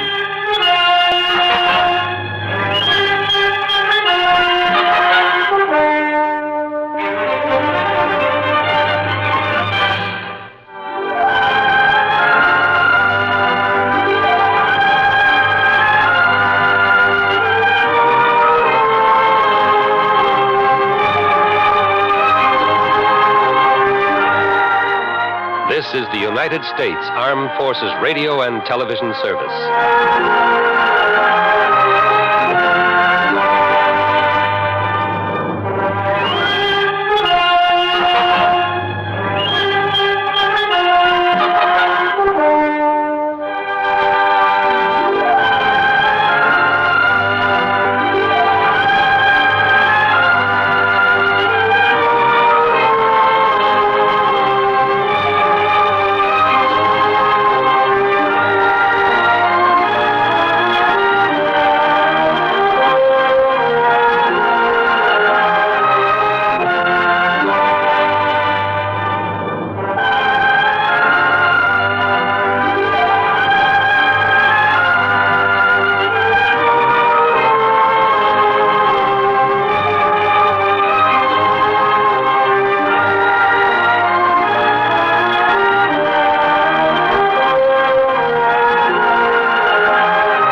Johnny Dollar. Hi, Mr. Dollar. Hi yourself. Who's that? You know, Jimmy. Jimmy? Sure, up here in East North Weldon. East North what? And I saved up the money for this long-distance call for my newspapers. Use my own money, because it's very, very important. Oh, well, I'm sure it is. But now you haven't told me Jimmy who. Jimmy Carter.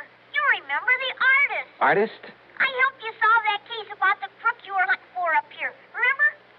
Oh, sure, in East North Weldon, Massachusetts. Yes, sir. Well, what are you calling about, Jimmy? I can help you solve another case, Mr. Dollar. Can you? What kind? Well, it's murder, Mr. Dollar. What? Yes, sir. Murder.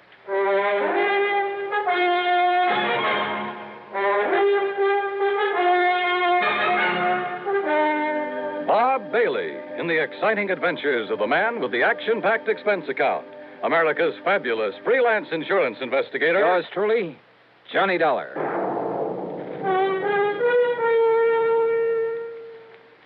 The station to which you're listening right now is an affiliate of the CBS radio network. That fact makes several important differences in the kind of radio service you receive whenever your dial is set here. Take the matter of news. Over this station, you hear frequent reports gathered by the foremost broadcast news organization, CBS News. Reports supplemented by the perspective commentary of such distinguished newsmen as Edward R. Murrow, Lowell Thomas, and Eric Severide. In addition, of course, this station provides you with late local news so that you may keep up with what's happening in your community. You hear top dramatic programs, comedy, variety, and music to fit your every mood. In addition, this station provides you with further listening entertainment, courtesy of your favorite local broadcast personalities, plus the cream of today's crop of top songs. Well-balanced, highly listenable broadcast fare can come to you only through teamwork, the kind of teamwork made possible by the combined resources of CBS Radio and this station. And now, Act One of yours truly, Johnny Dollar.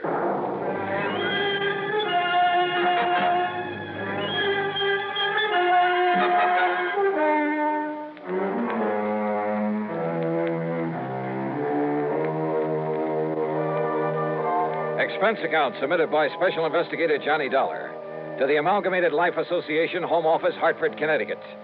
Following is an account of expenses incurred during my investigation of the Jimmy Carter matter. It was only last fall that I'd gone to the sleepy little town of East North Weldon up in Massachusetts. to run down a heavily bearded man who'd stolen some money a while back from a furniture plant. It was little Jimmy Carter who'd really solved the case for me by drawing some hair and a beard on a poster. A poster of the bald-headed, clean-shaven mayor had shown him up as he looked before as the criminal. Sure, I remember Jimmy Carter. Well, yes, sir. That's why I'm spending my own money to make this long-distance telephone call from the telephone booth here in the drugstore. Because if you come right up here right away, I can help you solve a murder. Whose, Jimmy? But if that murderer ever finds out that I know who he is, well, that's why I think you better come up here right away. Yeah, well, Jimmy... See, everybody around here, and even his own insurance company, too, they all thought he just had an accident. His name was Mr. Andrew Parkinson. Parkinson, I see. I'm talking kind of fast because I used up all my money in this telephone, but Mr. Dollar, I saw this other man throw him off that bridge. Did he know you saw him? Oh, I don't see how he could help it, but he didn't do anything about it, so, well, maybe he didn't see me after all. All right, what's the name of this other man, the killer? Well, his name is... I'm sorry, sir, but your 3 minutes are up. What? But, gee, this is all the money I have. I'm sorry. Operator. Okay, I'll hang up then. The name, Jimmy. Goodbye, Mr. Dollar. Will you hurry up and come? The name of the killer. Goodbye, sir. No, reverse the charges. Jimmy. Operator. Operator.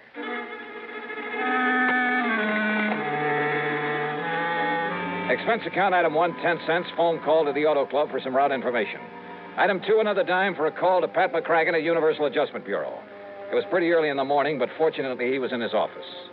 Yes, Johnny? Hey, Pat, listen. Yeah? I'm driving up to Massachusetts fast as I can. Well, good for you. Listen, will you? What? Andrew Parkinson. Get that? Yeah, Andrew Parkinson. What about him? Well, he died a few... Well, that is... He what? He died, and, well, it was supposed to be an accident, but Well, anyhow, he's dead. Johnny, easy. What's this all about? I want to know who his insurance company is. You're a clearinghouse for that sort of information. That's right. Well, will you see if they have a representative or an office up in East North Weldon, Mass? East North Weldon? That's right. It's just east of North Weldon. Oh, no. You know, up north of Fitchburg. Oh, that place I have heard of. Well, somebody in that company called it accidental. But listen, I have reason to think it wasn't. What? So if I can contact whoever it is up there, and listen, Pat, there may be a kid's life at stake. Johnny, this is about as confusing as anything. Yeah, I know. I'm sorry. Just get me the name of the company that insured the life of Andrew Parkinson. Well, whatever you say. Good. But it may take a couple of hours. Okay, just get it for me. I'll call you when I get up there.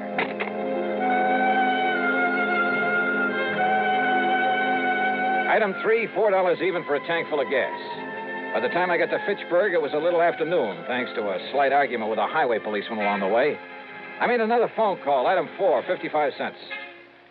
Pat McCracken. Did you find out that insurance company for me? Oh, Johnny? That's right. Ah, yes.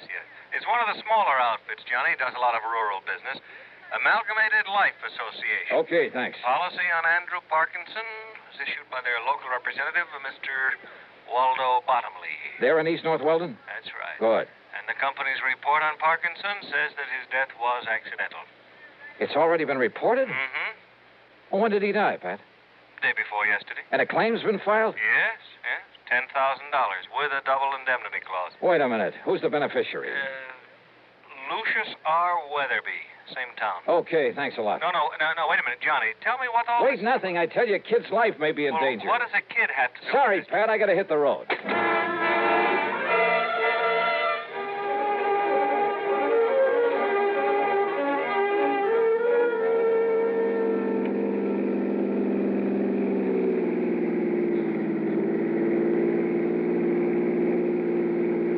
It was after 2 p.m. when I finally pulled up in front of the combination drugstore and mercantile at the one business corner in the village of East North Weldon. One of the local citizenry, looking slightly under the weather, sat on the rickety porch of the store, hacking away at a stick of wood with an old pocket knife. Howdy. Hiya. You happen to have a little drink about you, sir? No, but listen, where's the little boy who usually sells newspapers around here? Eh? His name is Jimmy Carter. Yeah, that's right, sir. Jimmy Carter. Well, have you seen him? Do you know where he is? Seen him this morning. But he's not around here now. Nope. Do you know where I can find him? Nope. Do you know where he lives, where his home is? Yeah. Well, where? Up the street. Oh, sure. What street? Spruce. North Spruce. And the number? 18. Okay, thanks. Listen, my name is Johnny Dollar. If you see him, please tell him I'm looking for him. Johnny Dollar, eh? Yeah. You, got the price of a drink on you? Some other time. Just be sure and tell him. Yeah.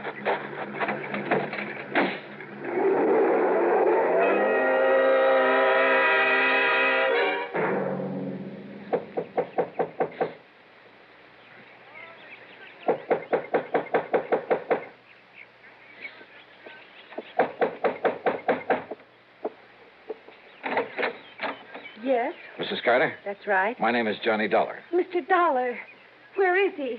What have you done with him? What? Jimmy, my son Jimmy.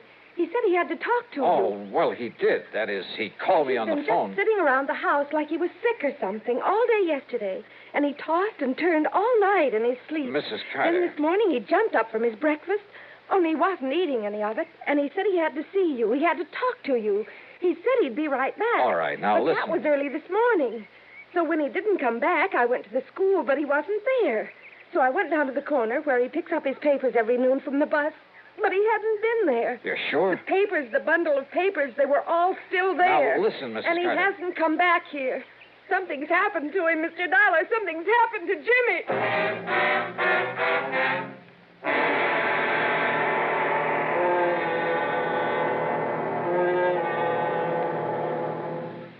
Act two of yours truly, Johnny Dollar, in a moment. Coming up to 10 gallons, Mr. Johns. There. To check your oil filter and air filter might pay you $1,000. How's that? Well, haven't you heard about Fram's big silver treasure hunt? Oh, yes. Heard something about it over my car radio this morning. What's it all about? Well, a regular filter check is so important that Fram Corporation is paying $60,000 to get car owners to check their filters now. $60,000 in cash? Yeah, this is Fram's silver anniversary. Last year, 10,000 secretly numbered Fram filters were distributed all over the United States and installed in cars during regular servicing. You may have one in your car and not even know it. A Fram filter cartridge worth 1,000 silver dollars. And if you do, I get $1,000 too. Well, what are we waiting for? Let's check those filters now. Hurry, folks. You could win up to $1,000 in cash. Join the big Fram treasure hunt. Check your car filters now. And now, Act two of yours truly, Johnny Dollar and the Jimmy Carter Matter.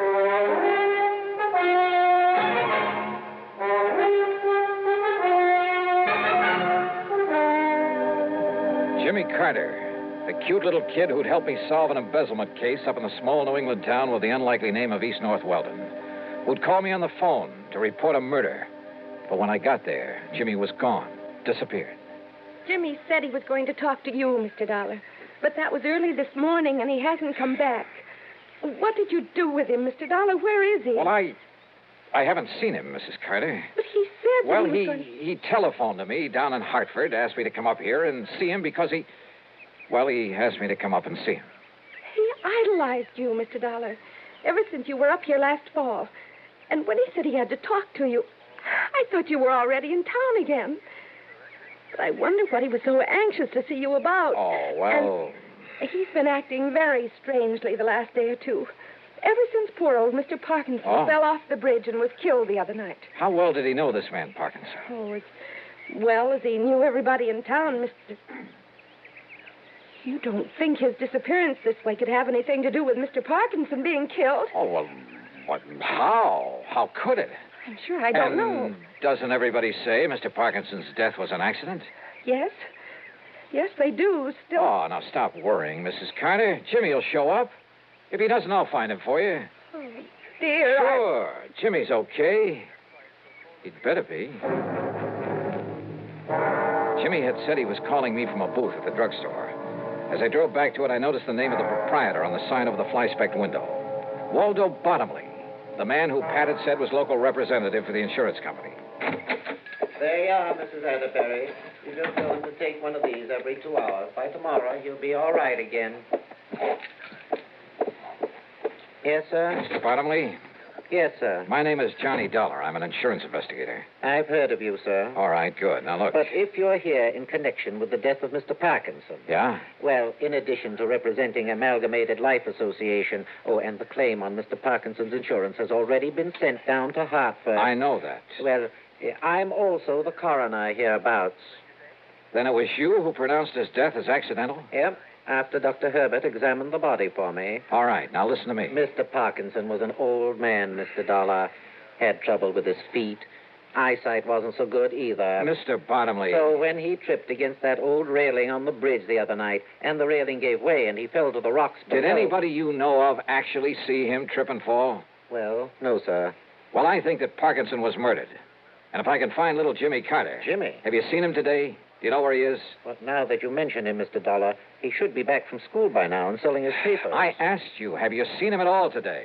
Early this morning he was in. Yeah? I changed a lot of pennies for him into nickels and dimes and quarters. All right, and then? And then he left. Hey, haven't you got a... Isn't there a phone booth here in the store? Booth is out the door, Mr. Dollar, around the side of the building. Then you wouldn't have seen him if Jimmy went out there to make a phone call. Only one might have seen him is old Lucius Weatherby. Lucius Weatherby? The town drunk. Wait a minute. You talking about that old character sitting out front? Oh, I've asked him not to sit there in his condition, but now that he's... Well, you see, Lucius is the beneficiary. Yeah, wait a minute.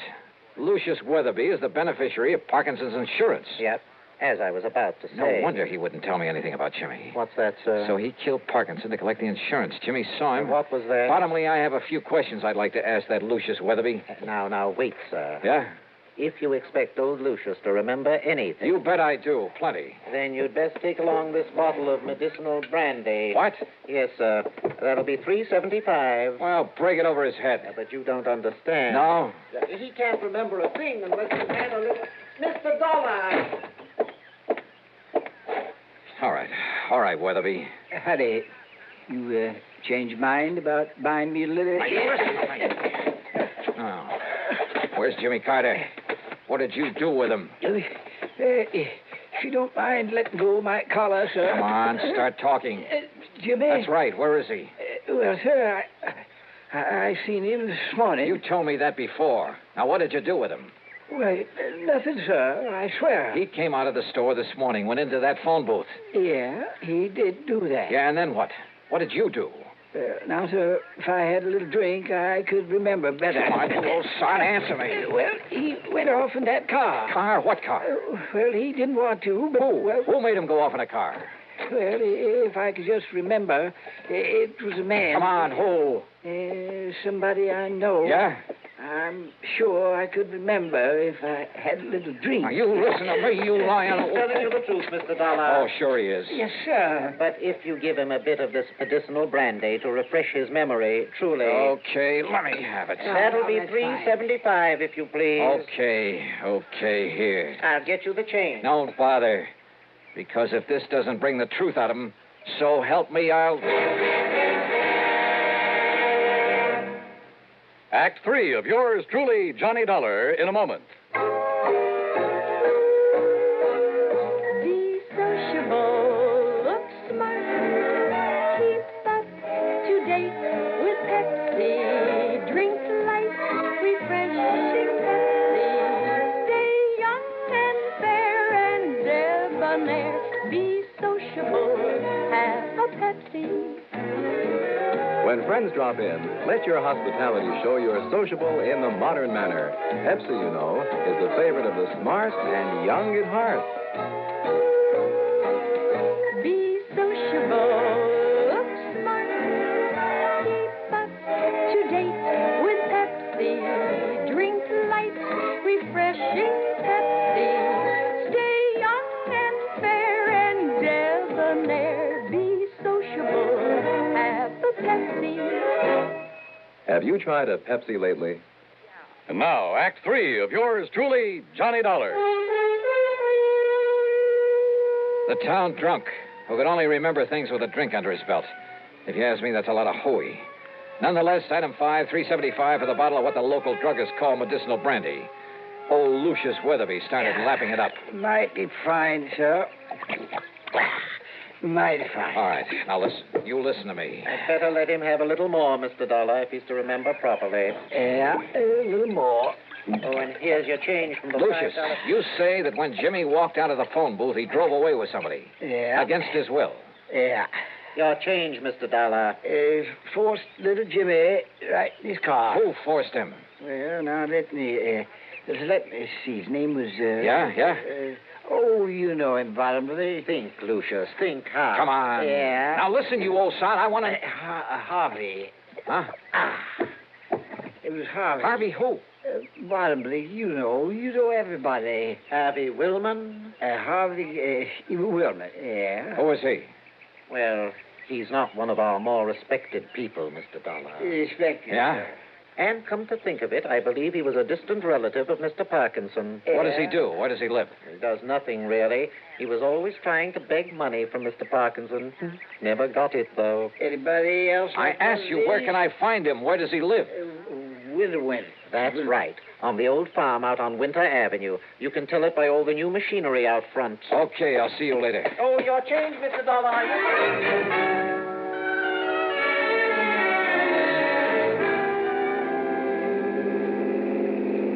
On the way out to Harvey Woolman's farm, I suddenly realized that for once in my life, I'd forgotten to bring along a gun. Judging by all the equipment out front, Woolman must have gone through the Alice Chalmers catalog and taken one of everything. But the farmhouse was nothing but a one-story clapboard shack.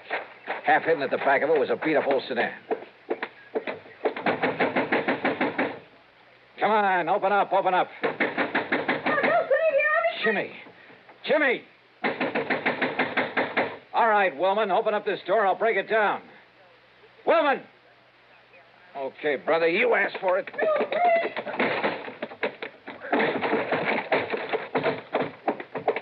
Hey, Jimmy. Jimmy, are you okay? Where's Harp? Behind you. Back at the door. Don't move, Dollar. I was afraid the kid got that phone call through to you. Too bad for you, he did. All right, look, Willman. No, don't, Mr. Dollar. He'll shoot you. I know he will. He was going to kill me. He still is. The kid's right, Dollar. Up against the wall. Face the wall. Put your hands up high against it. Go ahead. I'm not carrying a gun, woman, if that's what you're worried about. Now, that's something I'm going to find out for myself. Yeah? Yeah. That could be a mistake. I got the gun! Ah. Jiu-jitsu, huh? Not this one. Oh, well.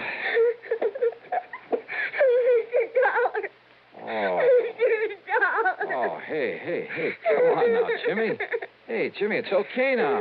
Everything's okay. He was going to kill me. He was going to kill you. Oh, look, you and I kind of stopped him in his tracks, didn't we? Hey, you know something, Jimmy? Now you're a real hero. Because this time you trapped a killer for me. Gee.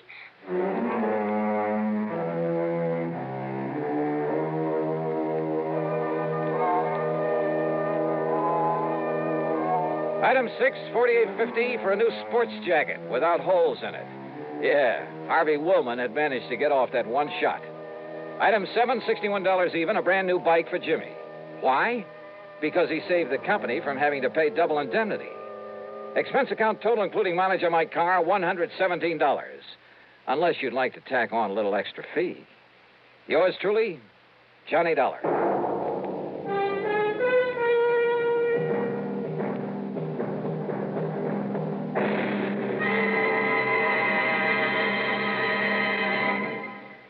Our star will return in just a moment.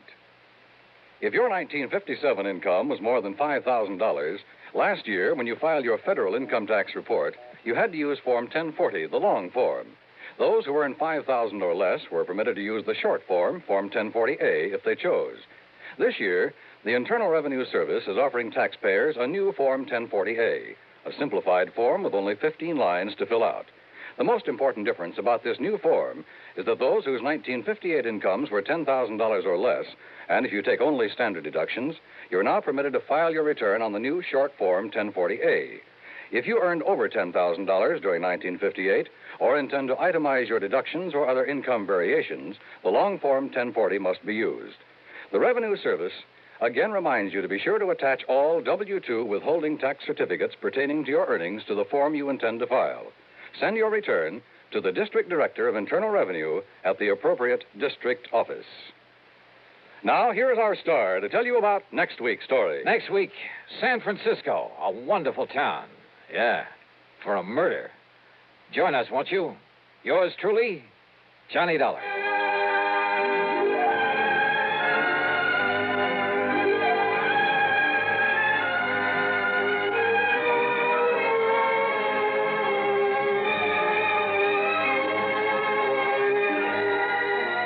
Yours truly, Johnny Dollar, starring Bob Bailey, originates in Hollywood and is written, produced, and directed by Jack Johnstone. Heard in our cast were Virginia Gregg, Dick Beals, Larry Dobkin, Forrest Lewis, Edgar Barrier, and Jack Crucian. Be sure to join us next week, same time and station, for another exciting story of yours truly, Johnny Dollar. This is Dan Coverly speaking. A father goes to extremes to protect a demented son as suspense follows next on the CBS Radio Network.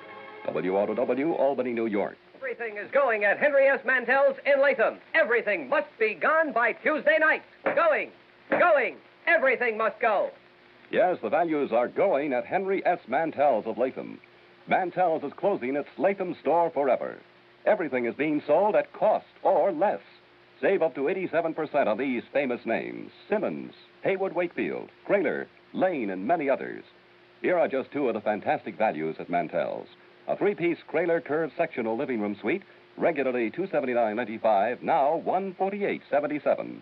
Inner spring mattresses, all sizes, regularly $29.95, now $17.95. Come out to Mantel's and make an offer. No reasonable offer refused. Remember, Mantel's of Latham closes its doors forever at 10 p.m. Tuesday, March 31st. Convenient terms and free delivery within a 100-mile radius at Mantel's of Latham, south of the Latham Shopping Center, open until 10 p.m. 5:30. Johnny Dollar. This is Al Turner at New Britain Mutual. Hi, Al. What goes with you these days? Johnny, one of our important clients is very anxious to get in touch with you. Says that she's an old friend of yours. Oh, who's that? Her name is Mrs. Virginia Haskell. Virginia Haskell? That's right. Sorry, Al, but I'm afraid I never heard of her. Before she got married, about a year ago, her name was Van Doren. Chinny Van Doren? Yes. Oh, well, now that's something else again. And I mean something. Well, then you do know her. One of the most delectable bits of feminine pulchritude I ever ran up against. Believe me, a young man's fancy didn't have to wait for spring to turn to thoughts of her. Now, what's that mean? Oh, Al, even I had serious ideas about that gal at one time. Oh? Yeah, right after college. Isn't every kid of that age intrigued by the idea of marrying into a fortune? And very beautiful. At least she was when I knew her. Still is, Johnny. So she's married to somebody by the name of Haskell, huh? Gordon Haskell. They live on Birch Brook Road, down in Bronxville, New York. Funny. What? Well, when I knew her, that blonde charmer didn't have eyes for anybody but Paul Snowden. Who's Paul Snowden? Childhood sweetheart, that sort of thing. Poor boy, making good on his own, you know the bit. Ah, yes. Too proud to marry her because of her money. But she swore that she'd never marry anybody else, that he was her one true love. But I guess she changed her mind. What did she want to see me about, Al? She didn't say. She did make it clear, however, that it has to do with some of the family insurance. Well, that's as good an excuse as any. Well, then, do you want to run on down there? For a longing look at the gorgeous Ginny Van Doren? But it'll cost you money, Al. Listen, Johnny, with the premiums we get for all the insurance she carries, life, house, property, and so on, the sky's the limit. Brother, have you stuck your neck out? Well, now, that doesn't mean you have Albert, to... I'll be in touch.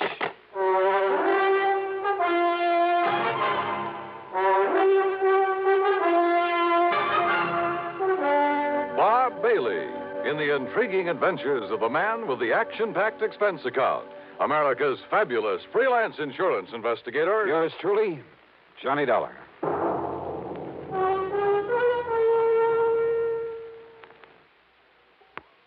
And now, Act One of yours truly, Johnny Dollar.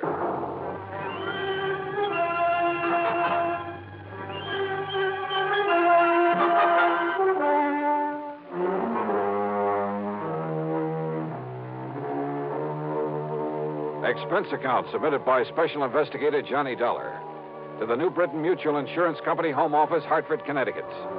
Following is an account of expenses incurred during my investigation of the Wayward Heiress matter.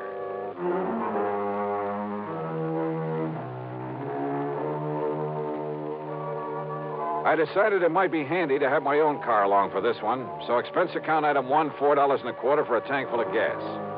I picked up the freeway and headed south and west to fashionable Westchester County, New York. To me, Bronxville has always been one of New York's most charming suburbs. Only about 20 miles north of the big city, it's full of beautiful homes with lots of trees and expensive landscape properties. There's a lot of wealth in Bronxville. The Haskell home on Birchbrook Road was a huge English-type affair, built of stone and stucco, the kind of place that'll last 100 years. 18 or 20 rooms, I'd guess, and surrounded by well-kept lawns and flower gardens, oak and sycamore trees and neatly trimmed hedges. Yep, a big hunk of the Van Doren oil money must have gone into it, unless young Haskell was mighty rich. Virginia, looking every bit as beautiful as I'd remembered her from college back in the Midwest, greeted me like a long-lost, well, brother, darn it. And, Johnny, I'm so glad you could come. I'm worried, sick. Worried about what, Jenny? Gordon, my husband. Well, look, it's none of my business, but it kind of surprised me to learn you'd married somebody other than Paul Snowden. It's Paul who has me worried, Johnny. Oh? Yes. How? Well, back in the old days in college, I wasn't interested in anybody in the world but Paul. I mean, seriously. Yeah, I remember. The rest of us couldn't get to first base with you. I loved him, Johnny. And I hoped that as soon as he could get established in a business of some kind, he'd ask me to marry him. Well, what stopped him, Jenny? Money. When Father died and all the Van Doren money came to me, Paul suddenly changed.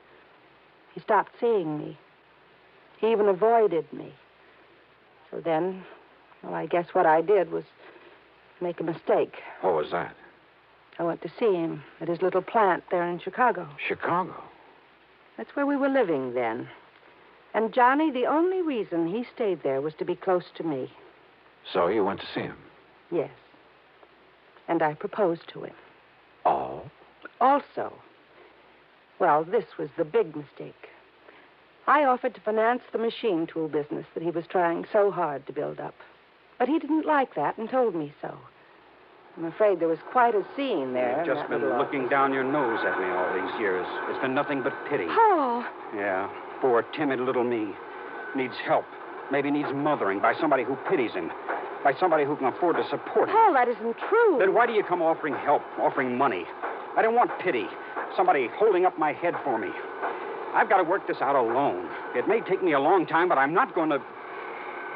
Oh, I'm sorry, Jenny, but don't you see I love you? I'll never love anybody else. Then why don't you let me Don't you understand? I'll never get anywhere on your charity. You're feeling sorry for me. Paul, darling, please. All right. All right, the less we see of each other now, the better. Maybe sometime, but... Well, no, not now. Find somebody else, Jenny. Somebody who can give you the things you need and want. Uh-huh. A little too much pride for his own good, I'd say. It upset me terribly, Johnny. Especially when he told me to go out and find somebody else. But I take it you did. Then Gordon came along. Sort of caught me on the rebound, I guess. Tall, good-looking. He fell in love with me the first time we ever met. I guess he kind of swept me off my feet. But now that the honeymoon's over... He's been wonderful to me. And I love Gordon, Johnny. I love him very much. As much as Paul? Not perhaps in the same way. But we're very happy together.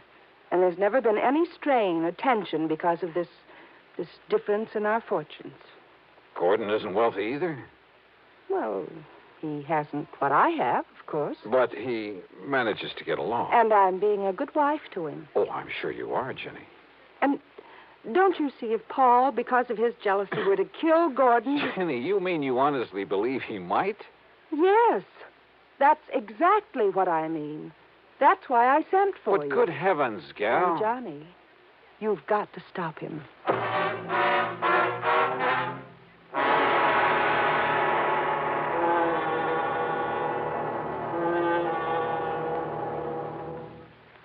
And now, Act Two of yours truly, Johnny Dollar and the Wayward Heiress matter.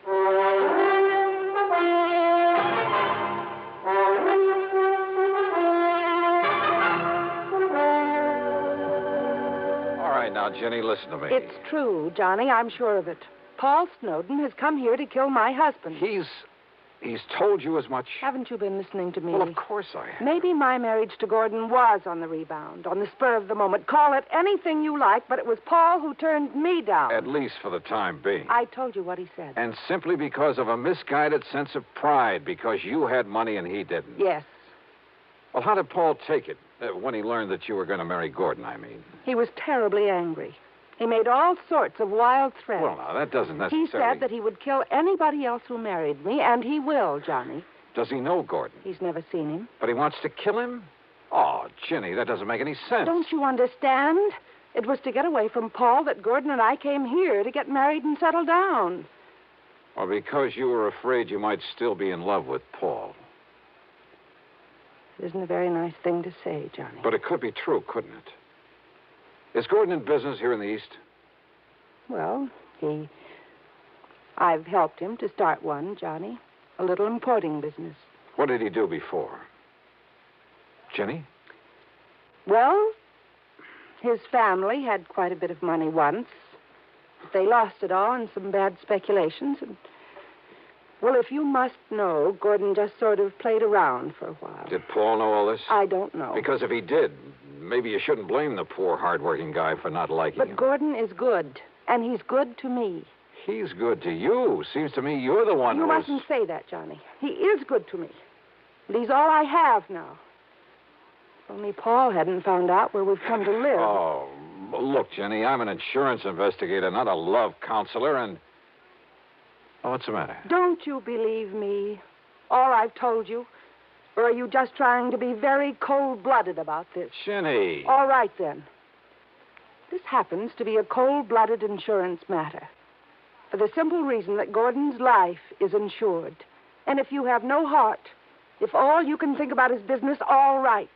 It's your job to keep Paul from killing Gordon. Now, listen, Jenny, you've been married nearly a year. Nothing's happened, nothing at all. Yet now, all of a sudden... Because Paul has come here. He telephoned me. And there can be only one reason why he's here. I doubt that. But where is he? In New York, at a hotel. What hotel? He didn't say. Well, is he coming out here to the house? He said he wouldn't come until he could be sure that Gordon was here. And then? Then to prepare for the worst. Those were his very words, Johnny. Prepare for the worst. Wasn't Gordon here when he phoned? Yes, but I didn't tell him that. Where's Gordon now? Over in Larchmont at the Beverly Arms. In hiding, in other words. I want him to stay there until something can be done about Paul, that's all.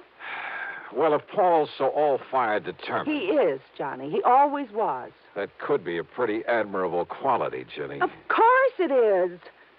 But when he's determined to do such a horrible... Johnny, I don't understand you, the way you're taking all this. Are you going to help me or aren't you? Yes. Okay, Jenny, I'll see what I can do. If by any chance what you suspect is true, if Paul really has come here to get him... Of course he has. Paul doesn't give up, no matter what he set out to do. Which is to say that sooner or later, if you'd kept your head, if you hadn't gone off the deep end, if you had waited and married him, Jenny... I know. I should have. I should have waited for him, no matter how long it took. And... Yeah? And what? No. Johnny, I didn't mean that. I'm married to Gordon now, and I must protect him. Okay, then. The first thing to do is get him over here. What? Sure. If Paul's staying undercover, it's the only way to bring him out in the open. But if anything happens to Gordon... Like you say, it's my job to see that it doesn't. I'll see you later. Yeah, like I've said many times before, in this business of mine, you run into some real wildies, and this was one of them. Made me feel like an advice to the love shorn column. And it was pretty obvious that Ginny was still in love with Paul, that she was sorry she had married and was supporting this Gordon Haskell, who, incidentally, must have been a smart cookie to have caught her on the rebound, latched onto her and her fortune. But she'd made her bed, and by golly, out of nothing but stubborn pride, she was going to lie in it. It was well after dark by the time I left her, and as I walked out to my car, I decided that what I'd better do first was to locate Paul Snowden, somewhere in some hotel in New York City. Find out what this whole crazy affair was really all about. But then, as I reached for the door handle on my car... Just a minute. Huh? Yeah? I've been waiting for you. Oh? Who are you? As if I couldn't guess. Mister, I found out all about you, why you came here. Me? Oh, well, if you don't believe me, take a look at these photostats from the police files in half a dozen western states. Well, now, just take it easy. Let me put on the dash light so I can take a look at them. You'll have plenty of time to look at them when I'm through with you. Well, just a Mister, minute. I ought to kill you.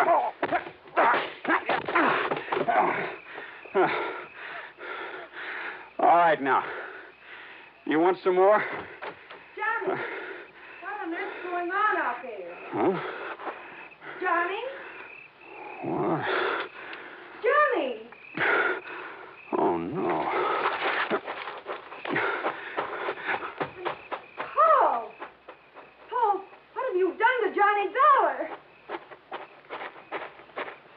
Johnny. Oh, dear, this is terrible. Well, it ain't exactly good. That was Paul. I saw him. Yeah, so I figured. He must have found out that I sent for you. Why, if I hadn't come out of the house to see what the noise was all about, he might... Don't you see, Johnny? Don't you believe me now when I say he's come here to kill Gordon? Jenny, I guess if you didn't convince me, Paul has.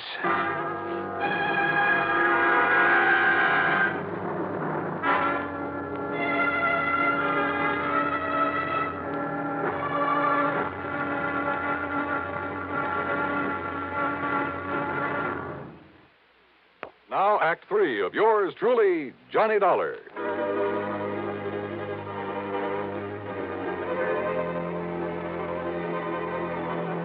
I went back into the house with Ginny's help, and a good stiff drink plus her tender menstruations brought me back to normal. I suppose I could make all sorts of excuses about having been caught off guard, but I won't. Paul Snowden had a good pair of fists, and he knew how to use them. My plan had been to call on the New York City police for help in locating Paul, but now this had suddenly become a personal matter. And yet, wait a minute. Ginny.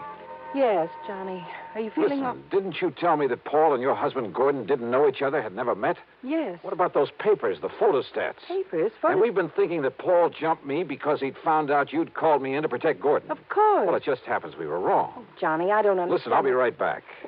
But, Johnny, he may still be out there somewhere. I wouldn't be at all surprised. Well, but, Johnny, don't you... I found no sign of Paul or the papers he'd shoved at me. But I was certain that he was still in the neighborhood, waiting. But not for me.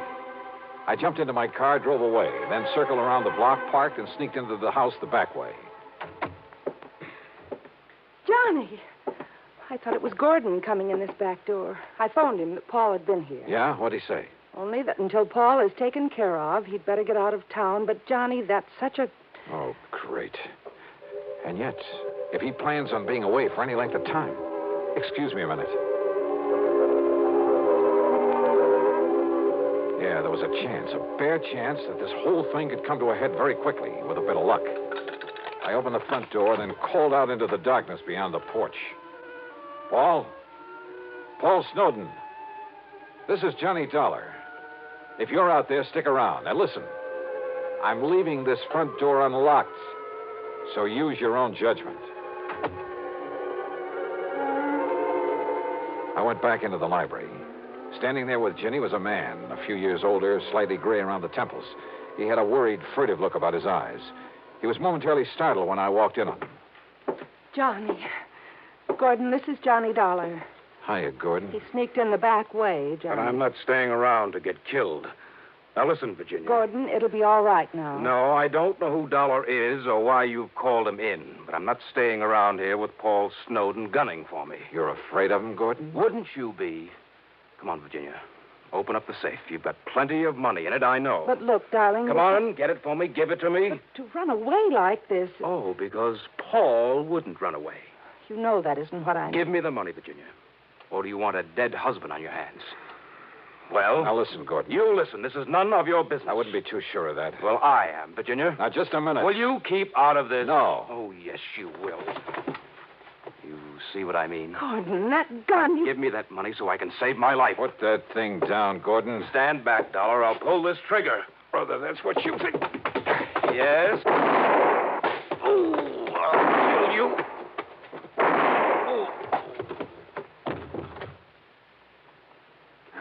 Thanks, Paul. I aim low, Dollar. I'm afraid he'll live. Yeah, he'll be okay. Should have killed him, I guess. But I'd rather see him face the courts. Paul, what are you talking about? Those photostats you have? Yeah. Police files all over the West. He has a record as long as your arm, under various names. Wealthy women. Married them, took their money. Oh, no. Yes, Jenny. And some of them... Well, he killed them. Paul, I didn't know. I didn't know. I'm sorry, Dollar, about what happened outside earlier, but in the darkness, I thought you were Gordon. It's, okay, Paul. You've, more than made up for it.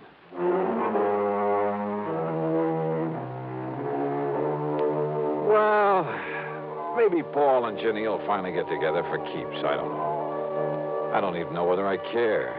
I'm just glad I wasn't involved. That is, any more than I was. Expense account total, including mileage on my car back to Hartford, a lousy $10. Yours truly, Johnny Dollar.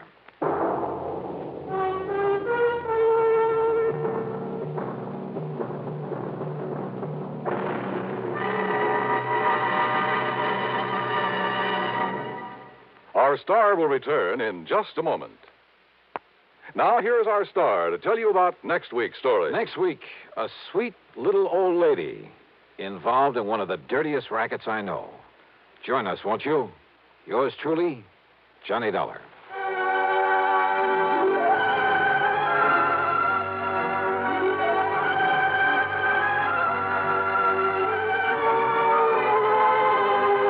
Yours truly, Johnny Dollar, starring Bob Bailey, originates in Hollywood and is written, produced, and directed by Jack Johnstone. Heard in our cast were Virginia Gregg, Les Tremaine, Sam Edwards, and James McCallion. Be sure to join us next week, same time and station, for another exciting story of yours truly, Johnny Dollar. This is Dan Coverly speaking. Johnny Dollar. Up and at him, Johnny. Huh? Who's that? Bert McGraw. Oh, hi, Bert. What's on your mind? Haley's Comet. What? Harry Haley, pitcher for the Spartans. They call his fastball Haley's Comet. Oh, yeah, sure. Great guy. Reminded me of a cross between Schoolboy Rowe and Bob Feller. Sure too bad about him and the Spartans. Breaks my heart. Oh, why? Haley's disappeared, and right in the middle of spring training. Well, maybe he got tired of playing ball. You kidding? A man that pitches like he does and is making $60,000 a year doing it? Your company hold a policy on him? For $50,000, double indemnity. But that's incidental. The Spartans don't stand a chance this year without Haley. You're wrong, Bert. Huh? What about? That policy. $100,000's never incidental.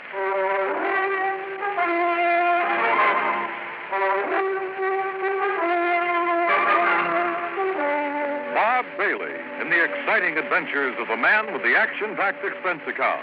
America's fabulous freelance insurance investigator. Yours truly, Johnny Dollar. And now, Act One of yours truly, Johnny Dollar.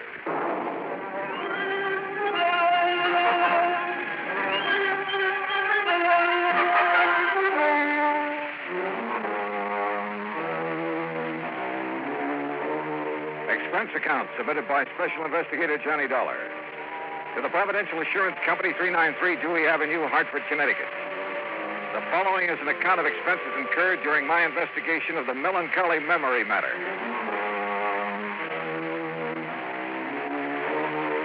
Expense account item 1, $1.20, taxi from my apartment to Bert McGraw's office. Bert's a large man with a voice to match.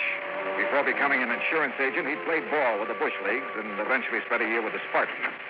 He'd never forgotten it. Come in, Johnny. Sit down, sit down. Thanks. Sure didn't take you long to get here. No reason why it should. But That's why I called you, boy. Always on the ball. Yes, sir, I said to myself, if anyone can get in there and pitch, it's Johnny Dollar. A man with a real batting average. And just what the job needs. Yeah, sure. So what's the catch? Find Haley, that's what. Find Haley, dead or alive.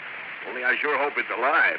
Dead, he wouldn't be much good to the Spartans. Or your company, who'd have to pay out at least $50,000, huh? Or have you forgotten about that? Oh, good gravy. No, I'm a company man first, last, and always.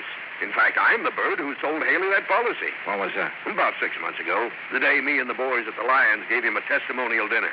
Who's the beneficiary? Well, the original beneficiary was Haley's sister. Her name's Mildred Womack, lives in Omaha. Oh, did Haley change the beneficiary? Yeah.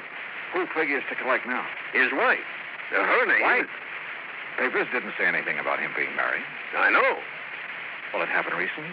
Since he's been in Tucson for spring training with the rest of the team. Oh, well, maybe he's on his honeymoon. Not Haley. Why not? Because, like I said, the team's been in spring training. Last week, they started playing exhibition games. Haley wouldn't miss those for anything in the world. And according to Slats Lewis, he's the Spartan manager, Haley was going to stand up against the Redlegs last Wednesday. But nobody's seen him since Tuesday night. Almost a week. Yeah, sure is. But there's still no sign he isn't taking a little vacation. Oh, Johnny, come on. This man's an athlete. A precision machine built to pitch baseballs. Did you know he started playing when he was 8 years old? Loves the game. Huh? Yes, sir. And he doesn't think of anything, ever, except playing it. Oh, I wouldn't say that. Hmm? He got married, didn't he? Oh.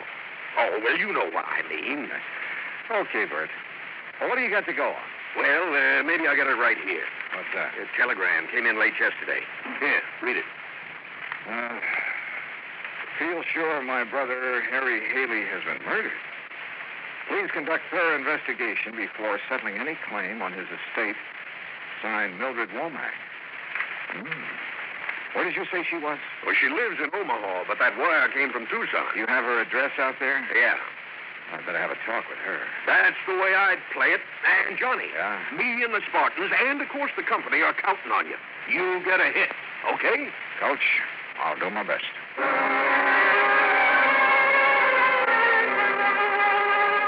Expense account item 2, 10 cents for an afternoon paper. It contained a follow-up story on Haley's disappearance with a quote from his sister Mildred. But again, there was no mention of Haley's wife. Item 3, $148 air travel to Tucson and cab fare to the Westerner Hotel. I called the Casa Grande Motel where Mildred Womack was staying, then rented a car and drove out to it. It was on the highway to Nogales, and she was waiting for me. A tall, thin woman, obviously Haley's older sister. I followed her in and sat down on the stiff chair between the bed and the dresser. You ever see Harry play, Mr. Dollar? No, ma'am.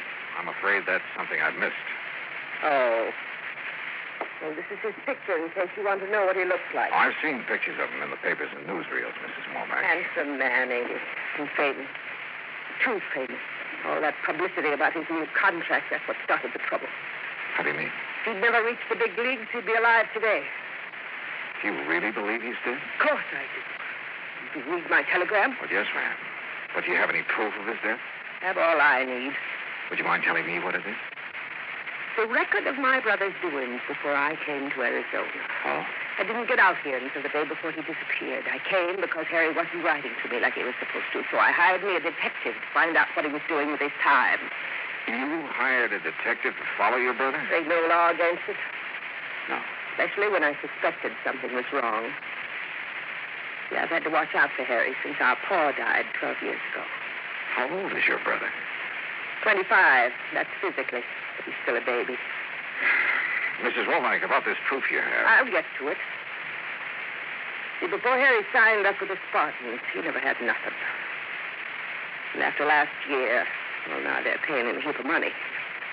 Naturally, a man like him, simple and all, why, he was just like a ripe melon waiting for some little chippy to come along and pick him off the vine, which is just what happened. Then you know he's married. Of course I know, but I wouldn't have known if it hadn't been for that detective, Mr. Oglethorpe. You know why he kept his marriage a secret? Sure. Same reason I've tried to keep it one. What's that? Well, now, would you have gone around broadcasting it if you'd woke up some morning and found yourself hitched to a person called Juanita Torres? I don't know. Never met the lady. She ain't no lady, Mr. Dollar. Torres, Mexican. So? Well, you know. Afraid I know. Oh, no. Well, this Juanita, she works in a nightclub. Dancer, she calls herself. That's what Oglethorpe told you? That's right. The way I figure it, Harry must have been good and drunk to let her talk him into marrying her. Have you met her? Hope not. And don't plan to, neither. Well, don't you think that's being a little unfair, Mrs. Womack? I don't need to. I got all the information I needed from Mr. Oglethorpe's report. Little gold digger. But she's a horrible, cheap, painted dancing girl. You're sure of that? I am. As soon as she could, she had Harry change his life insurance, making her the beneficiary. And that was like putting a gun in her hand. And you think she had something to do with his disappearance? It's murder. It ain't no That's a very serious charge, Mrs. Womack. But she's serious. Mister, Harry didn't run off. Leave me. He had no reason to. just wasn't no reason for him to leave without telling anybody. You're sure of that? You'll find the reason. I'll change my mind. When I finally got away from Mildred Womack, I headed cross town to the Oglethorpe Detective Agency. Mr. Oglethorpe wasn't in, so I left word for him to call me, then stopped by Tucson's police headquarters. Lieutenant Snyder was in his office eating his lunch out of a paper bag. Dollar, come in. Pull up a chair. Thanks, Lieutenant. You like hard-boiled eggs? Sometimes. Me too, sometimes, but not every day like my wife thinks I do. You want it? No, thanks. Me either. Sergeant tells me you hear about that Haley case. Yeah, that's right. That's not much, but you're welcome to anything we have on it. Well, what do you think's happened to him, Lieutenant? I don't know. When I'm around that sister of his, I'm convinced he's been murdered. When I start thinking about it logically. Yeah? Well, if he was murdered, where's his car, for instance? That missing, too? It sure is. Bright new red convertible. Well, if you've got the license, it shouldn't be too hard to find. Man like Haley shouldn't be either. Face as well known as his, you'd think somebody'd spot him. Dollar, we got an all-points bulletin out on both sides of the border, but so far, nothing. Just how far is the border from here, Lieutenant? About an hour's drive. Would be's down there someplace. Yeah, but like his sister said, why would he leave his team, his friends, his sister, all of them, without even a goodbye? No, it's got me. What's his wife say? Oh, didn't you know? No, what? She's gone, too. Disappeared the same day Haley did.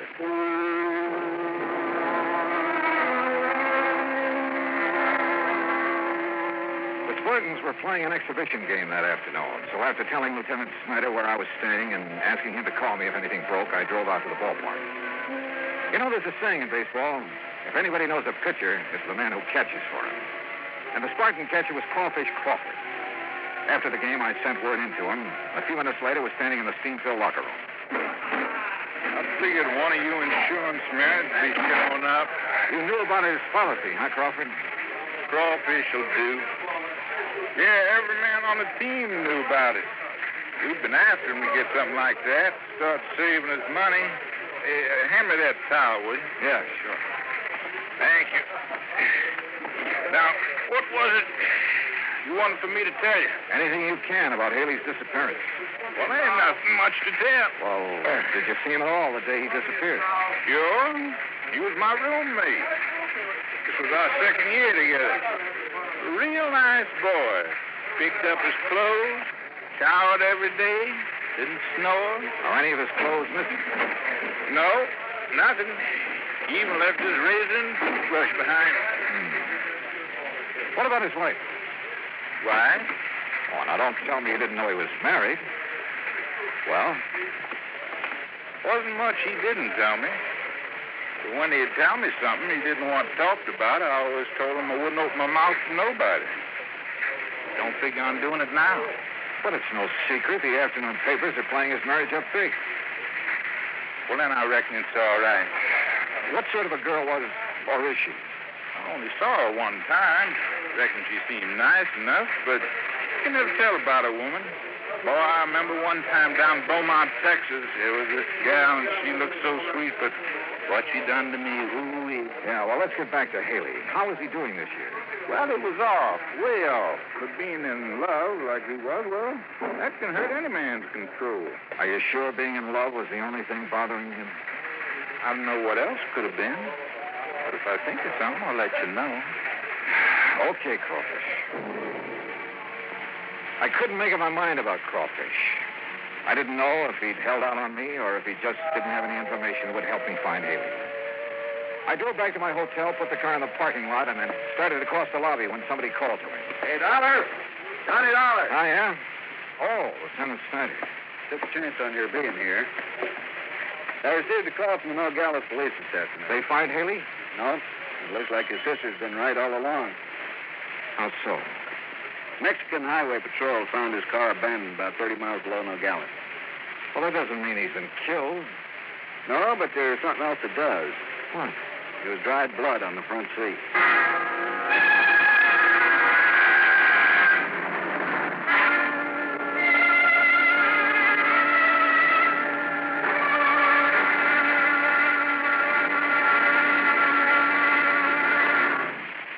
Act 2 of yours truly, Johnny Dollar, in a moment. Our flag now numbers 50 stars, and behind each star there stands yet another flag representing one of the 50 states.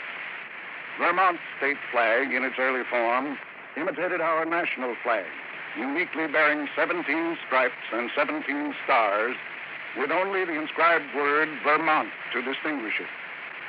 The good people of Vermont assumed, as did our national government, that stripes as well as stars would be added as each new state entered the Union. Vermont entered the Union after Tennessee and Ohio, and with Kentucky to join shortly, the Vermonters naturally put 17 stripes on their flag. In 1818, the United States Congress put a stop to this. And since then, the stripes have always been at 13, and only stars are added for each new state. Vermont's present flag captures the famous beauty of the Green Mountain State in its coat of arms, and inscribed is the phrase, Vermont, freedom and unity. Vermont's state flag, the flag of the 14th state to enter the Union, was adopted on April 26, 1923. Now, Act Two of yours truly, Johnny Dollar, and the Melancholy Memory Matter. After Lieutenant Snyder told me about the Mexican police finding Haley's car abandoned below the border, I asked if he was going down there. He said it was out of his jurisdiction, and besides, he felt the Mexican police could do as well as he could. Snyder left, and I crossed to the desk to pick up my key and messages. There was one from the Oglethorpe Detective Agency. Upstairs, I called their number. Oglethorpe speaking. Oh, Mr. Oglethorpe, this is Johnny Dollar. Oh, yes, Dollar. I'm sorry I missed you this morning. Well, it wasn't important. I just wanted to ask you a couple of questions. About Haley? About Mrs. Haley. Oh? What kind of question? Well, what kind of person is she? How do you mean? Do you think she married Haley for his money? I don't think nothing. I don't get paid for thinking. Just for reporting what I see. Well, what have you heard about her? You've been in the place where she worked, haven't you? Why, sure, but like with everybody, some folks liked her, some didn't. Look here, Dollar. You want me to do your job for you, fine, but you got to come up with some cash. I might, if you can answer this one. Try me. Where's she from? What's her hometown? Easy. A place called Magdalena. About 50 miles below the Mexican border. Things were beginning to add up, but the total didn't look too good for Haley, or for his wife either. And as much as I hated believing it, it did look as if Haley's sister, Mildred Womack, was right when she said the Mexican girl her brother had married was responsible for his disappearance. I called down for a drink and was getting ready to take a shower when somebody pounded on the door. Yeah, come in. It's unlocked. Just put it on. Oh, crawfish. Yeah. Well, come in. Sit down. No, I can't stay long. I'm going out to eat with the rest of the gang. Well? Well, I've been thinking, and I figure you might be able to make something out of this. Out of what? I'm breaking my promise to Harry by telling you. Go on. Well, he's been going to a doctor here. Oh? I ain't gonna tell you no more than that. Oh, come on now. At least give me the doctor's name. It's Wolf with an E. Wait a minute. Wolf with an E. What are you doing? Looking it up in the phone book. Well, you can't call tonight. It's after office hours. I'm just curious to see if there is such a doctor. What's the matter? Don't you trust me? Yeah. Yeah, I trust you, Crawfish. Is it here? Let's see. Yeah, Dr. George M. Wolf. Specializing. Yeah. Yeah, I see it. Thanks, Crawfish. You've given me the one thing I had to know. By the time I had the car checked over and filled with gas, it was about 8:30. The sign over the office of Casa Grande Motel served to light the whole court. Mrs. Womack's bungalow was dark, but I knocked on the door anyway. Yes? Who is it? Johnny Dollar. Mrs. Womack.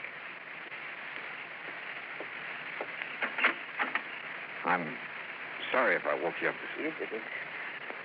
I've been sitting thinking about Harry. Lieutenant Snyder told me they found his car. There's blood on the seat. It's like I knew all along. Mrs. Womack, I wouldn't give up hope if I were you. I gave up hope when I heard he'd married that girl. And if I ever get my hands on her, Do you remember telling me this morning that if I could find a reason for Harry wanting to get away from everyone, to disappear, you'd change your mind about his wife? I remember. Well, I have that reason. What is it? I'll tell you late tomorrow afternoon. Tomorrow afternoon? Yes, ma'am. Provided you'll be ready to leave here with me at 8 in the morning. Leave for where? A little town south of the border. It's called Magdalene.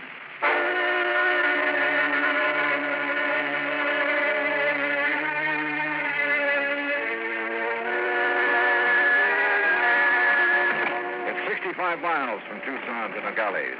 We made it in an hour. But from there on, the road became progressively worse. It was early afternoon when we reached the outskirts of Magdalene. Oh, really, Mr. Dollar, I wish you'd tell me what we're doing down here. I'll tell you when I'm sure, Mrs. Womack. You mean this may be a wild goose chase? It may be, but I don't think so. Oh, really? Oh, you'd think they'd have sense enough to keep their chickens at home. You don't care much for the Mexican people, do you, Mrs. Womack? No, I don't. Why not? You know? I sure do. Because they're so poor and dirty. By our standards, I guess some of them are poor. But as for being dirty, have you ever seen American ditch diggers or farmers after a hard day's work? Well, what about their children? They're always filthy. Like those over there. Huh? Where? In that field. See them? Yeah. Yeah, I sure do. Mr. Dollar, what are you doing? Be right back. Mr. Dollar?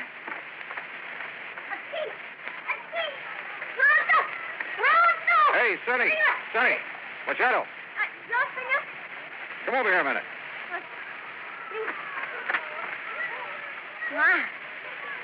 Here it comes. Yeah, that's right. You understand English? American? Good. Whoever taught you how to play baseball? You do not know too good, senor. Yeah, I see. You have 5 bases out there.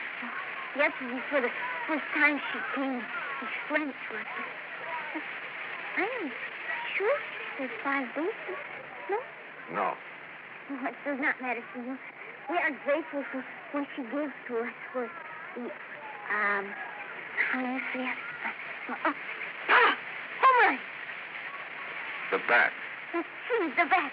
And the guantes. The glove. Well, who is this lady? What's her name? Torres, senor. What? Senorita Juanita Torres. Do you know where she lives? In the home of her father. You want me to show the way? Yes, son. That'd be fine.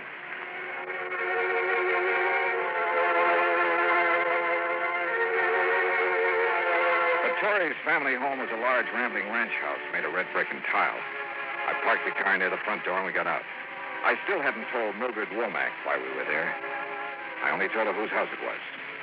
A servant escorted us into the living room, then left us alone. Really? Really, Mr. Dollar? Yeah? What is it now? Don't you understand how I feel? You think I can face these Torres people after that little slip of a daughter has got away with my property? Your brother hasn't been done away with, Mrs. Womack. Oh, you aren't really sure of that. I'm not sure of anything. Whose blood did they find on the front seat of his car? Why not ask him? Him? Your brother. He's standing there in the doorway right behind you. Harry? Hello, Mildred. Oh, Harry. Oh, I'm so glad. I'm so very glad. Are you? Oh, why, of course, I thought. Oh, of the things I thought. I'll bet. Now, you hurry and get your things together, dear. We'll have Mr. Dollar drive us back to civilization. I'm not going back, Mildred. What? I hoped you'd never find me. But, Harry, why? Oh, we've been so worried about you. I wanted to get away from you for good, Mildred. What? I'll never forget the things you said to me about Juanita. Oh, Harry, after all... They made me sick, you hear? You know what she did, mister? She invited me over to dinner, not me and my wife, just me. Last Tuesday night. Yeah. And when I got there, and I should have known what she had in the back of her mind, she tried everything she could to get me to leave Juanita, including calling me names and telling me what a dirty, sneaking detective had found out about Juanita. It was all true. Even if it was true, who cares what she did before we were married or what I did? Harry, you shouldn't talk to me like this after all the things I've done for you. Oh, now, don't give me that routine, Mildred. I'm sick of it. Ever since I was a kid. But I did everything for you, even after you grew up. Sure. Even tagging along every year to spring training to see that I behaved like a nice little boy. Harry, well, ain't it the truth? I had to protect you, Harry. Don't you understand? You're all I have. You can get a husband. and have him leave me like Joe did. Joe left you because you were so busy making a fuss over me you never had time to even cook his meals. Oh, Harry. Oh, Harry, please. Your name's Dollar? That's right. Insurance investigator. We thought perhaps you... Met up with an accident, huh? Yeah. What about that blood in your car? Hit a chicken on the way down here. We were a little tight by then. Thought the blood would make it look like we'd been killed. Nobody come looking for us. Why didn't you take your clothes? 2 reasons. When we left Tucson that night, we hadn't planned on disappearing. What's the other one? Mildred bought most of them for me. Harry, don't hurt me, please. I couldn't stand it if I thought you were... Out of here, no, Dollar. No, I won't leave. Go on back to Omaha, Mildred. Back to your roses and your cat. I never want to see you again.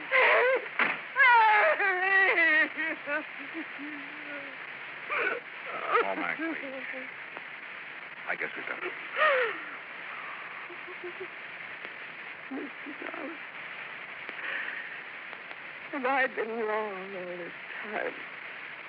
Selfish.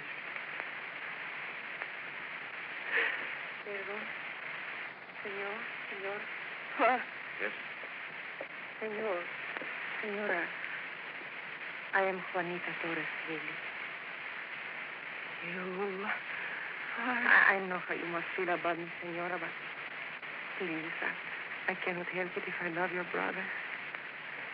You really love him. Even as you do. More. And you must not feel too bad, too angry for what he has said. See, he is not well. He's not well. I do not know all of it, but he has had very bad news from the doctor in Tucson. Oh, no. He's very upset. I am sure he will forgive you when he's better. When there is better news. Thank you. Thank you for telling me this. Juanita? Juanita! Come in, querido. Adios, my sister.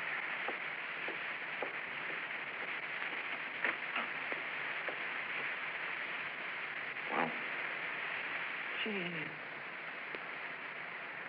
she's a lovely girl, isn't she? yeah.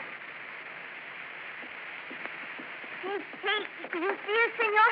She's just left. Yeah, we saw her, thanks. 5 spaces. You tell her that was wrong? No, that's something you'll have to do. Oh, see. I will. Adios.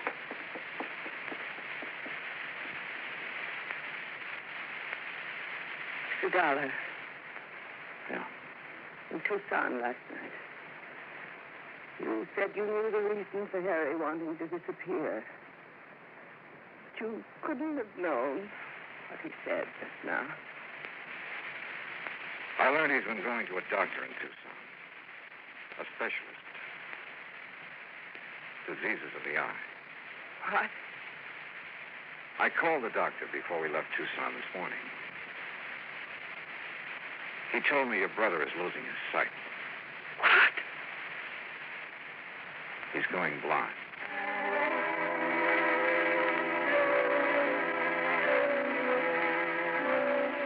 Some people you just can't figure. Mildred Womack stayed on in Magdalena. Yeah, she rented a small adobe house and did what she could to help her less fortunate neighbors. Harry Haley never played ball again. But he retained enough of his sight to show the junior Magdalena Spartans the difference between 4 bases and 5. Expense account total, including car rental, hotel bill, incidentals, and transportation back to Hartford, $579.12. Yours truly, Johnny Dollar.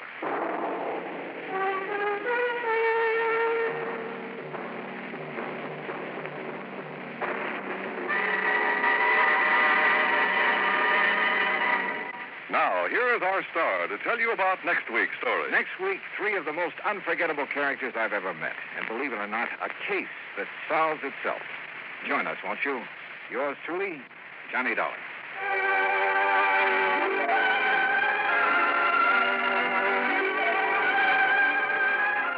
Yours truly, Johnny Dollar, starring Bob Bailey, originates in Hollywood.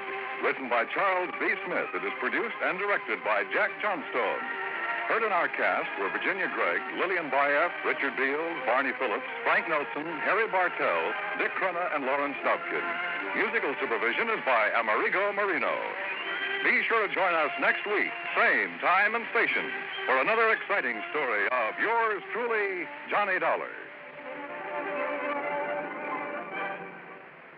This is Dan Coverly speaking.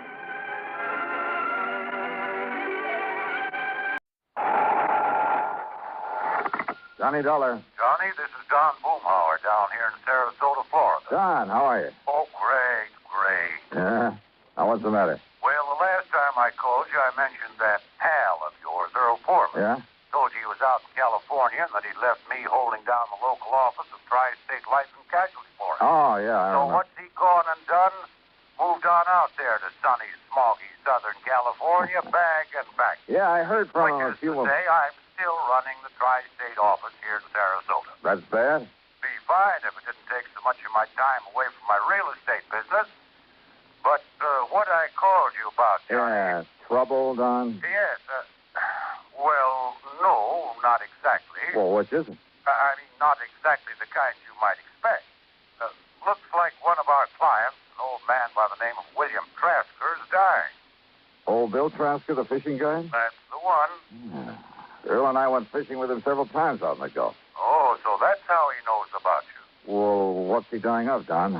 I can't imagine anybody having it in for old Bill and trying to knock him off. No, it's some rare type of kidney ailment, the doctor says. Oh. Nothing suspicious about it, nothing whatsoever. Oh. Well, then The amount of insurance he carries is so small as to be almost negligible. How much, Don? $2,500. Huh? I know, Johnny. It would hardly seem to justify the cost of your coming down. And if there's nothing suspicious about the circumstances... Nothing at all. It'll be death from natural causes. Well, Don, I'm afraid I don't see any During reason... his periods of consciousness, he's in a coma most of the time, he keeps asking for you. Oh? What? Well, I don't know. Not for sure, that is. But what he keeps saying, or trying to say, and it's hard to understand him, well, Johnny, it sounds like he's trying to give us the clue to a murder. Murder? That's right. Don, I'm on my way.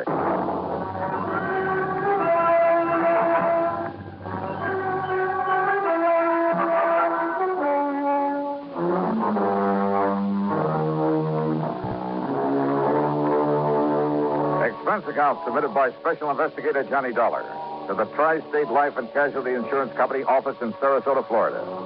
Following is an account of expenses incurred during my investigation of the Recompense matter.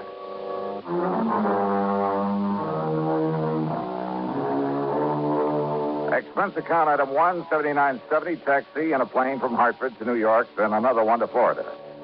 At the International Airport in Tampa, Don Boomhauer was waiting for me. We piled into his air-conditioned car and headed south on the Tamiami Trail down towards Sarasota. That's right, Johnny. Old Bill Trasker. Dying of some kidney disease, huh? And according to Dr. Crutcher, nothing short of a miracle would save him. Yes, too bad. He seemed like a mighty nice old man, a real gentleman. Well-educated, well-spoken. Yeah, you'd expect to find him running a big business instead of a broken-down outboard rig to take out fishing parties. So I understand. But frankly, Johnny, I'd never even seen old Bill until the doctor called me. Said he was dying and that he wanted to see you.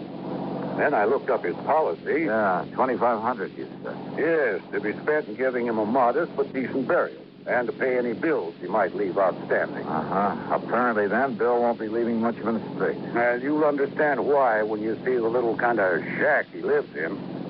But now, over the phone, you said something about a murder. Well, Johnny, it was so difficult trying to understand what he was trying to say.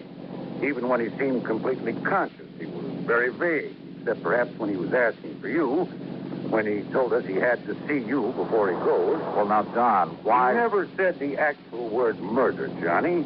But he, well, listen, there was a name he kept trying to tell us. It sounded like Jerry or Gerald something. Last name we couldn't get at all. Well, have you checked over his relatives? When we asked him about relatives, he just turned his face away and shook his head. But now, if he was talking about a murder... Johnny, it's just... It's just that...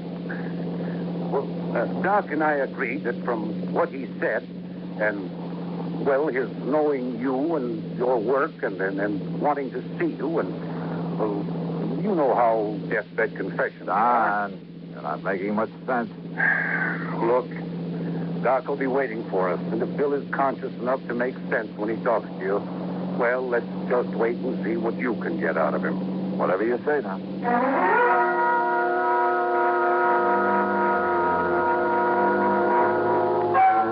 Old Bill's home was a shack, all right, on a small, scrubby piece of land near the end of one of the bayous leading out from Sarasota Bay.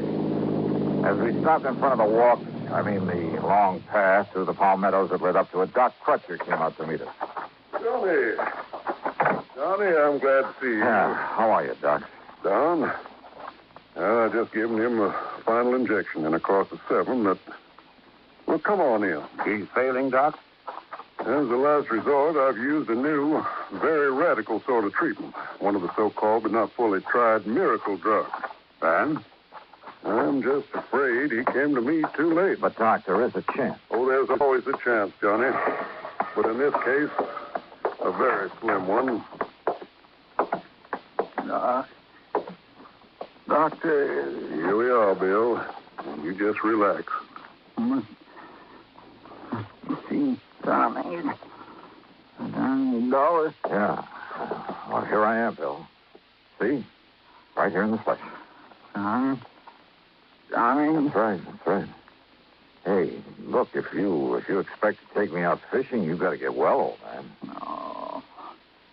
Oh, Johnny, it's too late. Oh, come on now. That's no way to talk, old timer. I'm gonna die now. Yeah? Who said so? But you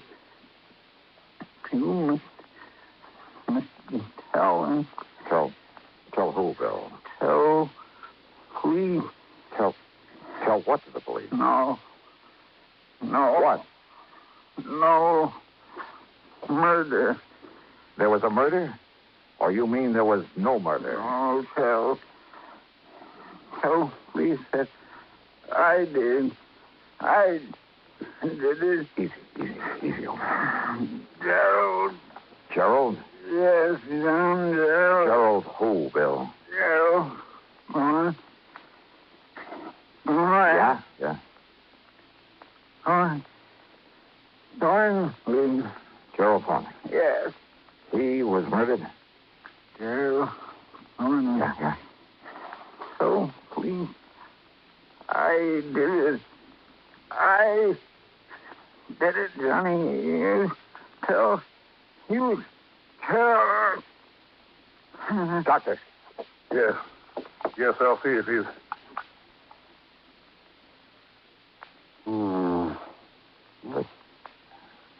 The end, Doc? Well, no. As a matter of fact, his heartbeat is... Well, it's stronger. What? Much stronger. Doc, listen. Yes, Doc? Get to a phone and get an ambulance while I make him ready.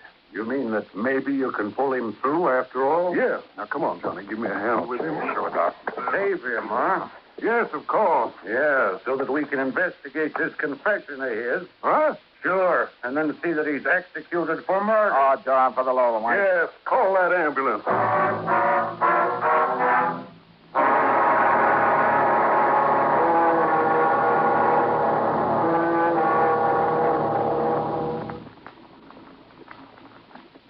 Great scientific achievements usually are made through the combined efforts of many men.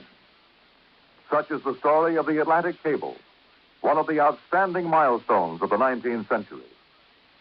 But today, the name of one man remains to remind us of that venture.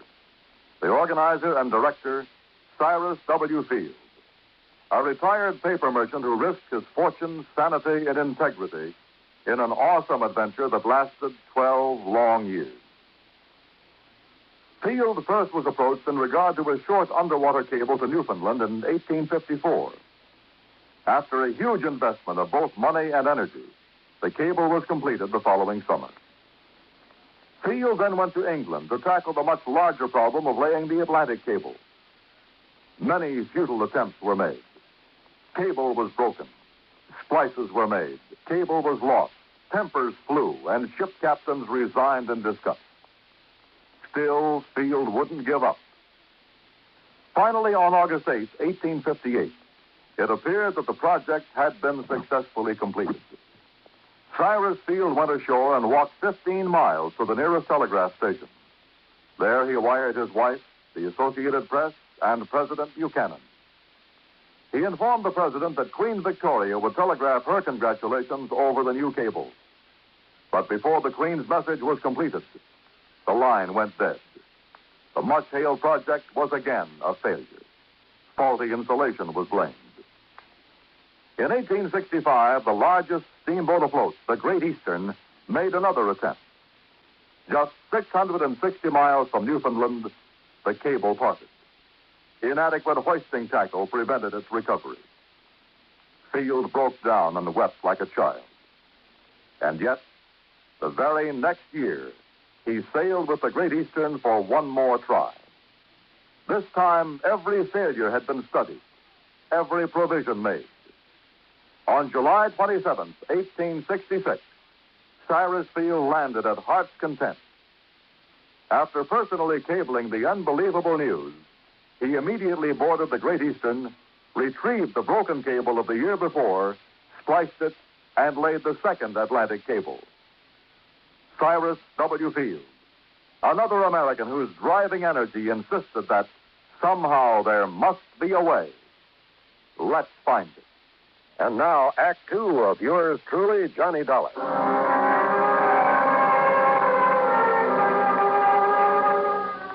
We carefully laid Old Bill in the back seat of Don Boomhauer's car and drove him to the hospital ourselves. And then we could only wait to see if the drug that Dr. Crutcher had given him would really do its work. And yet, if it did, if by some modern miracle the old man should recover. Well, Don had said it there at the shack, and he said it again that evening as we sat in the comfortable den of his home, trying to console ourselves with a couple of scotch and sodas. No, it's wrong, Johnny. There's something very wrong about it. I mean, pulling him away from death's door only so that he can be electrocuted for that murder he confessed to. But did he really, Don? What else could he have meant? So you've got to investigate, Johnny. Even Doc Crutcher has to report that confession to the police. Maybe. And so do I. We've no way out of it. None of us. Earl Thornton. Yes, the name of his victim, the man he murdered. Did he? Is that what he tried to tell us? Well, what else could he have possibly meant? And don't forget, he thinks that he's dying. I know. A deathbed confession, Johnny. Happens all the time. Oh, but look, is he the kind of man who could have killed somebody? He certainly didn't strike me that way. But how do you know? It may have happened years ago. And it may never have happened at all. And I hope that somehow you're right. But can you prove it? Well, Johnny? Pour me another drink, will you? Sure, all you want. But you haven't answered my question. I'm going to try, Don. I'm going to try.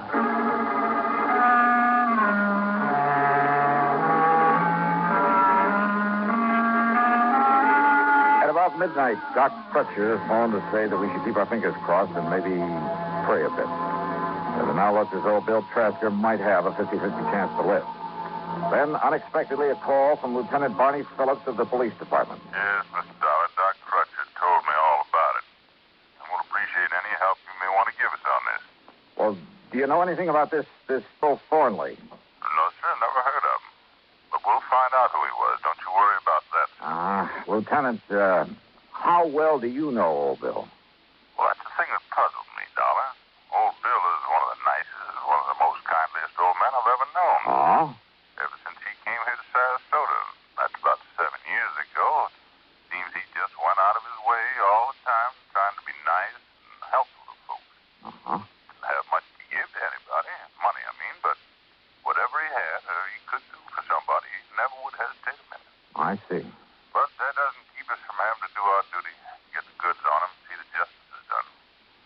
The law's the law, and it's our duty to uphold it. Old Bill came here 7 years ago? That's right. From where? Well, now, if we knew that, we'd know where to look for information on this man Thornley that he killed. Yes, he did. What's that? I'll talk to you later, Lieutenant. Oh, fine, Mr. Alvin. If you have any connections anywhere that can help Or if I can find out that he didn't kill any such man or anybody else. Oh, now, Mr. Dollar. I'll be in touch. Why are you so sure he didn't murder someone, Johnny? Did I say that, Don? You didn't need to. Don, I want no part of this thing. Donnie, I know this is no ordinary sort of investigation, but as a company, we have to go through with it. Why?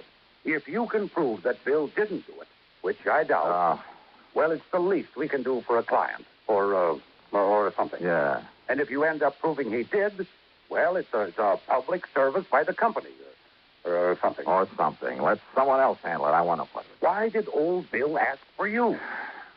Well? Oh, well, I think it's because of... Well, in spite of what he said, in spite of what it sounded like... Hey, let me use your car, will you? At this time of night? Oh, well, here. Here are the keys. All right, good. What have you got in mind? Well, maybe keeping an innocent man out of the chair. Now, Johnny... I'll see you later.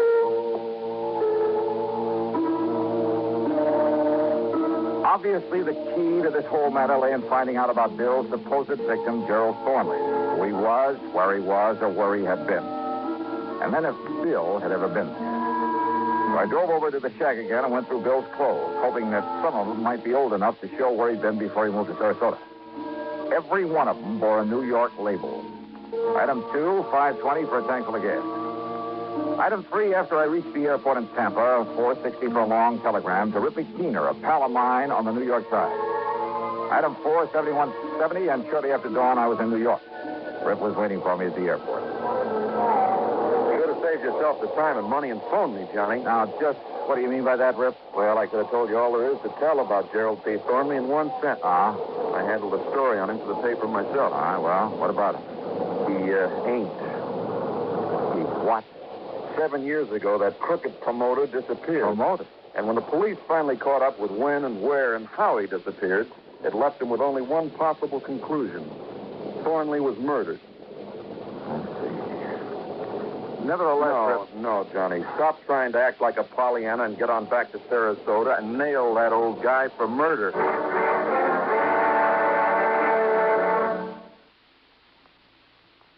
The 14th Amendment to our Constitution is one of its most important sections. It bestows United States citizenship upon every person, regardless of race, who is born within our borders or who is naturalized. And this amendment further provides that the privileges and immunities of citizenship cannot be taken away by a state, nor may a citizen be denied the equal protection of the laws. It is this amendment which makes us all equal citizens with equal rights, to the end that this country of yours and mine shall be our country under God. Now, Act 3 of yours truly, Johnny Dollar, and the Recompense matter.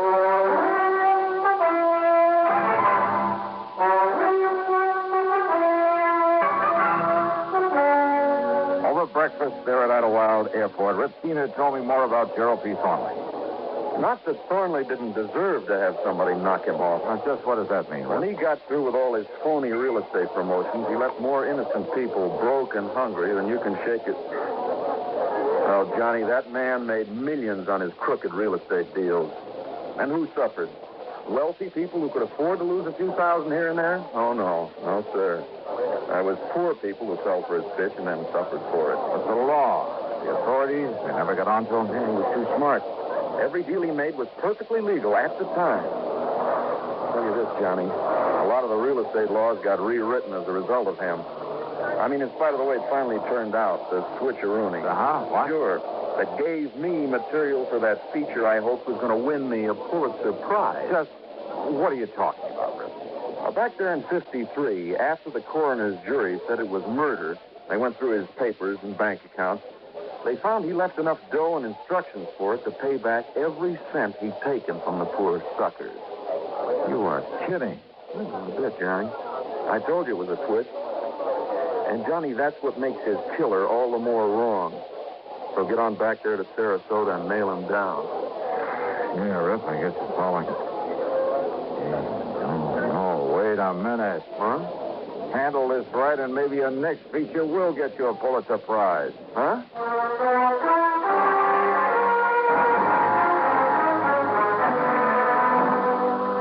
people who'd been taken by Thornley. Well, old Bill Trasker had never been in that category, in spite of his menial job these last 7 years as a fishing guide. Item 5, 10 cents for a call to Lieutenant Randy Singer, 18th Precinct. Then I had Rip Keener drive me into Salesman.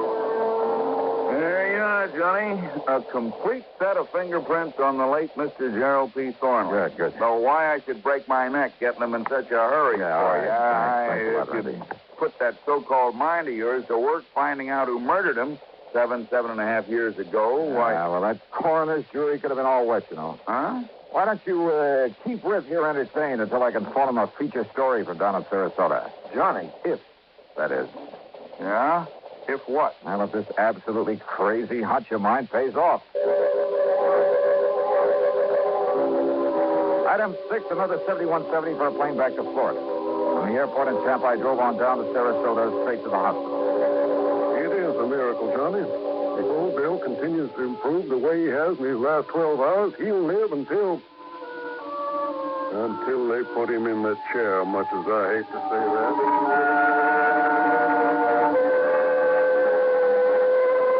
Old Bill was much better. And almost was a miracle. He let me take a set of his fingerprints, and then he broke down and told me his story. Then at police headquarters, when one of the lab men compared the prints with a set I brought down from New York, Lieutenant Barney Phillips nearly flipped. But oh, no, look, Al, I can't believe this. According to these prints, old Bill is Gerald P. Thornley. That's right. But I don't understand. But why, Dollar? Well, his dirty real estate promotions were perfectly legal at the time. But he was ruining more innocent people, causing more heartbreak and suffering. But he hadn't thought about that in his lust for money. All he cared about was getting more and more of it, regardless of whom he was hurting. Until one day this kidney thing hit him, and it scared him. And suddenly he realized that one day he'd die as one of the most hated men in the world. But simply giving back the money would never erase the stigma that he'd have to live with. So he arranged his own disappearance, and he made it look like murder. So he could quietly get away and start leading the kind of life he should have been leading and could start doing some good for people. Exactly the way he's been doing here in Sarasota, Lieutenant. There's a sort of recompense for the rotten things he'd done before. Yeah, that's right. And without having folks point him out as the crook he'd been. That's right. And don't forget, the people he'd hurt up north were all paid off. But Dollar, when he thought he was dying, he told you murder. He said no murder. Doc and Don misunderstood. He said to tell the police that he did it. That's all. And now we know what he did. Dollar, I hate to say this, but he's still in trouble. Old Bill Trasker? Gerald P. Thornley. Not anymore, Lieutenant. What's it? Thornley is dead. Legally dead. Well, I know it's only... But I guess you're right, Mr. Johnny. Well, you say you're right. Yeah.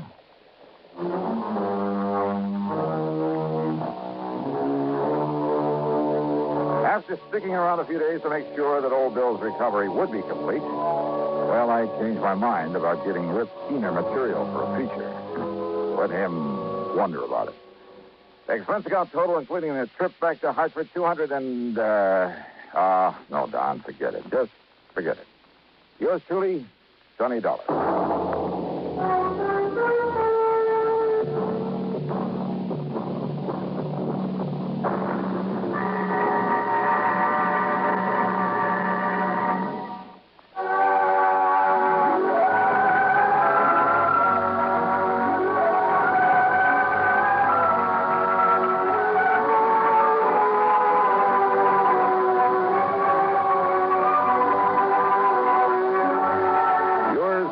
Johnny Dollar, starring Bob Bailey, originates in Hollywood and is written, produced, and directed by Jack Johnstone. Heard in our cast were Russell Thornton, Bart Robbins, Harley Bear, Barney Phillips, Dick Crenna, and Herb Vigran. Be sure to join us next week, same time and station, for another exciting story of yours truly, Johnny Dollar.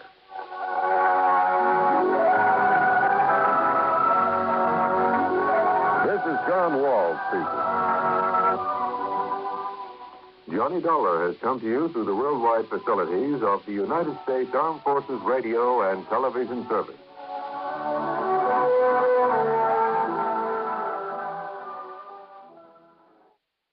From Hollywood, it's time now for... Johnny Dollar. Lud Barlow, Johnny. I'm on a spot. What's the matter? The Templeton house in Boston was knocked over sometime during the night. We have a $100,000 loss on our hands. Can you go over there right away? Well, I'll see what the plane situation is, Lud, and Never if I can... mind the plane situation. Just pack up and get out to the airport. I'll meet you at Hangar 12. What? I'm chartering a plane for you.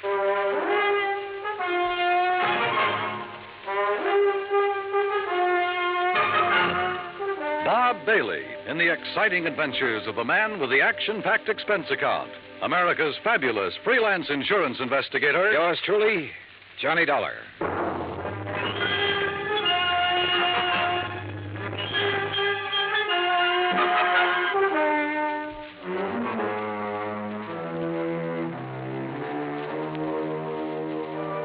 Expense account submitted by Special Investigator Johnny Dollar to the Mideastern Indemnity Corporation, Home Office, Hartford, Connecticut.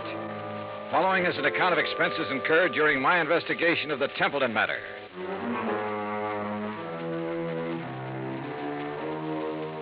Expense account item 1, $5 even, cab fare from my apartment to Hangar 12 at the airport. A twin-engine Bonanza had been rolled out and a fueling truck was pulled up alongside. A man in a sheepskin seemed to be supervising things. The man who seemed to be supervising him was Lud Barlow. When he saw me, he waved his briefcase. Hey, Johnny. Hi. Hi, you all set? Well, I'm here. That's what you mean, Lud. That all your luggage? Yeah, this is it. This is Tommy Clark, Johnny, your pilot. How are you? Hi, Tom. I'll stow this gear for you. Oh, thanks. The faster we move on this, the better off we are. You know that. I know. This is the blanket policy. This is the itemized list. This is the itemized list broken down. You'll have to check the itemized against the sales. Your authorization procedure. And a description of stock records, including shipments received by Templeton House up to and including the first day of last week. Okay? Swell. Now maybe you'll tell me what this is all about. And when you get there... What? What it's all about. Let's start with Templeton House, huh? It's the biggest jewelry firm in Boston. You said they were robbed last night. Burglarized, broken into somewhere between 5 and 7 o'clock in the morning. All set, Mr. Dollar. What'd they get away with? Well, that's for you to find out, Johnny. We carry a blanket policy on all their stock. Anything in the store in the way of merchandise is covered. On the phone, you said something about $100,000. It may be $200,000, Johnny. I take it you talked to somebody in Boston. Yeah. Did you talk to the police? Yes, for a minute. I told them I was sending a man. They're expecting you. Give you a hand, Mr. Dollar. Oh, thanks, Tom. Okay? Yeah. Thanks. Who's in charge, Lud? Lieutenant Roebuck. Roebuck? Yeah. Get your seatbelt, Mr. Dollar. Oh, sure. He'll want to see those contents records. You be sure and tell him they're up to date. Who's the man with the company? What? The man at the company. Templeton. Stand clear, Mr. Barlow. Remember, Johnny, a client can face a thing like this a lot better if a man from the insurance company standing by. I'll try to remember that. Good luck and keep me informed.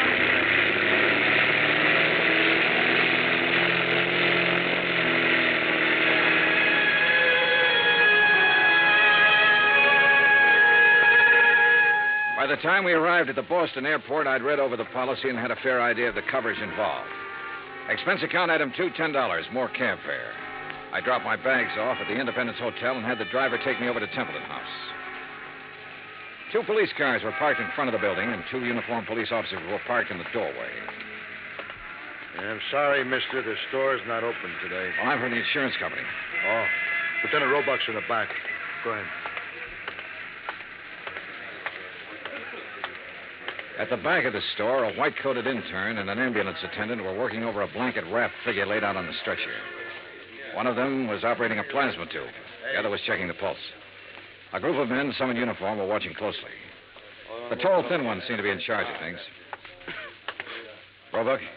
Yeah. Johnny Dollar, Mideastern Indemnity. Oh, didn't take you long. This Sergeant Younger, Sergeant Toohey, this is Mr. Dollar from the insurance company. Hi, man.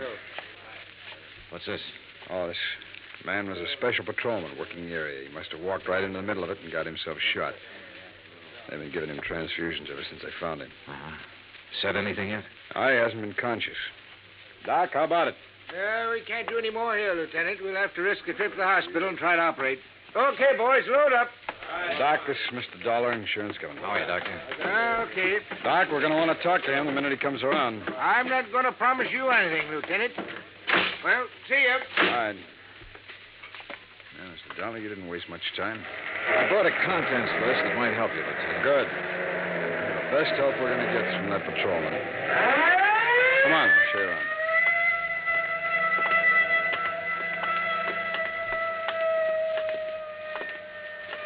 This is where they got in. Jimmy, huh? Yeah, most likely. There's marks there on the door jamb. But near as we can tell right now, they only took important stuff. Easy to move. Easy to break down and unload, you mean? Yeah. Yeah, you can see where they snipped the alarms, grounded the wires. Mm-hmm. Showcases aren't touched. No, they went straight for the safe, Dollar. Well, we really got something on our hands, huh? You don't just break into a store and open one of these things very easy. Someone did.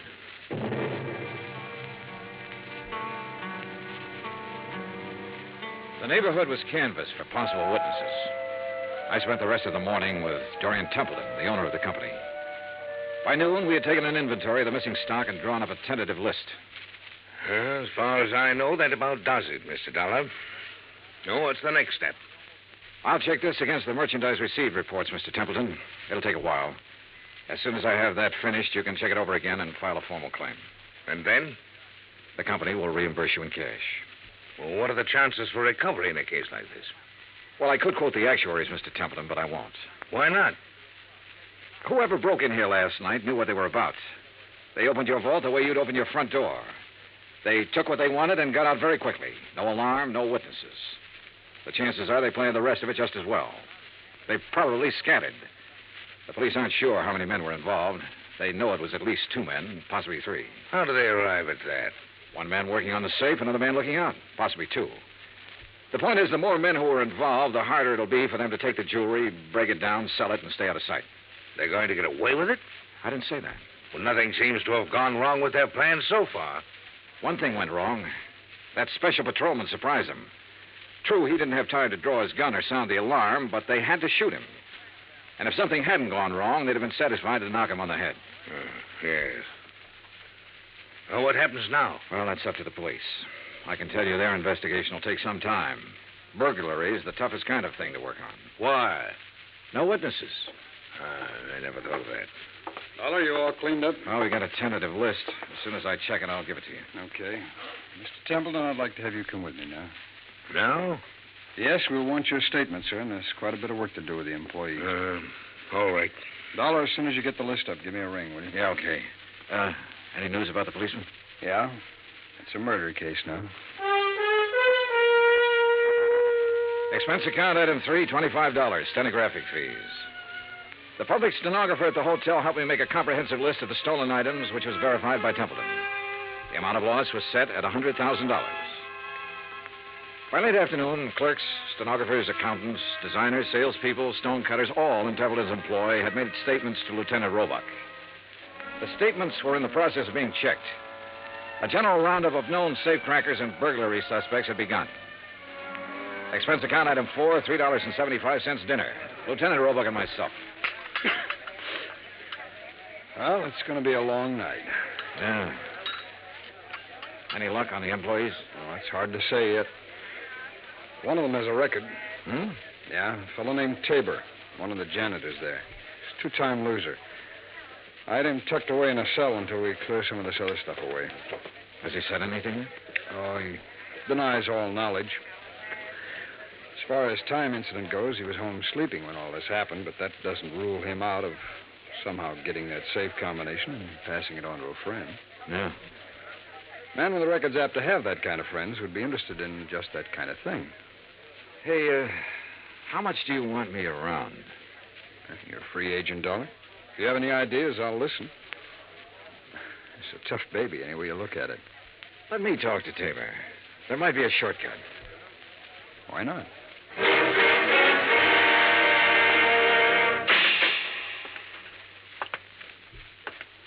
Well? John Tabor? That's right. Who are you? Johnny Dollar. I'd like to talk to you a minute. Okay, talk. You might be in a lot of trouble, Tabor. That'd be too bad. They tell me you're a 2-time loser. If you don't believe what they tell you, you just go look it up for yourself. It's right down there in the books. How did you get that job at Templeton's? I asked for it. They know about your record? No. You keep it from them? I didn't broadcast it, would you? No. Okay, what other dumb questions have you got? Do you have any ideas about this? I've got a lot of ideas. Do you know anything about it? No. Need anything? What? Cigarettes, anything? I'm all set. Okay. My company faces a big loss in this case. We'd like to avoid that loss. There's a standard offer I'm authorized to make in some instances. I'm going to make it to you. If you have any knowledge of this crime and can furnish any information that will lead to the arrest of the persons involved and recovery of the merchandise, my company will guarantee you the best possible legal assistance in the event that information should incriminate you. That's pretty generous. Well, I have to say it to you. You can use your own judgment. Hey, guard. It's a pretty good offer when you think about it, Tabor. You have a record. The police can't pass you up without a lot of scrutiny. You know that. That record makes me a real hot one. I swiped a couple of cars, and now they think I might have opened that vault. No, they don't think that. But they have to find out if you might have contact with somebody who did open it. I don't know anything about it. In that case, you'll be released. Oh, sure. Sure, I'll be released when every cop in town had a go at me twice. I'll be released when the guys who did the job walk into the station and say we didn't mean it, we want to give it back. They've always got to have somebody to throw to the newspapers. Maybe. You know it and I know it. Nothing better than to throw some old ex-con in a can and hold him for questioning.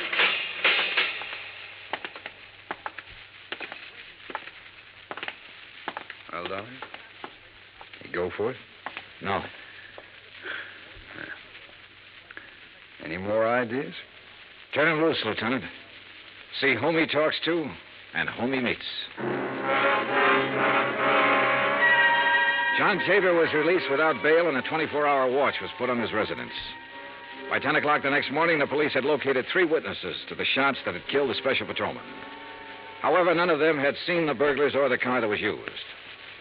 The district attorney's office issued an order impounding the financial records of Templeton House.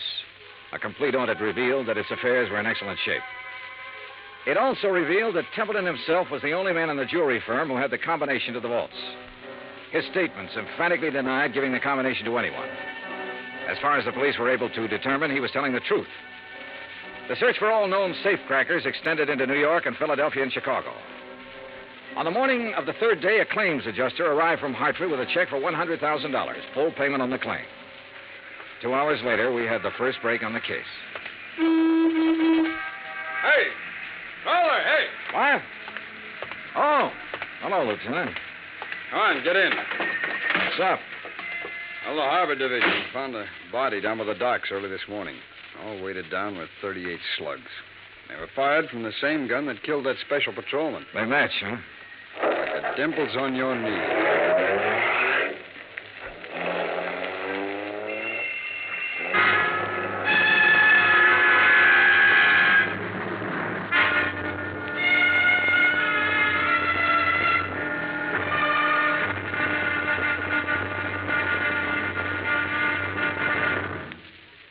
Act 2 of yours truly, Johnny Dollar, in just a moment. It is a rare event when a young man decides to leave civilization behind and hide himself away in the steaming jungle just so he can help his fellow humans in a remote corner of the world. The late Dr. Tom Dooley did just that when he left the United States to help the sick and starving jungle people in the little kingdom of Laos in Southeast Asia.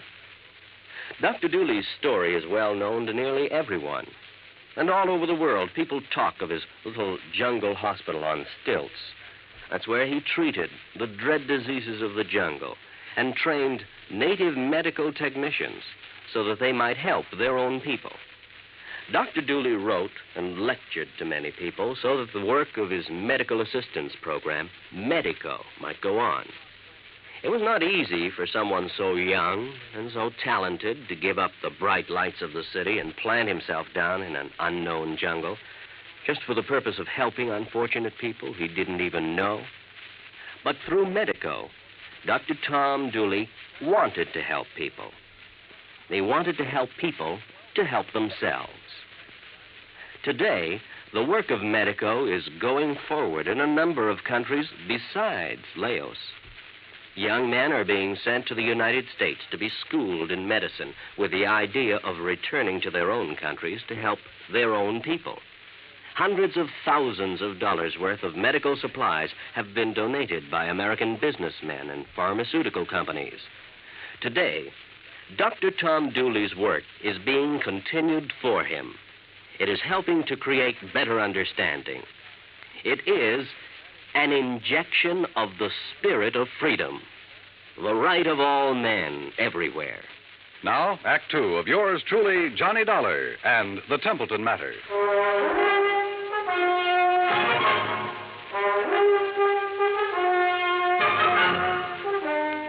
I spent the rest of the day with Lieutenant Roebuck at the morgue.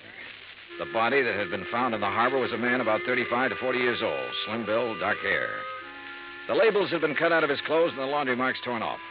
His fingerprints didn't check with anything in the local files. Roebuck put them on the wire to Washington and requested an urgent identification. Johnny Dollar. Blood Barlow, Johnny. What's this in the paper? Well, the special patrolman and the unidentified man were killed by the same gun. As soon as we get an identification, we can go to work. Well, how about that ex-con that turned up working at Templeton's? Tabor? Well, they're still watching him. He might have been the case man.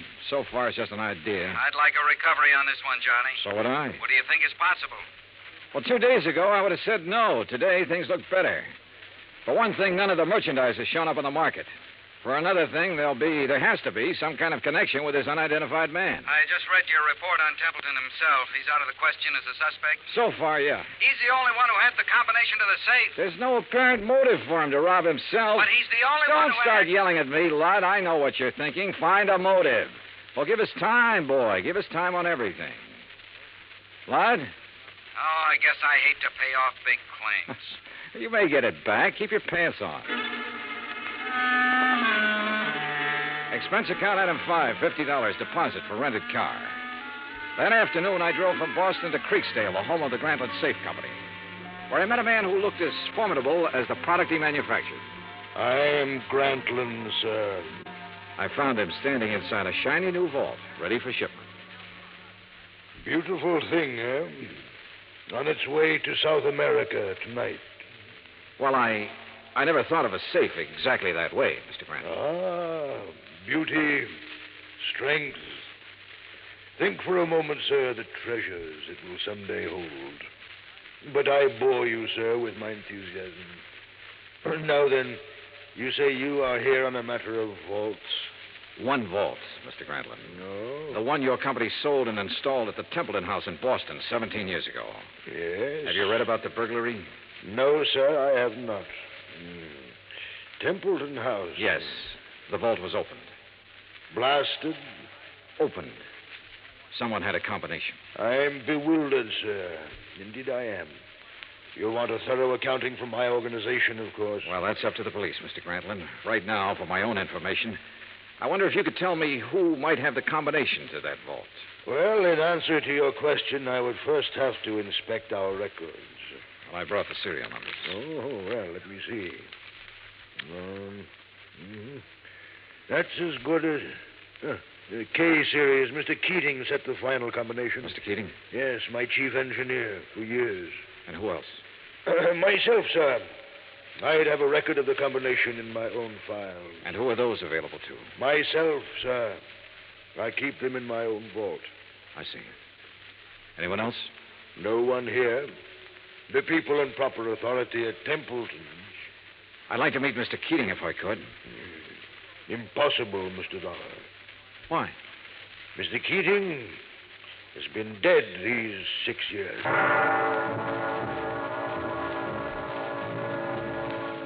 I drove back to Boston, phoned Roebuck, and told him about my interview with Grantland. He said he'd already started looking into Grantland's background and expected to have a report within 36 hours. I was a little surprised when Dorian Templeton called half an hour later and asked me to have lunch with him. Would you like a drink? No, not now, thanks, no. I didn't know whether to call you or the police, Mr. Dollar. I finally decided on you. Uh-huh. What's the matter? Well, it's one of those strange things. I'm not a particularly observant man, and I don't know why I observed this. Go on. However, last night, Mrs. Templeton and I went to a dinner dance at the country club. We thought with all this business, a little relaxation should do me some good. Yeah, sure. There was a young girl at the table next to ours, a very pretty girl whom I've never seen before. I happened to notice her handbag, jeweled affair, quite expensive. One of our items. Yeah? It didn't occur to me until we were leaving that it had been sample stock, not for sale. What do you mean? It was stolen, Mr. Dollar. Why not the police, Mr. Templeton? I was going to call them first thing this morning and report it. And then I got a package in the mail. It was the handbag, intact. Crazy? You said it. Did you happen to get the name of the girl? I asked the maitre d'. He said her name was Helen Tabor. That's not so crazy.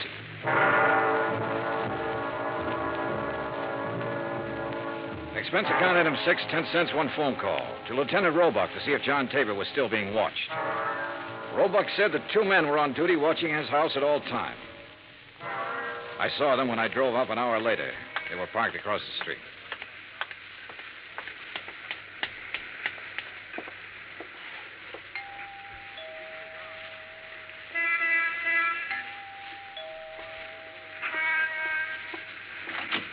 Yes? Miss Tabor? Yes, who are you? Johnny Dollar, is your father in? He's sleeping right now. May I help you? I don't know. Didn't I see you at the country club last night? Why, yes, were you there? Couldn't keep my eyes off of you. Or your handbag. Oh. I'll talk to him, honey. Dad, is anything wrong? Nothing I can't handle. Go ahead, fix up a pot of coffee. All right, Dad. Nice girl, Tabor. Yeah. Templeton was at the country club last night. He saw her. You can talk to me or you can talk to the police. I don't have to talk to anybody. The way it looks is that you cased the job. You might even have killed a special patrolman. He was shot close range. Could have been somebody new and trusted. You've got your share of things. That handbag was part of it. A little part of it. The way it looks, huh? That's about it. Of course, I don't understand why you sent the handbag back, but then you've probably got a good story for that. Oh, I've got a good story. Nobody will believe it, but I've got a good one. It starts off by me saying I didn't help in that heist. I had nothing to do with it. I didn't case the place for anybody. I didn't even know it was coming off. Let's get to the handbag, huh? I took that 2 days ago. I borrowed it. I've been borrowing stuff right along whenever my kid needed anything. I always come back in good shape. I told her they let me do it. She don't know anything. Borrowed, huh? That's kind of a strange philosophy. I don't even know how to spell the word. I do know my kid's got a life ahead of her. I got to give her every chance to look good, act good, use her brains, meet the right people. Not just because the right people have money, but because they know more right people. It takes a little extra to let her do things like that. You let her use the handbag because she had a date to go to a dance. You guys are all the same. I didn't expect you to believe it. Oh, relax. Maybe I do believe you. What? It sounds nutty enough to be the truth. It is the truth. All right. You taking me in? I'm going to tell Roebuck about this. He'll probably want to talk to you. He can check it better than I can. No, I haven't any authority to take you in. I wouldn't take you in anyhow. I'm interested in guys who walk into vaults. See you around. Hey, wait a minute. What?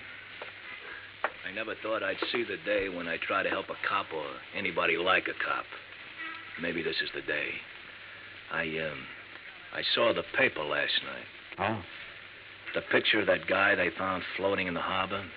They tagged him yet? He's a John Doe until we hear from Washington. His name's Kiley. Billy Kiley. How do you know? I used to know him a long time ago. Billy Kiley? Yeah, from Philadelphia.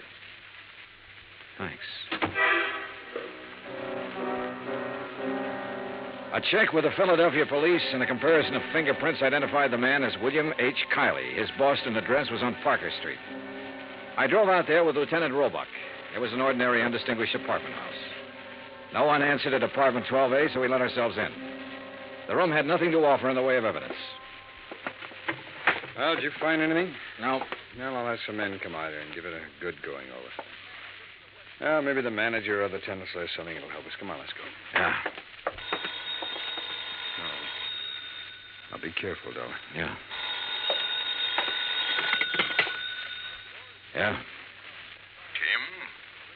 Yeah, this is Tim. Any trouble there? A little. Say that again. A little. I don't know who you are, but I know you're not Tim. Well, it sounds like we're getting something. Here, let me have the phone. I'll see if I can trace him. Don't bother. I know where we can find him. What? I'd recognize his voice anywhere.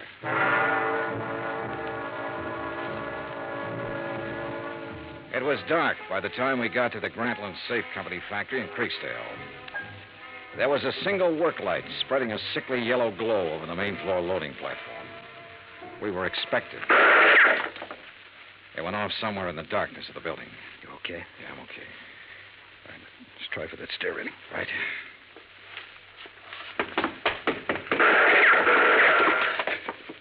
You see the flashes? There. All right. We'll have to try and make it. Mr. Dollar? I think you're alone. Answer him. Yeah? What are you doing here? Looking for $100,000 worth of jewelry and the answer to a couple of murders. Funny? You're very foolhardy, but you're courageous.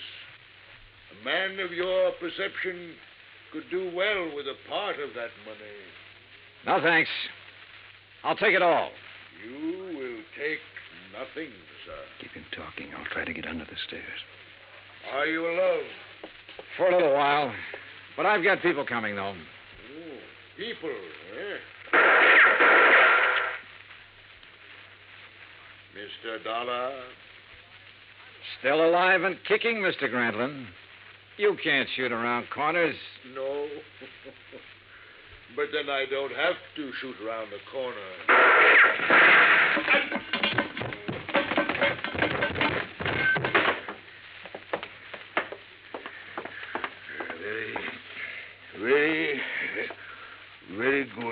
Very good shooting, sir. Grantland, I want a statement. No statement. No statement.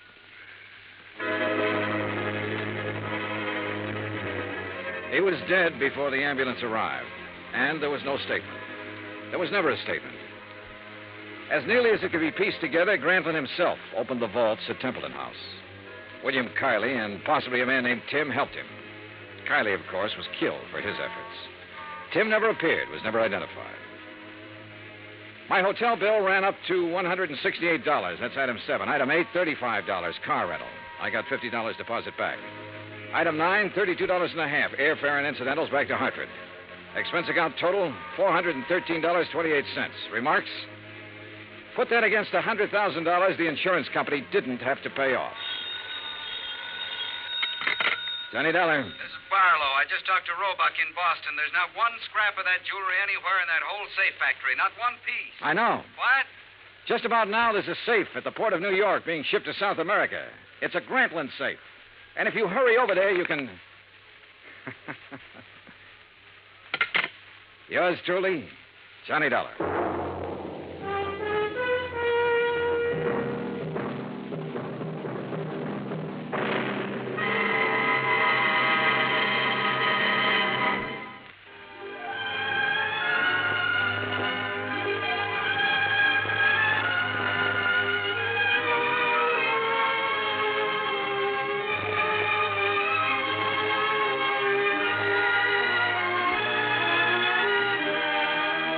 Johnny Dollar has come to you through the worldwide facilities of the United States Armed Forces Radio and Television Service.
Johnny Dollar. At McCracken, Johnny, Universal Adjustment Bureau. Well, greetings, Master. And now, what's that supposed to mean? Oh, just being polite when I see a nice fat commission about to come my way. You know something? You clear this one up for me, and maybe it could involve a sizable commission. The sound of sweet music wafts to my ears. Who, what, when, where, and why, Patrick? Only answer two of them, Johnny. All right. What? What and where?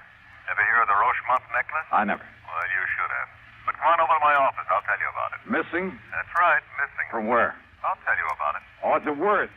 I mean, unless it's pretty valuable, What's there's the no difference? sense. Your commission may be a sizable one. How much, Pat? Come on over. How much? Well? Okay. The necklace is insured for exactly $321,000. What? That's right, $321,000. Okay, baby. I'm on my ever-loving way.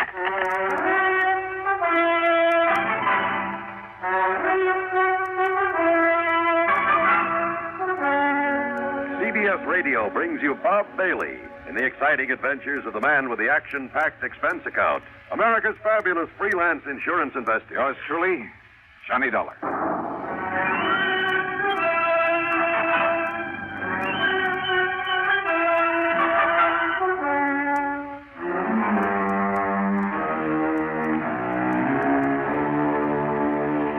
Expense account submitted by Special Investigator Johnny Dollar to the Universal Adjustment Bureau, Home Office, Hartford, Connecticut. Following is an account of expenses incurred during my investigation of the Super Salesman matter.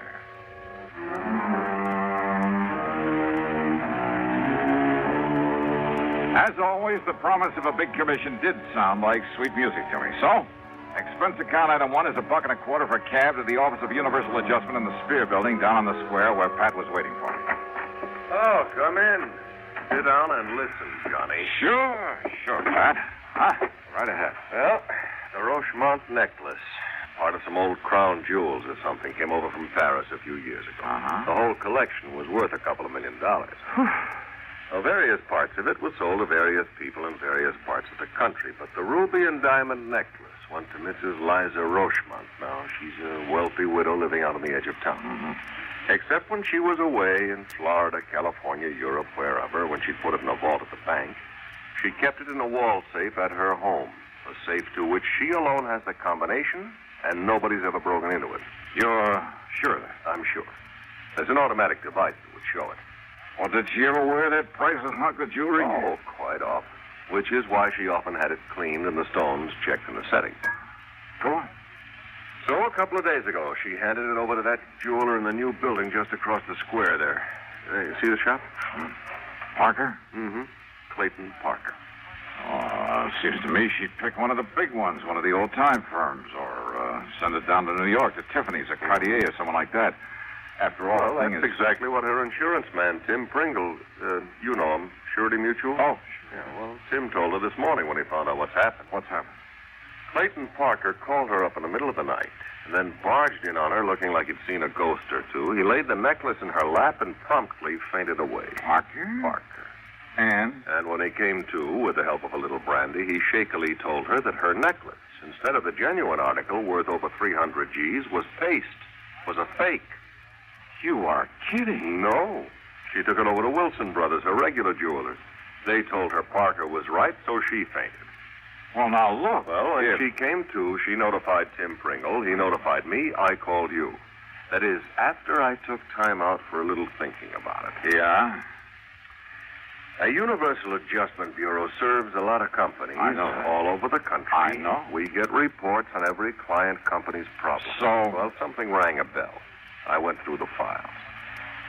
Johnny, this very same kind of thing happened back in '56 out in Chicago, down in Philadelphia, that was in '59. And in each case, the jeweler who discovered the switch answered the description of Mr. Clayton W. Parker. Has anybody been through Parker's shop? Well, now, Johnny, we've got a little problem there. Problem? Like what? Well, if Tim Pringle openly sicks the police or even a private investigator onto Parker. Well, yeah, I see what you mean.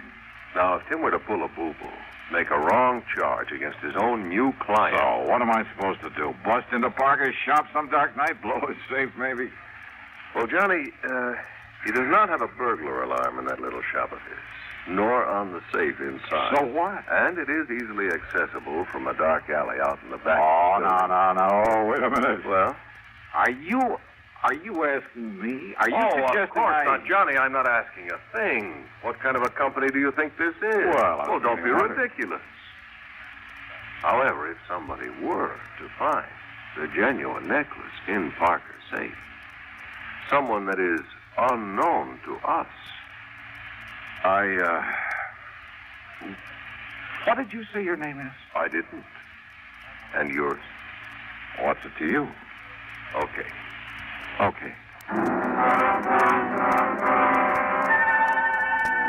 Item 2, $100 to a man named Fingers J.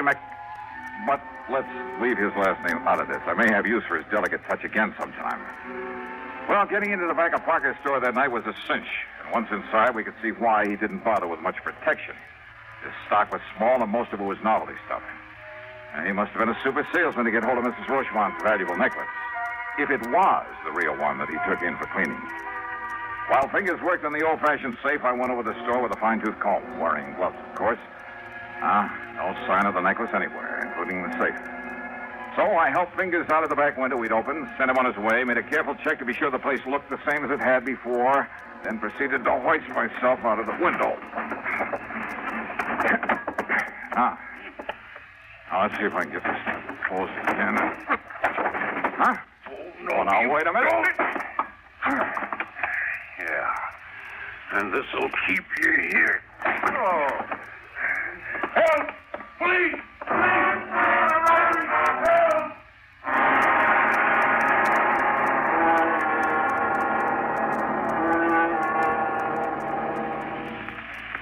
Listen carefully. Get the picture.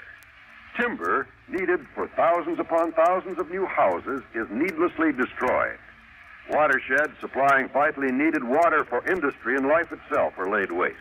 Wildlife is cruelly killed, their habitats ruined for many years to come. Sorely needed outdoor recreational areas are burned black. Homes are leveled to the ground and human lives destroyed. And what causes this terrible destruction, this tragic loss? It can be as tiny a thing as one paper match. 90% of our forest fires are caused by people. People who are careless for just one fatal instance with their cigarettes, matches, campfires. Every American, every one of us, man, woman, or child, is a potential firebuck. It takes only a moment's carelessness or thoughtlessness to set fire loose in the forest. Let's all observe the simple common sense rules of forest fire protection. Remember, only you can prevent forest fires. And now, Act 2 of yours truly, Johnny Dollar.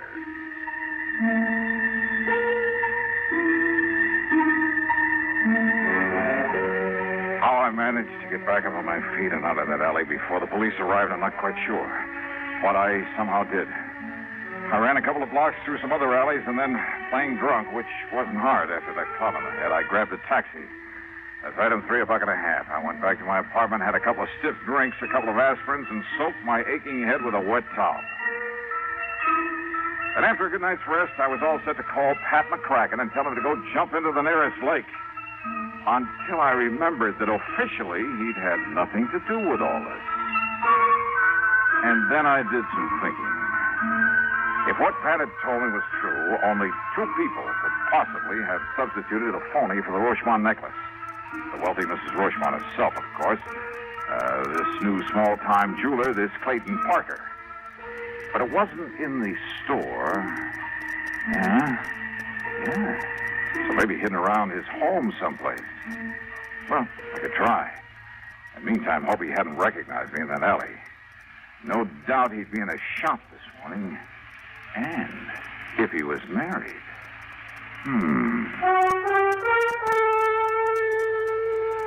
Expense account item 4, $5 for a handful of business cards at the shop of a small printer.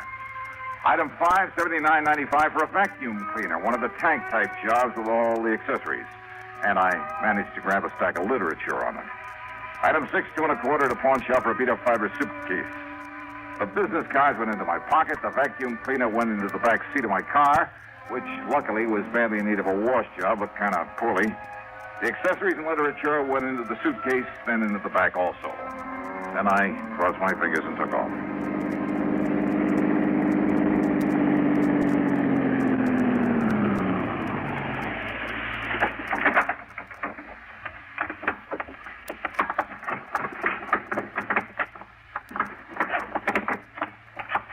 All righty, here we are now.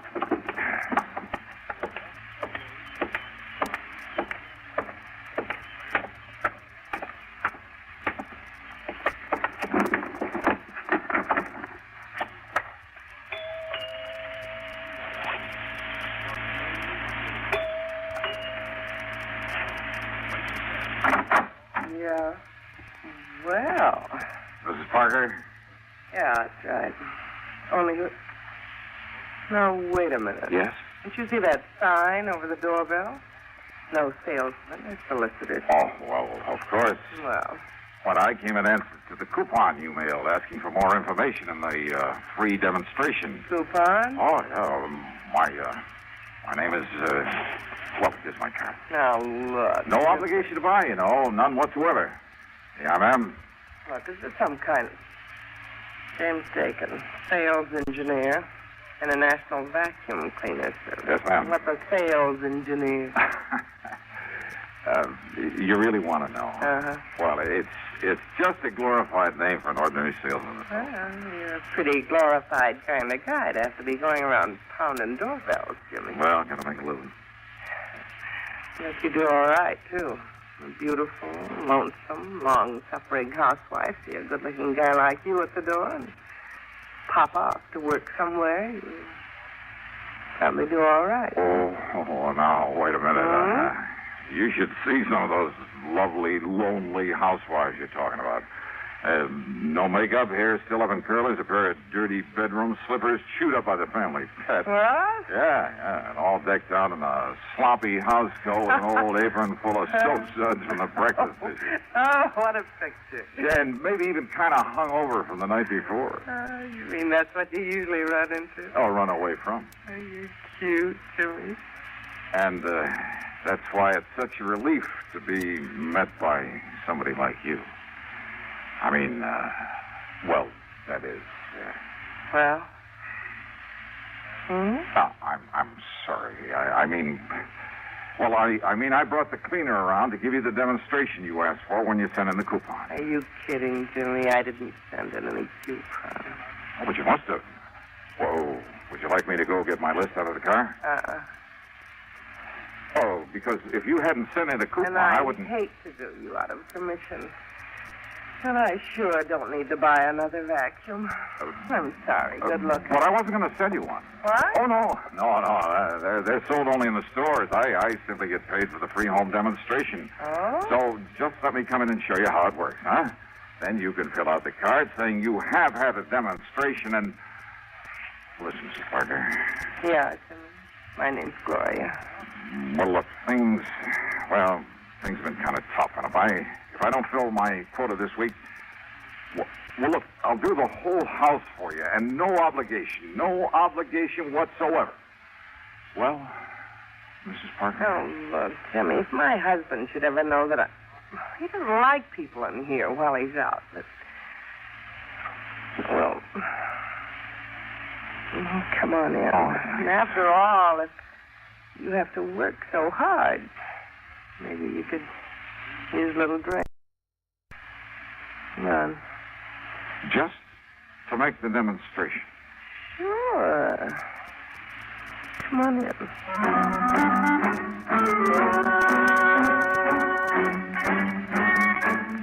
Oh, now just a minute. I'm a man of high principles. I had a job to do. Which is to say that as soon as I got inside, I unpacked the equipment, hooked it up, and went to work vacuum cleaning the whole house. And I'll tell you this, I should have studied the directions a little more carefully before trying this crazy stunt, or maybe made a few practice swings through my own apartment. Now, modern appliances notwithstanding, I now have a great deal of sympathy for the American housewife. I mean, that living room was huge, and so was the dining room. But I didn't want to be obvious by heading into the study first. The study where her husband's desk would be, and where, if I were lucky, she wouldn't leave me alone for a second. Oh, come on, Jimmy. Isn't that enough? No, gotta finish the job. I promised I'd clean the whole place, and I'll do it. Why don't you just sit down, relax, and read a book or something? What about that little drink I promised you? We could have it right here in the den. Hey, look, I know. While you're out the bottle and some ice and soda. Yes, this'll be fine. Suits me, too. See? We have the same taste. Yeah, well, while you're getting it, I'll finish up the study here, then we can sit down and relax a minute before I start. Relax, huh? What? What did you say? Nothing. So I'll go get the drink. Yeah. Still keeping the vacuum cleaner going, I made a dive for the desk. Top drawer and two on the side had only the usual junk in them. But the third one down had a small lock on it. By stepping on the handle, I was able to spring it. And there inside, a small black metal box. Yeah, the Rochemont necklace. And even my untrained eyes told me this was no fake. But I couldn't very well leave it there. And what if Gloria Parker knew about them? What if she suspected that my loud job was just an excuse? Oh, right there on the desk nearly scared me of a year's road. It was my only phone. No, it quit in mid-ring. Yeah, she must have picked up an extension. And that gave me time to close the drawer again and finish up my cleaning job before she came back into the study. But when she did, instead of a couple of drinks in her hand, she carried one of those interesting little devices made out of blued steel. Okay, baby, that's enough. Huh? That's right. Now, why don't you just put up your hands over your head? That's right. Johnny.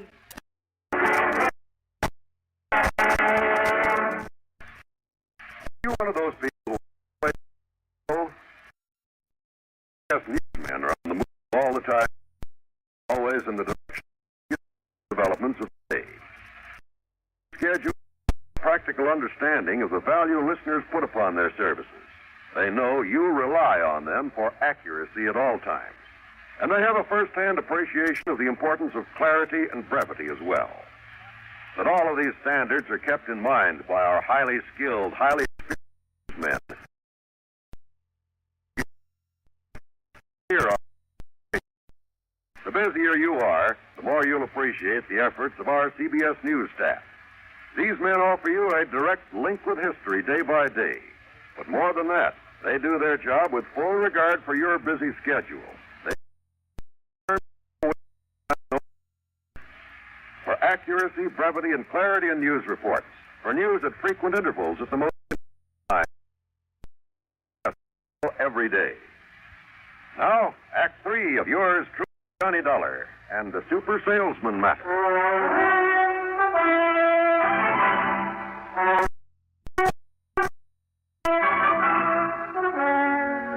Smart, huh? Making like a famous salesman to get in here. Now, why don't you put that thing down? Oh, no. But you should have been smart. Oh, Johnny, that was Clayton, my husband. Thought you might come here. You... Johnny, Mrs. Parker. That's right. Johnny Dollar, the famous dick. You stupid. You think Clay didn't recognize me from the store last night? Oh? Then why didn't the police pick me up this morning? Police find out you were checking on him, they might think he had something to do with that phony necklace that... That what, Mrs. Parker? You know, that rich Mrs. Rochemont asked didn't know his phone. Gonna prove otherwise? Maybe. Oh, no. Got some crazy ideas. Well, I don't think anybody's gonna hear them.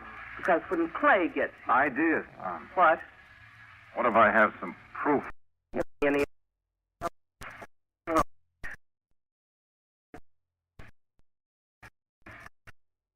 Oh, it's still lot. You got no proof of anything. All right, now listen.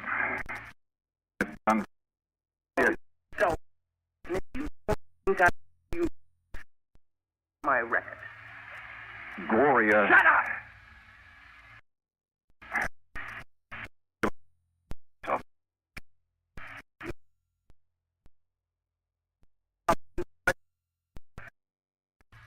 once.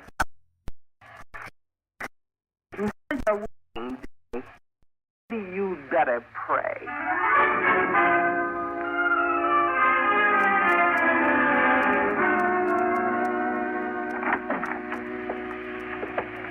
Good work, Glory. Sure, Clay. Comes to leading in the sheep to the slaughter. But why'd you let him in here in the first place? Even if you didn't know who he was. Are you kidding? What do you mean, Dollar? Well, if you could have seen the open arm welcome I got on the strength of batting my nice brown eyes at her a couple of times. What? Sure. You don't keep very close tabs on her when you're out of the house, do you, Parker? Don't listen to him, Clay. He's lying. He's trying to trick you, make you drop your guard. That's right. Won't work, Dollar. Yeah. Well, okay, I tried. So, now you can call in the police to pick me up. Police? Don't make me laugh. Why do you think I didn't call them in last night? You're on this case. You sure of that? You trying to tell me they'd go for breaking and entering my shop? They or that insurance company of yours? In the hopes that maybe you'd find that pretty little necklace? Yeah, I see. So you admit that you substituted Tony. Well, keep that gun on him, Glory, while I make sure it's still okay. Don't worry. He doesn't have a chance. Where to look. Up until you called, I kept him busy. I kept the great John busy pushing a vacuum. No, it isn't here. All right, Dollar. Give me the gun, Glory. Sure. Now frisk him. Yeah, sure.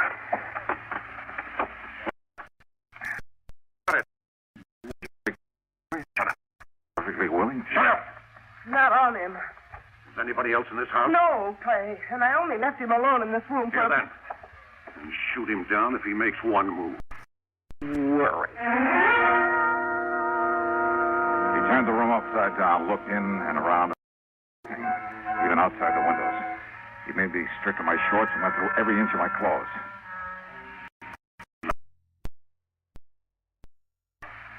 Glory, are you sure? Yeah, I'm sure.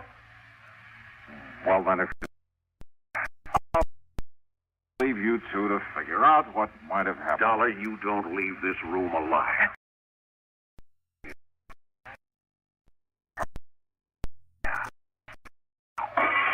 Police! Yeah, well, they don't get... It was a nice... You okay? Oh, sure, Pat. Oh, and thank you, Lieutenant. Only Pat. Why? Well, when you didn't report to me that you'd found that thing in his well, when we were last night.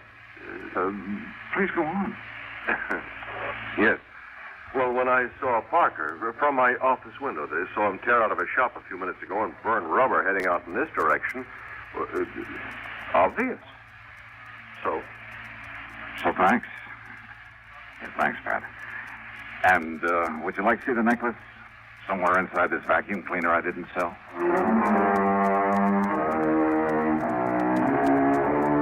Parker is dead. His wife yammered all over the place in the hope of getting off easy. Optimist. So that's that. Expense account total $189.95. Oh, and by all means, don't forget my commission over $320,000. Yours truly, Sonny Dollar.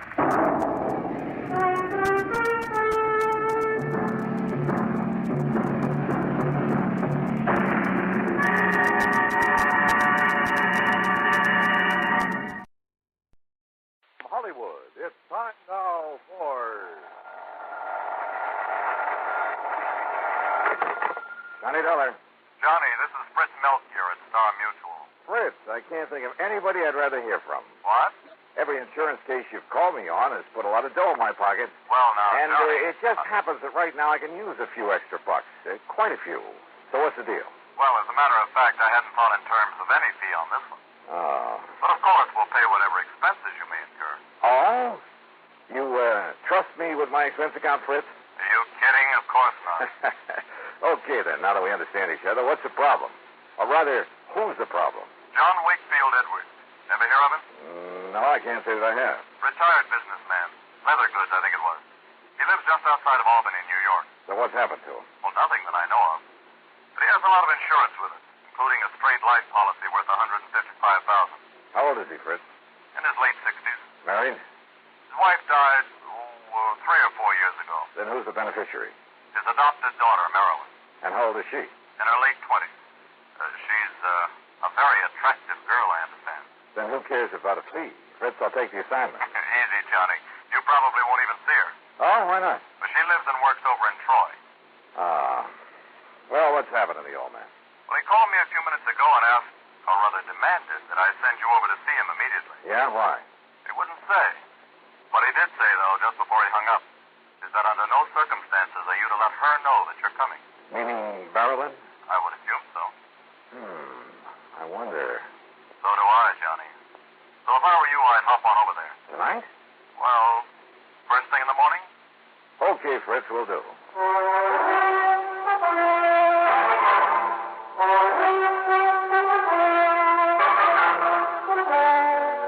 Bob Bailey in the exciting adventures of the man with the action-packed expense account. America's fabulous freelance insurance investigator. Yours truly, Johnny Dollar.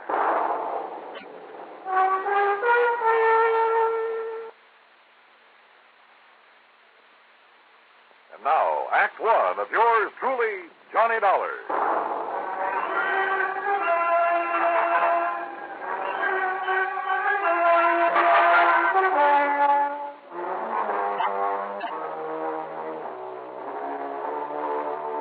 Expense account submitted by Special Investigator Johnny Dollar to the Star Mutual Insurance Company, Home Office, Hartford, Connecticut. Following is an account of expenses incurred during my investigation of the hair-raising matter.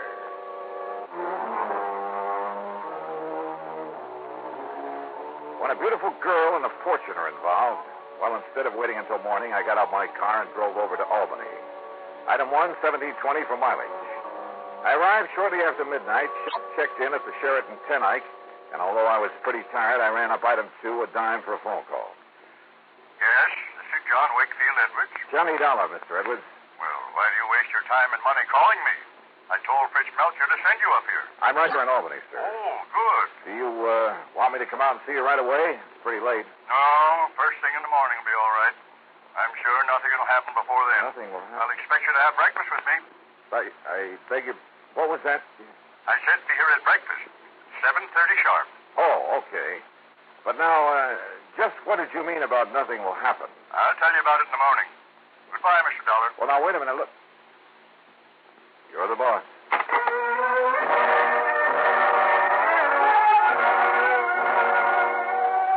Why, oh, why didn't I call him back? Demand to know what it was that he was expecting to happen.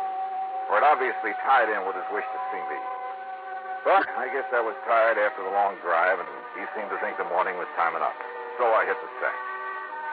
Early in the morning, some coffee sent up to my room, and then the hotel bill came to $9 even. That's item 3. And by 25 minutes after 7, I swung onto the long, winding drive that led up to the front of the Edwards mansion. It was in a wealthy residential section, a couple of miles north of the city proper, and sat in the middle of what must have been a full acre of beautiful trees and gardens. As I approached the house, I noticed a car parked out front, a sleek, new little sports job. The door was open, and the good-looking chick got out of it and was just about to climb in. As I pulled her up to a stop, she stood there looking at me questioningly.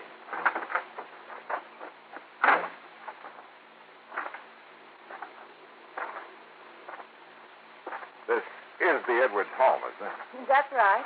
You want to see somebody? Why, yes. As a matter of fact, Mr. Edwards sent for me. Oh, really? Are you an old friend of his? Oh, I didn't know it should. Oh, that isn't what I mean... No, my name is Johnny Dollar. John... Insurance detective or investigator or whatever you call it. Yeah, something like that. Well, hi. I'm Marilyn Edwards. Well, hi. I should have guessed he'd send for someone like you, Johnny. Come on in. Why do you say that, Marilyn? Well, Daddy seemed to be worried about something lately. You know what? No, at least I'm not sure. That's why I thought I'd stop by this morning before going to work. Oh, I thought you were just leaving. No, I just got here, just before you arrived. What do you do for a living? Don't laugh. I'm a model. Oh. And stop raising your eyebrows. After all, somebody has to pose for those ads for dishpan hands. Sure. And shall we go in and see Daddy? That is, if he's up. Well, he'd better be. I have a breakfast day with him at 7:30, and it's now exactly 7:31. Then we better go in.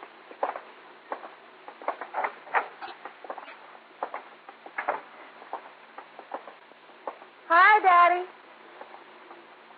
Daddy? Durkin? Durkin! I hear you. Your foster father hasn't come down yet. Johnny, this is Durkin, Daddy's housekeeper. Now, what is breakfast prompt at 7:30, and I ring the bell, and he don't come down for it. Durkin, stop it. Stop it! There now. That's the third time. Third time? Daddy, not punctual? I think I'd better go up and see. I'll go with you. I heard his alarm clock go off 3/4 of an hour ago, so there's just no excuse.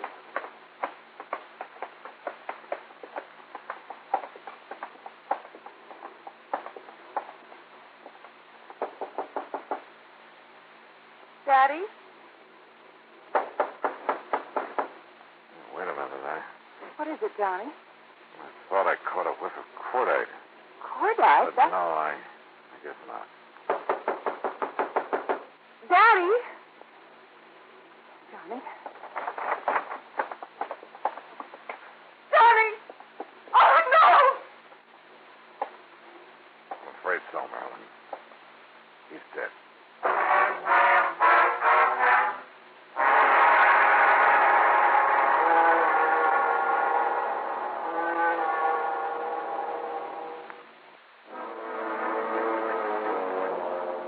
Together with Marilyn Edwards, adopted daughter of John Wakefield Edwards, I found his body in his bedroom slumped over as the death. There was no sign of any wound, no evidence of foul play. Without touching the body, I phoned the Albany Police Homicide Division, and within minutes, Sergeant Christie arrived with Dr. Walter Mencken in tow. The doctor's examination was brief but very thorough, including several on-the-spot tests for poisons of any kind. How old did you say he was, miss? I didn't, Doctor. But he was 68 or 9, I think. And he hasn't been sick? Not that I know of. Miss Durkin, the housekeeper, would know better than He I. hasn't had a day of sickness since he caught that cold last spring. Yeah.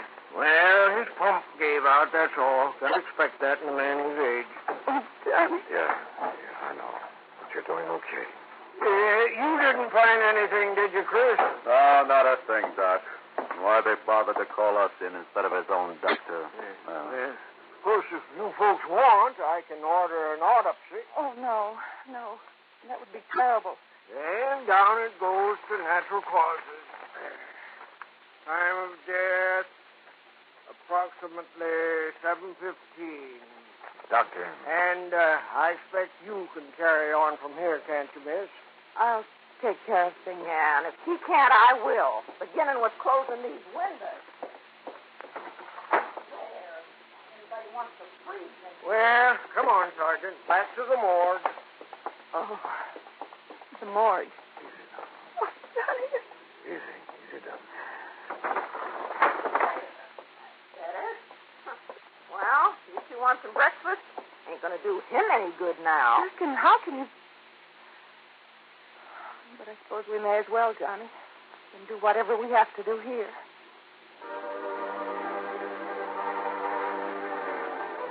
There was something mighty wrong here, yet I couldn't put my finger on it. Had I really caught the smell of cordite before we entered that room? It was too late to tell now, even with the windows closed. Those windows. It was a cold morning. Had he left them open while he dressed? Marilyn, heir to his big insurance policy. Had she really just arrived when I got there? If the housekeeper, Durkin, had been in the kitchen making breakfast, it would have been easy for someone to sneak in and... But who? And why? And what about Durkin? Now, wait a minute. The police medic said death due to natural causes. No poison, no wounds of any kind. So that's that. The undertaker must have been hungry for business because he got there before noon and took the body away. Meantime, of course, I'd question both Durkin and Marilyn pretty thoroughly. Enemy? Oh, no, Johnny. Daddy didn't have... Johnny, you keep talking as though you think he might have been murdered. Does anyone beside you benefit from his death, Marilyn? That's a horrid thing to say. I do. Durkin, what are you doing snooping around this way? Well, it's as much my affair as yours now that Mr. Edwards is gone. What do you mean by that, Durkin? I mean the money he left me in his will. And the codicil in his will, it says Marilyn's got to share the insurance with me if she collects. Durkin. What do you mean by that? Oh, everybody knows her and her father, her foster father, ain't been getting along too good ever since she decided to get out and earn her own living, or tried to. I've been getting along all right. Oh, sure. And all the attention you've been giving your dear daddy these last couple of years. Why, today's the first time you've been in this house, and... That doesn't mean that Daddy and I haven't... Durkin, we wish to be left alone.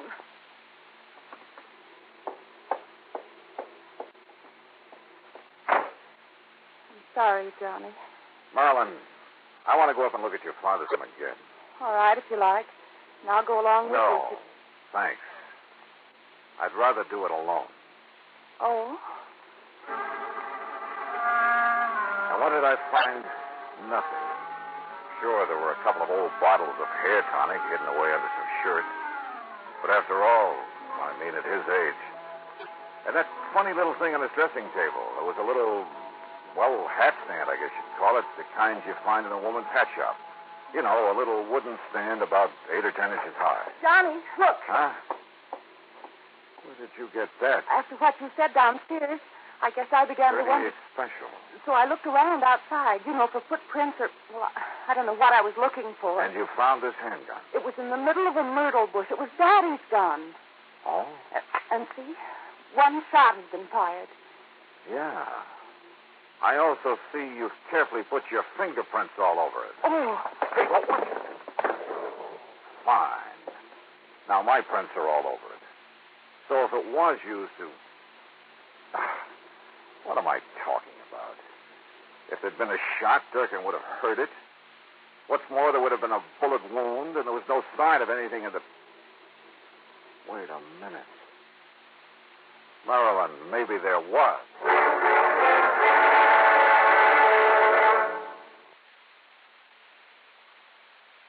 New 6 roll. And now, Act 3 of yours truly, Johnny Dollar and the hair-raising matter. My hunch was right. I was sure of it now. I told Miss Durkin and Marilyn to stay there at the house and wait for me, then jumped into my car and drove into Albany to the undertaker's.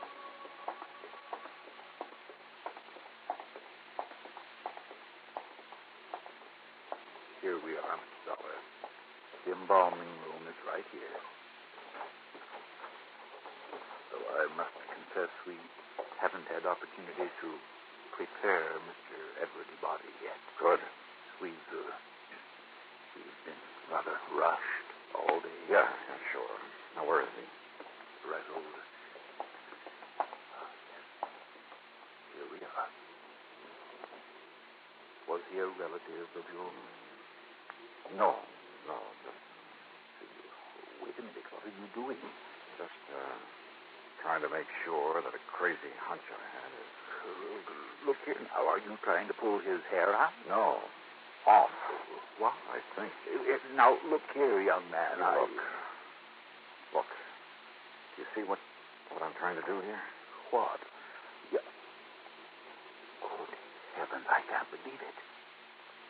We would never have noticed it. I don't think anybody would have. But it's a hairpiece, all right. Just big enough to cover a small bald spot.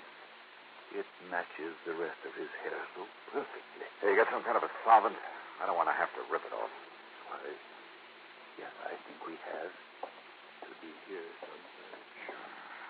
Sure, those old bottles of hair tonic. Probably hadn't used them in years. But that little wooden stand, sure, he parked his wig on it. What did he say? And probably nobody knew that he wore it except himself. And somebody very close to him. Here, Mr. Dollar. Here, this will remove the toupee without damaging it. Yeah, good. But I don't understand say you want to take it.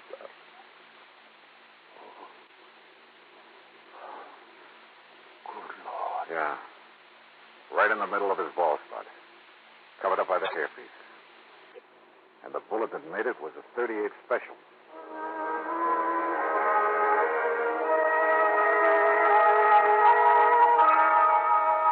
Marilyn, you say you didn't get here this morning until I did. Yes, Johnny? You're sure? Yes, Johnny. Come on up to his room again. Where's Durkin? The kitchen, I guess. Johnny, you have a funny look. I mean... Yeah, come on. I'll tell you this much. Your father was murdered, all right. You sure of that? Yes, you bet I am. Now, look here, on his dressing table. You know what this is? Of course. It's a little hat stand I used when I was a kid. What's it doing here? I don't know. Funny. I never really noticed it before. How long did Daddy wear a toupee, Marilyn? A what? Toupee, a hairpiece. Oh, never. He was always very proud of his hair. You're sure about that? Of course I am. For a long time, he always used to smell of hair tonic when he came downstairs Well, in the morning. it just happens that you're wrong.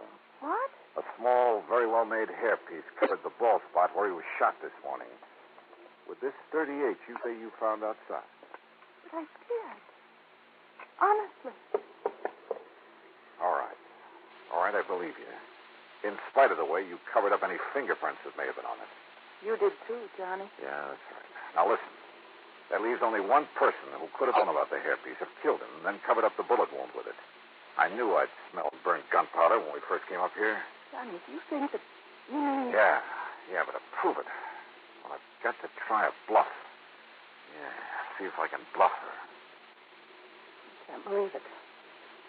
Yet with him dead, she'd have money, more money Hold than... it, Marilyn. Well, Durkin? So you're back. Where you been, anyway? Checking up on something. Something I should have suspected last night when I talked to Mr. Edwards on the phone. What do you mean, Johnny? Line clicks. That meant somebody was listening in on the phone downstairs. Don't look at me. I didn't even know you called him last night. I was in bed asleep. Were you, Durkin? What I was just checking on at police headquarters... Police headquarters? Yeah, was a set of fingerprints I found on a glass you'd been using in the kitchen. What? I wanted to compare them with some prints I found on this gun. Well, that's Mr. Edwards' gun. The one you used to kill him? That's a lie. Is it the fingerprints match? No, that's a lie. I wiped them off the gun. Before you threw it out the window? Yes. Then opened the other windows to let the smell of powder out? Yes, I wiped them off. At least I thought I did. Okay. Let's go then.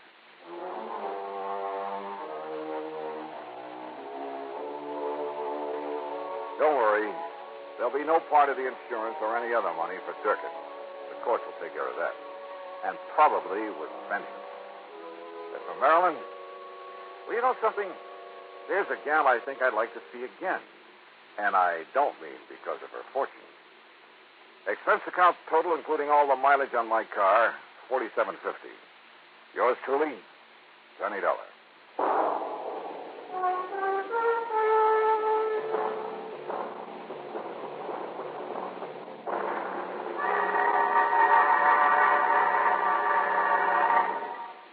Our star will return in just a moment.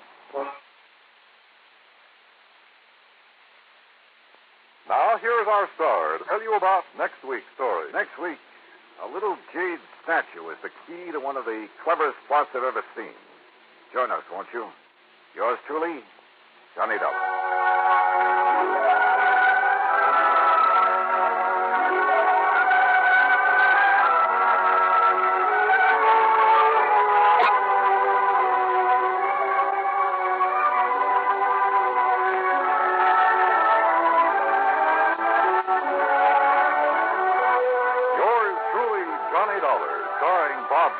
Originates in Hollywood and is written, produced, and directed by Jack Johnstone.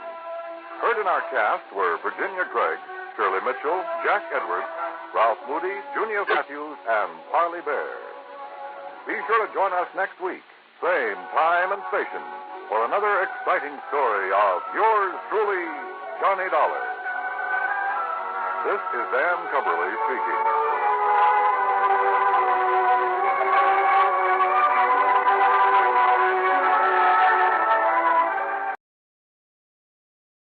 From Hollywood, it's time now for Johnny Dollar. Hillary Fuchs, Johnny. How's your time these days? Time to live, time to die, you know. What's up? A claim on a $100,000 policy. I want it investigated. 100,000? What kind of policy? Straight life. You sound worried. I am. I think we're going to be taken this time, Johnny.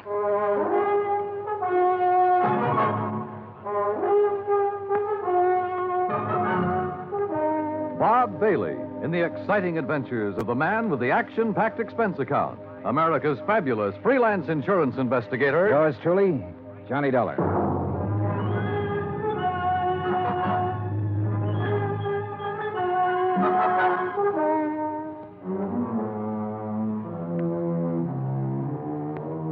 Expense account submitted by Special Investigator Johnny Dollar to Continental Insurance and Trust Company, 657 North Spear Boulevard, Hartford, Connecticut. The following is an account of expenses incurred during my investigation of the Desalles matter. I'd heard of Dave Desalles. I guess everybody in this country's heard of him at one time or another. Desalles Television, Desalles Radio, Desalles Electronics, Desalles Appliances, racetracks, theaters, Desalles this and that.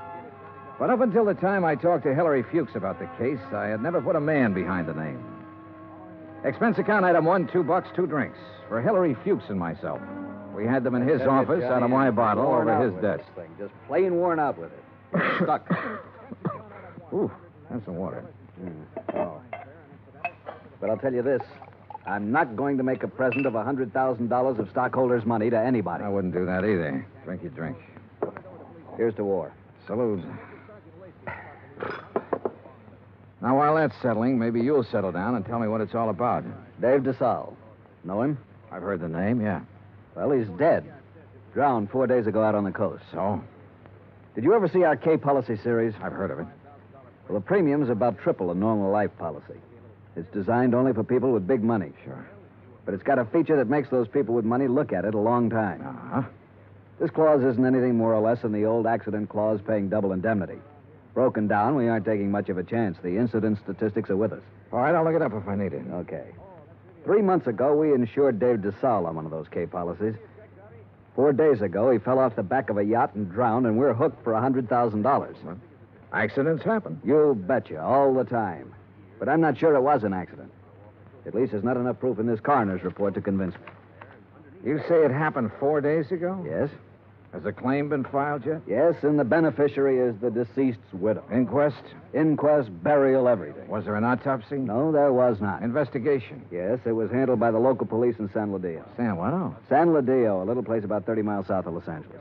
4 days ago. Why didn't you put someone on it then? I did. Bert Kenyon. Here's his last report. No evidence available to dispute coroner's verdict of accidental drowning. Recommend claim be honored. Kenyon. Sounds like cold turkey to me. It may sound that way to you, but I still don't like it. I want it warmed up. Now, look, Bert Kenyon knows his way around. And he can miss like anyone else. I want you to go out there and work with him. Cover it all again. Get at Desalles' widow. She stands to gain most by his death. Maybe the two of you can come up with something. Well, what do you do about the claim? Deny liability on the grounds that the accident is not proven. Hillary, you will be sued. I'll take that chance. Fuchs was an old chance taker who had been raised in the insurance business. The kind of man who gave a claim every kind of test, and if it still passed, he sat down and smelled the paper it was written on. And if he didn't like that, he'd take his chance. Expense account item 2, $138, plane fare to Los Angeles. Item 3, $3. A telegram to Bert Kenyon advising him of my arrival, which turned out to be at 1 o'clock in the morning, 10 minutes ahead of a fog that blanked out the whole area at the airport. Johnny Dollar. What? Oh, hey, Bert. How are you? Johnny, good to see you. Good to see you. Come on, I got a car. Well, have you got a cigarette? I ran out 2 hours ago. Sure, man. Here you go. Good to see you. Good to see you, boy. The last time I saw Bert Kenyon was July, a year ago, in Dayton, Ohio. He was there working on an arson claim for the National Underwriters.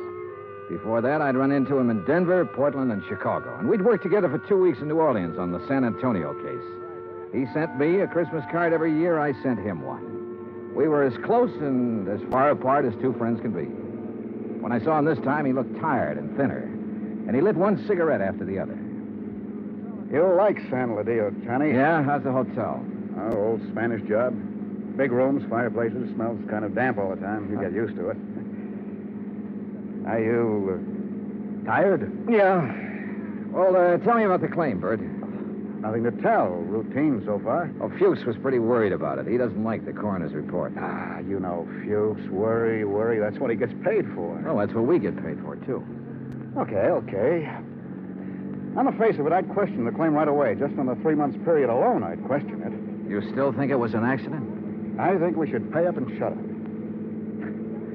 I'd like to have met this Desalles guy, Johnny. Stocks and bonds and pretty blondes. He sure had them all. Wait till you meet Mrs. Desalles. Wait till you see the layup. Boy. And Fuchs worrying about a $100,000 claim. Do you know how much Desalles' widow is worth?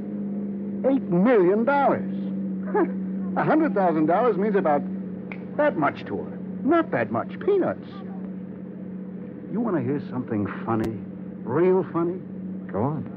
Desalles bought that policy one day at the racetrack at Del Mar. Yeah, because an insurance broker gave him a tip on a horse. Yeah. I can just see Fuchs worrying about his $100,000 and finding out about that part. How did you find out about it? Mrs. Desalles, she told me the story. What about her? Now, what about her? She's the beneficiary. Well, I told you, $100,000 doesn't mean a thing to her. Why would she kill him for $100,000? Why not? Fuchs sent you out here to take over because he thinks I lost step, didn't he, Johnny? He sent me out to see if I could give you a hand. He wants us to cover the whole thing again. Wouldn't kid an old pal, would you? I'd never try, Bert. I bet you wouldn't. I just bet you wouldn't. In another 10 minutes, we were in San Ladillo, a sprawling little town built around a natural harbor. The houses looked expensive, the boats even more expensive. Kenyon pointed out one house on a hill, a 3-story affair with an acre or so of lawns around it. He explained it was the Desalles home.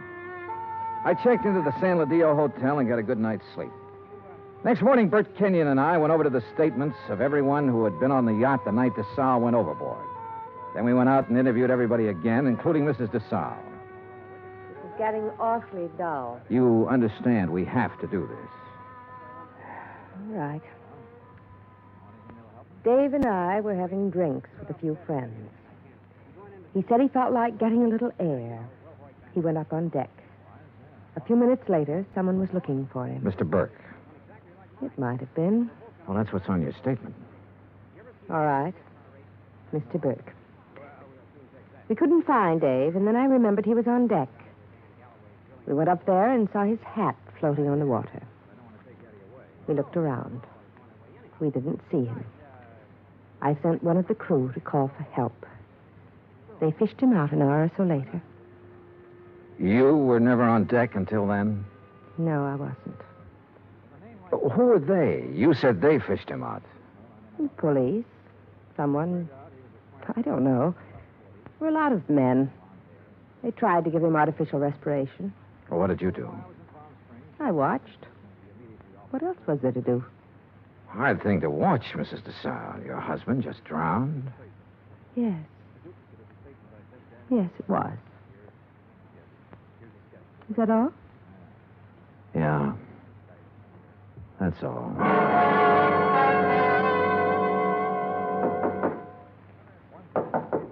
Come in. Hi. Oh, what's all this? Thought you'd be in bed. Just going over the reports again. Well, what do you think? Oh, I don't know. I'm trying to make up my mind, Bert. About Mrs. Desalles, the way she looks, the way she acts. I told you she was something. Yeah, sure. 50 men would sell their souls to be tied up with her one way or another. She had help, Bert. What? She had to have help to kill him. A dozen people swear she was below drinking martinis with him, so someone was up on deck waiting for Desalles. What have you got to go on? Desalles swam the English Channel 20 years ago. He should have been able to swim 20 feet to a gangplank. Drunk or sober, he should have been able to do that. I knew about that swimming business. Expert swimmers drown all the time. We both know that. What else? Well, why didn't somebody hear him yell? Maybe he didn't. Everybody lets out a yell in a situation like that, falling or in the water. There were a dozen people aboard. One of them should have heard him yell. Yeah, I guess you're right. All right, suppose he didn't yell. But suppose this coroner made a mistake about the bruises on the side of his head. Suppose they happened before he went over the side. Well, it'd be hard to prove now, Johnny. Oh, look, she's got a boyfriend somewhere, Bert. She had to have one. The servants can be gone over. Somebody at the house has seen him. He's called her, sent her messages. He's our boy. We can bring him out in the open. We'll get help from Los Angeles. We'll call the legal department and get them busy. Get permission to exhume the body and have an autopsy. We'll break... What? Let this one go, huh? What? Drop it. It's just lousy enough to get by, Fuchs. We got a good case, Bert. I know. I've known it all along, Johnny. A sellout? Mrs. Desalles offered me the whole 100,000. The whole 100,000, Johnny, to let it get by. Who helped her do it? I don't know. I wasn't interested anymore when she came up with the offer. Look, what does Desalles mean to you and me? Nothing. He had a whole life, the best it could give him. We can't bring him back. I'll split the 100,000 with you, Johnny. We'd have a little chance for some things, too. Johnny? Bird. No deal? No deal. You're a good dick, Johnny. Stand up. Oh, put that thing away. I've been looking a long time for a mark like this. Now you've lost it up, and I have to beat it. Turn around. Bert. So long, Johnny.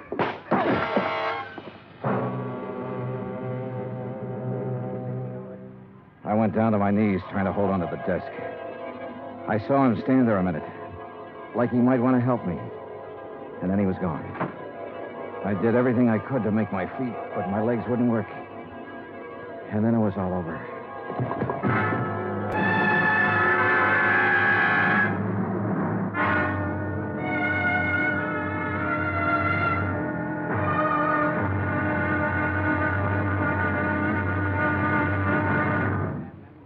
Act two of yours truly, Johnny Dollar, in just a moment.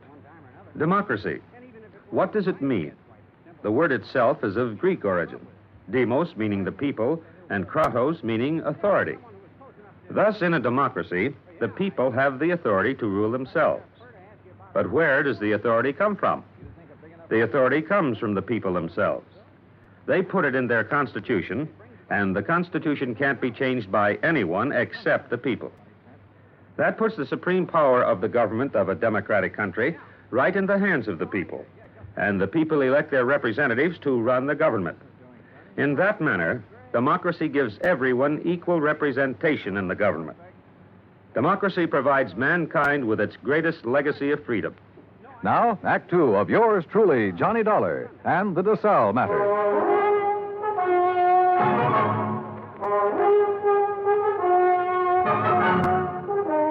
The light on the desk was the first thing I saw. It was still on. The window was still open. The room was the way it had been before. I kept thinking about every man having a price and how Britt Kenyon had settled for $100,000. It seemed like a fair price. It also seemed too bad there was no way for him to collect it. There were two of them, a heavy-set man about 50 years old and a tall, lean-faced man with dark eyes. They looked me over. Your name, Dollar? Yeah. Police. We want to talk to you. My name's Blair. This is Sergeant LaFrida. You sick or something? I bumped my head. How? Never mind. Well, what do you want? We'll ask the questions.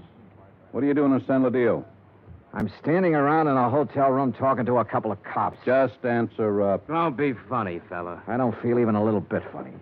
You got a license to carry this gun? Hey, what is this? Have you? Yes. Your meat-handed friend ought to put it down or it might go off. Been fired, Tom? Meat-handed, huh? That's what I said. I'll remember that. Okay. Tell us about it. Tell us what you're doing here. And don't waste a lot of time doing it. I'm an insurance investigator. Tell this goon to back away and undouble his fist or I'll break a chair over his head. Are you going to try to be tough, baby? I'm going to try to find out what this is all about. You want me to pop him open and see if he's as tough as he sounds? Behave yourself, Tom. Let's see something that says you're an insurance dick. Top of the dresser. Bring it over, Tom. Sure.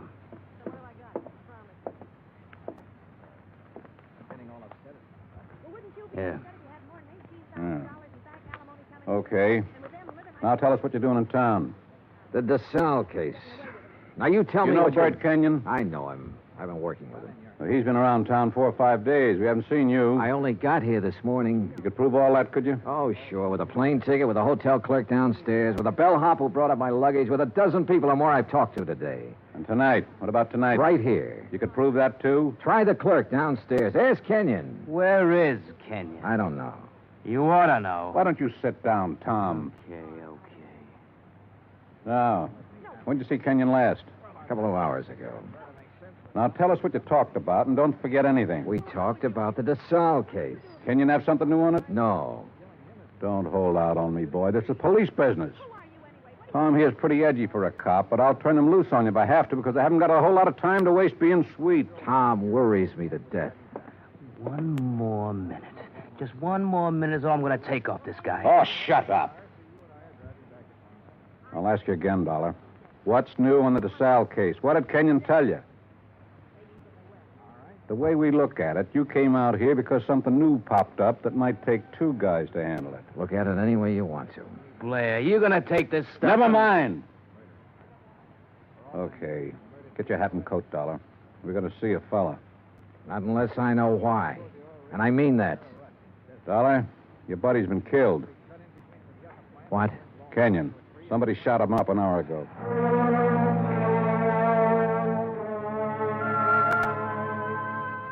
I put on my clothes and we went downstairs and climbed into a battered-looking police car. Tom LaFrida drove. I sat with Blair in the back seat. No one said anything. A half a mile out of San Ladillo, we turned onto the main highway and drove to a spot about 2 miles away, all-night filling station. There were a couple of highway patrol cars there, an ambulance, and men in dark suits who looked the way policemen always look. Wait here. Keep an eye on him, Tom. Sure. Be just a minute. He's a soft old gink. I suppose you're hard. I know how to handle pinballs like you. Before we're through, you and me, we'll have it out. Okay, Dollar. Get out. Yeah, sure. Tom, put the spotlight on him. Okay. Good. Now, Posey. Posey, take a good look at this man. You ever seen him before? No. Look good. Take your time, boy. No, man I saw was shorter by this much. He wasn't as husky. Okay. You go in back of your place there and get some sleep, boy. That all? There'll be more of a morning. Go along now. Sure. Night. What was all that? Tom, get out. You stick around here with Dick and Wally. Okay. You're the boss. You get in the front, Dollar.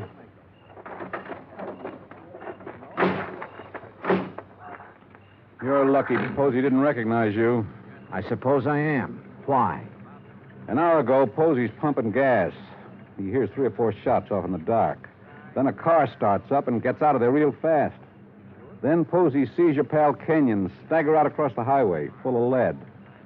Kenyon drops dead right in front of the station. That's him they're mopping up now. We had half an idea you might have been the man beaten in the car. That's a dumb idea. Yeah, he was shot close up, like it was somebody we were just standing talking to. An old friend.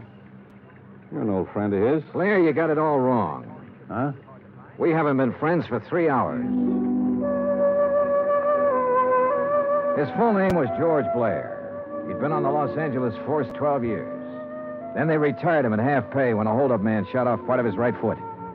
He'd taken the San Ladillo job because it was the only police force he could find that would take a man who limped more than a little. Expense account item 4, 20 cents coffee for Lieutenant Blair and myself. I don't know. Maybe we went at you the wrong way in that hotel room. That's my fault. But a man's been murdered, and I get excited about things like that.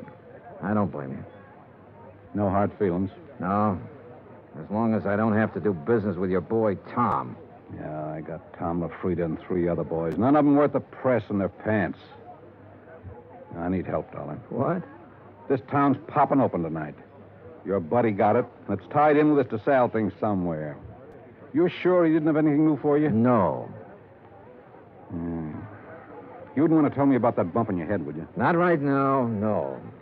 My boys are so green, they tromped all over the boat the night Desalles drowned. They loused up anything that might have helped me to find out how he went over the side. They banged his head against the dock a few times, bringing him in. I couldn't tell if the bruises were there before or after he was in the water. You don't think Desalles was accidental? I was murdered. She had somebody do it. Well, why didn't any of that come out in the coroner's report? My coroner runs a drugstore when he isn't being a coroner. If you feed him enough scotch, he'll tell you whether somebody's dead or not. He don't know from nothing. You know, the thing that kind of got me was this Kenyon. He went along with that coroner's report. I know that. You both know that. All right, I'll lay it on the line. I need help, Dollar. If I'm going to get anything done, find out who killed Kenyon, and get at this Desalles thing, I need help. All right, I'll help you. I was hoping you'd say that. More coffee? No. Dollar. What? You can start by telling me about that bruise in your head. Kenyon. He sold out, did he? Yeah. To Mrs. Desalles. He covered up for her in the reports he sent in. A man back in Hartford got suspicious and sent me out to make a recheck. Yeah, I guess something like that. No dummies, those claims men. Look, who'd he say was in on it? He didn't say. I don't think he really knew. At least not any more than you and me. No wonder you didn't want to talk up that kind of news. Kind of hurts, doesn't it? Like having a bad cop around. You should know. I know. Well, how do you feel? Mister, I feel lousy. A friend of mine's been shot. What's more, he died a bum. Well, I'm talking about dropping in on people while the smoke's still hanging around. Mrs. Desalles? Yeah. Let's go. It was about 6:45 in the morning when we left the diner. By 7:30, we were winding up the driveway to the Desalles mansion overlooking the ocean. Claire mumbled things about the fog lifting and what a nice day it would be. I smoked cigarettes and looked and watched the contented smile he kept on his face. Well, what do you know? Tommy LaFrida's car. What does that mean? Well, let's find out. Tom was off duty at 6 o'clock, as far as I know. I told you it was going to be a nice day. Yeah, you did it then.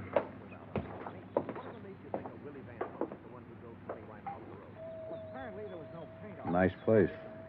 The only thing nicer is Buckingham Palace. Mrs. Desalles picks up all these little knickknacks when we probate that will. The boat down there, everything. Nice. Yes? Mrs. Desalles, please. At this hour of the morning. She's still asleep. We kind of guessed she might be in bed. You tell her the police are here and want to talk to her. Police? Now, you got it. Yes, sir. Just a moment. That's you, Blair? Hello, Tom. I'm waiting to see her, too. Thought she might have a little something to say that'd help in that Kenyon killing and be willing... You remember Mr. Dollar? Mister? That's what I said, Tom. What is this? He's giving me a hand. You trust him. Better than I do you. Kind of a crack is that? No crack. Just that you're always talking when you ought to be listening. Besides that, you've been drinking again. Go on, get your hat and get out of here. Don't I just gave you an order. Beat it. Okay. He'd like to kill somebody, that bird. I'm not so sure he didn't. You got a gun in that coat? No. Take mine. What? I don't like him being here. It just came to me. He was the first one down at the dock the night Desalles got it. The first one. Her boyfriend? Could be. I can't awaken Mrs. Desalles. You'll have to come later. We'll handle that part. Which room is hers? But you can't come in here. Which room? Top of the stairs, the first door. Oh, you run along and buy yourself a cup of coffee. Come on, Dollar. You can't go up there at this hour of the morning and break in on her. Mrs. Desalles. No. Hey, get the light switch. Yeah. Come near me, please. Don't come near me, please. Please. Oh, please, I won't tell. I won't tell anyone. Mrs. Desalles, I just... Beaten up. Good Lord. Please. Oh, please don't. Look, Mrs. Desalles, we aren't going to hurt you. Tell us who did this to you. Tell us why. Tom LaFrida? Was it Tom? Tom helped you get rid of your husband, is that right? We know that's right. Now, what about Kenyon? Tom killed him. Lafrida killed him. Why? He wanted money to get away. Tom said it'd be easier to kill him off than let him go. Tom did this. Why? He said people would be around to see me. Not to talk about anything. Not to talk about anything. This is George Blair. Get an ambulance over to the Desalles place, fast. He said he loved me. He never loved anything in his life. You big, fat pig. Turn around and get it. I'll warn you, Tom. Dollar's got my gun. He's next. You look at mine. You all right? Okay, his went in the ceiling. You? Okay. He's gone. What made him, Dollar? What made him? All these knickknacks. And her.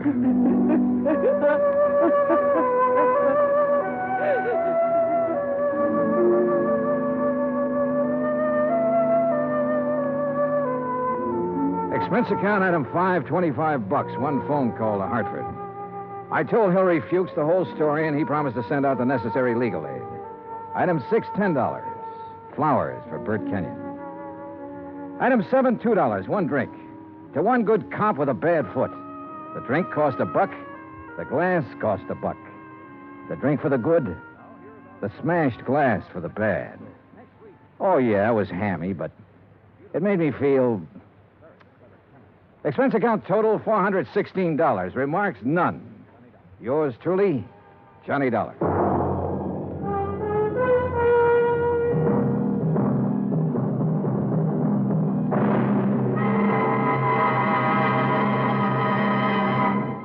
Now, here is our star to tell you about next week's story. Next week, one of the sweetest old characters I ever met. And with him, one of the cleverest killers. Join us, won't you? Yours truly, Johnny Dollar.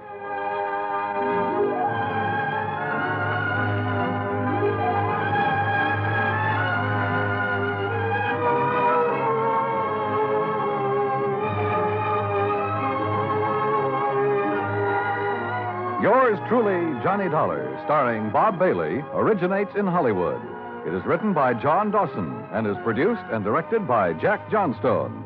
Heard in our cast were Virginia Gregg, Harry Bartell, John Stevenson, Will Wright, James McCallion, and Ben Wright. Musical supervision is by Amerigo Marino. Be sure to join us next week, same time and station, for another exciting story of yours truly, Johnny Dollar. Dan Cumberly speaking. Johnny Dollar has come to you through the worldwide facilities of the United States Armed Forces Radio and Television Service.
From Hollywood, it's time now for...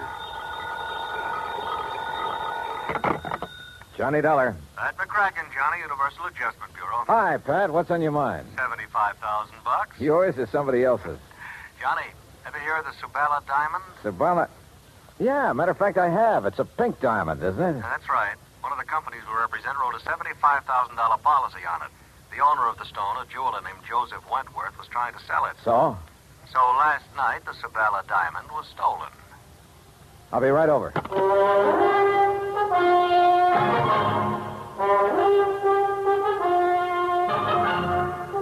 Bob Bailey in the exciting adventures of the man with the action-packed expense account.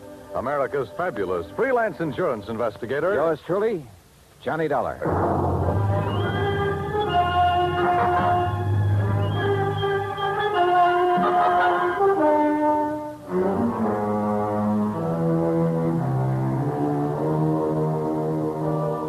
Expense account submitted by Special Investigator Johnny Dollar to the Universal Adjustment Bureau, Hartford, Connecticut. Following is an account of expenses incurred during my investigation of the Rolling Stone matter. Expense account item 1, $1.20 cab fare from my apartment to the office of Universal Adjustment Bureau. Pat McCracken gave me what additional dope he had, which wasn't much, and I headed for New York. That's item 2, $26.40, and the apartment of Joseph Wentworth. I was just released from the hospital an hour ago. They kept me overnight for observation. Nothing serious, I hope, Mr. Wentworth? No. I was hit on the back of the head. At first, they suspected a skull fracture, but it was only a slight concussion. Well, you're lucky. Practically my total assets stolen, and you call it lucky. You mean the Subala diamond? I borrowed heavily to purchase that stone, Mr. Dollar. I'm afraid I'm just about ruined. Well, if I'm not mistaken, it was insured for $75,000. You don't understand. The insurance money will barely cover the loans. The diamond wasn't insured for its full value. Oh, I see. And what's worse, I had a customer for it. I was almost ready to close the deal. Could have gotten at least $100,000, maybe more. Try to tell me exactly what happened, Mr. Wentworth. Last evening, Eloise stopped by the shop at 6. We were going to have dinner together. Eloise? Eloise Barnes, my fiancée. I started to close up, and I remembered I'd forgotten to put some things in the safe. She went down the street a ways to hail a taxi, and I went back inside. And left the front door unlocked? I must have. I was in a hurry. I opened the safe, then I heard a sound behind me. I started to turn, but too late. That's the last I remember. The police figure out what you were hit with? Yes, a heavy brass candlestick in my shop. Then when Eloise brought me to, the Subala diamond was gone. Just a minute. You say Eloise brought you to? Yes. You see, when I didn't come right back outside, she started wondering what had happened. She came in and found me lying on the floor. Uh-huh. How long have you known Eloise, Mr. Wentworth? About a year. Why? Mind giving me her address? I think I'd like to talk to her. Expense account item 3, $1.80 cab fare to Eloise Barnes' apartment. Eloise looked, if anything, more expensive than the Subala diamond. And I had the feeling that underneath that lovely surface, she was almost as hard. Her gray eyes never left my face as we talked, and I got the impression she had neatly weighed me, cataloged me, and put a price tag on me. Afraid I can't help you much, Johnny. Joe Wentworth apparently told you all there is to tell about it. You were out looking for a taxi at the time Wentworth got slugged. That's right. I feel sorry for Joe. That was a lot of diamond to lose. Must be quite a stone. If you go for those things. I don't know. I guess some people really have a thing about diamonds. But not you, huh? They're all right. Just happens there are a couple of things I prefer. Like what? Like money and mink. Huh? But now, according to your fiancé, you were... Just a minute. According to my what? Your fiancé, Wentworth. Well, Johnny, that may be his idea, but it's not mine. Well, you're not engaged. Joe's been very nice to me, and I like him. But we're just friends, so far as I'm concerned. Oh, yeah. I'm afraid I'm not the engaged type, Johnny. I've tried it once or twice, but it didn't work. Seems to interfere with my hobby. Your hobby? Yes. Having fun. What's your hobby, Johnny? Well, at the moment, trying to find the Subala diamond. Then what?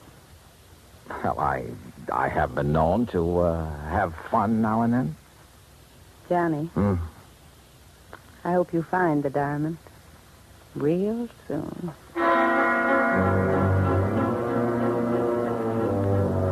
The invitation was printed in large type, but this was no time for an RSVP. especially since I remembered Wentworth mentioning a customer who had been anxious to buy the diamond just before it was stolen. I called Wentworth and got the man's name, Gerald Mantell, who had an apartment just off Fifth Avenue in the East 70s. Ah, yes, Mr. Dollar, the Sabala diamond. An exquisite stone. The pink radiance of it when it caught the light. Positively hypnotic. Such a pity it was stolen. Mr. Wentworth tells me he was negotiating with you for the sale of that diamond. That is correct.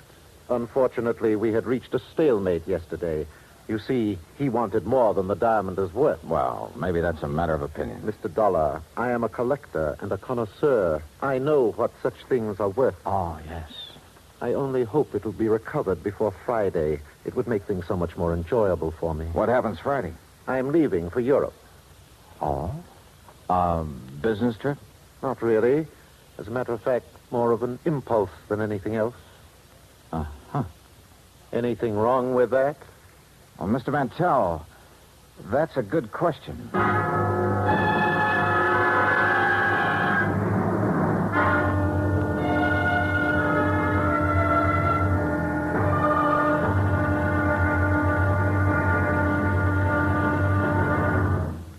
Act two of yours truly, Johnny Dollar, in a moment. Our flag now numbers 50 stars. And behind each star there stands yet another flag representing one of the 50 states. Alabama's state flag is of St. Andrew, the symbol of the Confederacy and the national flag of Scotland. Alabama's state capital, Montgomery, served as the first capital of the Confederacy, and it was on the steps of its Capitol building that Jefferson Davis took the oath of office as President of the Confederated States of America. The Scottish cross is in the form of an X, or saltire, and is also found on the state flags of Georgia and Mississippi. Perhaps it is the independent, rugged spirit of the Scots that recommended its national symbol to the Confederacy as a symbol of its rebellion. Alabama's state flag, the flag of the 22nd state to enter the Union, was adopted on February 16, 1895. And now, Act two of yours truly, Johnny Dollar and the Rolling Stone Matter.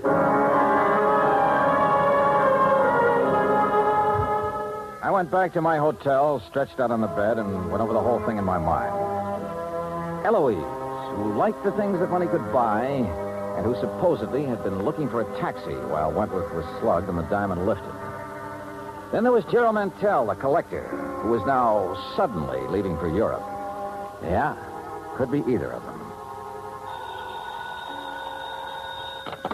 Johnny Dollar. You looking for the Sabala diamond, Mr. Dollar? Who's that? Well, that doesn't matter.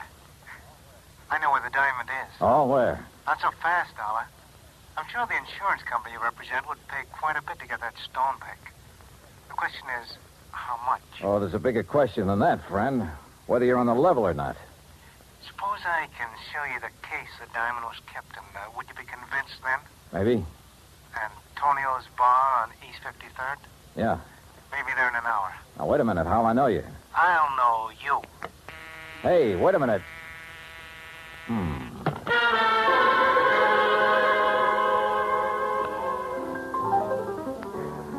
Item 4, $2 even drinks at Antonio's while I waited for my telephone buddy to contact me.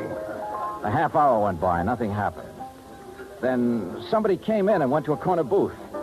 Not the person I'd been expecting, but just as interesting. So I went over. Hello, Eloise. Johnny, sit down. Oh, thanks. Expecting someone? All sorts of people. But this is a pleasant surprise. What brings you around here? Business, I thought. You know, Johnny, you've got a one-track mind. Always business. With that attitude, you miss a lot. I don't doubt it. Oh, here you are, Eloise. Oh, why, it's Mr. Dollar. Well, Mr. Mantell. Sit down, Gerald. I didn't know you two knew each other. Oh, yes, we've been friends for years. As a matter of fact, it was Eloise who told me about the Sabala diamond. Oh? You didn't tell me that, Eloise. You didn't ask me, Johnny. Oh, Gerald, the head waiter seems to be signaling to you. And so I see. I'll be right back. Well, look, Eloise, I think I better be getting along. Don't leave, Johnny. You've got a date with Mantell. He just wanted to have a drink with me before he left for Europe. I told him I was meeting Joe Wentworth here, so he said he'd stop by for a minute. Did Wentworth know that you and Mantell are old friends? I saw no reason to tell him, Johnny. Joe's very tiresome about things like that. You mean he's jealous? I wonder what happened to Gerald. This trip he's taking to Europe, I gather he got the idea rather suddenly. Gerald's very impulsive that way. Yeah. Well, I'll be getting along, Eloise. Looks like the man I came here to meet isn't going to show. I can't imagine what's keeping Joe. I'd say we've both been stood up, Johnny. Maybe we should do something about it, Well, as I told you right now, the only thing I have on my mind is... I know. That diamond. A girl could get tired of waiting, Johnny. Eloise, I don't think you've ever waited very long for anything. See you later. I'll count on it, Johnny. Dollar? What? Oh, Wentworth. We were wondering what had happened to you. Mr. Dollar, I'm certain you're a very efficient investigator, but it seems to me that you've questioned Eloise all you need to. Oh? Or have your conversations with her now reached the unofficial stage? Oh, now look, If Wentworth. that is the case, and I suspect it is, I'd better remind you that Eloise... Maybe I'd better remind you of a couple of things, Wentworth. In the first place, you... Mr. Johnny Dollar? Yeah, over here, waiter. Dollar? Oh. Mr. Dollar, it's a note and a package for you, sir. A gentleman just left it with me. Did he give his name? Oh, no, sir, no. But he was a short man in stock here, and he wore a gray suit. Okay, thanks. Here you go. Oh, thank you. As I started to say, Hold Dollar... on, will you, Wentworth? Couldn't take a chance contacting you. Somebody was following me. Contents of the package will show you I know what I'm talking about. We'll contact you later. What's this all about, Dollar? It's from a man who phoned me a couple of hours ago. If it's what I think is, and his package... Yeah. Empty jewel case. Your name on it, Wentworth. What? That's the case I kept the Sabala diamond in. Yeah. See you later, Wentworth. Where are you going, Dollar? Back to my hotel room and wait to hear from him. I went outside and started for the corner to grab a cab. As I passed the alley, I spotted something sprawled on the ground. A body. It was Gerald Mantell.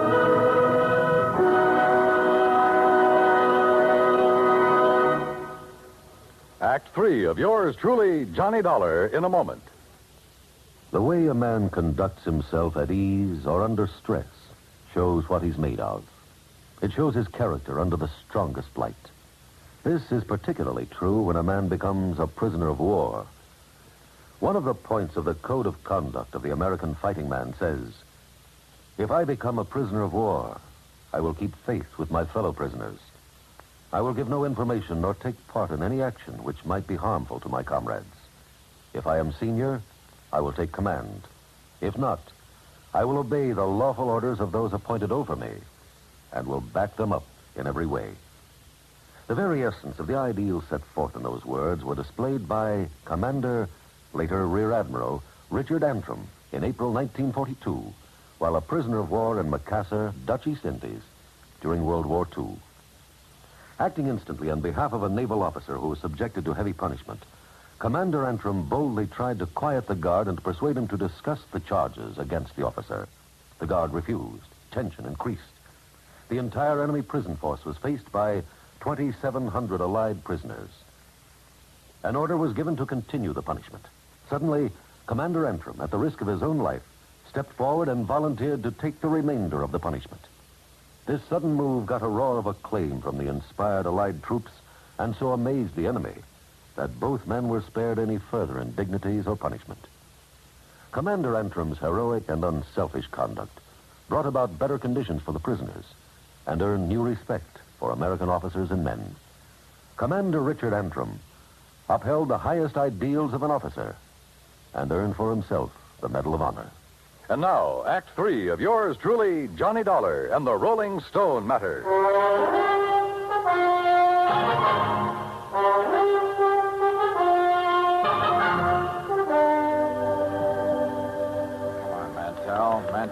Mantell, come out of it. Come on. My head. Here, I'll help you.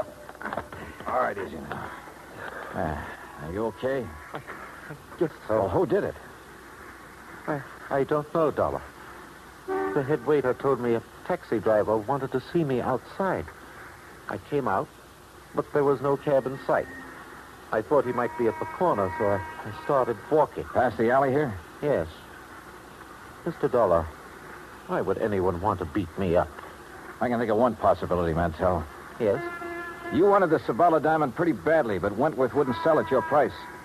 Are you suggesting... I'm suggesting you lifted the diamond and somebody was trying to get it back from you just now. But I don't have the diamond. I never did. Maybe you know where it is. No, I swear I don't. As for getting beaten up just now, I'm every bit as much in the dark as you are.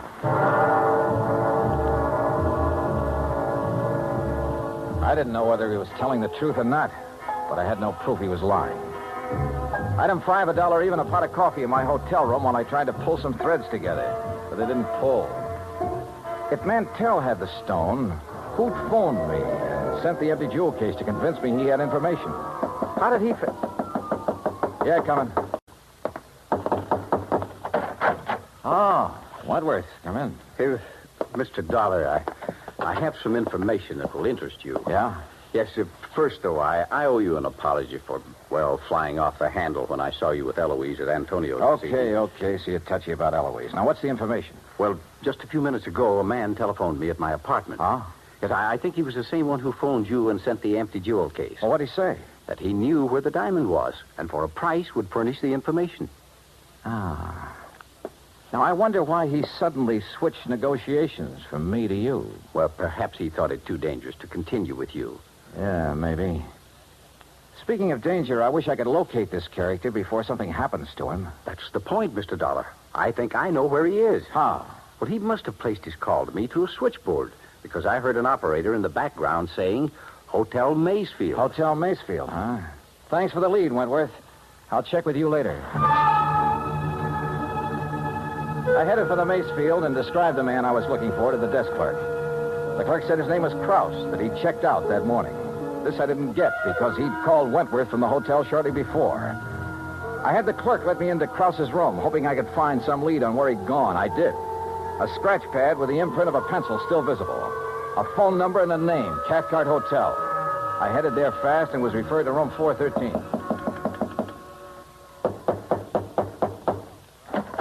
What? Hello, Krause. There must be a mistake. My name is Collins. Don't give me that. Your name's Krause, and you're the guy who phoned me and said he had information about that diamond. Oh, no. That's wrong. Oh, come on. Let's quit playing games. When you called Wentworth a while ago, he found out the name of the hotel. It's a lie. I haven't talked to him since... Yeah, that's what I thought. Wentworth lied about that phone call. Why? Because he hoped I'd find you for him. But you had talked to him earlier. Yeah, the theft of that diamond was rigged between you and Wentworth, wasn't it? And you slugged him to make it look legitimate. Well? Yeah. But now you're hiding from Wentworth. Why? What happened to your cozy little partnership? It was blackmail, Dollar. Wentworth. Don't move, either of you. Well, Wentworth, it looks as though I figured you right. You thought I might have better luck finding Krause than you had, so you gave me his last known address and followed me. Now, what's this about blackmail? I thought I could trust you, Krause. Look, I wasn't really going to blackmail you. You got to believe that. I think I get it now. Krause was supposed to turn the stone over to you after a decent time had elapsed. Instead, he held on to it and tried to blackmail you about your being involved in the fake robbery. That's why he pretended to open negotiations with me, to scare you into buying. Yes, but you made a big mistake, Krause, trying to blackmail a desperate man. I had no money to pay you. I needed every cent from the insurance and from what we'd get for the stone when it was cut and sold. Why, Wentworth? Why'd you need the money? For Eloise? For Eloise. Does she know about all this? No, she knows nothing about this. But she wants so many things, and I want to give them to her. I've got to hold on to her. Brother. No, you wouldn't understand. You don't know what it's like when a girl like that gets into your blood. You're willing to do anything. Like a couple of murders, Wentworth? You willing to add them to your list, too? Yes. Yes, I am. Oh, now, look, put that thing down. Why don't you stop kidding yourself about Eloise? She loves me, Dollar. I tell you, she loves me. Are you kidding? She told me what she loves. Mink and money. How long do you think she'd stick with you after the money ran out? Get back. Stay where you are. You're a thief and a fool, Wentworth, but you're not a killer. Stay away. So you just better give me that gun right now. Oh. Thanks.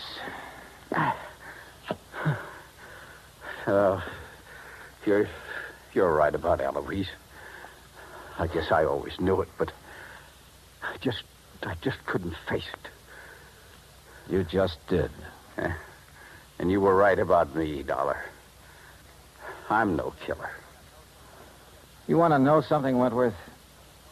I wasn't sure about that at all.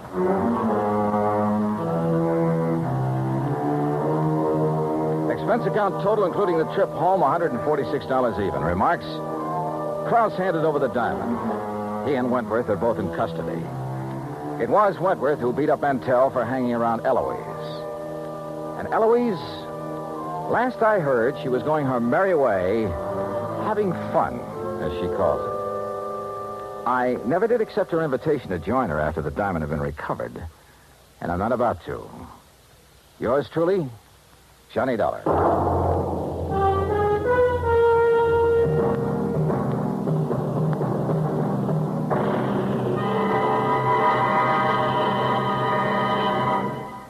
Our star will return in just a moment.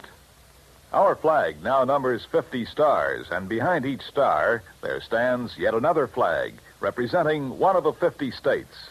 The origin of Hawaii's state flag has been the subject of much debate. It is now believed that it was the work of foreign advisors to King Kamehameha.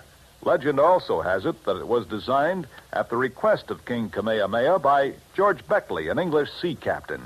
The flag consists of 8 horizontal and alternating stripes of white, red, and blue, representing the 8 major islands in the chain.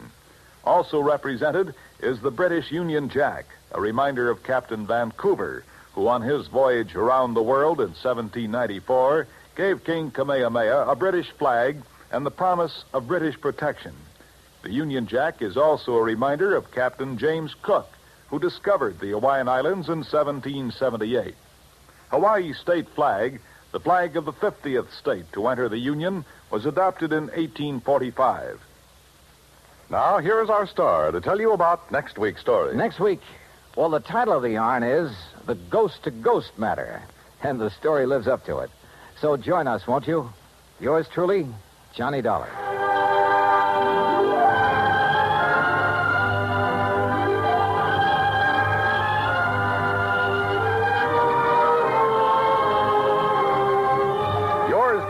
Johnny Dollar, starring Bob Bailey, originates in Hollywood and is produced and directed by Jack Johnstone.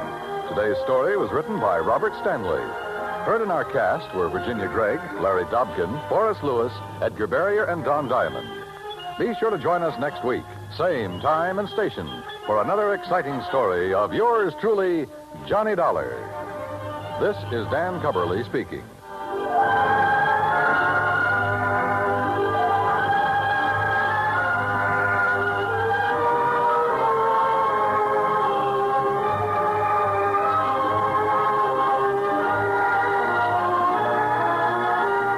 United States Armed Forces Radio and Television Service.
From Hollywood, it's time now for... Johnny Dollar. Johnny, this is George Reed. Well, hiya, George. What's troubling Floyd's of England this time? Johnny, one of our clients, only quite frankly, he's far more than just a client. Oh? Yes, his life is being threatened. Oh, George. George. You know I hate these bodyguard assignments. Every time I handle one of them, it ends up with my own life being in danger. I fully realize Yeah, that. one of these days, my luck may run out. Oh, heaven forbid. Nonetheless, Johnny. If somebody needs protection, why don't you just call in the police? Well, there are certain, confidential aspects of this case that, if any sort of publicity can be avoided. Johnny. Yeah? If it can any way help to minimize the danger to yourself, I'll gladly go along with you on this one. You mean literally, physically go along with me? Yes. Well, now, George, that's not the way I usually like to work. I know, but as I told you, this involves a man who is more than just a client. Yeah? Just what does that mean? It's my brother, Johnny. My own brother. Oh. Yes. Okay, George. I'll be over to see you.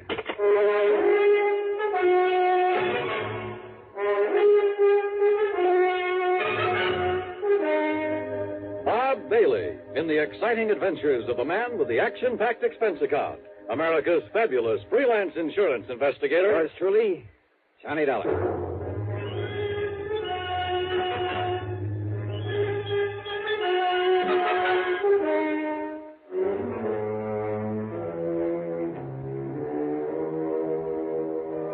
Expense account submitted by Special Investigator Johnny Dollar to Floyd's of England, North American Office, Hartford, Connecticut. Following is an account of expenses incurred during my investigation of the Twin Trouble matter.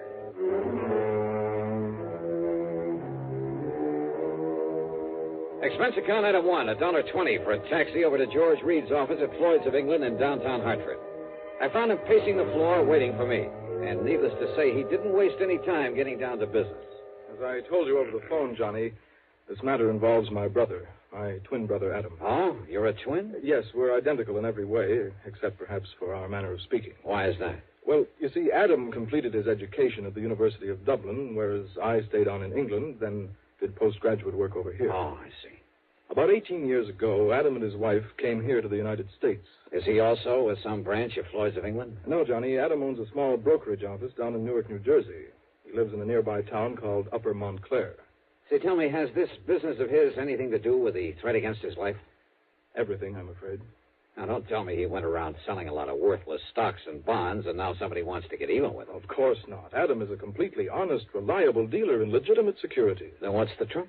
Well, you see, when he first arrived in this country, he traveled around quite a bit, not only sightseeing, but, looking for a good business connection. Figures. While on the West Coast, he met two men, Shockley and Barron, independent stockbrokers. Uh-huh. They seemed to like him immediately, offered to take him in with them. Well, since his funds were beginning to run out, he jumped at the chance. Naturally. But, Johnny, it turned out that they were swindlers of the worst possible sort, dealing in completely worthless securities. Uh-oh. Yes. Because of his lack of familiarity with American manners and methods, it took Adam quite a while to catch on. But when he did... George, I'm way ahead of you. What? When he finally got wise to them, he called in the law. So they got sent up the river, including your poor misguided brother. And now... Yes, Johnny. It was Adam's information, his testimony, that brought the whole foul operation into the open. As a result, of course, his prison term was a relatively mild one. I didn't know there was such a thing. But now that the others are free, they're out to get him. At least the one named Shockley is. It's he who has contacted Adam with this impossible proposition. Uh-huh. When did he and Barron get out of the clink? About 2 weeks ago. I see. So what's the proposition Shockley has made your brother? Johnny, Adam has spent the past 9 years, ever since he was released out there, building up this small brokerage office here in the East. Now he and his wife are finally beginning to reap the fruits of their labors. Children, two fine, upstanding kids, are in college over in New York State. So? But if it were ever to become known that he once served a term in prison for participation in a stock swindle... Yeah, I know. It would kind of pull the rug right out from under him, wouldn't it? It would completely ruin him, Johnny. And it would probably kill his wife. What then? This 9 years of struggle of trying to make up for that one mistake has been just as hard for her as it has for him. Right now, she happens to be in the hospital with a serious heart condition. Oh, I see. Is she the beneficiary of his insurance? Yes, she, and then, of course, the children. All right. Now, what is this proposition that Shockley has made? He's demanded $75,000. 70? Wow. Yes. Unless Adam pays it, in cash, in unmarked bills, Shockley will release to the papers, anonymously, of course. Well, he'll tell them all about Adam's unfortunate part in that stock-selling racket years ago. Yeah, which means that if Adam had a single customer left inside of a week, it'd be a miracle. Then Shockley says After he's ruined him, he'll kill him. He'll what? Unless he pays this money, of course. He'll make it look like suicide. After all, under the circumstances, well, you know, the ruined businessman. Yeah, I do know. Sure, there'll be no reason for anyone to think it isn't suicide. Exactly. Wait a minute. That's the insurance angle, isn't it? Yes. If Adam's death is called suicide, his policy will be void. His wife and kids will get nothing. And if this man Shockley is as clever as Adam says he is, he'll do it in such a way that any court in the land will call it suicide. George, I just can't believe it. And yet, I suppose... He's told Adam that he's already got away with this sort of thing once before Adam knew him. But why doesn't he call in the police, the FBI? If this man already has a criminal record... No. Well, maybe the other one, Barron, is still working with him. No, Johnny, don't you see? Don't you see he doesn't dare? Yeah, I guess you're right. If he called in the cops, the publicity would be just as bad, just as ruinous to him as if Shockley were to shoot off his mouth at the papers. Yes, Johnny. If he goes to the police, he'll only bring his business crashing down on his own head. Yeah. George, your brother's in a pretty bad spot. No matter what he does, he loses. If he pays off, $75,000.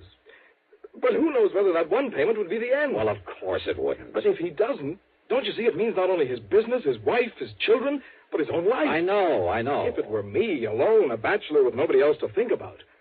But with Adam, Johnny, he couldn't do it. He might as well cut his own throat. So we'll have to do something about it. What, Johnny? What can we do? George, I wish I knew. It was obvious this was to be more of a personal affair than business, in spite of the insurance policy involved. So for once, I decided to forget padding out the old expense account. Okay, then. Item 2, $4.35, a tank full of gas for my own car. It was after business hours by the time we got down to Jersey, so instead of trying to catch Adam Reed in his office, George phoned ahead and we went directly to his home on Highland Avenue in Upper Montclair. George stood beside me when the front door was open. And you know something? It was like looking at George in a mirror. Yes, can I... George! Even their clothes were alike. Hello, Adam. Yeah, these twins were certainly identical, except for the slight difference in their manner of speech. Adam, this is the man I told you about on the phone. The man I hope can somehow help you. Johnny Dollar. Yeah, how are you, Mr. Reed? And excuse me for staring. Oh, it's quite all right, Dollar. Quite understandable. And please call me Adam, if you don't mind. Sure. But so help me, I've never seen two people look so much alike. You know something? What, Johnny? What are you thinking? Just a wild, crazy idea, Adam. George. This perfect similarity might... No, well, we'll see. Well, now, wait. Maybe you have an idea there. No. Look, George, forget all about it. Come on, let's go inside where we can talk about this thing. I'm in complete agreement, Dollar, because we have no time to waste. If there's anything you can do about it. Why do you say that, Adam? I've heard from Shockley again. Oh? When? This morning, after the last time I talked to George. He called me at the office. I'm afraid I didn't get as much business done today as I might have liked. Then I left as early as I could. I went to the bank and called on my wife at the hospital.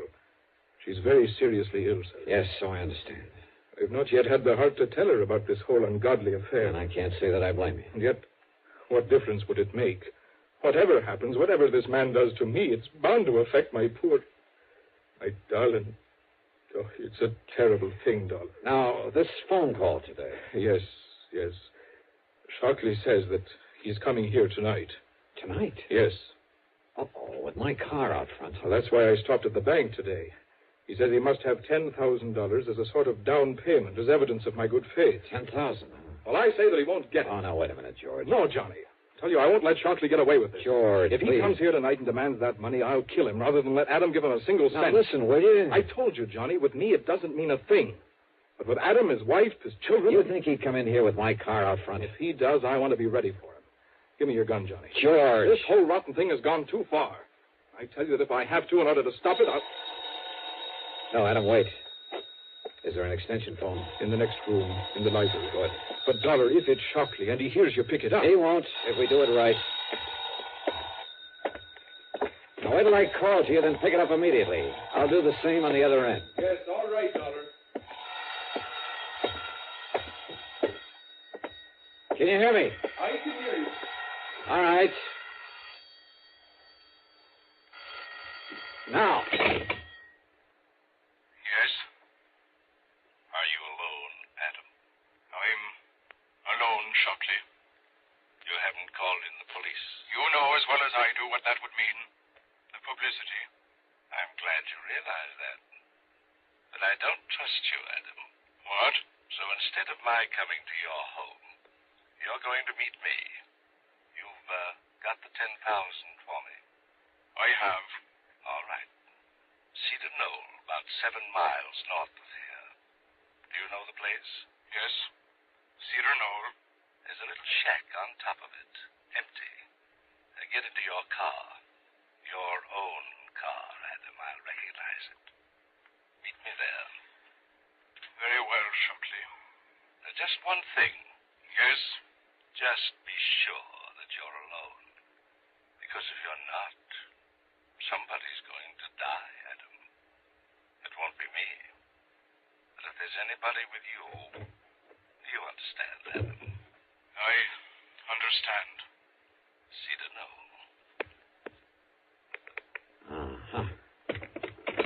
Well, Adam, it sounds as though your man Shockley is as clever as you seem to.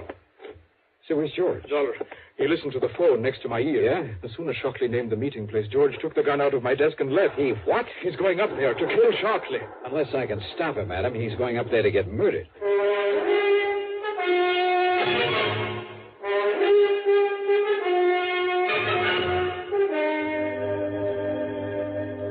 Where is it, Adam? The Cedar Knoll where Shockley will be. Here, Dollar. I can show you on a map. Here. It's 15 or 16 miles from here. Huh? Shockley said it was only about 7. Then he must have been somewhere along the way when he called. That means he'll get there long before George can. Yes. Look now. Here it is on the map. Yeah, I see.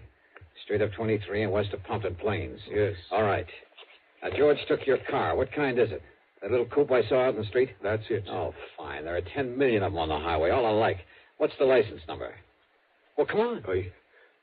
I don't know. I don't remember it. Then, Adam, all I can do is try to get there before George does. Before he gets himself killed.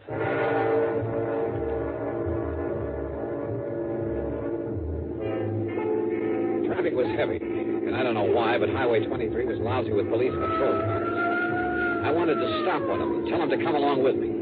But this was one case where I couldn't. So instead, I drove within the speed limit, except for a cutoff above Mountain View where I could open her up for a few miles before getting back on the highway. I probably bypassed George as well as the highway traffic. But the important thing was for me to get there first. That's why I left 23 again, took the curving, narrow, but much shorter back road to Cedar Knoll. Finally, I could see the knoll, a sort of big mound, a high, barren hill. I could see the little building on top of it in silhouette against the moonlit sky. And I could see a car parked up there, a big sedan. So Shockley had arrived and was waiting there. At the bottom of the knoll, I pulled off to the side, cut the engine, doused the lights, and went the rest of the way on foot. As I slowly approached the shack, through a drawn window shade, I could see a light in it, waving around like a flashlight, and the shadow of a man. No, wait. For a moment there were two of them, two shadows. That meant Shockley wasn't alone. And knowing they'd be well armed, both of them killers. Well, this whole thing might not be so easy. Yet somehow I had to keep them from hurting George. Yeah, and from killing Adam. Slowly, cautiously, I edged over to their car. I slid down under it and went to work with my pocket knife on a small piece of tubing near one of the wheels. It was slow and awkward there in the dark under that low-hung car, but it was the one thing I knew. It was George. And of all the times to pick with me sprawled out under that sedan, unable to even pull out my gun. Just stay out there, Adam. We'll take the money and be on our way. Oh, no, you won't, Shockley. This is all you'll take. Watch him, Shock. He's got a gun. Yes. And I'll kill both of you if I have to. Mr. Barron, this isn't Adam Reed. Sure he is. No, he talks differently. This is his twin. It's George. You're right, Shockley. And I'm here to put a stop to this nefarious scheme of yours. Well, listen to the fancy talk. Of course it isn't Adam, so it must be George. And George, my name... No, don't move. Just drop your guns, both of you. Mr. Barron, I'm afraid that Mr. Reed, Mr. George Reed, has the advantage of us. Yeah? Well, listen. He shoots at you, I get him. He shoots at me, you get him. That's right. I'll kill at least one of you. So, under the circumstances, I'm afraid there's only one thing we can do. Yeah? What? Hand over our guns to him. So, here you are. George! No! You surely will! myself out from under the car, and just in time to have George land right square on top of me. Before I could push him away and get to my feet, he was out like a light, and both Shockley and his pal were on top of me. I never got off the ground. Oh! Kill him, Charles. Blow his head off. No, wait, Hewitt. You had enough? You had enough, mister? Get away, Shock. Let me shoot him. No. But listen, we've got to get out of here. Those shots he got off, the cops will be coming up from the highway to see what they were. But don't you see if we leave him here? We've got to, but we're not leaving this state until we kill his brother. Come on. No, you wait. Yeah? You want some more? Never get away. Oh, no? Use that car. Kill yourself. Drop dead. Come on, Barry. No. Listen. Yeah, you listen. Oh! Come on, Barry. Okay. Take the back road down the hill. Yeah, well, just don't go too fast.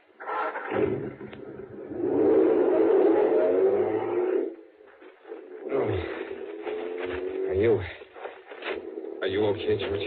Yes, Johnny, I guess so. But they got away. They'll go down. They'll kill Adam. They're not going anywhere, George. What? I cut the brake fluid line. They have no brakes. By the time they get rolling down that hill...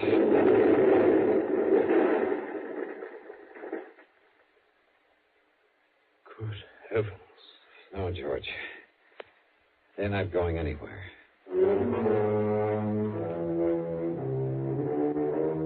By the time the highway police got to the scene of the crash there on the back road, and of course that car exploded and burned, they had forgotten all about the gunshots, if they'd heard them at all. So George and I were able to leave by the main road unmolested. At the bottom of the hill, I picked up my own car without attracting attention. I suppose I'll have to make some sort of report to the police. But I don't see any reason why I should have to reveal the name of the man they were out to get. Do you? It's certainly too late to need anyone to bring charges against them. As for the expense account, so what's a couple of gallons of gas in so good a cause? Yours truly, Johnny Dollar.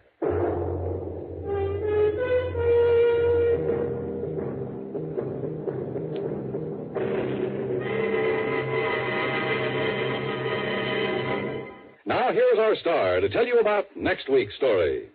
Before I do, I just want to say thanks to all you good people who write in to tell me how much you like the show. It may seem like a little thing to you, but it means a great deal to all of us. Believe me, I'll answer your letters just as fast as I can get around to them. But you'll just have to be patient if it takes a little time. Now, as for next week, well, I suggest you read The Cask of Amontillado by Edgar Allan Poe. Then join us, won't you? Yours truly, Johnny Dollar.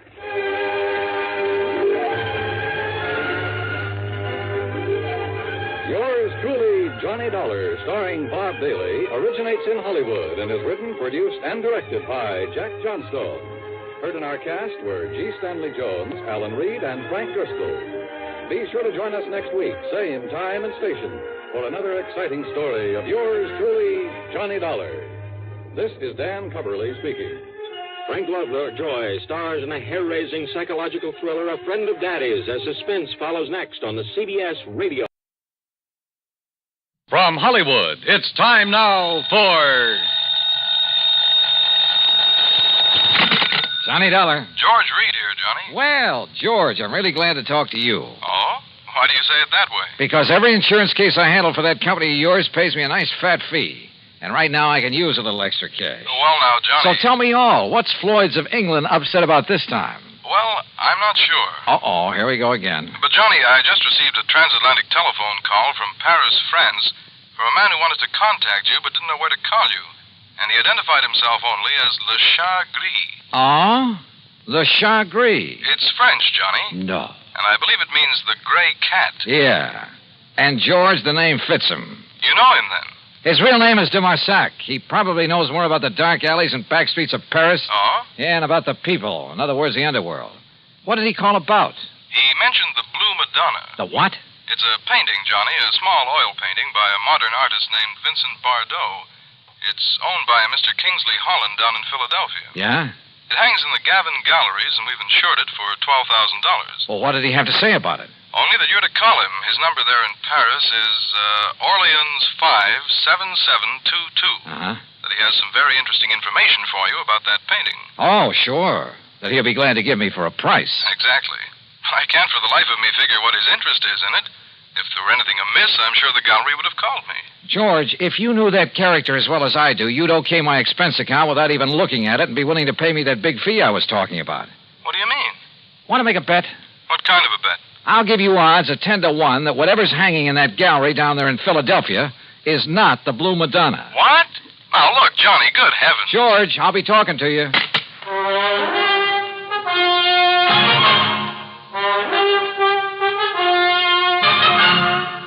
Bob Bailey in the exciting adventures of the man with the action-packed expense account.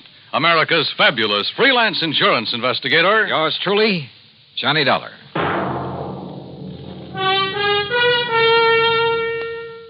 And now, Act One of yours truly, Johnny Dollar.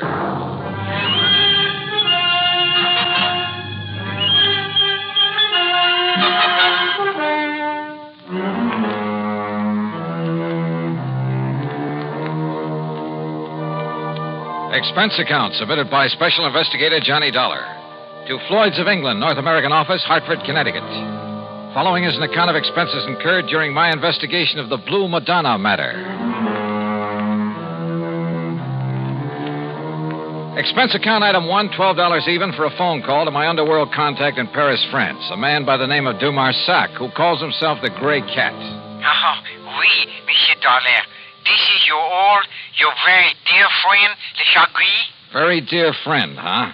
Now listen, you telephoned George Reed that you have some real hot information about a painting his company insured. Ah, oui, Le Madonna Bleu. What did you call the Blue Madonna? Okay. How much you want this time? Oh, monsieur, you touch me to the quick. Well, one might think that I slave and suffer and risk my life on your behalf only for money. How much, Dumarsac? Say, $1,000. $1,000? Look, if your info's worth anything, I'll send you a check for $50. $50? No. 900? Okay, I'll make it 75. But, monsieur, 750? How about an even 100? 500. 2. 4? 3, that's final. Oh, please. 200? Okay, 200. Oui. Eh? No. It's all settled, $200. Now, what about the Blue Madonna? Yes. It is now here in Paris. Yeah, where? In the shop of Monsieur Dubuisson on the Rue des Pas de la Moule. Dubuisson? Huh. You sure it isn't just a copy? That he'll try to foist it off on some wealthy sucker? Dubuisson is a crook, an evil crook. But he's an honest one. Oh, sure. Yes, and he knows the works of art. Also, he's very clever. To get his price, he will wait until the real Madonna is discovered missing. If it really is. That's what I'll check on now. And then you will send me the $500, my very dear friend. 200, remember? Oui, I cheated myself. But, monsieur... Yeah? Suppose I could find out who smuggled the painting into him, eh? Fine. That would be worth a lot to you, no?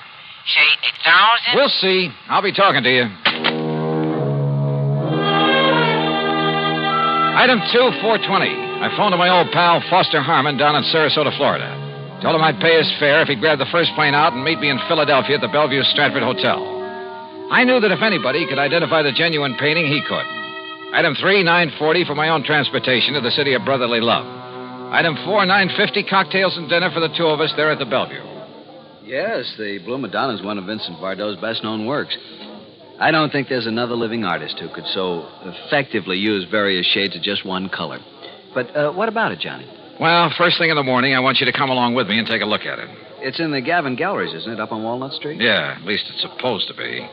Suppose? Now, all I want you to do is take a good look at it, then reserve any comments until after we get out of the place. And? That's all. Well, but Johnny... Meantime, I want to check with the owner of that painting. The telephone directory gave me Kingsley Holland's address. Item 4, 620 for a cab to a small apartment house out in West Philadelphia. Holland turned out to be, well, I'd say he was about 30, short, lean, and nervous, with the surly expression of a man who feels the world hasn't done right by him. Yeah? You mean you're interested in buying the Blue Banana? Well, it all depends, Mr. Holland. Uh-huh. Look, Dollar, that's what you said your name is? Yes, that's right, Johnny Dollar. Sounds familiar. Well, anyway, listen. Yeah? That gallery's got a price of $18,000 on it. But if you want to buy it direct from me, and right now, I'll give it to you for $12,000. Save yourself a few $1,000, and it'll save me having to pay them their 20%.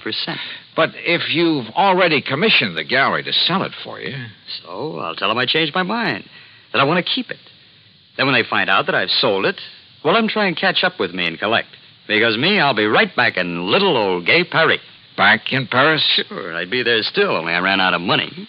12,000, huh? That's exactly what it's insured for. And that's what they appraised it for when I got it from my uncle's estate. With all his money, what does he die and leave me with but a lousy painting? Well, do you want it? Let me think about it. I'm staying at the Bellevue Stratford. Sure. Just don't tell them at the Gavin Gallery about our little deal, huh? What those crooks don't know won't hurt it. Crooks? You think for a minute all that stuff they've got laying around the place is genuine? But the Blue Madonna is. You're sure? Huh? What do you mean by that? Just stick around, Mr. Holland. Any reason why I shouldn't? I don't know. Is there? Now, wait a minute, Dollar. I'll be in touch with you. Act two of yours truly, Johnny Dollar, in a moment. Now, Act two of yours truly, Johnny Dollar, and the Blue Madonna matter.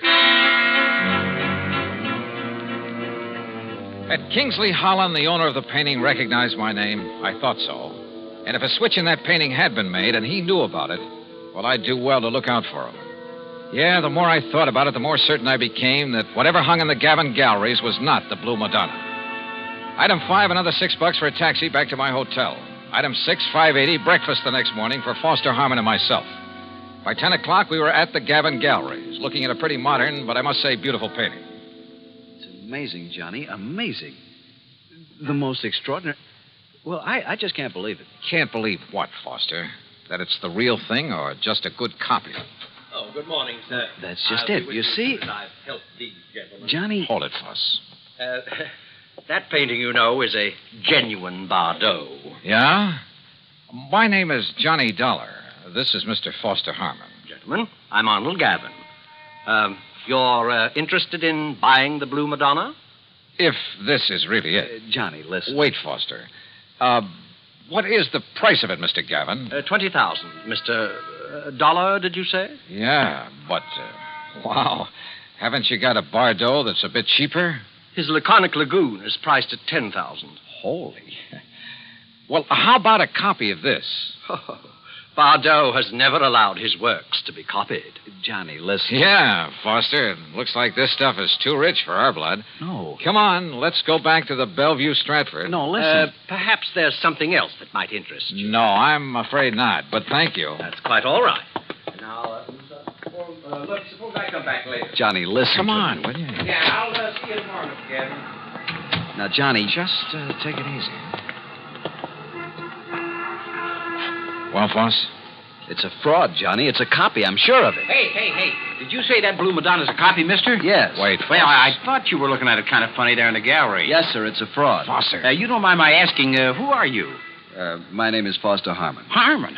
From the John Ringling Museum down in Florida? That's right. Well, then you ought to know. Now, just a minute, mister. Say, aren't you Johnny Dollar, the insurance investigator? So what? Who are you? Me? Well, I'm Rube Alloway of Transworld News Service. News Service? Oh, fine. Yeah, I'll see you, boys, and thanks a lot. Well, Foss, it looks like you opened your mouth and stuck my foot in it. Well, I'm sorry, Johnny, but what I said is true. That Blue Madonna is an imitation, a phony. That much I already knew. At least I was pretty sure of it. But don't you see the amazing thing? Well, Johnny, that copy is so perfect, so exactly in the style of Vincent Bardot, even to little things, little idiosyncrasies that even the finest copyist couldn't match. Certain minute details about an artist's work are as distinctive, as impossible to copy as a man's own fingerprints. Yeah, well... What I'm trying to say is that if I didn't know every brush mark on the original... Okay, Foss, forget it. Forget it? Hey, listen. Kingsley Holland, the owner, and I wouldn't trust him for a minute. I think he knows who I am. If so, and if he knows that painting is just a copy, well, he's pretty sure to figure out what I'm doing here. Johnny, he must know it's a copy. If he gave it to the galleries to sell. Perhaps. Or maybe the switch was made after it was hung there.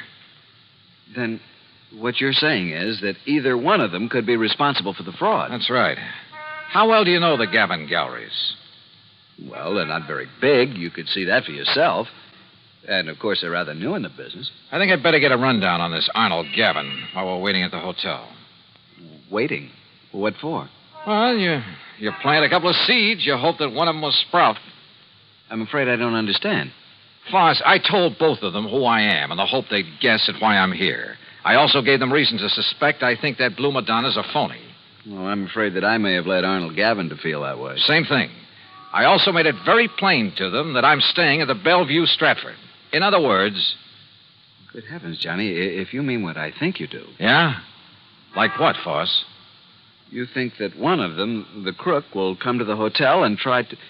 Well, don't you see, Johnny, knowing that you're on to him, he might try to kill you. Can you think of a better way to bring him out in the open? Johnny. Come on, let's get back to the hotel. And wait.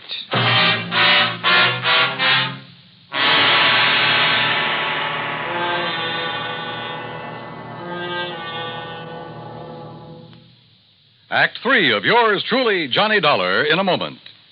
And now, Act 3 of yours truly, Johnny Dollar.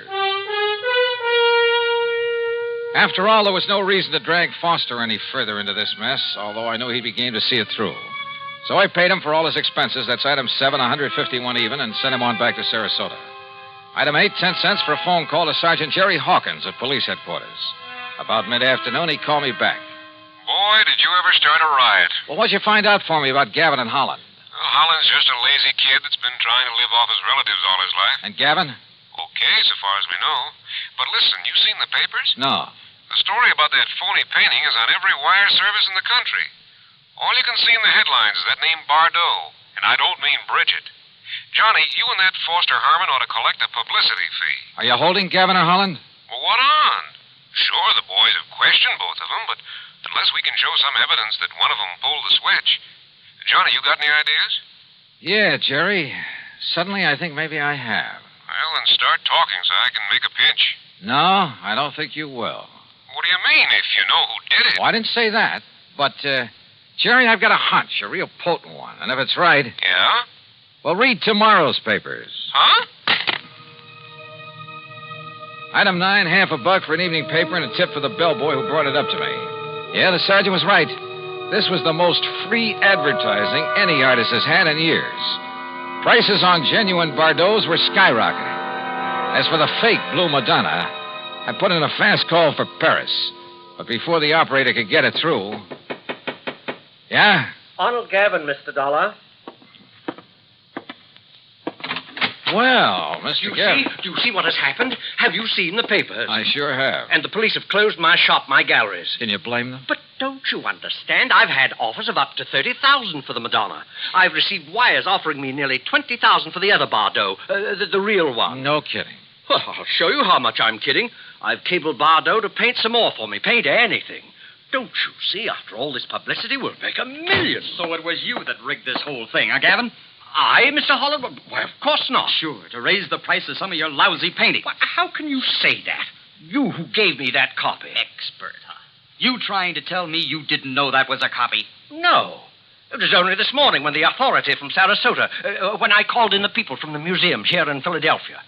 Do you know what they said? What? And it better be good. They said the only one who could have made that copy... Wait a minute. The only artist in the world who could have possibly... Hold it. Hold everything. Holland, you said you got that painting from your uncle's estate. That's right. It was willed to me. Where did your uncle get it? Why, Well, listen. I'm listening. Dollar, that Madonna was smuggled into. Smuggled? That's right. But by whom? Well, believe it or not. I think I can tell you who. And if this is my call to Paris, well, maybe I can even tell you where he is now. Johnny Dollar. This is your dear and faithful friend, Le Chagris. Good. Now listen. And for the information I can give you this time, you will have to pay me a vast sum of money. You're about to tell me that the Blue Madonna was smuggled into Paris by none other than the artist himself. This? By Vincent Bardot. Exactly. So that should be worth it, but how did you know? All right. All I want to know now is where is he? You know. He's not in Paris. Where is he? For $100? 150? 300. Oh, for that much I'll find out for myself. Goodbye. No. Okay, 200 or I hang up on you. Well, only for you, my oldest friend. Where? He is aboard the plane for the United States. I might have guessed it. He has the Madonna Bleu with him. He received the cable this morning. Great. I'll send you a check. You hear any of that, Mr. Gavin? Holland? Well, yes, but I'm afraid I don't understand. Oh, I sure don't. Then maybe this call will help you.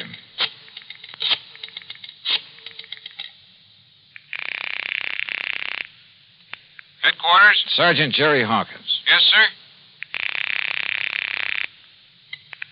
Sergeant Hawkins. You can have the boys in New York pick him up or wait for his plane to arrive here in Philadelphia. Johnny. If you're sure you really have any charges against him. What? Yeah, he's on his way in from Paris.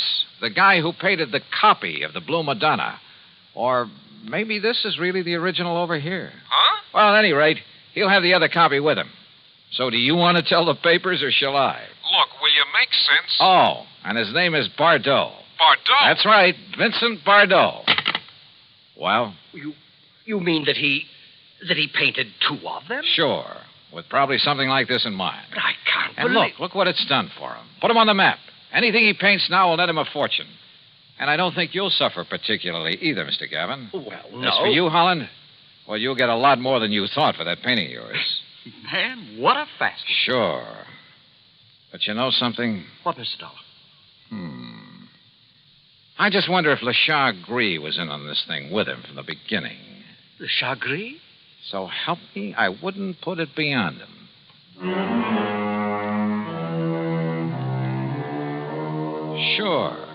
Sure he was in with Bardot. And probably collecting plenty from him. Anyhow, the insurance company isn't out anything. But I hope they'll be a lot more careful the next time they insure a painting. Any so-called original. Expense account total, including $400 for Le Chagris, the hotel, and the trip back to Hartford, $620 even. Yours truly, Johnny Dollar.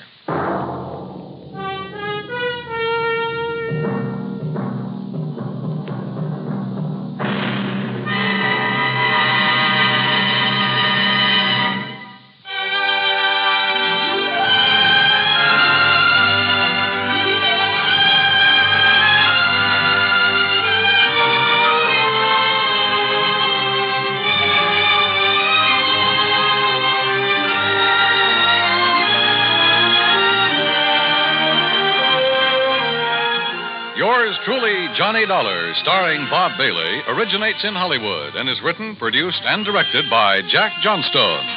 Heard in our cast were G. Stanley Jones, Forrest Lewis, Harry Bartell, Joseph Kearns, Bert Holland, and Byron Kane. Be sure to join us next week, same time and station, for another exciting story of yours truly, Johnny Dollar.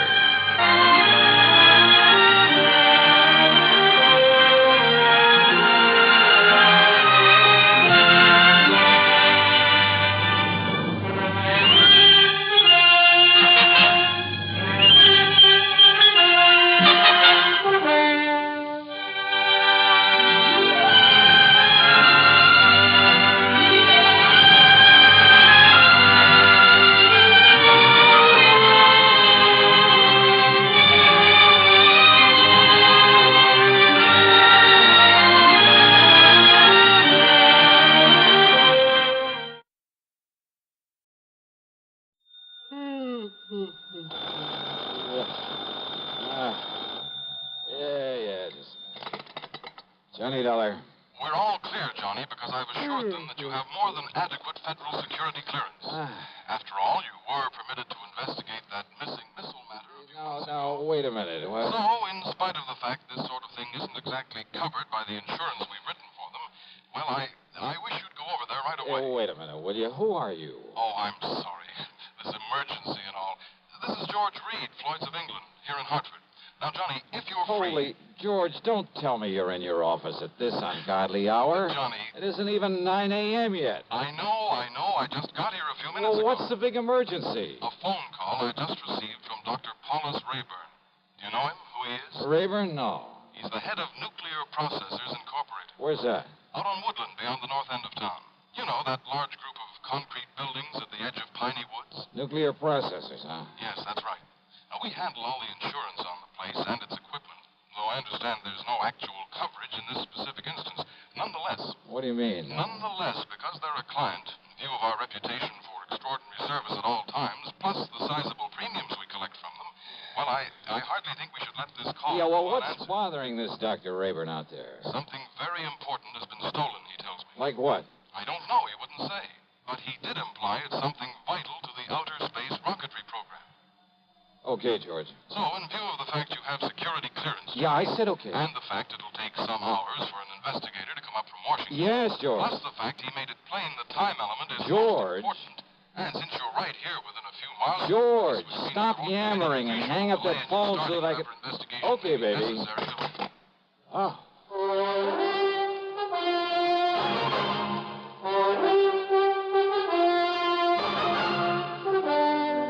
CBS Radio brings you Bob Bailey in the exciting adventures of the man with the action-packed expense account, America's fabulous freelance insurance investigator. Yours truly, Johnny Dollar.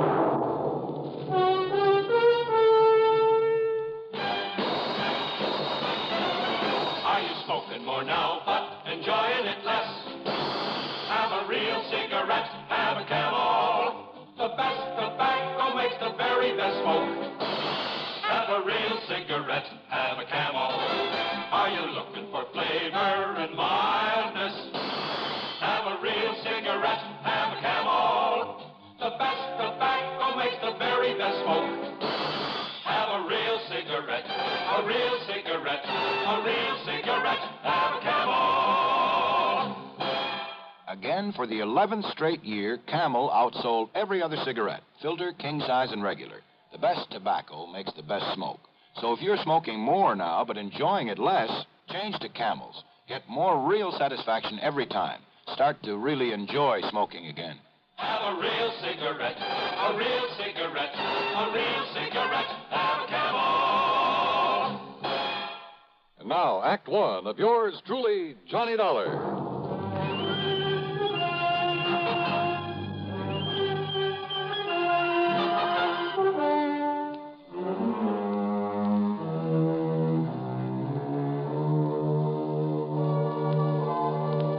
Expense account submitted by Special Investigator Johnny Dollar to Floyd's of England, North American Office, Hartford, Connecticut. The following is an account of expenses incurred during my investigation of the nuclear Goof matter. Expense account item 1, 40 cents for some coffee and a couple of soggy donuts along the way during my drive out to nuclear processors.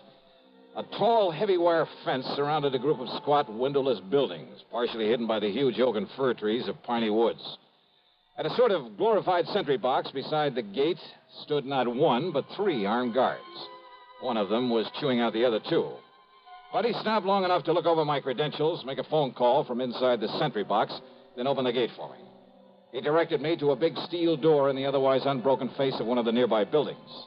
There, after I'd parked my car, another guard took me inside. He led me through a perfect maze of long, narrow corridors with heavy wooden doors at the sides, all of them closed. From somewhere in the building came the almost ominous hum of machinery. Big, powerful machinery.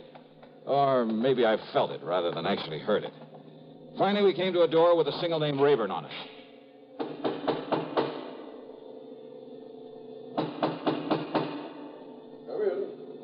Come in, Mr. Dollar. Dr. Rayburn? Come in and sit down, Mr. Dollar. Thanks. Only how do you stand it in here, Doctor? I beg your pardon? Well, compared with this place, the city morgue is real cheerful. I'm afraid these buildings were put here not for decoration, but to carry on the very important scientific work we have undertaken. Yeah, something to do with rocketry, I understand. Partially. And does that mean space probes, lunar shots, atomic missiles, and so on? Yes, something of the sort. Now, the time is of the very essence, Mr. Dollar. I take it Mr. Reed of Floyd's of England was somewhat vague about why I asked for you? Oh, that's the understatement of the week. But he told me something's been stolen. Yes. A minutely small quantity of a highly radioactive substance that is vital to a new concept in cyclotrons. That is to say, atom smashing. Oh, something like radium or uranium or strontium or... Yes, something like one of those elements. The point is that outside of the protective paramagnetic field in which we keep it here, it can become dangerous. Terribly dangerous, within a matter of hours. Oh, how dangerous?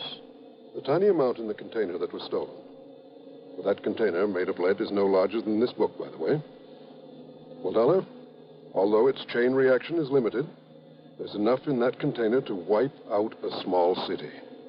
What you said within a matter of hours, Doctor. The chain reaction could begin in anywhere from 4 to 6 hours from the time it left here, depending on temperature and whatever shocks and vibration to which it might be subjected. Then unless it's found and brought back here. Exactly. That is why I was afraid to wait for the men to get up here from Washington. But you have told them about this. I've told them everything. They promised to have men up here immediately. Do you know exactly when the stuff was stolen? It's now 9:34. Yeah. Dr. Rallinoff left here with this material at exactly 7:46. Rallinoff? Dr. Igor Rallinoff, the man who stole it from us. But if you know... If only he knew the potential, the terrible potential destructive power of this thing he's carrying about with him. You must find him, Mr. Dollar. It must be returned to us before it's too late. Here's Hollywood star Mona Freeman. Who feels like acting with a miserable cold? I relieve cold distress the fast way, with 4-way cold tablets. Yes, tests of all the leading cold tablets proved 4-way fastest acting. Amazing 4-way starts in minutes to relieve muscular pains and headache, reduce fever, calm upset stomach, also overcomes irregularity. When a cold strikes, do what I do. Take 4-way cold tablets. It's the fast way to relieve nasty cold distress and feel better quickly. 4-way, only 29 cents. Now, here's a word about another fine product of Grove Laboratories. Does dandruff dull your hair, leave scalp itchy? Get Fitch Dandruff Remover Shampoo and get rid of unsightly dandruff in 3 minutes. 3 minutes with Fitch regularly is guaranteed to keep embarrassing dandruff away forever. Apply Fitch before wetting hair, rub in 1 minute. Add water, lather 1 minute. Rinse 1 minute. Every trace of dandruff goes down the drain. 3 minutes with Fitch, unsightly dandruff's gone. Fitch can also leave your hair up to 35% brighter. Fitch Dandruff Remover Shampoo. And now, Act 2 of yours truly, Johnny Dollar and the Nuclear Goof Matter.